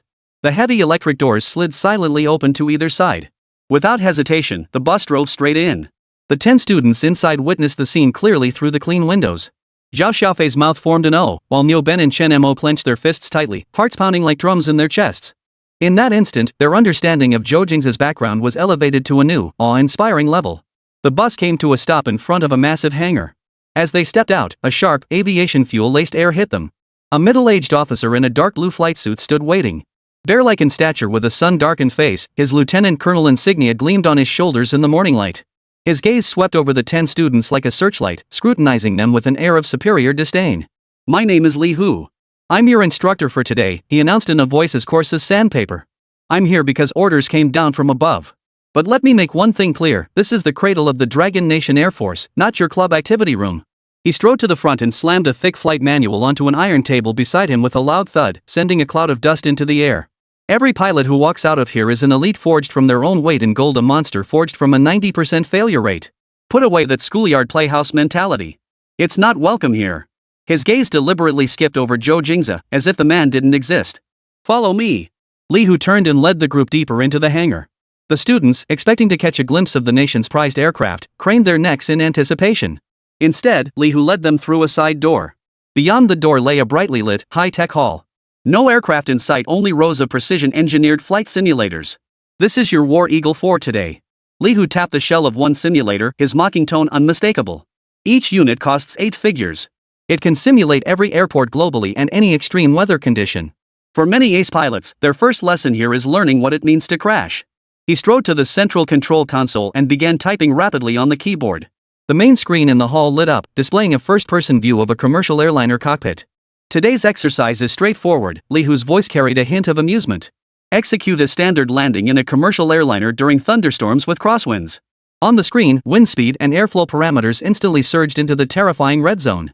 The sky in the footage was filled with lightning and thunder, battered by fierce winds and torrential rain. A club member with even basic aviation knowledge paled instantly. Instructor, this is the highest risk no-fly weather defined by the International Civil Aviation Organization. Oh? Someone in the know? Li Hu glanced at him. Correct. There's only one assessment criterion, a safe landing. Any aircraft disintegration, runway excursion, or failure to deploy landing gear counts as failure. Those who fail can head straight back to school. Flying isn't something you can afford to mess around with. A blatant show of force and deliberate obstruction. The atmosphere in the hall grew oppressively tense. The excitement on the club members' faces vanished, replaced by immense pressure and a hint of humiliated anger. Li Hu was thoroughly satisfied with this reaction. His gaze swept across the crowd before settling precisely on the frail, bookish-looking boy in the corner wearing black-rimmed glasses. You. Yes, you. He pointed at Lin Yi with his thick finger. Look at that little frame of yours. You're first. Get up here. The blood drained from Lin Yi's face instantly. He nervously pushed up his glasses, his steps faltering as he walked, nearly tripping over a cable on the floor. Li Hu snorted disdainfully. Under the sympathetic gazes of the crowd, Lin Yi stiffly climbed into the cold simulated cockpit. The door slammed shut. Buzz. The screens before him lit up, hundreds of indicator lights flashing across the instrument panel. In his ears, the howling wind, the tower's urgent warnings, and the shrill stall warning. Lin Yi's mind went blank, his hands gripping the control stick shaking like a sieve. It's over. I'm going to embarrass myself in front of everyone. Just as despair washed over him, Zhou Jingze's casual words from the car ride earlier flashed through his mind like lightning. Don't trust the instruments there for fooling rookies. Up here, trust your ass. The plane's attitude? Your body will tell you first. Trust your ass? He took a deep breath, forcing himself to relax and tune into the simulator's subtle tilts and vibrations. Also, the rudder is for correction, not steering. To turn, use the bank angle. Lin Yi stopped staring at the wildly fluctuating numbers. Trusting his body's instincts, he gently pushed the control stick. Outside, Li Hu stood arms crossed, a cold, amused smirk on his face. Behind him, Zhou Jingze remained calm. Their gazes met silently in the air. On the large screen, the passenger jet teetered precariously in the storm, warning icons flashing wildly as its wings nearly scraped the churning clouds. Ha, a rookie's last-ditch struggle, Li Hu muttered contemptuously. The words barely left his lips before his expression froze. On the screen, though the plane was in a wretched state and losing altitude at a terrifying rate, it miraculously aligned itself with the faintly visible runway in the storm at the last possible moment. Inside the cockpit, Lin Yi had thrown caution to the wind. He clumsily deployed the landing gear, the premature maneuver triggering the hydraulic alarm to shriek again. He roughly adjusted the flaps, the immense drag causing the fuselage to plunge downward. The plane slammed toward the runway at a suicidal angle. Crash! The deafening crash echoed through the entire hall via the sound system. On the screen, the plane slammed into the runway. The immense impact sent it bouncing upward before crashing down again with brutal force. Wheels scraped the tarmac, sparks flying in a blinding arc as the aircraft skidded forward, lurching and swaying, nearly veering off the runway. The entire sequence was ugly, brutal, and heart-stopping. Yet, the instant the plane came to a halt, two green, mocking characters appeared in the center of the screen. Landing successful. In the hall. Li Hu's face, which had been frozen in a contemptuous expression of spectator, shifted from stiffness to shock, finally turning an incredulous shade of ashen. He strode abruptly to the main control console, his gaze fixed intently on the flight data report displayed on the screen, a report that declared success, yet detailed a process so utterly absurd it defied belief. Chapter 75, Instructor, can I borrow your J-20? Landing successful. The green characters struck Li Hu's dark face like two resounding slaps. The entire simulation hall fell so silent you could hear the hum of electricity. Li Hu stared fixedly at the absurd flight data report on the main console screen, his chest heaving violently. The process was horrifying. Stall warnings blared from start to finish, and the landing impact force exceeded the safety threshold by 3 times. Yet the result? Success. He snapped his head up, his gaze slicing like a knife across Lin Yi, who was crawling out of the simulator pod, his face deathly pale and his legs still trembling. Next. Li Hu's voice came through gritted teeth. The second trainee steeled himself and stepped forward. Buzz. The simulator pod closed. On the large screen, another passenger jet appeared amidst the thunderstorm. The sequence repeated itself. Stall, nosedive, brutal corrective maneuvers. The shrill alarm once again pierced the hall. Just as everyone thought the plane would break apart, the virtual aircraft once again aimed for the runway at an impossibly steep angle. Bang! Another heavy thud echoed as sparks flew everywhere. In the center of the screen, those two green characters appeared once more, landing successful. Li Hu's fists clenched so tightly on the control panel that they cracked and creaked. Next. The third, the fourth, the fifth. In the hall, a bizarre, repetitive miracle unfolded. Each student who stepped up was like a madman who'd just gotten his driver's license and was now racing an F1 car. Their maneuvers were clumsy and brutal, completely disregarding every rule in the flight manual. Yet every single one succeeded. Using the same crude method, prioritize maintaining attitude, then forcefully align with the runway at the last moment, they repeatedly slammed the aircraft onto the tarmac. The scorn and disdain on Li Hu's face had vanished without a trace. He no longer roared. Instead, he stood rigidly before the main control console, his gaze fixed unblinkingly on the screen. His expression shifted from anger to confusion, then from confusion to utter bewilderment. The other base personnel behind him all gathered around, watching this unbelievable scene and whispering among themselves. These kids, where did they come from? Their maneuvers are chaotic, but their judgment of the aircraft's attitude is frighteningly accurate. Exactly. Look, they barely glance at the instruments, they're flying entirely by feel. Li Hu noticed it too. These students weren't using flight techniques at all, they were relying on an almost animalistic instinct. In that extreme environment, they abandoned complex instrument readings, trusting only their body's most direct sensations. This approach was downright unorthodox. When the ninth club member staggered out of the simulator, Li Hu's gaze finally settled for the first time on Zhou Jingze, who had remained leaning against the wall the entire time, not even shifting his posture. Next up, Niu Ben. Niu Ben swallowed hard, shuffling forward with matching steps. As he passed Zhou Jingze, his voice cracked with a tremor. Old Zhou, my legs are giving out. Zhou Jingze said nothing, merely extending his fist to lightly tap Niu Ben's shoulder. As if infused with new strength, Niu Ben gritted his teeth and strode toward the simulation pod that had already devoured 9 classmates.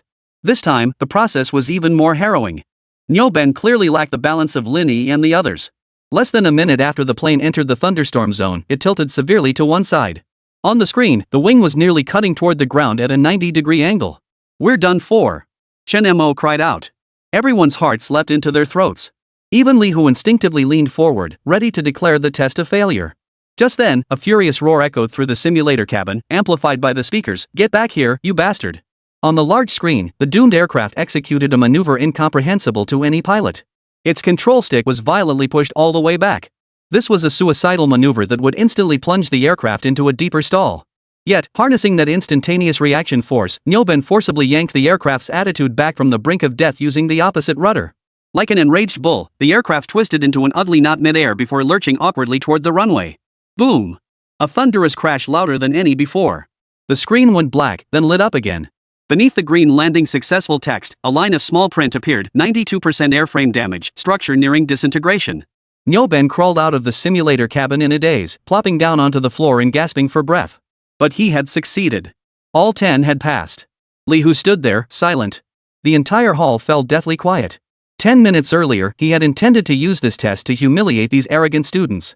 10 minutes later, he himself, along with the ironclad principles of flight he had sworn by, had been utterly humiliated by these students in the most brutal way imaginable. He slowly turned around, step by step, walking toward Zhou Jingze. The air around them seemed to freeze. Li Hu stared at the youth before him, who had remained utterly composed throughout. His hawk-like eyes were filled with scrutiny and examination. Your turn, he said, his voice hoarse. This procedure probably holds no interest for you. He pointed toward the control console. I can make it harder for you. Single engine failure, or random hydraulic malfunction, you choose one. The members behind Li Hu all sucked in their breath. This wasn't just nitpicking, it was murder. Yet Zhou Jingze merely shook his head. No need for such trouble. He strode past Li Hu, heading straight for the farthest corner of the hall. There, another simulator stood, lonely and covered in a dust cloth. Clearly different from the other civil aviation simulators, its lines were more aggressive, radiating a sense of power. Zhou Jingze stopped before it, reaching out to gently stroke its cold metal casing. Then, he turned to face Li Hu, who stood staring in astonishment, and calmly stated his request. Use this one. Load the J-20 simulation program for me. He paused, then delivered the second half of his sentence amidst Li Hu's frozen expression. I want to take it for a spin. Chapter 76, Instructor, this is flying the J-20. Say that again? Li Hu's voice was a growl squeezed from the depths of his throat. His dark face flushed a liver-like hue, each word crackling with gunpowder. He fixed Zhou Jingze with a gaze that seemed ready to devour the arrogant youth before him. The air in the entire simulation hall seemed to freeze. The uniformed base personnel surrounding them stared at Zhou Jingze as if he were a madman. The J-20 simulator? What was that? It was the base's crown jewel. Not only were ordinary staff like them forbidden from touching it, but even many experienced pilots lacked the qualifications to operate it. And this kid just casually asked to play with it? Did he think this was some flight simulator game at an internet cafe? He's lost his mind. Instructor Li is going to have to kick this kid out today. The murmurs were hushed, yet loud enough for everyone to hear. Yet Zhou Jingze paid no heed to the commotion. He didn't repeat his words or offer any explanation. He simply stood there, calmly looking at Li Hu. His gaze was clear, devoid of provocation or showmanship, as if stating the most ordinary fact in the world. Time ticked by second. Li Hu's chest heaved violently, his heavy breathing echoing distinctly in the quiet hall. He wanted to explode, to grab this arrogant brat and fling him out the front door. But he couldn't. The youth's gaze weighed on him like a mountain, pressing heavily upon his heart. Behind that gaze lay the unquestionable authority of a commander issuing orders. Let him experience it. The commander's exact words echoed in his mind. Li Hu's fists clenched until they cracked, veins bulging on his neck. Finally, like a deflated balloon, all his rage dissolved into a suppressed, reluctant grunt. He spun around abruptly, his heavy footsteps carrying him step by step toward the corner covered in dustcloth. Rip! Li Hu ripped the dust cover off with a violent tug, sending a cloud of dust into the air. The outline of a massive, sci-fi-inspired steel beast, brimming with aggression, came into view. You want to play? I'll let you play. Li Hu's voice was hoarse as he strode to the main console. His hands pounded the keyboard with force, as if venting something. I'll see how you get this thing airborne. He launched the J-20 simulation program, his eyes gleaming with cruel anticipation. Zhou Jingze didn't look back at him, striding directly toward the powerful simulator and settling into the seat. The cockpit door slammed shut. The main screen in the hall lit up instantly, replacing the previous image of a commercial airliner with a first-person cockpit view of the J-20 Weilong fighter jet. Every breath in the room seemed to stop. Nyoben, Chen Mo, and the others were so tense their palms were sweating. Staring at the azure sky on the screen, their hearts felt like they were about to leap out of their throats. On the screen, the J-20 began taxiing down the runway. Smooth, fluid, precise. Accelerate, pull back, take off. The entire process unfolded like a precision instrument in motion, without the slightest hint of hesitation. That single takeoff maneuver was enough to freeze the cold smile on Li Hu's face. Amateurs watched the spectacled professionals see the craftsmanship. He could clearly sense that the pilot on the other side of the screen operated with a terrifying confidence and composure. The aircraft climbed to the designated altitude and entered level flight. Li Hu crossed his arms, forcing himself to calm down. A smooth takeoff meant nothing. The essence of a fighter jet lay in its maneuverability. The very instant this thought flashed through his mind, the J-20 on the screen moved. Without warning, the smoothly gliding nose suddenly pitched upward. 30 degrees, 60 degrees, 90 degrees. At 10,000 meters altitude, the entire fuselage formed an unimaginable vertical angle with the ground. Cobra, a young base personnel gasped in shock. All eyes widened, fixed intently on the screen. Like a mythical serpent enraged, the J-20 raised its proud head, hovering momentarily at near zero speed at the apex of its maneuver before violently slamming its nose down and returning to level flight. The entire sequence unfolded in less than 3 seconds.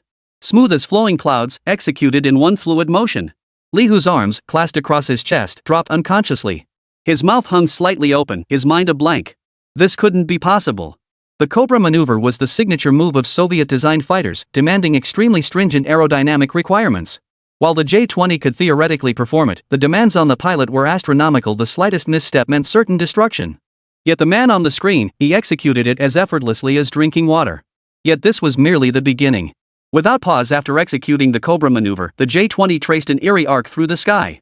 Its fuselage abruptly rolled sideways, tumbling and twisting like a fallen leaf caught in a fierce wind, yet it never lost control.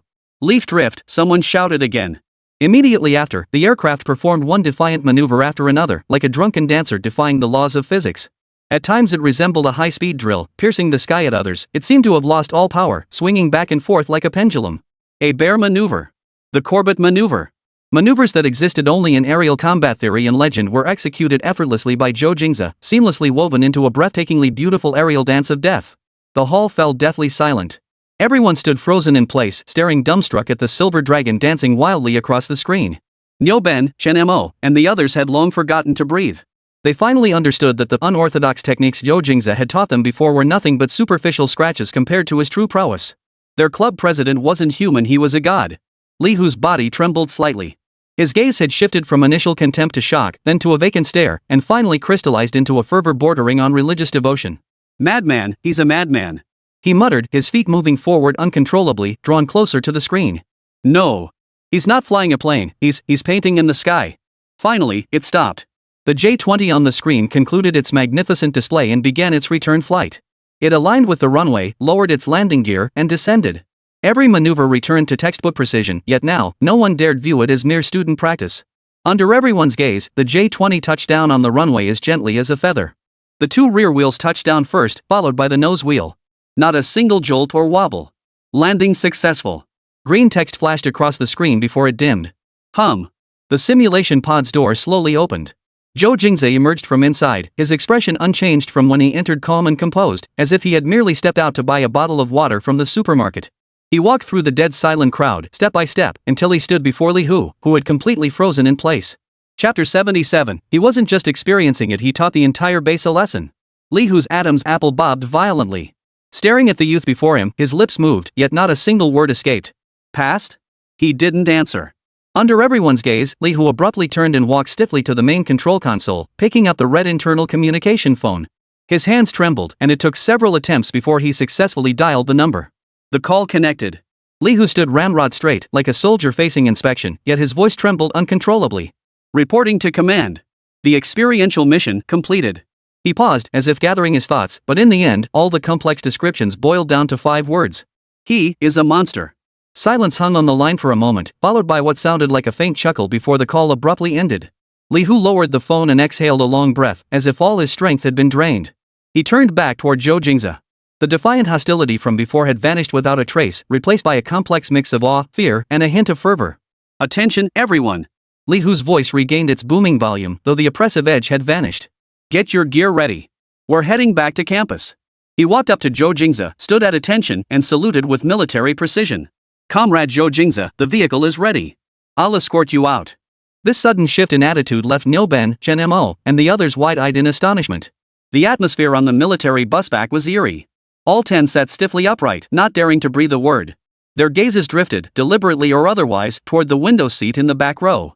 There, Zhou Jingze leaned against the window, watching the rapidly receding scenery outside, his expression calm and composed. Finally, Nyoben couldn't hold back any longer. He shifted his massive frame, carefully edging closer, his face plastered with a fawning smile. Brother Zhe. The sound of Brother Zhe sent a shiver down the spines of Lin Yi, Chen Mo, and the others sitting ahead. Zhou Jingze turned at the sound, his gaze settling on him. I just wanted to ask. Nyoben rubbed his hands together, his expression a mix of curiosity and admiration. What was that move you just did? The one where the nose of the plane lifted up, almost piercing the sky. Cobra maneuver, Zhou Jingze replied succinctly. Yeah. Cobra. Nyoben slapped his thigh. Brother Zhe, that move, is it hard? Zhou Jingze thought for a moment before answering. It's manageable. Just practice more. Just practice more? Nyoben nearly choked on his breath. Lin Yi and the others ahead of them couldn't help but twitch their lips. Good heavens, that's the Cobra maneuver. The legendary move. And you're comparing it to practicing parallel parking at a driving school? After that, no one dared ask another question.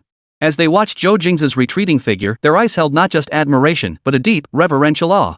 This club president was simply operating on a different plane altogether. When the military bus bearing the special license plate slowly pulled up at the main gate of Boeing University, the entire campus erupted. They're here. They're back. Holy crap. It's really a military vehicle. That license plate is insane.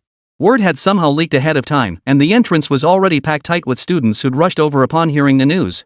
A sea of smartphone cameras, like a forest of long and short lenses, focused on the slowly opening doors. Lin Yi was the first to step out, startled by the scene before him. Next, Nyoben, Chen Mo, and the others stepped out one after another, each wearing a look of bewilderment and unease. Finally, Zhou Jingze stepped out of the vehicle at his leisurely pace. The moment he appeared, the crowd's roar reached its peak. Zhou God! It's him! That's him! My goodness, he's even more handsome in person than in photos. Flashbulbs went off like crazy, and the sound of camera shutters filled the air.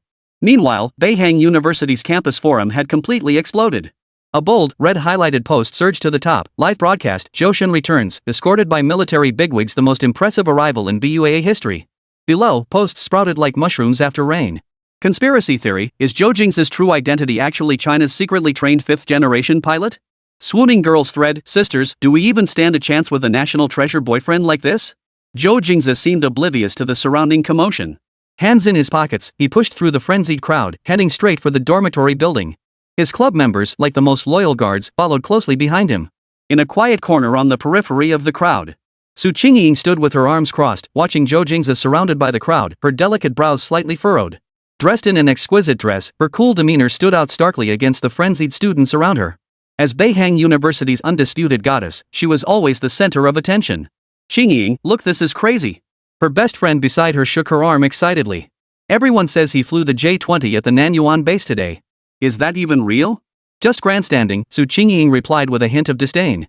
The J-20 simulator is military classified, there's no way they'd let a freshman touch it. This is definitely a publicity stunt orchestrated by the university and the Air Force, putting on a show for outsiders. She was utterly convinced of her assessment. Let's go. There's nothing to see here. She turned away, unwilling to watch the farce any longer. Yet after a few steps, she halted. The fantastical whispers swirling around her ears stirred an inexplicable irritation within her. She pulled her phone from her bag, walked to a large tree, and dialed a number. The call was answered quickly. Uncle Wang, it's me, Qingying. Her voice instantly softened into a sweet tone. Oh, Qingying. How are you settling in at school? A warm, authoritative middle-aged male voice came from the other end. It's going well, Uncle Wang. I just wanted to ask you something. Did a group of students from our school go to the Nanyuan base for an experience today? Yes, that's correct. The commander personally arranged it. A flicker of understanding passed through Su Qingying's eyes. So it was planned after all. She forced a light-hearted laugh. So how did they do? I heard some wild rumors around campus. Some even said a freshman named Zhou Jingze flew the J-20 simulator? That sounds ridiculous. She waited for Uncle Wang on the other end to laugh it off and deny it, so she could post this confirmed information on the forum and expose the Zhou Jingze guy's bragging. Instead, a long silence fell on the other end. Just as Su Qingying sensed something was off, Uncle Wang's voice came back, only this time it was heavy with gravity, tinged with lingering fear. Qingying, listen carefully. That boy named Zhou Jingze. He's not an experiencer. The words came slowly and deliberately, each one like a heavy hammer striking Su Qingying's heart. He taught the entire South Garden base a lesson. The confident smile on Su Qingying's face froze instantly. Her hand gripping the phone began to tremble uncontrollably. Clatter. The latest flagship watermelon phone slipped from her limp fingers, its screen colliding with the hard concrete floor with a sharp crack. Chapter 78, The Physical Training Instructor's Warning Shot? Directly challenging the 9G limit. The shattered screen reflected Su Qingying's dazed and disoriented face. That taught the entire South Yard base a lesson. Uncle Wang's words echoed like a curse in her mind. The next day, at Beihang University, the annual aviation physical fitness competition commenced at the outdoor comprehensive training ground. The sun baked the synthetic track, filling the air with the scent of sweat and hormones. Almost every pair of eyes, whether intentionally or not, converged on one figure. Zhou Jingze. After yesterday's military escort incident, his name had become legendary on the Beihang campus. Rumors about him piloting a J-20 at Nanyuan Air Base were spun into fantastical tales. Look, it's him, Zhou the God. Heard tech whizzes like him aren't exactly in great shape. Sitting around all day, probably can't even run a kilometer without gasping for air. Shu, keep your voice down. Didn't you see Lin Feng's glare? He looks like he wants to eat someone alive. On the other side of the crowd, the lean, muscular Lin Feng performed exaggerated warm-up exercises, each movement brimming with explosive power. His gaze was fixed on Zhou Jingze, who was casually stretching his legs, the hostility in his eyes unmistakable. He accepted losing on the simulator. But being a pilot wasn't just about skill, it was physical work too. Today, on this very field, he would reclaim the dignity he'd lost yesterday and repay it 100-fold. On the elevated platform, physical training instructor Zhang Long gripped a megaphone, his gaze sweeping the field like a hawk's before settling on Zhou Jingze. Some trainees think flying well on the simulator makes them aces. Zhang Long's voice boomed through the loudspeaker, filling the air. Up in the sky, what decides life or death is your body. Your ability to handle pressure. Not how fast you can tap a keyboard. The implication was clear. Under the shade canopy at the training ground's edge, Su Qingying stood in athletic gear, a data recorder in hand, her expression cool and detached. Her best friend whispered beside her, Qingying, aren't you here to collect data for Professor Qian? Why are you staring at that Zhou Jingze the whole time? Su Qingying didn't respond. She silently switched the recorder to surveillance mode and aimed the lens at the man who had become the center of attention. First event, 5,000-meter armed cross-country run. Begin. The starting pistol fired. Lin Feng burst forward like a cheetah released from its gate, instantly taking the lead. He intended to use his overwhelming speed advantage to show everyone who truly possessed the greatest physical prowess in the flight academy. The students erupted in gasps. Yet an even more astonishing sight unfolded before them. Zhou Jingze followed Lin Feng at a steady pace, maintaining a consistent 3-meter gap behind him. His strides were compact, yet his rhythm was terrifyingly steady. His upper body barely swayed, and his breathing was so deep and even that not a single heavy gasp could be heard. Lin Feng sprinted, he jogged. 1 lap, 2 laps. Beads of sweat began to form on Lin Feng's forehead, and his breathing grew increasingly labored. He tried several times to accelerate and shake off the shadow behind him, but no matter how much he sped up, the other man clung to him like glue, impossible to shake. The final lap sprint phase. Gritting his teeth, Lin Feng summoned every ounce of strength, charging forward with a grimace. Just as everyone thought he would cross the finish line first, Zhou Jingze beside him moved. Without a sudden burst of speed, nearly increasing his stride frequency slightly, Zhou Jingze effortlessly glided past Lin Feng. As he passed, he even had the composure to glance sideways. His gaze was calm and unruffled. Lin Feng felt utterly humiliated. He wanted to chase after him, but his lungs burned fiercely, and his legs felt like they were filled with lead. He could only watch helplessly as Zhou Jingze crossed the finish line first. Then, without even bending his waist, he stood there, as if he had just taken a leisurely stroll. The entire field fell silent. Instructor Zhang Long on the elevated platform darkened. Next event. Combined obstacle cross-country. Zhang Long descended from the platform himself, fixing his gaze on Zhou Jingze's group as he raised his voice. This group is the elite class, standards must be elevated. Any single failed maneuver will result in a 10-point deduction from your total score. Over the high board, through the net cage, over the obstacle wall. Zhang Long's eyes scanned the field like a searchlight, fixed on Zhou Jingze, ready to pounce on any mistake. Yet he was disappointed. Zhou Jingze's movements were as if measured with a ruler. Every exertion, every leap, was executed with extreme precision, without a single unnecessary motion. He didn't seem to be competing, it was more like he was performing an elegant display. Obstacles that left other trainees grimacing and floundering were conquered with effortless ease under his feet. 12 minutes and 7 seconds. The crowd gasped in unison as the timekeeper announced the result. This time shattered the 5-year-old record held by Beihang University's Flight Academy. Zhang Long's face darkened from black to a deep purplish hue. The final and most crucial test, the human centrifuge simulation. All trainees were led into a massive circular structure. At its center stood an enormous machine with a long, swinging arm. Zhang Long stood before the machine, his expression solemn as he explained, "This is the first hurdle determining whether you can take to the skies. The human centrifuge. It tests your overload tolerance, measured in G-forces. 1 G equals your own body weight. But during high-difficulty maneuvers, fighter pilots endure 7 G, 8 G, even 9 G. What does that feel like? Like 8 or 9 versions of yourself piled on top of you. Your blood rushes to your lower body, your brain starves for oxygen, your vision darkens, you could pass out at any moment." His gaze swept over the group, carrying an oppressive weight. No matter how skilled you are, if you pass out from overload, you become a human target. Got it? Understood, the trainees shouted in unison. Zhang Long's gaze finally settled on Zhou Jingze, a cold curve forming at the corner of his mouth. Everyone else, start at 3G and increase incrementally for testing. He paused, then his voice suddenly rose. Zhou Jingze, step forward. Zhou Jingze stepped forward calmly. Your theoretical and simulation scores rank first in the entire academy. Your physical condition should match that top standing. Zhang Long walked to the control console, manipulating it with both hands as numbers on the screen flashed wildly. I'll set up a special assessment for you. He turned around, watching Zhou Jingze with an amused expression. Direct challenge, 9G overload. Boom! The entire hall felt like a bomb had been dropped. 9G. That was the absolute threshold for ace pilot certification. A rookie challenging this outright? This wasn't a test, it was murder. All the trainees stared at Zhang Long like he was insane, then turned their gaze to Zhou Jingze as if he were already dead. Beneath the canopy, Su Qingying abruptly stood up, her grip on the data recorder making it creak. Amidst the deathly silence that filled the entire room, Zhou Jingze offered no objection. He simply walked expressionlessly toward the centrifuge cabin, which radiated a metallic chill. Staff secured him tightly to the seat with complex safety harnesses. Bzzz. The cabin door slowly closed, sealing him off from the outside world. The giant display screen in the hall lit up with the cockpit's surveillance feed and a prominent G-force reading bar. Zhang Long picked up the walkie-talkie, his voice tinged with cruel satisfaction. Ready, genius? Only one word came through the intercom. Zhang Long pressed the start button. In that instant, every breath in the room froze. On the display screen, the red needle representing G-force surged like a race car's tachometer with the floor pedal pressed to the metal. Without the slightest buffer or pause, it charged forward with unyielding ferocity, racing toward the very top of the scale that blood read number 9. Chapter 79, Physical Fitness Test? No, it's a machine destruction site. The red G-force needle didn't climb gradually, it jumped straight up. It leapt directly from 0 to the blood-red 9. In that instant, the air seemed sucked out of the entire hall. 9G. Oh my god. He's going to die. A girl's scream was muffled in her hands. Every trainee's face turned deathly pale in an instant. They instinctively stepped back, as if the terrifying overload might spill out from the screen. What did that even mean? It meant 9 Zhou Jingze's over half a ton of weight crushing him into his seat from every direction. Blood would be forced downward by that force, instantly depriving his brain of oxygen. His vision would go completely black, and within fractions of a second, he'd lose all consciousness. Enough force to crush a person into pulp. A cruel satisfaction spread across Zhang Long's face. He waited, waiting for the red emergency light to flash, waiting for the genius's terrified pleas to come through the intercom.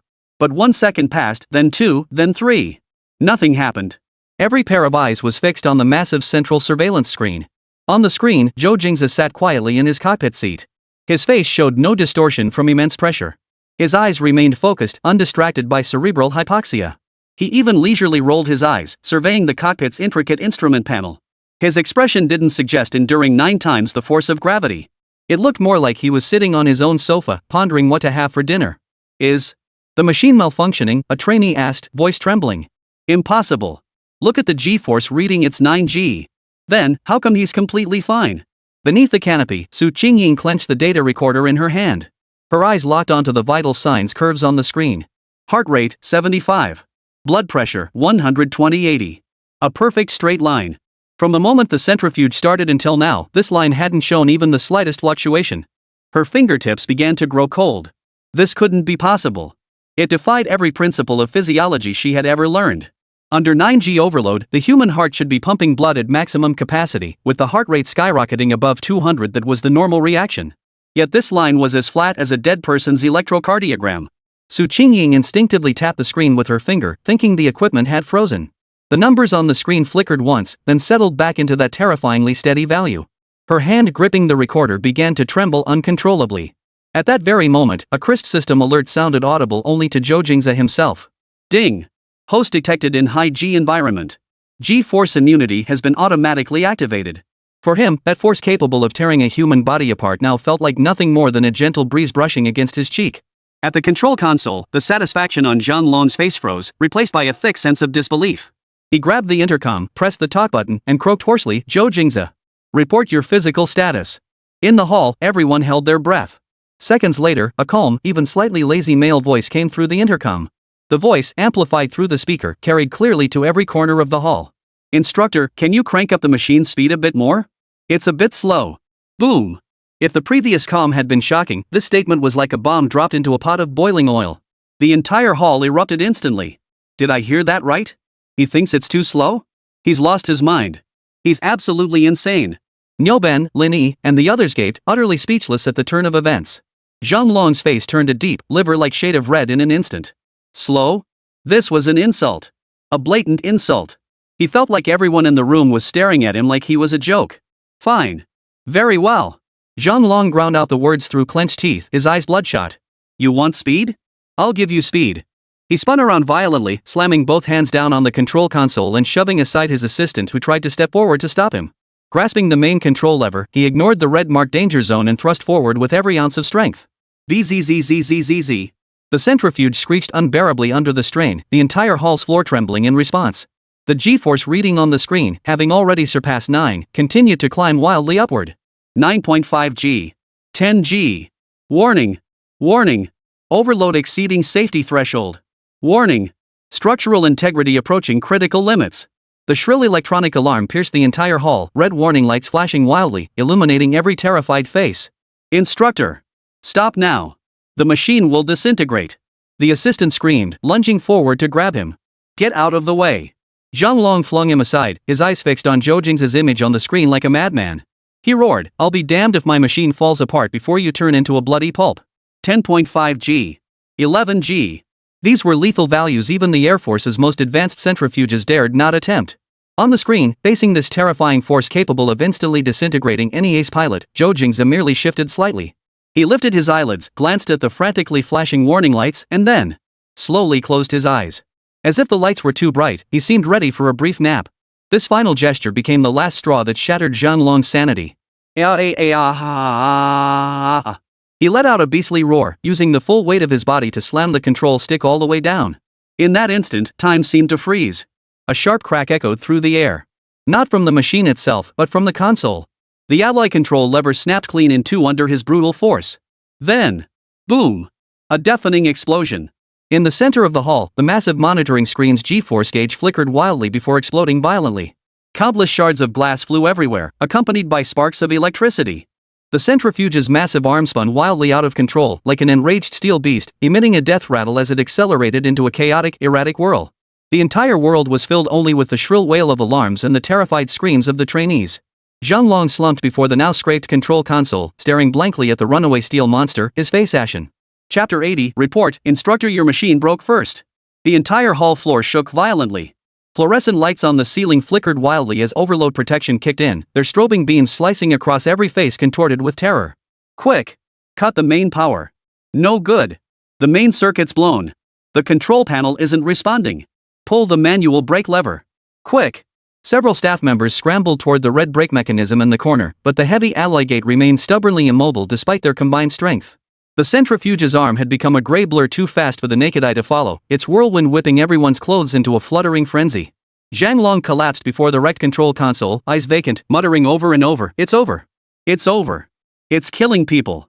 The students had long since screamed their way to the edge of the hall, clinging desperately to the walls, terrified the monster might disintegrate at any moment and drag them into its vortex of death.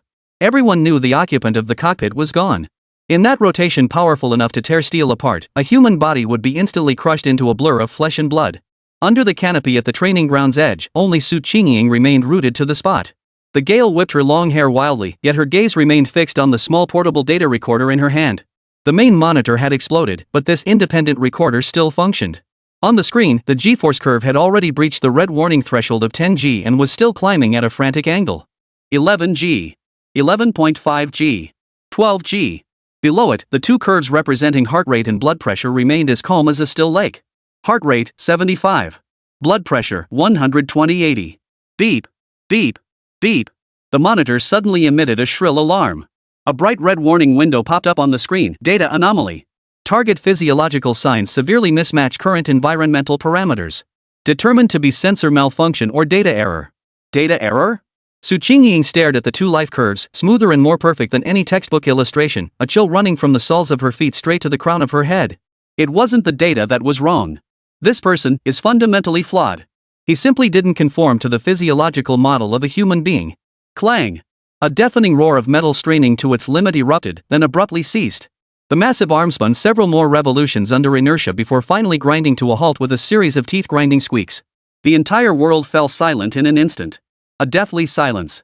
All eyes converged on the motionless cabin, the air thick with the pungent smell of burning and the palpable scent of fear. It was over. Everything was over. Several bold male trainees had already turned their heads away, unable to bear witness to the horrors that would unfold when the hatch opened. Zhou Jingze's fingers gripping the recorder turned white from the excessive pressure. SSS-tier. A faint hydraulic whir broke the deathly silence. The cabin door slowly lifted upward. Time seemed to slow to a crawl in that moment. 1 second. 2 seconds. A hand emerged from the cockpit, casually resting on the edge of the hatch. Then, a figure stepped out unhurriedly, landing steadily on the ground. Zhou Jingze. His white test suit was spotless. He raised his hand to brush imaginary dust from his shoulder, then frowned at the centrifuge belching black smoke behind him. Hundreds of people in the hall fell completely silent. Everyone seemed frozen in place, staring at the man who had strolled back from hell with expressions as if they had seen a ghost. Zhou Jingze surveyed the wrecked hall and the blank faces around him, finally settling his gaze on Zhang Long, who lay collapsed on the floor. He strode forward with long strides, cutting through the frozen crowd and walking straight toward him. The sharp tap of his leather boots on the floor echoed like heavy hammers striking each person's heart. He came to a halt before Zhang Long, standing ramrod straight. A standard military salute. Reporting to the instructor. The voice was not loud, yet it pierced clearly into everyone's ears. Trainee Zhou Jingze, test complete. He paused briefly before adding. This machine seems to be underperforming. The noise is too loud. Boom! Those words ignited the frozen air in the entire hall like a fuse. Holy! He's okay? He's completely unharmed? Too noisy? He's complaining about the noise? Nyoben's jaw dropped, feeling his worldview being ground into the dirt. Zhang Long slowly raised his head, staring at the unscathed youth before him. His lips trembled, a hoarse escaping his throat, yet no words came out. Just then, a middle-aged man in an elite instructor's uniform rushed out from backstage, accompanied by 2 technicians. What the hell? The backup power system recorded peak G-forces, impossible. The middle-aged instructor clutched a black data recorder, the centrifuge's internal black box, his face etched with utter disbelief. He charged through the crowd, grabbing Lin Feng by the collar from a distance. Who was inside just now? Whose data shot out like that? Lin Feng was already frozen in terror. He instinctively raised a trembling finger, pointing toward the center of the arena. The middle-aged instructor followed his gaze and saw the teenager saluting Zhang Long. The black box in his hand clattered to the floor. Report, a technician screamed hoarsely, staring at the restored data on the back-end terminal. G-force peak, the peak is. His voice cracked from sheer excitement. The middle-aged instructor ignored him, his gaze unfocused as he stumbled toward Zhou Jingze, muttering to himself. 9.8 G. That's the Asian record Commander Lee set back in the Soviet Union. Our university record at Beihang is 9.2 G, held by Professor Qian. He reached Zhou Jingze, lifted his head, eyes filled with awe and fervor, and rasped the question that made every heart skip a beat. What's your limit? Zhou Jingze lowered his saluting hand and met his gaze calmly. I don't know. He paused, then added. Because the machine breaks down first. The technician finally caught his breath and shouted with every ounce of strength the number destined for the record books. Report. Black box recording shows peak G-force 12.5 G. Chapter 81, Get Lost, Don't Mess with My Final Exam Prep. 12.5 G. Senior instructor Chen Feiyu, the authority at Beihang University, personally escorted Zhou Jingze out of the wreckage. His face, usually reserved for blueprints and data, now bore a complex expression blending awe, curiosity, and ecstatic wonder. Student Zhou, your physiological data has surpassed our understanding. We will maintain strict confidentiality. Afterward, someone will contact you. Instructor Chen Feiyu's tone didn't sound like he was addressing a student, but rather confronting an unknown entity worthy of reverence. He personally escorted Zhou Jingze to a separate shuttle vehicle. Not far away, Zhang Long was being supported by 2 staff members, limp as a ragdoll, his eyes vacant, muttering incoherently. As the shuttle passed by, Zhou Jingze's gaze didn't linger on him for even a second. Ignoring him was the ultimate contempt. News of Zhou Jingze's return to campus spread faster than any official announcement. As he stepped off the shuttle bus onto the main road leading to the dormitories, an extraordinary scene unfolded on the usually bustling campus avenue. The crowd parted like the Red Sea, automatically splitting to the sides and clearing a wide passageway. All eyes were fixed on the figure walking at a leisurely pace. There was no whispering, no loud chatter, only an eerie silence. Within that silence lay an uncontrollable sense of awe and reverence. A girl mustered her courage, her face flushed, and offered a bottle of water. Before she could get within 3 meters of Zhou Jingze, she was stopped by the bodyguard squad that had spontaneously formed around him. Niuben, Linny, and others.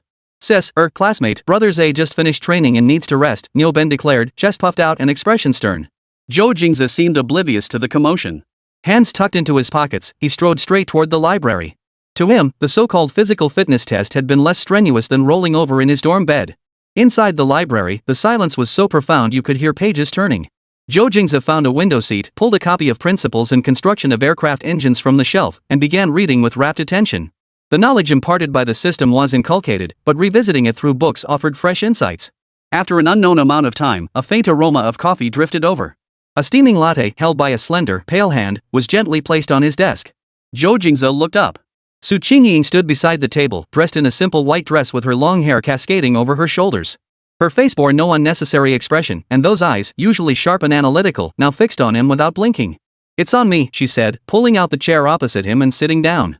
Zhou Jingze glanced at the coffee before returning his gaze to his book. Thanks, but I prefer water. Su Qingying's movements paused. She seemed taken aback by this unexpected opening. Taking a moment to compose herself, she spoke up, Junior Zhou, congratulations.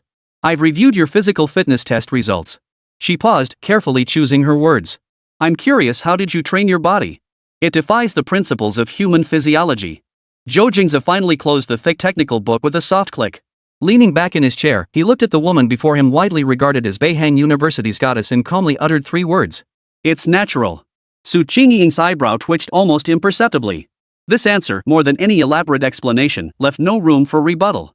She fell silent for a few seconds before a faint, almost imperceptible curve touched her lips, a hint of self-mockery, perhaps, or resignation. All right then, genius student. She pulled a beautifully crafted, gold-embossed invitation from her bag and slid it toward Zhou Jingze. Next weekend, at the International Conference Center, there's a private aviation technology exchange salon. Attendees are all top experts in China's aviation industry, including several chief engineers from the 601 Research Institute and Xi'an Aircraft Industrial Corporation. Su Qingying spoke slowly, but each word carried immense weight. Invitations to salons of this caliber are never publicly distributed. A single spot can fetch 6 figures on the black market within the industry. I happen to have an extra slot. Interested? She delivered these words with absolute confidence.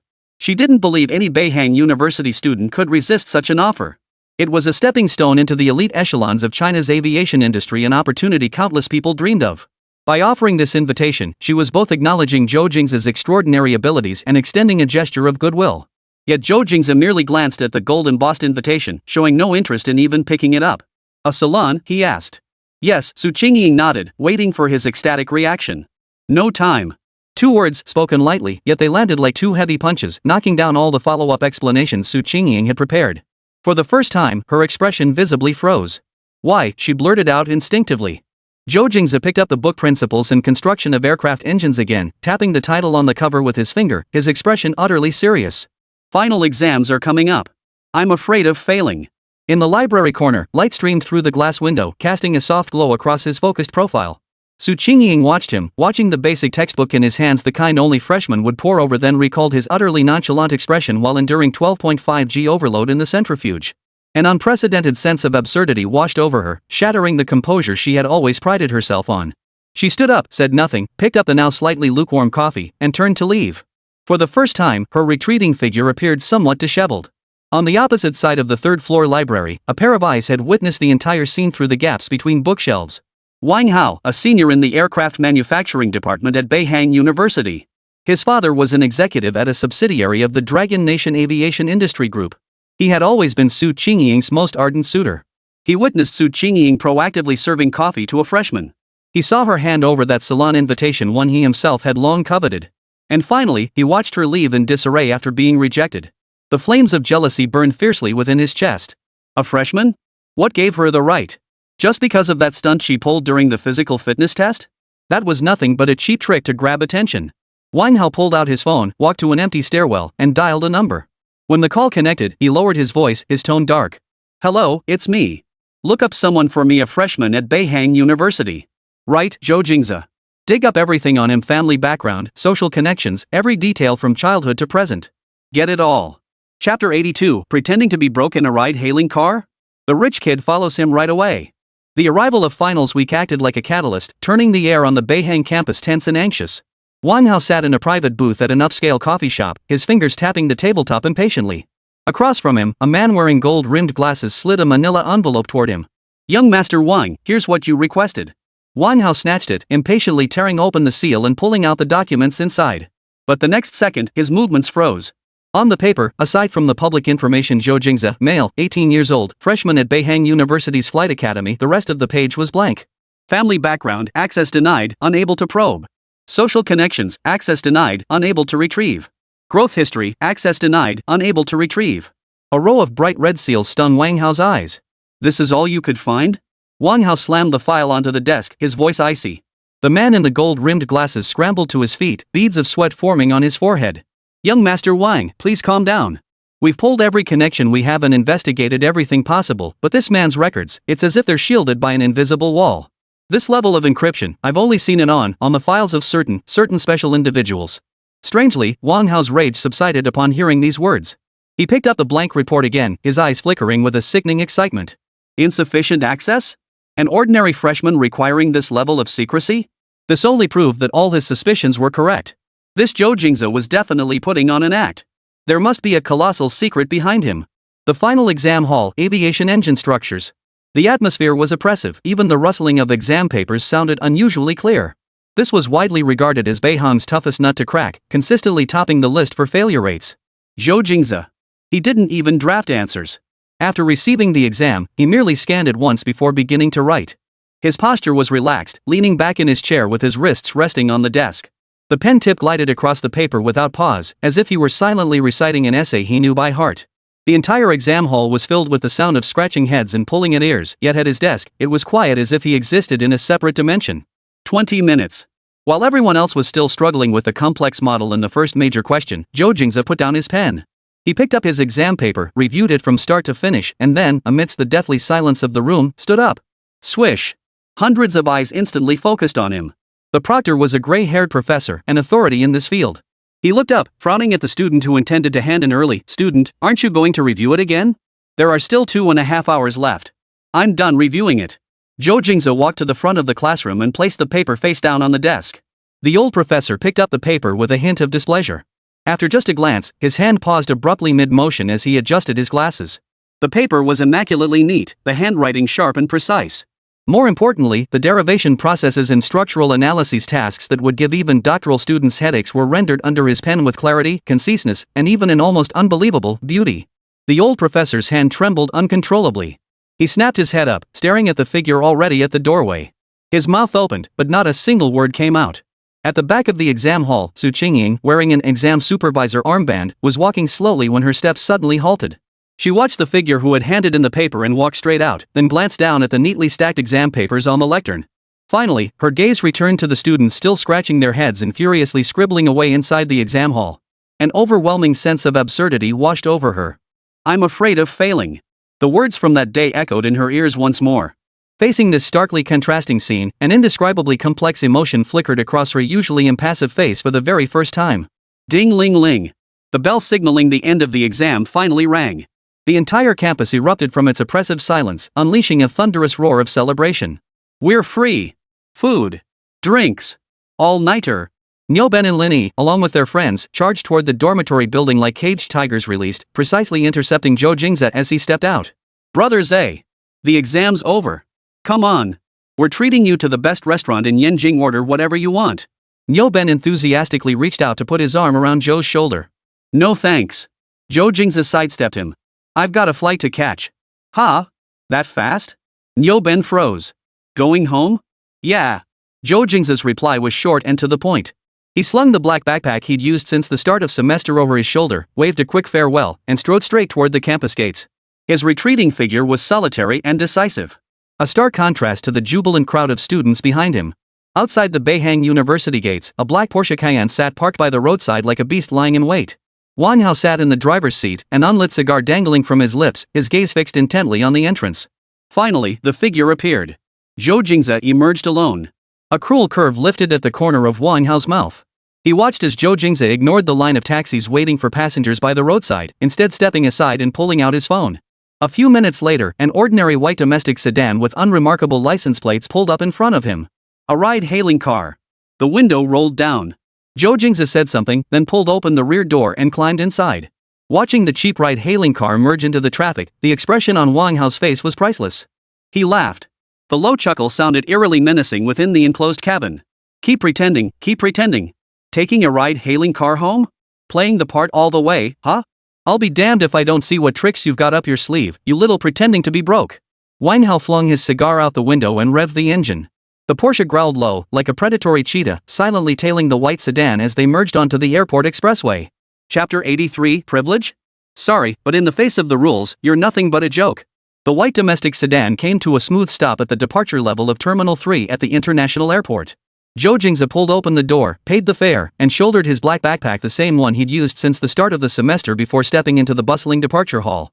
Almost simultaneously, a black Porsche Cayenne emitted a deep engine rumble as it glided into a nearby VIP parking spot. The door opened, and Wang Hao stepped out. He adjusted his expensive casual suit, his gaze piercing through the glass curtain wall to lock onto the figure checking the flight information screen. A guy who couldn't even afford a VIP parking spot. A faint, disdainful curve touched the corner of Wang Hao's mouth. He watched as Zhou Jingze confirmed his flight details, bypassing all the staffed counters and heading straight for a row of self-service check-in kiosks. Zhou Jingze placed his ID card on the machine, tapped the screen twice, and a boarding pass printed with CA 1886, Beijing Chengdu slid out of the slot. The entire process took less than 30 seconds. Zhou Jingze picked up his boarding pass and ID, then turned and headed straight for the security checkpoint. Hick, Wang Hao snorted derisively, looking down his nose at the machines meant for commoners. He strode purposefully past the long queue for economy class, heading straight for the VIP check-in counter for first class and business class. He intended to get through first. He planned to lounge in the VIP lounge, leisurely watching that penniless kid waste away his time on the hard seats in the departure hall. Good afternoon, sir. May I see your identification and boarding pass? The ground staff behind the counter offered a professional smile. Wang Hao slammed a black gold credit card onto the counter, chin slightly raised. No need for formalities. Check flight CA 1886 for a passenger named Zhou Jingze.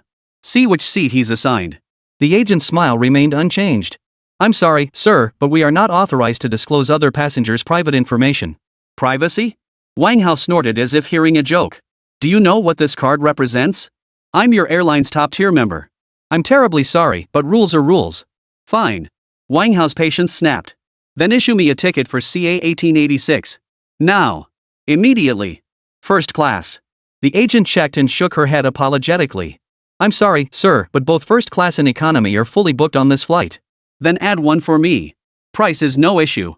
Wang Hao's voice rose several notches, drawing glances from nearby passengers. Just then, he spotted Zhou Jingze already in line at the regular security checkpoint, about to go through. He couldn't let him leave like this. In a sudden burst of impulse, Wang Hao bypassed the counter and lunged toward the staff passageway behind it. Sir, please step back. The ground staff immediately called out to stop him.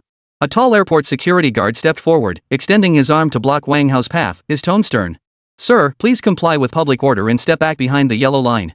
Wang Hao's face instantly turned beet red. He was stopped by a security guard. In full view of everyone. He could feel the stares from all around, eyes filled with the thrill of watching a spectacle. Gritting his teeth, he ground out a few words. Do you know who I am?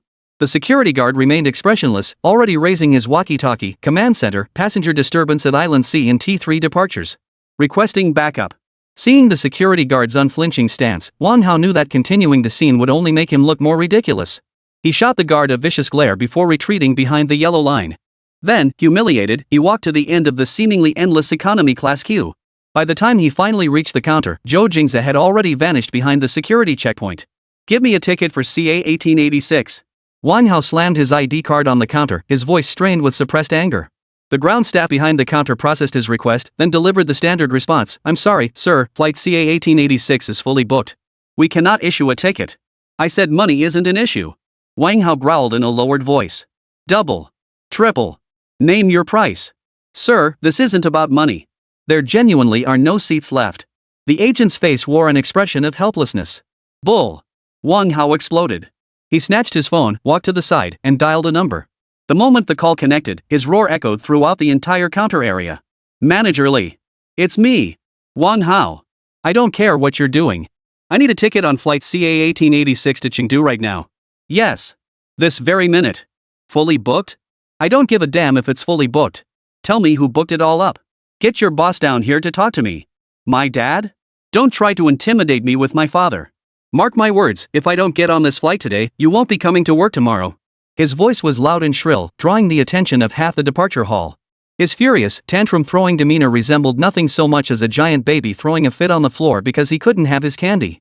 Whatever came through on the other end of the line only fueled Wang Hao's rage further. Useless. A bunch of useless fools. 5 minutes. I'm giving you 5 minutes. If you can't make it happen, you'll deal with the consequences. He slammed the phone down, his chest heaving violently as bloodshot eyes scanned the room. Within 3 minutes, a middle-aged man in a suit, wearing a duty manager badge, burst out of the office, sweat pouring down his face. Young Master Wang, please calm down, calm down. The manager jogged over to Wang Hao, bowing and scraping, his face plastered with a fawning smile. Where are the tickets? Wang Hao spat out coldly. We're handling it. We're handling it. The manager wiped his sweat while giving the ground staff a meaningful look. Quickly, arrange a seat for young Master Wang. The ground staff looked helpless. Manager, there really aren't any seats left. Even the crew's reserved standby seats have been assigned. Then clear one of the maintenance crew seats for me. Wang Hao roared. Yes, yes, yes. The manager nodded frantically, rushing behind the counter and frantically typing away at the computer. A few minutes later, a freshly printed boarding pass was finally handed to Wang Hao. Wang Hao snatched it without even glancing at the seat number. He looked up through the massive floor-to-ceiling windows toward the helipad. He couldn't see where Zhou Jingze was, but he knew the guy was lurking somewhere in the steel jungle. Good. You won't get away. A twisted, triumphant grin spread across Wang Hao's face. Chapter 84, Spilled Orange Juice on Me? The pilot immediately bowed 90 degrees. Flight CA 1886, boarding gate. Zhou Jingze, carrying the black backpack he'd used since the start of the semester, followed the crowd onto the jet bridge. Economy class, 32A, window seat. He tossed his backpack into the overhead bin, sat down, and pulled out the well-worn copy of Let You Repeat to Get Into Tsinghua or Peking University, you got specially recruited by the Air Force, from his pocket. He opened it without a care for those around him.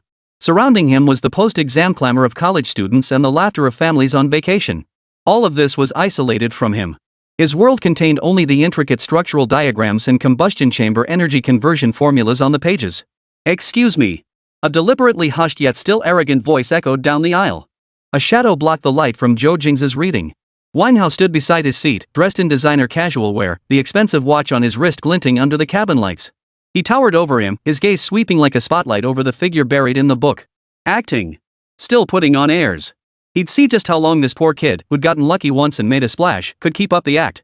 He deliberately paused for several seconds, waiting for Zhou Jingze to look up, waiting for him to show either panic or anger. But there was none. Zhou Jingze didn't even flicker an eyelid, as if Wang Hao were nothing but an inconvenient mass of air. Wang Hao's face darkened. A cold snort escaped his throat as he turned and strode toward the first-class cabin at the front of the aircraft. The plane entered its cruising phase. Su Man, dressed in a crisp new uniform, was leading trainee Li Xiao through service preparations in the cabin. Her face radiated uncontrollable excitement and a sense of superiority. The leap from ordinary ground staff to flight attendant on a major domestic route felt like her life had been elevated. Remember, even though economy-class passengers are ordinary, our service standards must not be lowered. This is the company's reputation. Understand? Su Man swept her gaze across the rows of seats as she spoke, relishing the sense of control. Suddenly, her gaze froze. 32A. That figure, that profile absorbed in a book. Even if burned to ashes, she would recognize him. Zhou Jingze? How could he be on this flight? Su Man's expression froze instantly, then became utterly dramatic. She grabbed Li Xiao beside her, practically dragging her as she hurried back to the service area ahead. What's wrong, sister man? Li Xiao was utterly bewildered by her sudden outburst. Leaning against the partition, Su Man lowered her voice. Her tone was a mix of 7 parts jealousy, 2 parts resentment, and 1 part fear she hadn't even noticed herself.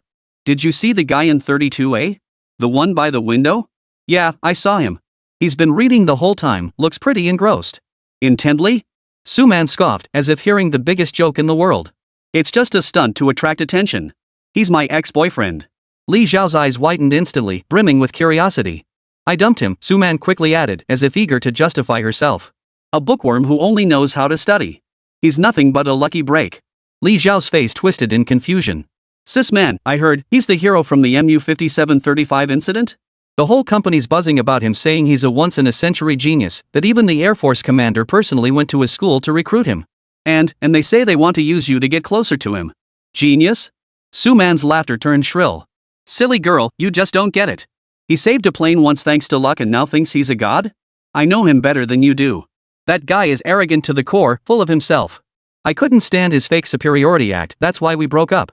She smoothed her silk scarf, her eyes venomous as she peered through the curtain slit once more at the quiet silhouette. The company wants to court him? They're blind. A man like that won't stay on top for long. As for me, she spread her hands, a look of self-assurance on her face, I'm just going with the flow. Let them think what they want. By the time they realize this so-called genius is nothing but a hollow shell, I'll have already secured my position. Her words succeeded in tarnishing the legendary hero image in intern Li Xiao's mind with a layer of darkness. And she herself, through this belittling, seemed to regain a sliver of pitiful equilibrium. Cabin service commenced. Su Man deliberately applied another layer of bright lipstick, then carried her tray with grace toward first class. In seat 1A, Wang Hao fidgeted irritably with his tie. Good evening, sir. May I offer you something to drink? Su Man's voice was sweetly saccharine as she leaned forward slightly, attempting to capture his attention. Wang Hao didn't lift his head, his gaze straining through the curtain slits, fixed intently on the economy class section. Water, he spat out coldly. Su Man's smile froze on her face. She poured a glass of water with graceful poise and handed it over, attempting again. Sir, are you heading to Chengdu? Shut up. Wang Hao cut her off impatiently, taking the glass without shifting his gaze from economy class. That damn Zhou Jingze, still reading. Who the hell was he putting on this show for? Su Man's face flushed red then drained white as she awkwardly retreated, tray in hand. Her fingernails dug painfully into her palms. A rich kid, a hero. How dare they both treat her like this? A dark fire, fueled by resentment and jealousy, burned wildly within her, distorting her beautiful features. Fine. Very well. Pushing the beverage cart toward economy class, she plastered on her professional, fake smile once more. The rolling wheels of the cart sounded like war drums, beating steadily toward 32A. Orange juice, Coke, coffee. Su Man's voice regained its sweetness, but her eyes were like poison-tipped needles, fixed intently on that figure. She poured a Coke for the passenger in front, then picked up a cup brimming with orange juice. Ice cubes clinked sharply against the glass. She made her way toward Zhou Jingze's seat. The aisle was narrow. She moved slowly. Just as she reached level with Zhou Jingze's seat. Well, isn't this our big hero? Su Man's voice, neither loud nor soft, carried a sharp edge of sarcasm that reached the ears of passengers several rows around. Zhou Jingze finally lifted his head from his book and gave her a calm glance. That single glance. Calm, detached, without a single ripple. As if he were looking at a stranger, an object utterly unrelated to himself. The final thread holding Su Ming together snapped completely. Her wrist flickered, swift and precise. Splash. A full glass of ice-cold orange juice traced an orange-yellow arc through the air. It didn't splash onto Zhou Jingze's body, but instead landed with pinpoint accuracy on the book spread open on his knees. Let me help you repeat a year to get into Tsinghua or Peking University, and you get recruited by the Air Force. The sticky liquid instantly soaked through the pages, staining the intricate diagrams and formulas into a blurry mess. Oops, my hand slipped. Su Man covered her mouth with a faint gasp, though the triumph in her voice was impossible to hide. My deepest apologies, Mr. Hero Zhou. This cheap book probably wasn't expensive, right? I'll compensate you. As she spoke, she pulled out tissues and pretended to dab at the book, her movements resembling someone wiping trash with a rag. Passengers around them stared in shock, while internally Xiao turned pale with fright. Everyone expected the young man, publicly humiliated like this, to fly into a rage and jump up to argue with her. But Zhou Jingze didn't. He merely lowered his head, staring at his ruined book, his brow slightly furrowed. He carefully cradled the book, his movements as gentle as if handling a priceless treasure. He tried to separate the pages stuck together with his fingers, only to find it was already too late. He didn't even glance at Su Man again. He raised his hand and pressed the call button above his seat. A crisp ding-dong sounded. Soon, another flight attendant hurried over. Sir, how may I assist you? Zhou Jingze lifted his head, his gaze passing over Su Man as he calmly addressed the attendant. Hello, could I have a dry towel, please? My book got wet. He paused, his gaze finally settling on Su Man, whose face had turned ashen. His tone remained utterly flat. Furthermore, this flight attendant's conduct fails to meet the fundamental requirement of maintaining emotional stability stipulated in flight safety regulations for personnel on duty. Her actions pose a potential threat to cabin safety. The moment his words fell, the entire cabin fell silent. The smug smile on Su Man's face froze instantly. She hadn't expected Zhou Jingze's counterattack, not a furious tirade, not an argument, but a fatal blow delivered using her own professionalism, the very thing she prided herself on most. What nonsense are you spouting? She screamed. What's going on? Chapter 85, We apologize for the inconvenience. Please proceed to the cockpit. The purser hurried over upon hearing the commotion. Seeing the messed up seats, her brows furrowed. What happened? Su Man immediately spoke up, her face wearing a look of grievance. Flight attendant, this gentleman says my service is inadequate. I just accidentally slipped. Before she could finish, a middle-aged man in a captain's uniform, her stripes on his shoulders, pushed past her from behind. His stride was hurried, his expression stern. It was Captain Li Feng, fresh from the cockpit. Li Feng's gaze swept across the scene. When he spotted the quiet teenager sitting in the center of the crowd, and the book soaked through with orange juice on his lap, the man's expression shifted from confusion to shock, then erupted into a torrent of rage. He's here. How could he be on this flight? And sitting in economy class? Spotting the captain, Su Man felt as if she'd found her anchor. Her voice grew louder. Captain, you're just in time. This passenger. Li Feng seemed to have not heard her words at all, not even glancing in her direction. He pushed past the flight attendant blocking his path and strode swiftly to Zhou Jingze's seat under the gaze of hundreds of eyes in the entire economy cabin. Then, he performed an action that made everyone's jaws drop. He bowed deeply, nearly 90 degrees, to the teenager still clad in a plain t-shirt. Mr. Zhou. The captain's voice trembled slightly with emotion, echoing clearly through the quiet cabin. We deeply apologize for the inconvenience. It was our failure to provide proper hospitality. That single phrase, Mr. Zhou, and that bow landed like a bombshell, exploding throughout the entire cabin. Su Man's face froze in a grotesquely comical expression, her smugness and indignation solidified in an instant. Her mouth hung open, unable to utter a word, her body beginning to shake uncontrollably. Passengers across the aisle and several rows back craned their necks, their faces frozen in identical expressions of stunned disbelief. An airline's ace captain addressing a student who looked barely 20 with formal respect, bowing so solemnly to apologize? Had the world gone mad? Wang Hao, seated in the aisle seat of the rear row, felt as if struck by lightning. He stared fixedly at the scene, his mind going completely blank. The poor kid he had just been mocking, the guy he had dismissed as a pretentious poser, was now receiving treatment he himself had never experienced. Yet the next moment, Li Feng's words sent his entire worldview crashing down. Li Feng straightened up and spoke again in a tone bordering on respectful supplication. Mr. Zhou, it's too noisy here. Please, take a seat in the cockpit. The cockpit? Those 3 words carried 100 times the impact of that earlier bow. If the bow represented mere respect, then an invitation into the cockpit signified an absolute privilege beyond the comprehension of ordinary people. It was the aircraft's forbidden zone. Its very heart. Not even his father could set foot there, let alone him, Wang Hao. Boom. It felt like a nuclear bomb had detonated inside Wang Hao's mind, leaving him in utter chaos. The entire cabin fell deathly silent. The flight attendant was the first to react, instantly grasping everything. A chill shot up her spine from her feet to the crown of her head. The look she gave Su Man was filled with pity. What kind of deity had this fool offended? Su Man. The flight attendant's voice held no warmth whatsoever. Su Man's body trembled as she mechanically turned her head. Hand over your flight attendant license. The chief steward extended her hand expressionlessly. Effective immediately, you are grounded. Upon landing, report to the safety department for investigation. No. No. Su Man's lips trembled, her face as pale as paper. Flight attendant, I didn't mean to. Take her off the plane. The chief stewardess, unwilling to say another word, gave a subtle signal to another flight attendant. Su Man's legs buckled and she collapsed to the floor. Two colleagues eventually half-dragged, half-carried her away from the scene. From start to finish, Zhou Jingze never once looked at her again. He merely took the dry towel offered by another flight attendant and carefully wiped the stain from his book. Then, he closed it and stood up. This way, please. Li Feng immediately stepped aside, personally guiding him forward. Zhou Jingze slung his black backpack over his shoulder and strode toward the front of the aircraft. As he passed Wang Hao, his stride didn't falter for a moment. Wang Hao froze in his seat, catching the faint scent of laundry detergent mingled with the aroma of books wafting from Zhou Jingze. His fists clenched tightly at his sides, nails digging into his flesh, yet he felt no pain. He could only watch helplessly as that figure walked toward the cockpit door, the gateway to an absolute forbidden zone.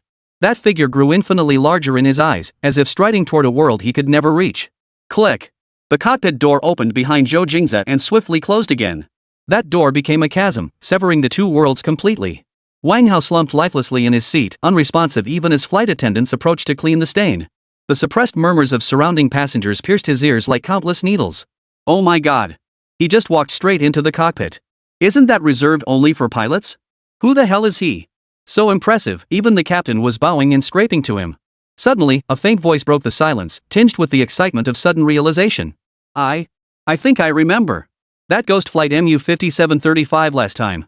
The news said it was saved by a mysterious passenger in the end. They said he was a really young hero. Hero? Wang Hao heard those two words and felt as if struck by lightning, his entire body convulsing violently. He snapped his head up, his gaze fixed intently on the tightly closed cockpit door. That penniless kid, the one who took the ride-hailing car. A hero? Chapter 86, Who am I? Just a passenger. Inside the cockpit, an eerie silence hung in the air. Co-pilot Zhang Chen monitored the instrument panel while stealing his 10th glance at the teenager seated in the observer's seat out of the corner of his eye. Captain Li Feng personally poured him a cup of water, adopting an extremely humble posture as he presented it with both hands, even displaying a hint of the nervousness a student might feel before a teacher. The youth, Zhou Jingze, merely thanked him politely before pulling out the thoroughly soaked copy of Let Me Help You Repeat a Year to Get into Tsinghua or Peking University, and you got specially recruited by the Air Force? From his backpack.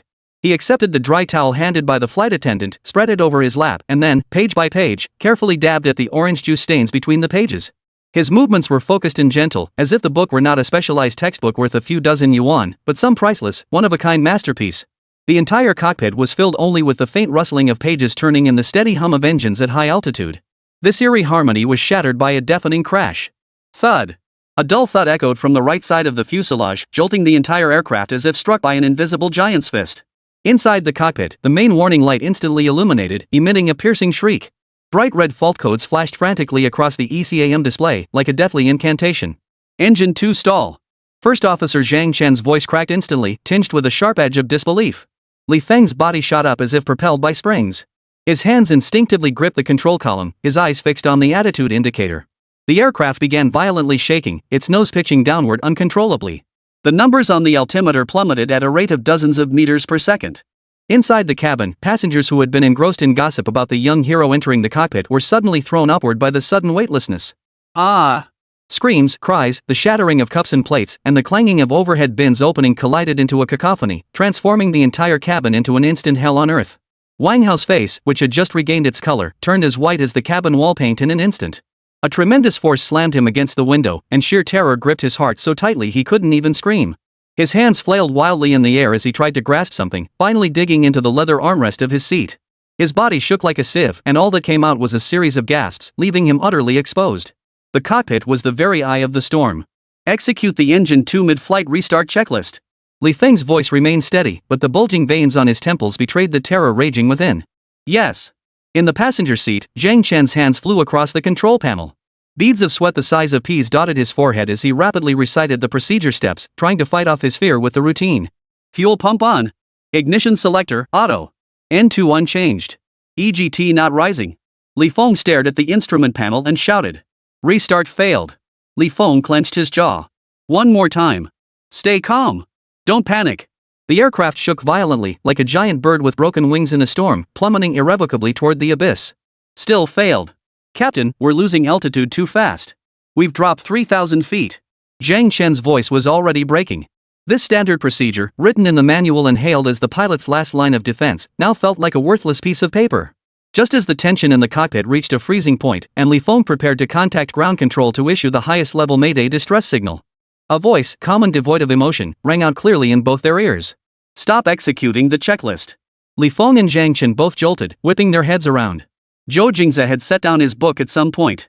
Standing rooted to the spot, his body remained as steady as a rock amidst the violent turbulence. His gaze swept over the red flashing instrument panel with the calmness of someone reading a weather forecast. Your procedure is correct, but the timing is wrong. Zhou Jingze's voice cut through the cockpit's panic and noise like a precision scalpel. He pointed at the EGT gauge. The temperature is dropping 8% slower than normal, and there's residual fuel inside. Igniting now will only worsen the surge and prevent it from starting forever. Li Feng and Zhang Chen's pupils dilated simultaneously. A youth who looked barely 20 was explaining engine thermodynamics to them, two veteran pilots with tens of thousands of flight hours at a life-or-death moment? Almost instinctively, Li Feng removed his primary communication headset and handed it over. Zhou Jingze didn't take it. Instead, he issued an order loud enough for everyone to hear.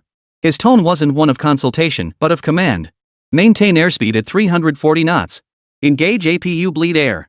Set engine number 2 ignition selector directly to FLT position. This series of commands completely deviated from standard procedures, unorthodox maneuvers you wouldn't find in any textbook. First Officer Zhang Chen froze, his gaze fixed on the captain, filled with questioning and bewilderment.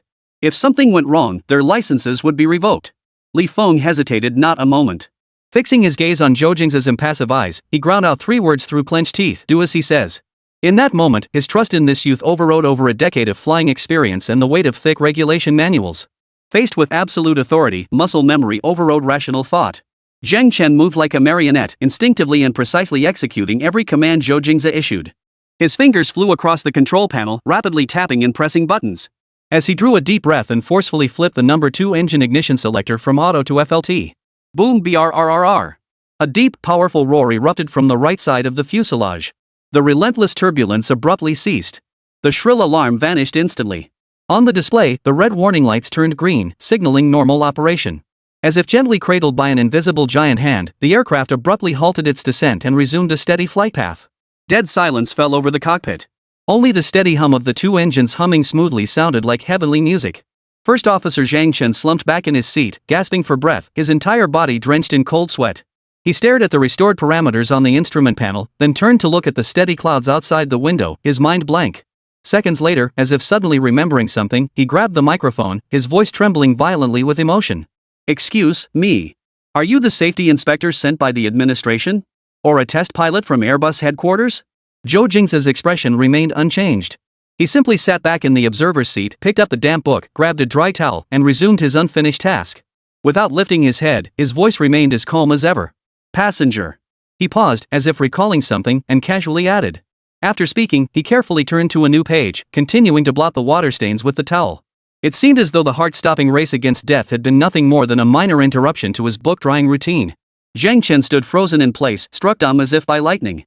Chapter 87. My only demand is this: restore this book to its original state. Inside the cockpit, Zhang Chen remained frozen in place. His gaze fixed on Zhou Jingze, no longer one of shock but of awe. Ding dong. The cabin announcements chime shattered the frozen air in the cockpit. Ladies and gentlemen, our aircraft has commenced its descent and is scheduled to arrive at Chengdu Shuangliu International Airport in approximately 20 minutes. The sweet female voice announced that everything was back on track. The deathly quiet cabin erupted instantly. Cheers of survival, suppressed sobs, and embraces mingled together.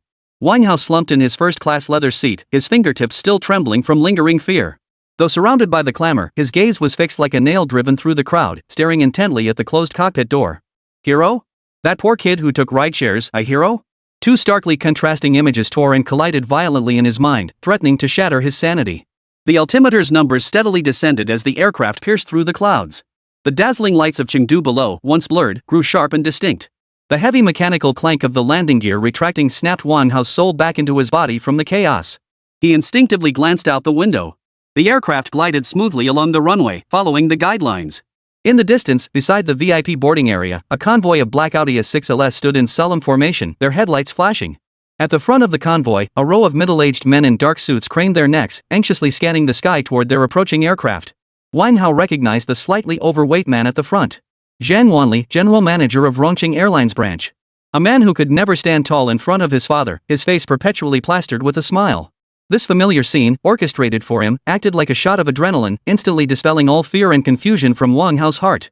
He exhaled deeply, the familiar smugness returning to the corners of his mouth. He raised his hand, methodically smoothing out the wrinkles in his custom-tailored suit caused by the violent turbulence, then wiped the cold sweat from his forehead before sitting up straight once more.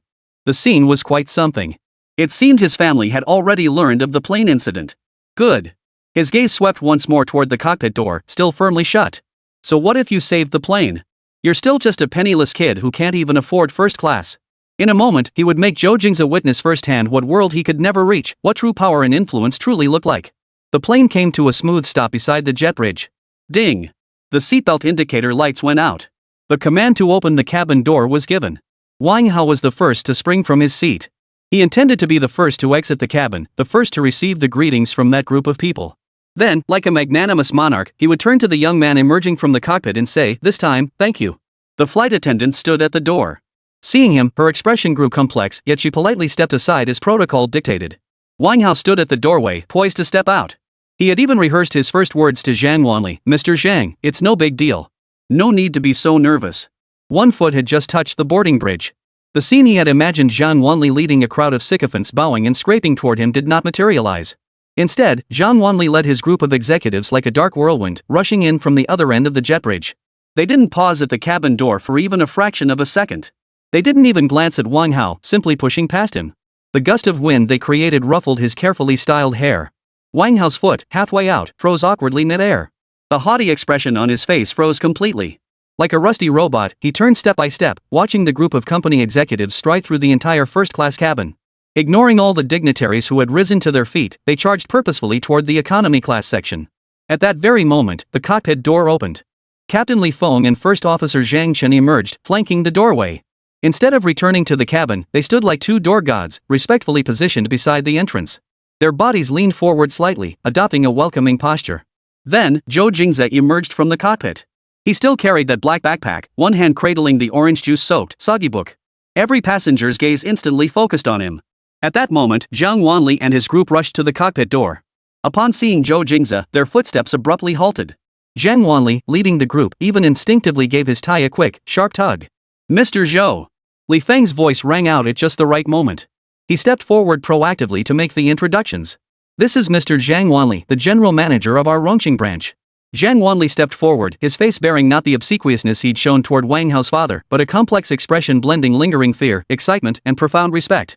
He refrained from bowing publicly, instead lowering his voice with utmost solemnity. "Mr. Zhou, with so many ears around, might we step aside to speak?" Zhou Jingze remained silent, merely observing him calmly. Zhang Wanli immediately understood, gesturing toward the side of the jet bridge with a please motion. The group, surrounding Zhou Jingze, stepped out of the cabin door and paused at a relatively secluded corner of the jet bridge, conveniently shielded from the gaze of most disembarking passengers. Wang Hao trailed behind the group like a lost soul, witnessing this jarring scene with his own eyes. "Mr. Zhou!" Zhang Wanli could no longer contain his emotions, his voice trembling with the relief of having survived a catastrophe. "On behalf of the company, on behalf of the over 300 passengers and crew members aboard this flight, I thank you. Thank you for once again." Before he could finish, Zhou Jingze raised his hand. He didn't look at Zhang Wanli, nor at Li Feng beside him, who wore an equally grateful expression. He simply lowered his gaze to the book in his hands. Zhang Wanli immediately fell silent, and the executives behind him all held their breath. All eyes focused on Zhou Jingze's next move. Zhang Wanli reacted swiftly, snatching a black box from an attendant and presenting it with both hands. "Mr. Zhou, please accept this token of our sincerest respect. Inside is our company's highest authority black gold card, with no spending limits whatsoever. Furthermore, we will compensate you tenfold, no, 100-fold for every loss you've incurred." Zhou Jingze didn't even glance at the box. He simply held out the thoroughly soaked book, gently placing it before Zhang Wanli. Zhang Wanli froze. Every executive behind him froze as well. This book, Zhou Jingze's voice was calm and unruffled, yet it echoed distinctly through the empty corridor. "Let me help you retake exams for Tsinghua or Peking University, and you got recruited by the Air Force? The 100-year-old edition. It's long out of print. He paused, shifting his gaze from the ruined book to Zhang Wanli's face. Find the best ancient book restoration expert in the country and restore it. The cost will be deducted from your card. The words fell. The room fell deathly silent. Zhang Wanli cradled the book, his hands trembling. Yes. Yes. Understood. Zhang Wanli nodded violently, as if accepting a military order. I'll contact the restoration experts at the Palace Museum immediately. No, I'll personally go and request them. I will restore it to its original state. Zhou Jingze gave a slight nod, saying nothing more. He did not reach for the black gold card. He didn't even glance back at the group of executives. He turned, shouldering his simple black backpack, and began walking. Instead of heading toward the VIP, he merged into the bustling crowd of ordinary travelers beside him. He walked on, his figure soon swallowed by the crowd of people dragging suitcases and making reassuring phone calls, heading toward the sign marked ride-hailing pickup point. It was as if the dramatic mid-air rescue that had just unfolded, and the solemn gratitude expressed by the airline's general manager in person, had nothing to do with him. He was just an ordinary passenger, disembarking and heading home. On the jet bridge, Zhang Wanli and a group of company executives stood frozen in place, holding a soaked book, as if struck by lightning. Not far behind them, Wang Hao's face shifted from flushed red to deathly pale, finally turning ashen. He felt like a clown stripped naked and tossed onto center stage, a fool who assumed he was the star of the show, only to realize the spotlight had never once lingered on him. Chapter 88, A Genius? You live in this godforsaken place? A taxi pulled up at the entrance of the old residential complex. Zhou Jingze paid the fare and stepped out. The neighborhood entrance was bustling at dusk. Under several old locust trees, a group of curly-haired middle-aged women gathered, chattering animatedly about the neighborhood gossip. Hey, did you hear? Old Li's daughter found herself a boyfriend. Rumor has it his family runs a company. Really? That's climbing the social ladder. Zhou Jingze walked past them without a glance, long accustomed to such gossip. Yet, after taking just a few steps, the chatter behind him abruptly fell silent. Dead silence. Then, a voice filled with surprise and uncertainty rang out. Isn't that Zhou Jingze from the Zhou family? Swish. Every pair of eyes instantly locked onto Zhou Jingze's back. The next second, several middle-aged women who had been seated sprang up as if springs were attached to their bottoms. Their faces instantly broke into chrysanthemum-like smiles as they hurriedly surrounded him. Oh my! It really is Jingze. Back for the holidays? Auntie Zhang, leading the pack, bellowed with a voice as loud as thunder, her enthusiasm mirroring that of a mother reunited with a long-lost son. She was the one who had once declared loudest in the hallway that Zhou Jingze would never get into college and would end up working manual labor. Yes, Jingze. Oh my, look at this boy. Studying in Beijing has transformed him completely. Though, he's lost some weight. Are you eating well at school? Another woman, Auntie Wang, pushed her way forward, reaching out to pinch Zhou Jingze's arm as she spoke. Zhou Jingze subtly sidestepped, avoiding her hand. Exactly. Beihang University. What a place. Our neighborhood has finally produced a golden phoenix. Jingze, my son is in his senior year too, but his grades aren't great. If you have time, could you tutor him? I won't let you help for free. I'll give you a big red envelope. Come on. Don't you know what your son is made of? Don't waste Jingze's time. Jingze, my daughter works in Beijing too. She's a real looker. Why don't I give you her WeChat? You young folks should chat more? One warm, eager face after another, one cloyingly flattering remark after another, washed over Zhou Jingze like a tidal wave. His expression remained neutral as he navigated through the crowd toward home, uttering only monosyllabic responses. I'm fine. Not tired. Finally extricating himself from the crowd, he fled upstairs. Behind him, the group of middle-aged women remained rooted to the spot, gazing at his retreating figure with expressions of pride and admiration. TSK, see that? That's the bearing of an educated man so composed. Yeah, nothing like my good-for-nothing son, always running around like a headless chicken. Zhou Jingze pulled out his keys and unlocked the door. The rich aroma of cooking, mingled with the comforting scent of home, washed over him. You're home. His mother, wearing an apron, peeked out from the kitchen. Seeing him, a smile instantly spread across her face. She hurried over and took the backpack from his shoulders. Why didn't you call ahead so I could pick you up at the station? Quick, wash your hands, dinner will be ready soon.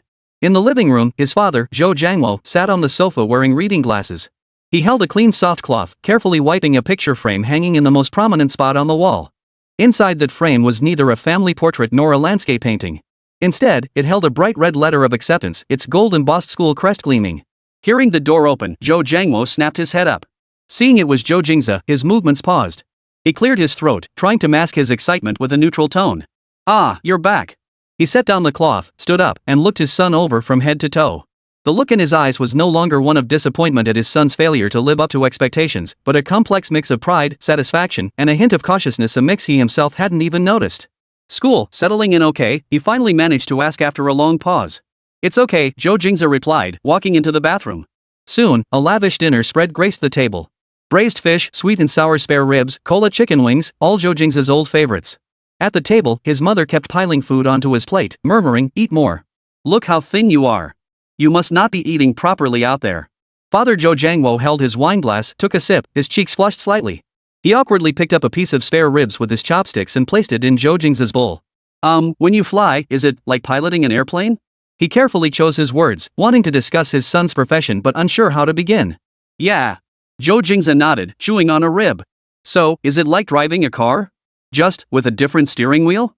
His mother shot him a disapproving look. Stop asking questions when you don't know what you're talking about. Eat your food. Zhou Jingze shut his mouth in frustration, took another sip of wine, but couldn't hide the smile spreading across his face. Zhou Jingze said nothing, quietly eating his meal. The airport's clamor, the terror at 30,000 feet, the reverence for corporate executives all were washed away in this cramped space filled with the aroma of food. Here, there were no heroes, no geniuses. Only an ordinary student returning home. Outside the window, night deepened. Across the street from the residential complex, a black Maybach sat silently in the shadows, like a giant beast lurking in the darkness. It stood out starkly against the dilapidated surroundings. Inside, the lights remained off. Wang Hao sat in the back seat, holding a stemmed glass in his hand. The crimson liquid inside swayed gently. A tablet lay resting on his knees. The screen's light illuminated his face, twisted by jealousy. On the screen lay Zhou Jingze's profile. Zhou Jingze, male, 18 years old. Home address, room 401, unit 2, building 3, Xingfuli Community, Rongqing. Father, Zhou Jingze, ordinary worker at Red Star Machinery Factory. Mother, Wang Xiulan, unemployed. Education, graduated from Rongqing No. 17 High School. College entrance exam scores fell short of undergraduate admission requirements. Later admitted on special consideration to Beijing University of Aeronautics and Astronautics, majoring in aviation flight and command. Wang Hao's gaze fixed intently on the words ordinary worker and unemployed. He lifted his head, his gaze piercing through the car window toward the dilapidated residential building across the street. A warm, orange glow emanated from the window on the 4th floor. He could even make out the faint outlines of 3 figures gathered around a table, imagining the warm, harmonious atmosphere within. This place? A hero who saved over 300 lives. A genius who could make even an airline CEO grovel. A future ace pilot personally received by the Air Force commander. Living in this rundown building without even an elevator? Eating the cheapest home-cooked meals? A colossal sense of absurdity and humiliation gnawed at Wang Hao's heart like a venomous snake. At the airport, Zhou Jingze's indifferent gaze and the figure that had turned and blended into the ordinary crowd replayed in his mind. That wasn't modesty, it was contempt. It was utter contempt for him, Wang Hao, and for the power and wealth he represented. Why? How dare he act so nonchalant? Oof. A suppressed cold laugh forced its way out of Wang Hao's throat. He pulled out his phone and dialed a number. The call was answered almost instantly. Young Master Wang. Wang Hao's eyes fixed on the illuminated window like a wolf's, his voice as cold as ice. Investigate that neighborhood across the street. Check if there are any units available for rent or sale. He paused, then added slowly, enunciating each word. I want to be able to see Zhou Jingze's place clearly, 24 hours a day. Chapter 89, Returning Home in Glory? No, I'll expose your true colors in public. Early the next morning, the Zhou family's old landline phone emitted a shrill ring ring ring. Zhou Jingze, who had just lifted his bowl of kanji, jumped in surprise. He walked over impatiently to answer it. Hello? Who is this?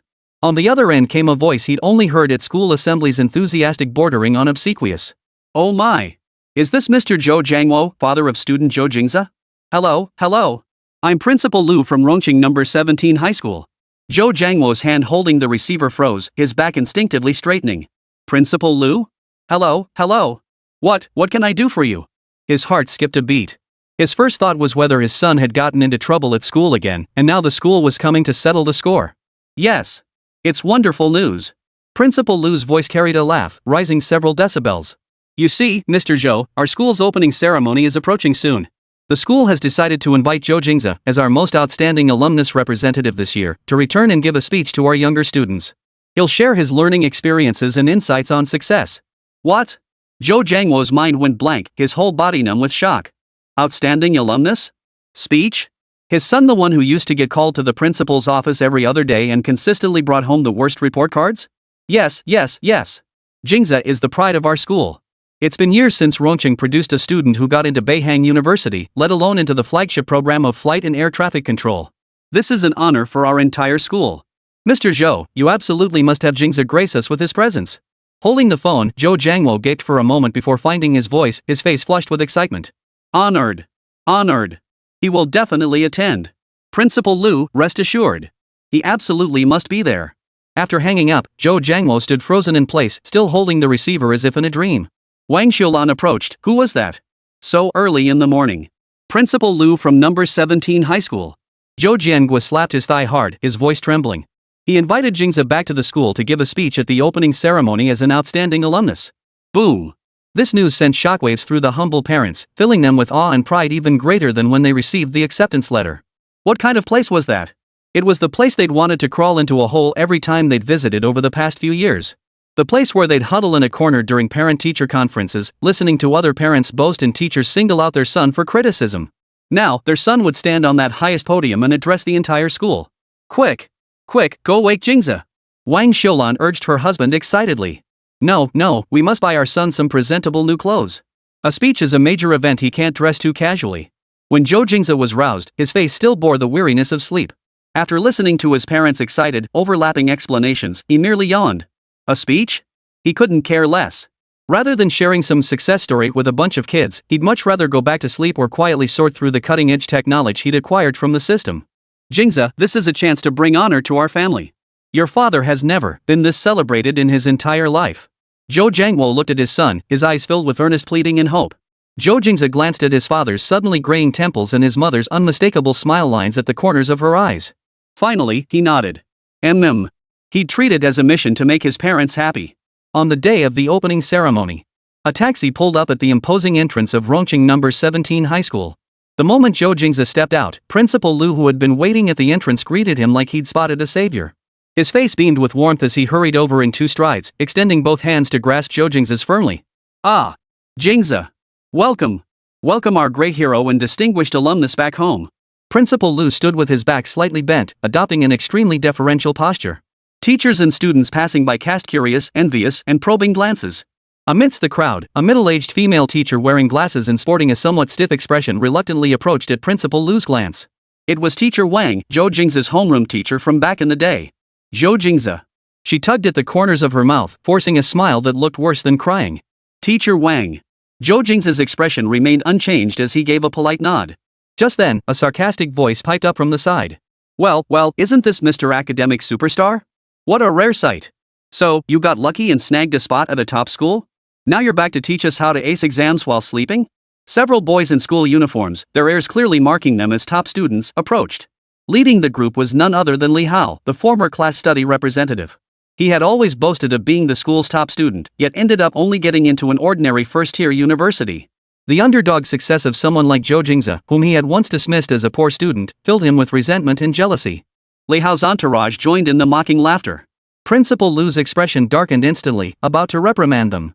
Zhou Jingze, however, didn't even spare them a glance. Without pausing his stride, he walked straight past Li Hao and his entourage, treating them like mere pockets of air by the roadside. You! Li Hao's mocking words caught in his throat, his face instantly turning the color of liver. This utter disregard felt more humiliating than any vicious retort. Principal Lu gave an awkward chuckle and hurriedly guided Zhou Jingze toward the auditorium backstage. Don't mind them, Jingze. Kids just don't know any better, don't know any better. Backstage lounge. Principal Lu personally served Zhou Jingze tea and water, then presented a printed document with both hands, as if offering a precious treasure. Jingze, this is a speech draft our school office's wordsmith pulled an all-nighter to prepare for you. Take a look, the content is absolutely uplifting and brimming with positive energy. It's guaranteed to inspire all your younger classmates. The document bore the bold title, Gratitude to our alma mater, striving for a bright future. Zhou Jingze took it, glancing only briefly at the hollow, flowery rhetoric. He casually placed the speech, which the principal had pinned such high hopes on, onto the nearby table. We won't be using this one. His voice was flat, devoid of emotion. Principal Lu's fawning smile froze instantly. But. Zhou Jingze offered no further explanation. Closing his eyes, he leaned back into the sofa and began to rest. In the auditorium, stirring music filled the air. Next, let us welcome with the warmest applause the eternal pride of Chengdu number 17 High School, Zhou Jingze, a legendary student whose unparalleled talents earned him national recognition as a special talent and an exceptional admission to Beihang University's flagship flight and command program. Please join us in welcoming him to the stage for his speech. Amid the host's breathless introduction and the mixed gazes of admiration, curiosity, and skepticism from thousands of teachers and students below, Zhou Jingze stepped onto the podium. Spotlights illuminated his lean, upright figure with striking clarity. Thunderous applause erupted throughout the venue. He stepped up to the microphone, but before he could speak, snap! Snap snap! Suddenly, from the press section, a blinding flash went off without warning, flashing wildly. Immediately, a voice sharp and cutting pierced the roaring applause, echoing throughout the auditorium. Mr. Zhou Jingze!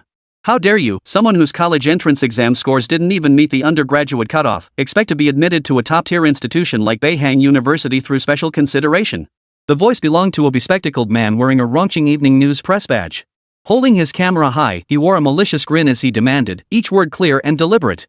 Rumors suggest your admission was entirely due to a blatant backroom deal. Do you have any response to this? Boom! The thunderous applause abruptly ceased. The entire auditorium, filled with thousands, plunged into an instant, deathly silence. Every pair of eyes focused on the solitary figure on the podium.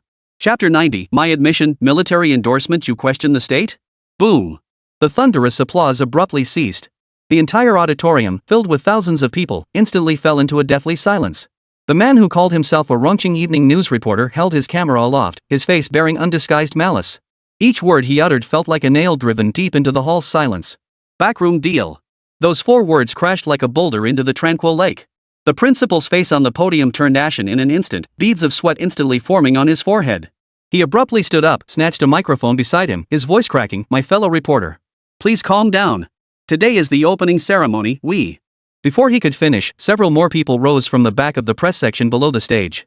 A woman dressed as a middle-aged housewife waved her arms wildly, her voice shrill, "Calm down? What's there to calm down about? Our children have worked their fingers to the bone studying for over a decade. How dare some academic failure get in through the back door? This is unfair. Right. It's unfair. We demand an explanation." Several others holding media badges joined the clamor, their camera flashes blindingly illuminating Zhou Jingze on the podium as if nailing him to the pillar of shame. The students' murmurs erupted into a buzzing uproar. Is this real? Didn't Zhou always have terrible grades? I knew it. How could he pull off such a sudden turnaround? If there really was foul play, that's just disgusting. Once the seeds of doubt were sown, they grew wildly. The principal, microphone in hand, looked utterly flustered. His face flushed a deep crimson as he repeatedly shouted, "Quiet, everyone. Please quiet down. It's not what you think." But his voice was quickly drowned out by the roaring uproar. Amidst the swirling chaos, Zhou Jingze moved. He calmly raised his hand and tapped the microphone before him. Tap, tap. The 2 soft taps echoed clearly through the PA system, reaching every corner of the auditorium. The noisy venue fell into an eerie, momentary silence. All eyes refocused on him once more. Zhou Jingze didn't glance at the hecklers. His gaze fixed squarely on the bespectacled reporter who had started the commotion. His voice was steady, without a hint of emotion. "Are you a reporter from Raunching Evening News?" The bespectacled reporter froze, then straightened his posture. "That's correct. The media has the right to monitor social injustices. Press credentials." Zhou Jingze extended his hand. "And your newspaper's official letter of assignment for this ceremony, along with your personal campus access permit. Produce them." The reporter's expression froze. He instinctively fumbled in his pocket, his movements unnaturally awkward. My credentials. We're here to expose corruption. We don't need all that red tape." "Oh?" Zhou Jingze's tone rose slightly, tinged with a piercing coldness. "So you mean to say you have no press credentials, no interview authorization, you're here under false pretenses?" "You're lying," the bespectacled reporter shouted, his voice sharp but trembling with fear. "You're just nervous. Trying to change the subject." But the teachers and students below the stage weren't naive. The crowd, who had been seething with righteous indignation moments ago, now looked at the reporter with changed eyes. How credible could the words of a reporter who couldn't even produce proper credentials possibly be? The tide was quietly turning. Just then, a discordant voice erupted from the crowd once more. "He is guilty. Don't let him fool you." Li Hao suddenly leapt out from the student formation, his face flushed crimson. Pointing at Zhou Jingze on stage, he nearly shouted, "I can vouch for it. We were classmates." In his final senior year mock exam, he barely scraped by with under 300 points. Unless he pulled strings behind the scenes, how else could someone like him pull this off? His words acted like a shot of adrenaline, reigniting the crowd's doubts. A classmate's first-hand testimony carried far more weight than some unidentified reporter. "Yeah, Li Hao's right. I remember Zhou Jingze used to be. I knew it. There's definitely something fishy going on here." Chaos erupted anew, even more intense than before. The principal watched the scene unfold before him in despair, feeling his career was about to come to an end today. Teacher Wang sat in the audience, her face ashen, her body trembling uncontrollably. She looked at the figure on stage, the target of everyone's accusations, then at Li Hao in the crowd, who seemed to have lost his mind. A mix of vengeful satisfaction and inexplicable fear overwhelmed her, threatening to make her faint. On the podium, Zhou Jingze finally tore his gaze away from Li Hao, who looked like a clown. He picked up the microphone once more. This time, he did not look at anyone. Instead, facing thousands of eyes below and all the cameras, he spoke slowly in a tone that stated facts beyond dispute.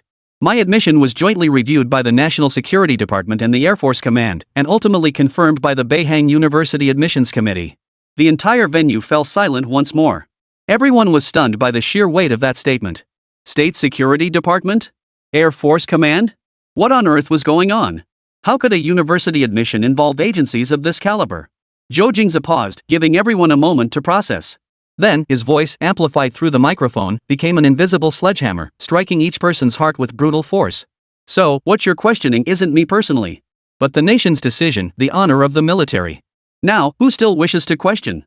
The moment his words fell, the auditorium fell silent, so quiet you could hear a pin drop. Li Hao's smug and maniacal expression froze into an utterly grotesque grimace. The disguised reporter's legs buckled, and his camera clattered to the floor. Before the crowd could recover from the shock of these words, swish! Swish! From the rear and sides of the crowd, several men in plainclothes, tall, imposing figures with fierce demeanors, rose simultaneously. With swift movements, they parted the crowd and strode directly toward the collapsed reporter and the stunned Li Hao. One of them flashed a red badge, his voice cold and firm. State Security Department conducting official duties. These two are suspected of identity fraud, disturbing public order, and defamation. Come with us. Before the words had fully left his mouth, two iron clamp-like hands had already seized the shoulders of the reporter and Li Hao. Chapter 91, the principal wept. This opening ceremony was better left unheld. The state security agents moved with flawless precision. They didn't even run, merely advancing at a steady, unchanging pace from behind the crowd. Yet thousands of students parted as if pushed by an invisible force, automatically clearing a path. Click! A faint metallic click echoed through the silent auditorium, clear as thunder. It was the sound of cold handcuffs snapping shut around Li Hao's wrists. Li Hao's entire body jerked violently. The color drained from his face at a visible pace, leaving him as pale as paper. He finally snapped out of his frenzied jealousy, an indescribable terror gripping his heart. He whipped his head around, his gaze piercing through the crowd to fix itself on the calm figure at the podium. He couldn't understand. He truly couldn't comprehend it. Why? How dare he? A worthless piece of trash I've trampled underfoot for 3 years. How could he? How dare he? His lips trembled violently, his throat emitting a trapped beast-like ha sound. He seemed to want to roar, to demand answers, but the hand restraining him tightened slightly, and he could no longer utter a single sound. Another state security officer was more direct. He walked over to the reporter slumped on the ground, ignoring the scattered camera. Grabbing the man by the back of his collar, he yanked him up like a dead dog, then twisted his arms behind his back. No interrogation. No charges read. Only unquestionable execution. From the front row below, Teacher Wang watched helplessly as her most prized student, the role model she had spent 3 years cultivating, was led away by two strangers like a piece of livestock. She turned to look at the podium, where the underachiever she had scorned for 3 years, the useless waste she deemed beyond redemption, now stood calm as a mountain beneath everyone's awestruck gaze. In that instant, her world shattered. Everything before her eyes began to twist and spin. The ringing in her ears grew louder and louder until finally, darkness engulfed her vision, and her body went limp, collapsing to one side. Teacher Wang! A colleague beside her cried out in alarm, scrambling to catch her. At the edge of the podium, Principal Lu finally snapped out of his frozen state. He scrambled to the platform's edge, his face alternating between crimson and ashen. Staring toward Zhou Jingze, his lips trembled as he tried to apologize, to explain, to salvage whatever dignity remained for the school. Zhou, this is all a misunderstanding. However, the lead state security officer merely turned his head, his calm gaze sweeping over him. Without a word, he extended a hand toward Principal Lu and shook it gently. A simple gesture. All the words Principal Lu had prepared instantly choked in his throat, not a single syllable escaping. He froze in place, like a clown paused mid-movement. From start to finish, Zhou Jingze never once glanced at Li Hao, nor at the collapsed reporter, nor did he acknowledge the principal on the verge of tears. It was as if the entire school-shaking fiasco that had just unfolded had nothing to do with him. He gave a nod to the state security personnel beside him, then turned and walked toward the backstage area under their escort. He did not exit through the main doors under the spotlight, but instead chose the quiet passageway leading behind the scenes. The moment his silhouette vanished into the darkness, the oppressive, deathly silence that had gripped the auditorium was finally shattered. Boom! A tsunami of murmurs erupted instantly. Holy crap! State security. Did I hear that right? Air Force Command. Who exactly is this guy? Li Hao is finished. He didn't slander a classmate, he slandered a national partner. No wonder he was so calm, turns out we're ants while he's on the 5th floor. Countless people pulled out their phones, frantically searching for the terms they just heard. In their minds, Zhou Jingze had transcended the category of senior classmate, leaping directly into the realm of a vague, mysterious, yet overwhelmingly powerful symbol. A walking legend. Inside the black limousine outside the school. The cabin was so quiet you could hear the faint hum of the air conditioning vents. The lead state security agent sat in the driver's seat, glancing at Zhou Jingze in the backseat through the rearview mirror. His name was Feng, the field operations team leader. He had handled countless tricky cases and met all sorts of high-profile figures. But he had never encountered anyone like Zhou Jingze. Though clearly not yet 20, the youth had remained utterly composed in the eye of that storm, as if watching a movie that had nothing to do with him. Feng retrieved a well-crafted black business card from his jacket pocket and turned to hand it over. "Mr. Zhou, here are my contact details. I am Feng, head of the Field Operations Unit at the Rongqing Security Bureau. Should you ever require assistance in Rongqing or encounter any unresolvable difficulties, feel free to call this number at any time." His tone carried the characteristic efficiency of a military man, tempered with a barely perceptible note of respect. Zhou Jingze took the card without lifting his eyelids, glancing at it casually before tucking it into his trouser pocket. Then, he yawned, leaned back, and sank into the plush seat, his voice carrying a hint of sleepy languor. "Could you take me home first?" Feng paused, then replied, "Of course. Please give me the address." "My mom's waiting for me for lunch," Zhou Jingze added. Feng's grip on the steering wheel tightened instinctively. The thunderous murmurs in the auditorium still echoed in his mind, along with the principal's face, on the verge of tears, and Li Hao's desperate gaze as he was led away. No one could remain this calm after experiencing something like that. This stark contrast stirred even Feng, a seasoned team leader who'd weathered countless storms. The car smoothly pulled away and merged into the traffic. Behind them, a storm was brewing online at an alarming speed. Clips from Rongqing No. 17 High School's opening ceremony had been edited and were spreading like wildfire across major platforms. The core footage of the state security agents making the arrest was, of course, blocked by technical means immediately. But the video of Zhou Jingze standing on the podium, microphone in hand, calmly uttering those words, spread like wildfire, igniting the entire internet. Hashtag Rongqing No. 17 High School opening ceremony hashtag. Hashtag what you question is the nation's decision hashtag. Hashtag the most hardcore freshman representative ever hashtag. One by one, these hashtags surged onto the trending charts at astonishing speed. Below the video, the comments section exploded. "This guy's got it down to a science, I give him 10,000 points. Absolutely legendary. His voice wasn't loud, but every word hit me like a hammer to the skull. This is true imperial presence. Shut up, everyone. Didn't you hear? Air Force Command. National Security Department. This isn't bragging, it's stating facts. What kind of background does this guy have?" I was just about to search for recent major Air Force events to find clues, but every thread about this video on our local Chengdu forum vanished. Straight 404. Same here. This power is terrifying. Instant deletion across the entire web. Even the video itself got throttled. Who the hell is this Zhou Jingze? Case solved, folks. This guy doesn't have powerful connections, he is the powerful connection. Chapter 92, Your life or death is none of my concern. Rongqing. Suman tilted her head back, gazing at that familiar third-floor window.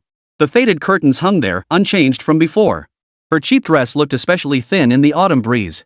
Once, she felt beneath her dignity to even glance at this dilapidated building. She remembered her first visit, arm in arm with Zhou Jingze, pouting and complaining, "Jingze, your building's hallway is so dark. It smells musty." Now, this place had become her only lifeline.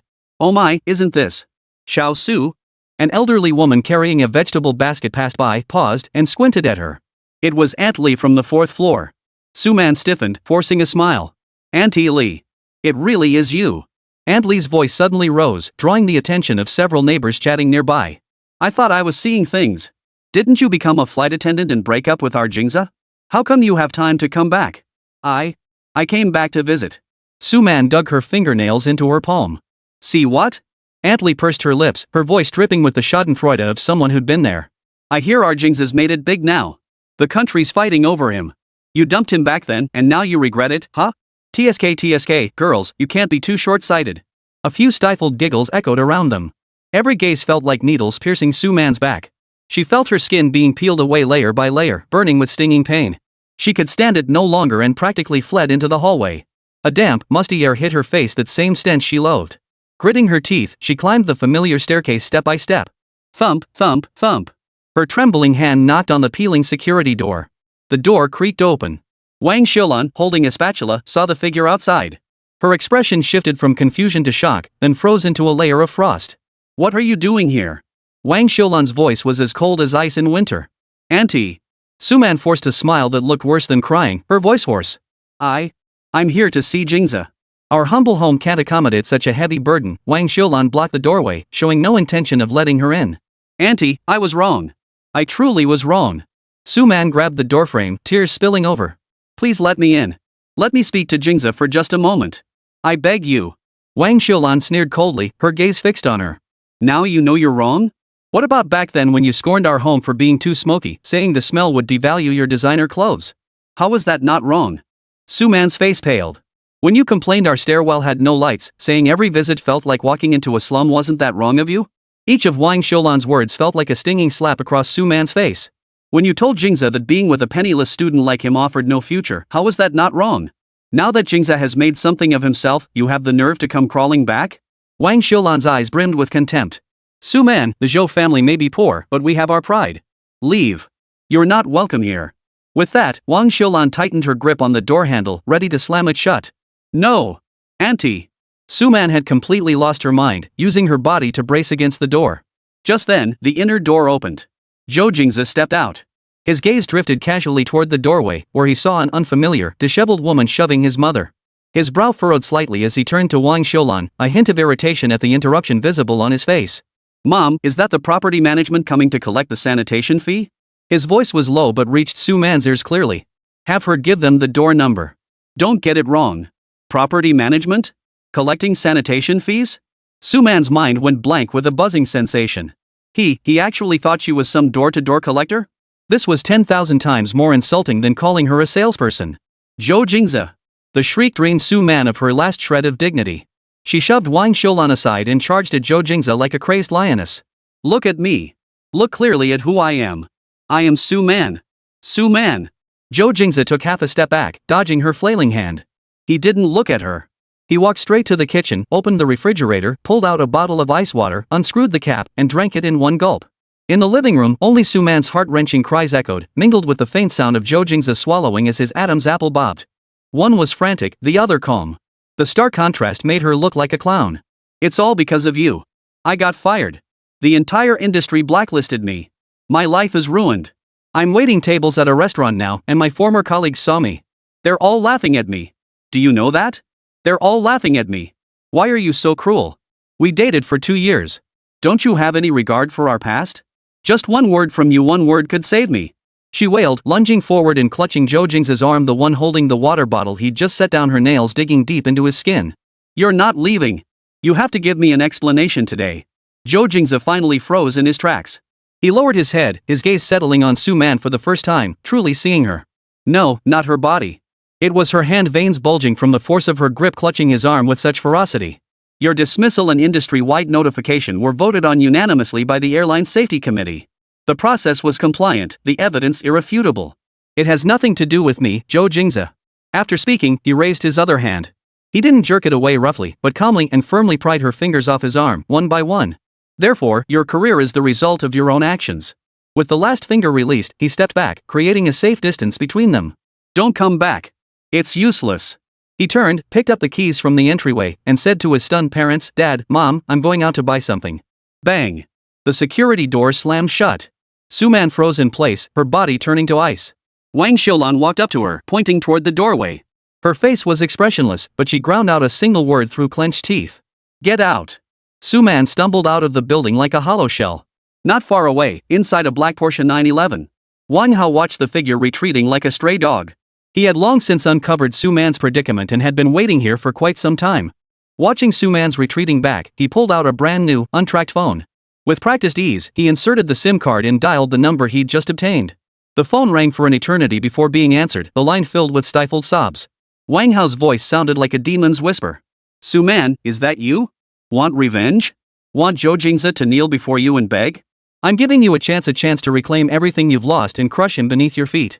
Chapter 93, 1 million deposit. Your mission, turn the hero into the villain. Suman numbly pulled out her phone. An unfamiliar number appeared on the screen. She swiped to answer, saying nothing. Suman?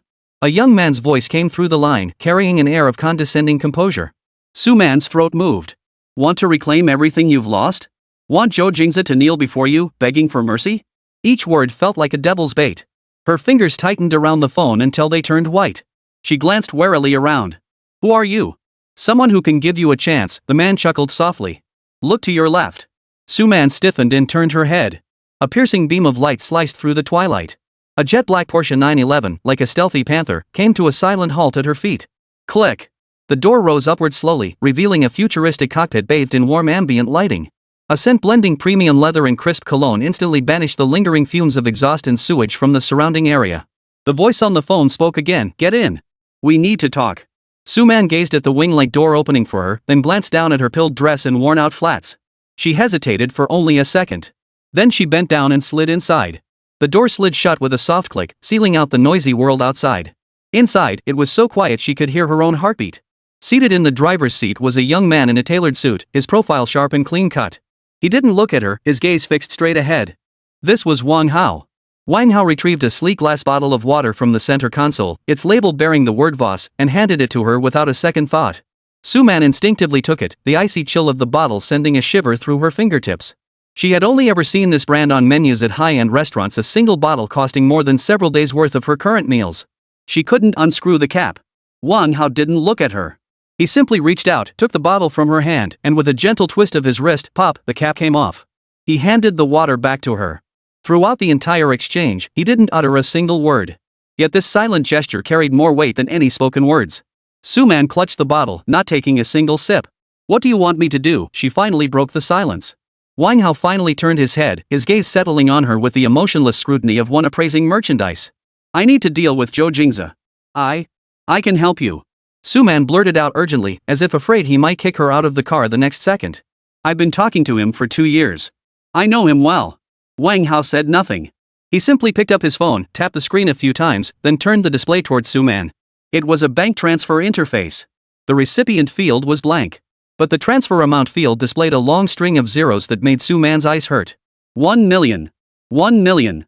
This is the deposit, Wang Hao said, his tone as flat as if he were discussing today's weather. Or rather, a token of appreciation. As soon as you agree, this money will be in your account within 3 seconds. Suman's breath caught in her throat.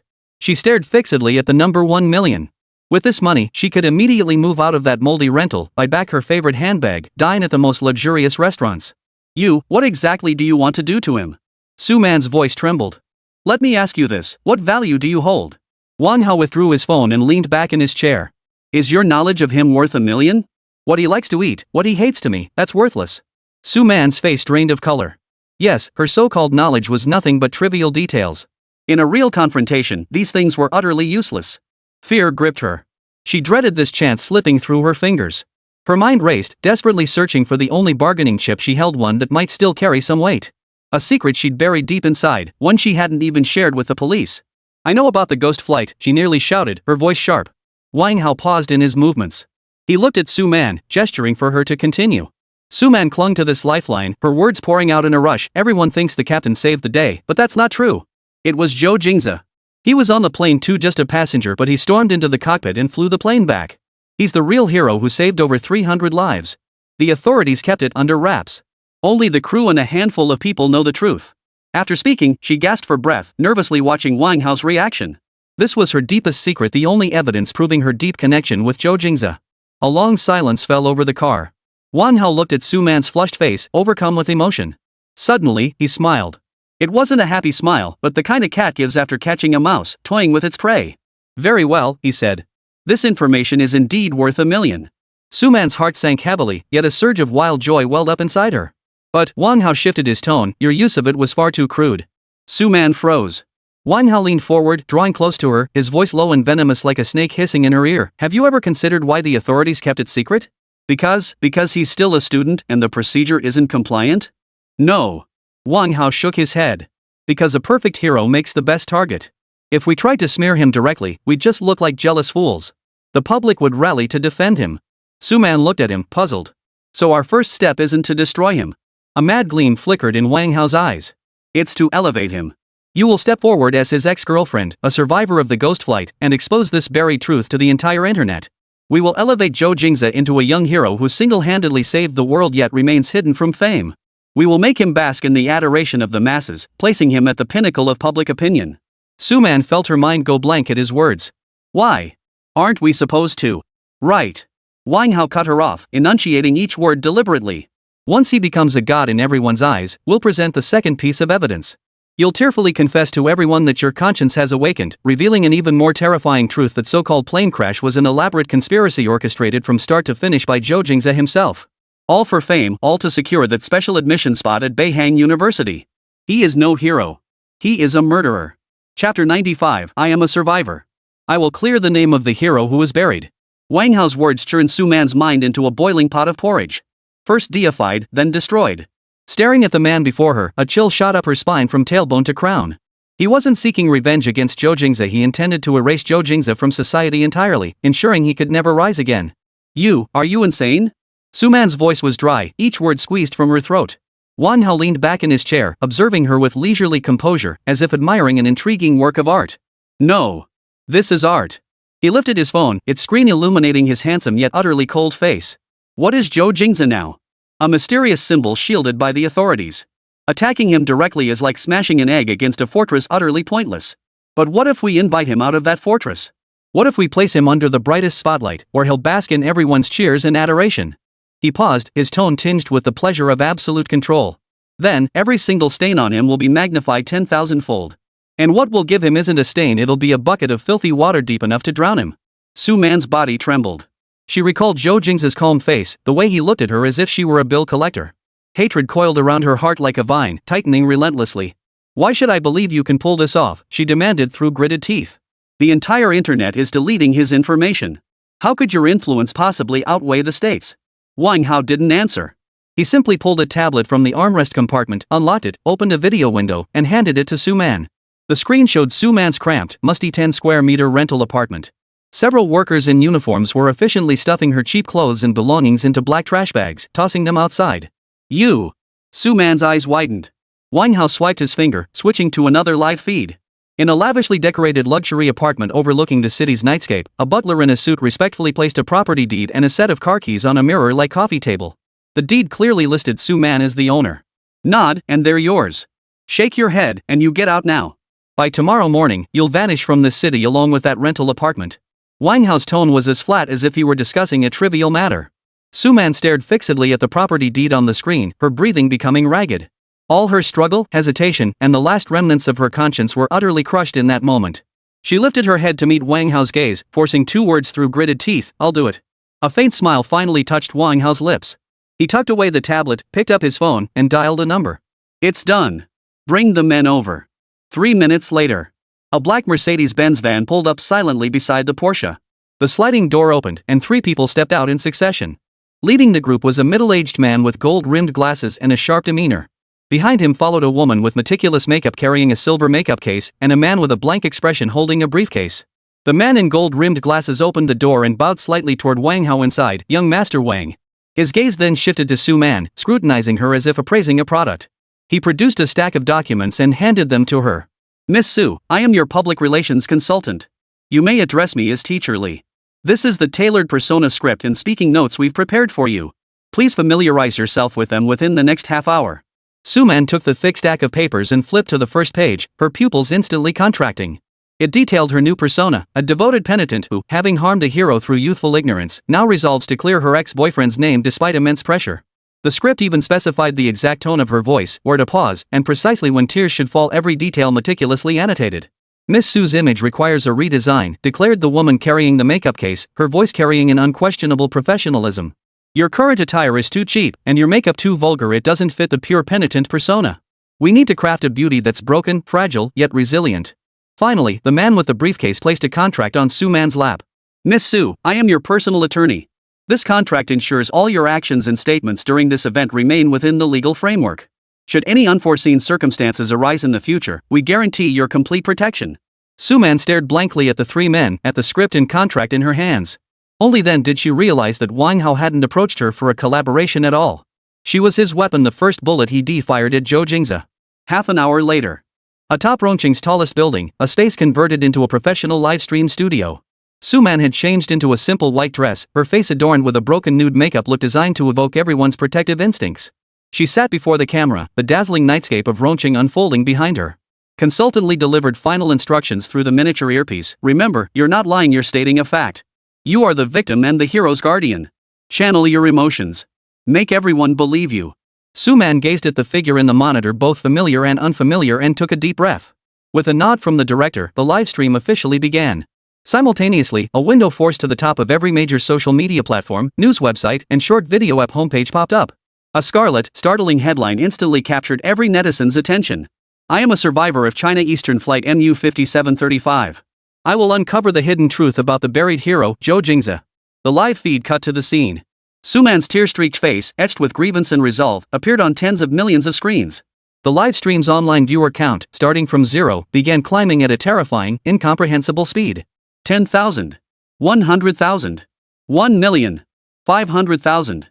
After a second of silence, the bullet comments erupted like a burst dam, exploding with overwhelming force. Chapter 96, Zhou Jingze is the true hero. The live stream indicator lit up. In the frame, Suman sat before a massive floor-to-ceiling window, clad in a pure white dress. She wore no makeup, or rather, a flawless application so subtle it was undetectable. Her complexion was pallid, her lips bloodless, her eyes swollen and red like peaches. Her entire being radiated a fragile vulnerability, as if on the verge of shattering. She didn't look at the camera, only bowed her head, her hands tightly wringing the hem of her dress. The livestream's online count surged from 3 digits to 4, then 5, the numbers jumping faster and faster. Scattered comments began appearing in the chat. What's this? Forced pop-ups? Another influencer trying to get famous? Clickbait title? Survivor? No limits to writing trends? Who is this girl? She looks like she's been bullied. Suman finally lifted her head, the camera zooming in on her eyes. They were brimming with tears, yet she stubbornly held them back. Hello everyone, my name is Suman.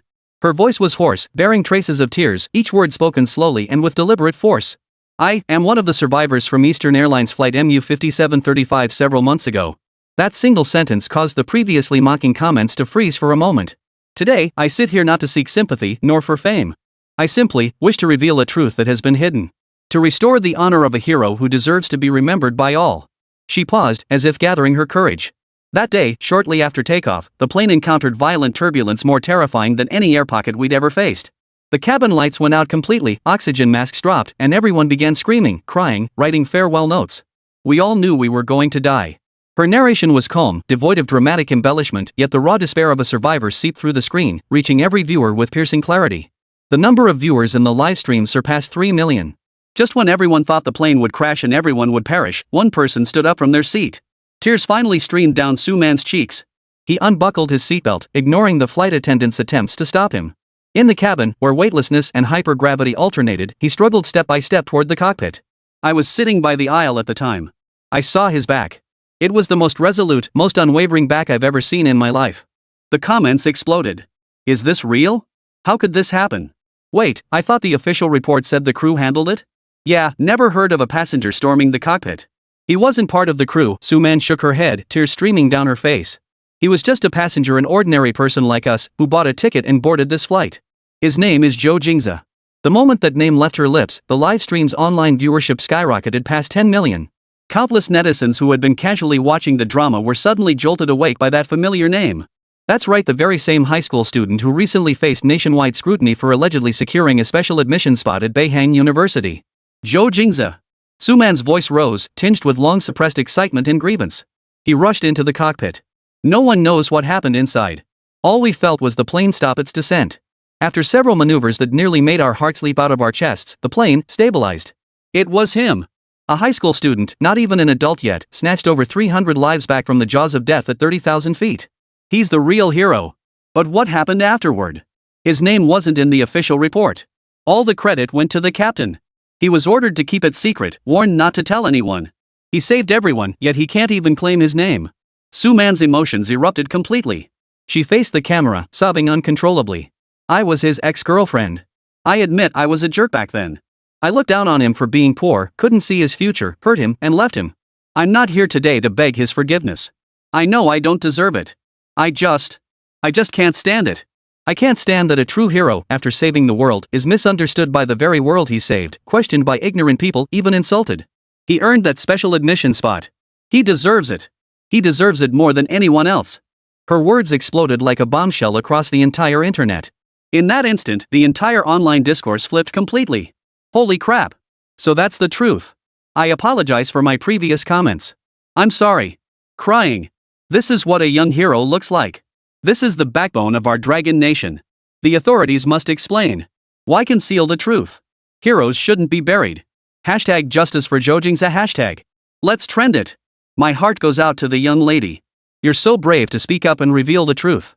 Trending topics exploded across the charts at unprecedented speed, dominated by hashtags like Zhou Jingze ghost flight, heroes shouldn't be buried, and the truth about China Eastern MU 5735. Suman stared at the rapidly scrolling comments on her screen, messages supporting her, sympathizing with her, praising her courage. She bowed her head, covering her face with her hands, her shoulders shaking violently. No one could see the twisted smile curling beneath her hands. At the same time, Dragon Nation Air Force Operations Command Center. The massive electronic screen displayed no military data. Instead, it was divided into hundreds of small tiles, each one showing Suman's tear-streaked face. At the center of the main screen was the live feed from the broadcast. The online viewership had already surpassed 50 million and was still climbing rapidly. The entire command hall was so quiet you could hear a pin drop. Everyone stood solemnly, watching the online storm that had engulfed the entire internet. Air Force Commander Li Jingwe stood before the screen in a crisp military uniform, hands clasped behind his back. He remained silent, calmly observing Suman's performance on the screen, watching her cry, watching her confess, watching her successfully stir the emotions of tens of millions. Only when the live feed went dark and the words "live stream ended" flashed across the screen did he move. Reporting, Commander. A combat staff officer hurried over and saluted. As of now, the total views for related topics across the internet have surpassed 2 billion and are still rising. Our network firewall detected dozens of overseas IP addresses simultaneously, amplifying the trend. Li Jingwe didn't turn around. The lines on his face were taut, and the eyes that had weathered countless storms held no warmth. He slowly turned and walked toward his seat at the center of the command console. Instead of sitting down, he picked up the red, dial-less secure phone on the desk. The call connected instantly. Initiate Level 1 Public Opinion Response. Li Jingwe's voice was not loud, yet it resonated with the hardness of steel throughout the silent command hall. Also, find out exactly who's behind this. Who is behind this, fanning the flames? Chapter 97, Internet Sensation. State security arrives. The internet went absolutely mad. If Suman's livestream was a nuclear bomb, then this moment was the shockwave that swept everything away after the detonation. In less than an hour, Zhou Jingze, once merely a special admissions student at Beihang University known only within small circles, had become a household name, a national hero. At 30,000 feet, a solo cabin raid, is this even possible? This is insane. More thrilling than any movie ever made? I declare, from today onward, I'm Zhou Jingze's die-hard fan. He's the true young Dragon King. Across major short video platforms, countless editors worked through the night. They spliced the most breathtaking aerial combat and emergency landing scenes from films like Top Gun and Sully, layering them over Suman's live-streamed lament. He's the most resolute figure I've ever seen, all set to stirring music. Each video surged to the top of trending lists within minutes. Likes, shares, comments, the data surged like a tsunami. Titles like Young Aviation Genius, Dragon Nation's Guardian, and Miracle at 30,000 feet, all equally cheesy yet passionate, were spontaneously crowned upon Zhou Jingze by netizens. In the faculty office of Rongqing No. 7 High School. Teacher Wang, look. Look. Isn't this Zhou Jingze from your class? A young teacher rushed to the homeroom teacher's desk, phone held high, face aglow with excitement. Teacher Wang, sipping tea from his cherished purple clay teacup, waved impatiently. Zhou Jingze? That good-for-nothing troublemaker. What's he up to now? Trouble? Mr. Wang, look. He's become a hero. The phone screen was thrust right in front of Teacher Wang. The scarlet headline, Suman's tear-streaked face, and the skyrocketing trending topic below every word felt like a slap across Teacher Wang's face. He recalled his own lofty words in the office just days ago. That Zhou Jingze? Got lucky with a special admission, and now he's got his tail in the air. If he doesn't cherish this chance, I reckon he'll amount to nothing in life. Students like him are textbook cautionary tales. Even if he gets into Beihang, he'll get kicked out sooner or later. The glances of the other teachers in the office drifted his way, each expression tinged with amusement. Teacher Wang's hand trembled. Clang! Scalding tea splashed across his hand as the purple clay teacup shattered into pieces on the floor. Yet he felt no heat. His eyes remained fixed on the 4 characters Youth Machine God on the screen as the color drained from his face at a visible pace, leaving him ashen and lifeless. At the same moment, Zhou Jingze's old neighborhood buzzed with unprecedented activity. Hey, Xiulan. Home. I came to see you. Brother Jiangwo, open up. We heard Jingze made it big. All the neighbors are so happy for you. In the stairwell, several neighbors who had once loved to gossip behind his back now plastered on smiles, their arms laden with fruit and milk, crowding the Zhou family's worn security door so tightly that not a single foot could squeeze through. That's right, Xiulan. Your son Jingze, I've always seen something special in him since he was little. Now look at him, a real hero. A plump woman pushed to the front, her voice the loudest. She was the one who had told Wang Xiulan not to get her hopes up about Zhou Jingze getting into college last time. The door creaked open. Wang Xiulan stood inside the doorway, her face expressionless. She said nothing, only reaching out to take the fruit basket from the plump woman's hands, then accepting the milk carton from another person beside her. The neighbors' smiles grew even brighter. The next second, holding both items, Wang Xiulan turned toward the trash bin by the doorway and let go. Thud! The fruit and milk landed precisely in the filthy trash bin. She turned back, met the stunned expressions on the faces at the doorway, then mustered every ounce of strength. Bang! The front door slammed shut, its impact reverberating through the entire hallway. Outside, a deathly silence fell. In the living room, Wang Xiulan leaned against the door, her chest heaving violently. Father Zhou Jingze sat on the sofa, holding an open newspaper, yet his calloused hands trembled uncontrollably. His concern wasn't about anything else, it was about the whirlpool of danger lurking beneath this overwhelming fame. This. At the very center of it all, the eye of the storm. Zhou Jingze's room was quiet, cut off from the world. He wore black over-ear headphones, playing soothing classical music. On his desk lay not a single textbook or study guide. A vast sheet of white paper, over a meter wide, covered the entire surface. In his hand, he held the most ordinary 2B pencil, intently sketching upon the blank canvas. What emerged was not an airplane model, but an extraordinarily intricate mechanical structure so complex it defied modern industrial comprehension. Countless pipes, energy circuits, and containment rings, layered upon each other, forming a perfect sphere. He remained utterly oblivious to the clamor outside. At that moment, below, several black Hongqi sedans bearing special license plates pulled silently to a stop in front of the old apartment building. Doors opened, and Feng Yi from the Ministry of State Security, accompanied by several operatives in black suits, stepped out briskly. They glanced up at the lit window on the 5th floor, their expressions solemn. Knock, knock, knock. A steady, forceful knock sounded at the door. Inside the living room, Zhou Jingze and Wang Xiulan stiffened. They exchanged a glance, each seeing the tension in the other's eyes. Who is it? Zhou Jingze asked in a low voice. We are from the Ministry of State Security. We are here to see Comrade Zhou Jingze, came a calm, restrained voice from outside the door. Inside the room, Zhou Jingze heard the commotion. He removed his headphones, set down his pencil, and rose to his feet. He opened the door. Outside, Feng Yi stood ramrod straight, flanked by two operatives with stern expressions. The dim hallway light cast shadows across his angular face. Without a word of greeting or presenting any credentials, he simply unlocked his phone and held it up in front of Zhou Jingze. The screen played the most viral clip from Su Man's livestream, where she tearfully declared, "He is the true hero." Below the video, the bright red trending hashtag teenage gaming got Zhou Jingze blazed, followed by the explosive symbol. A deluge of comments and the roar of online celebration surged toward Zhou Jingze through that small screen.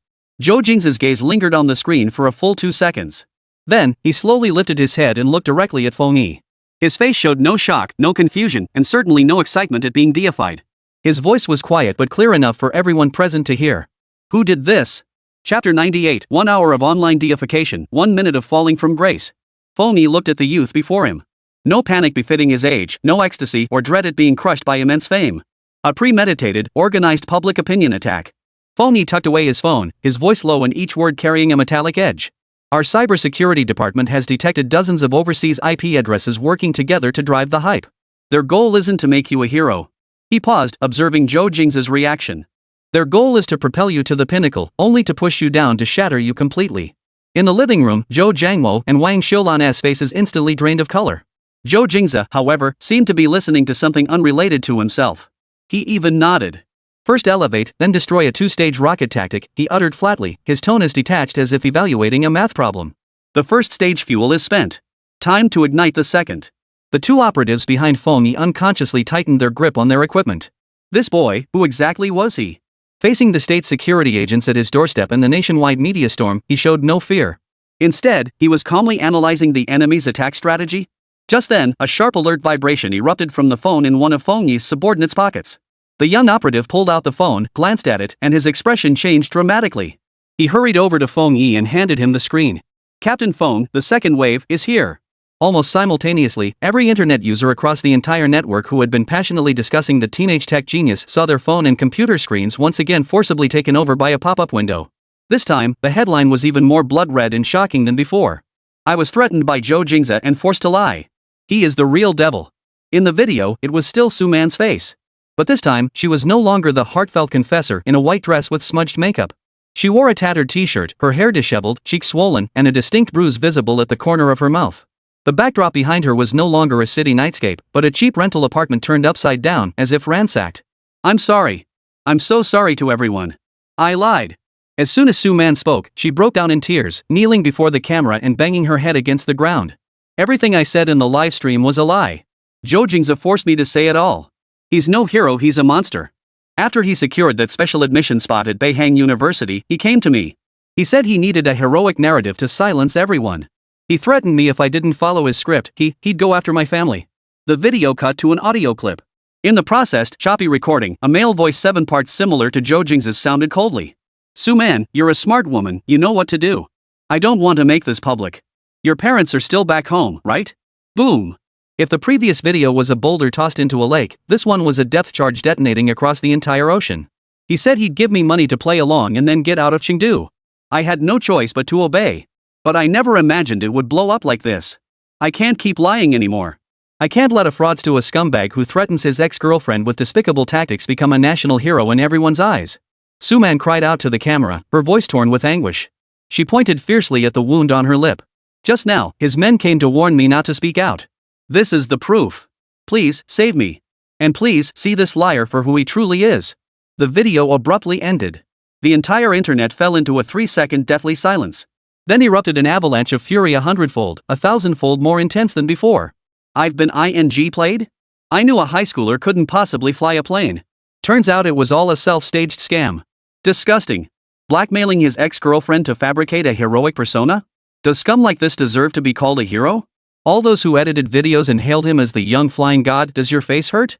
We've all been played like fools by this fraud. Hashtag Zhou Jingze get out of China hashtag. Hashtag fraud hero social death hashtag. Hashtag authorities must severely punish Zhou Jingze hashtag.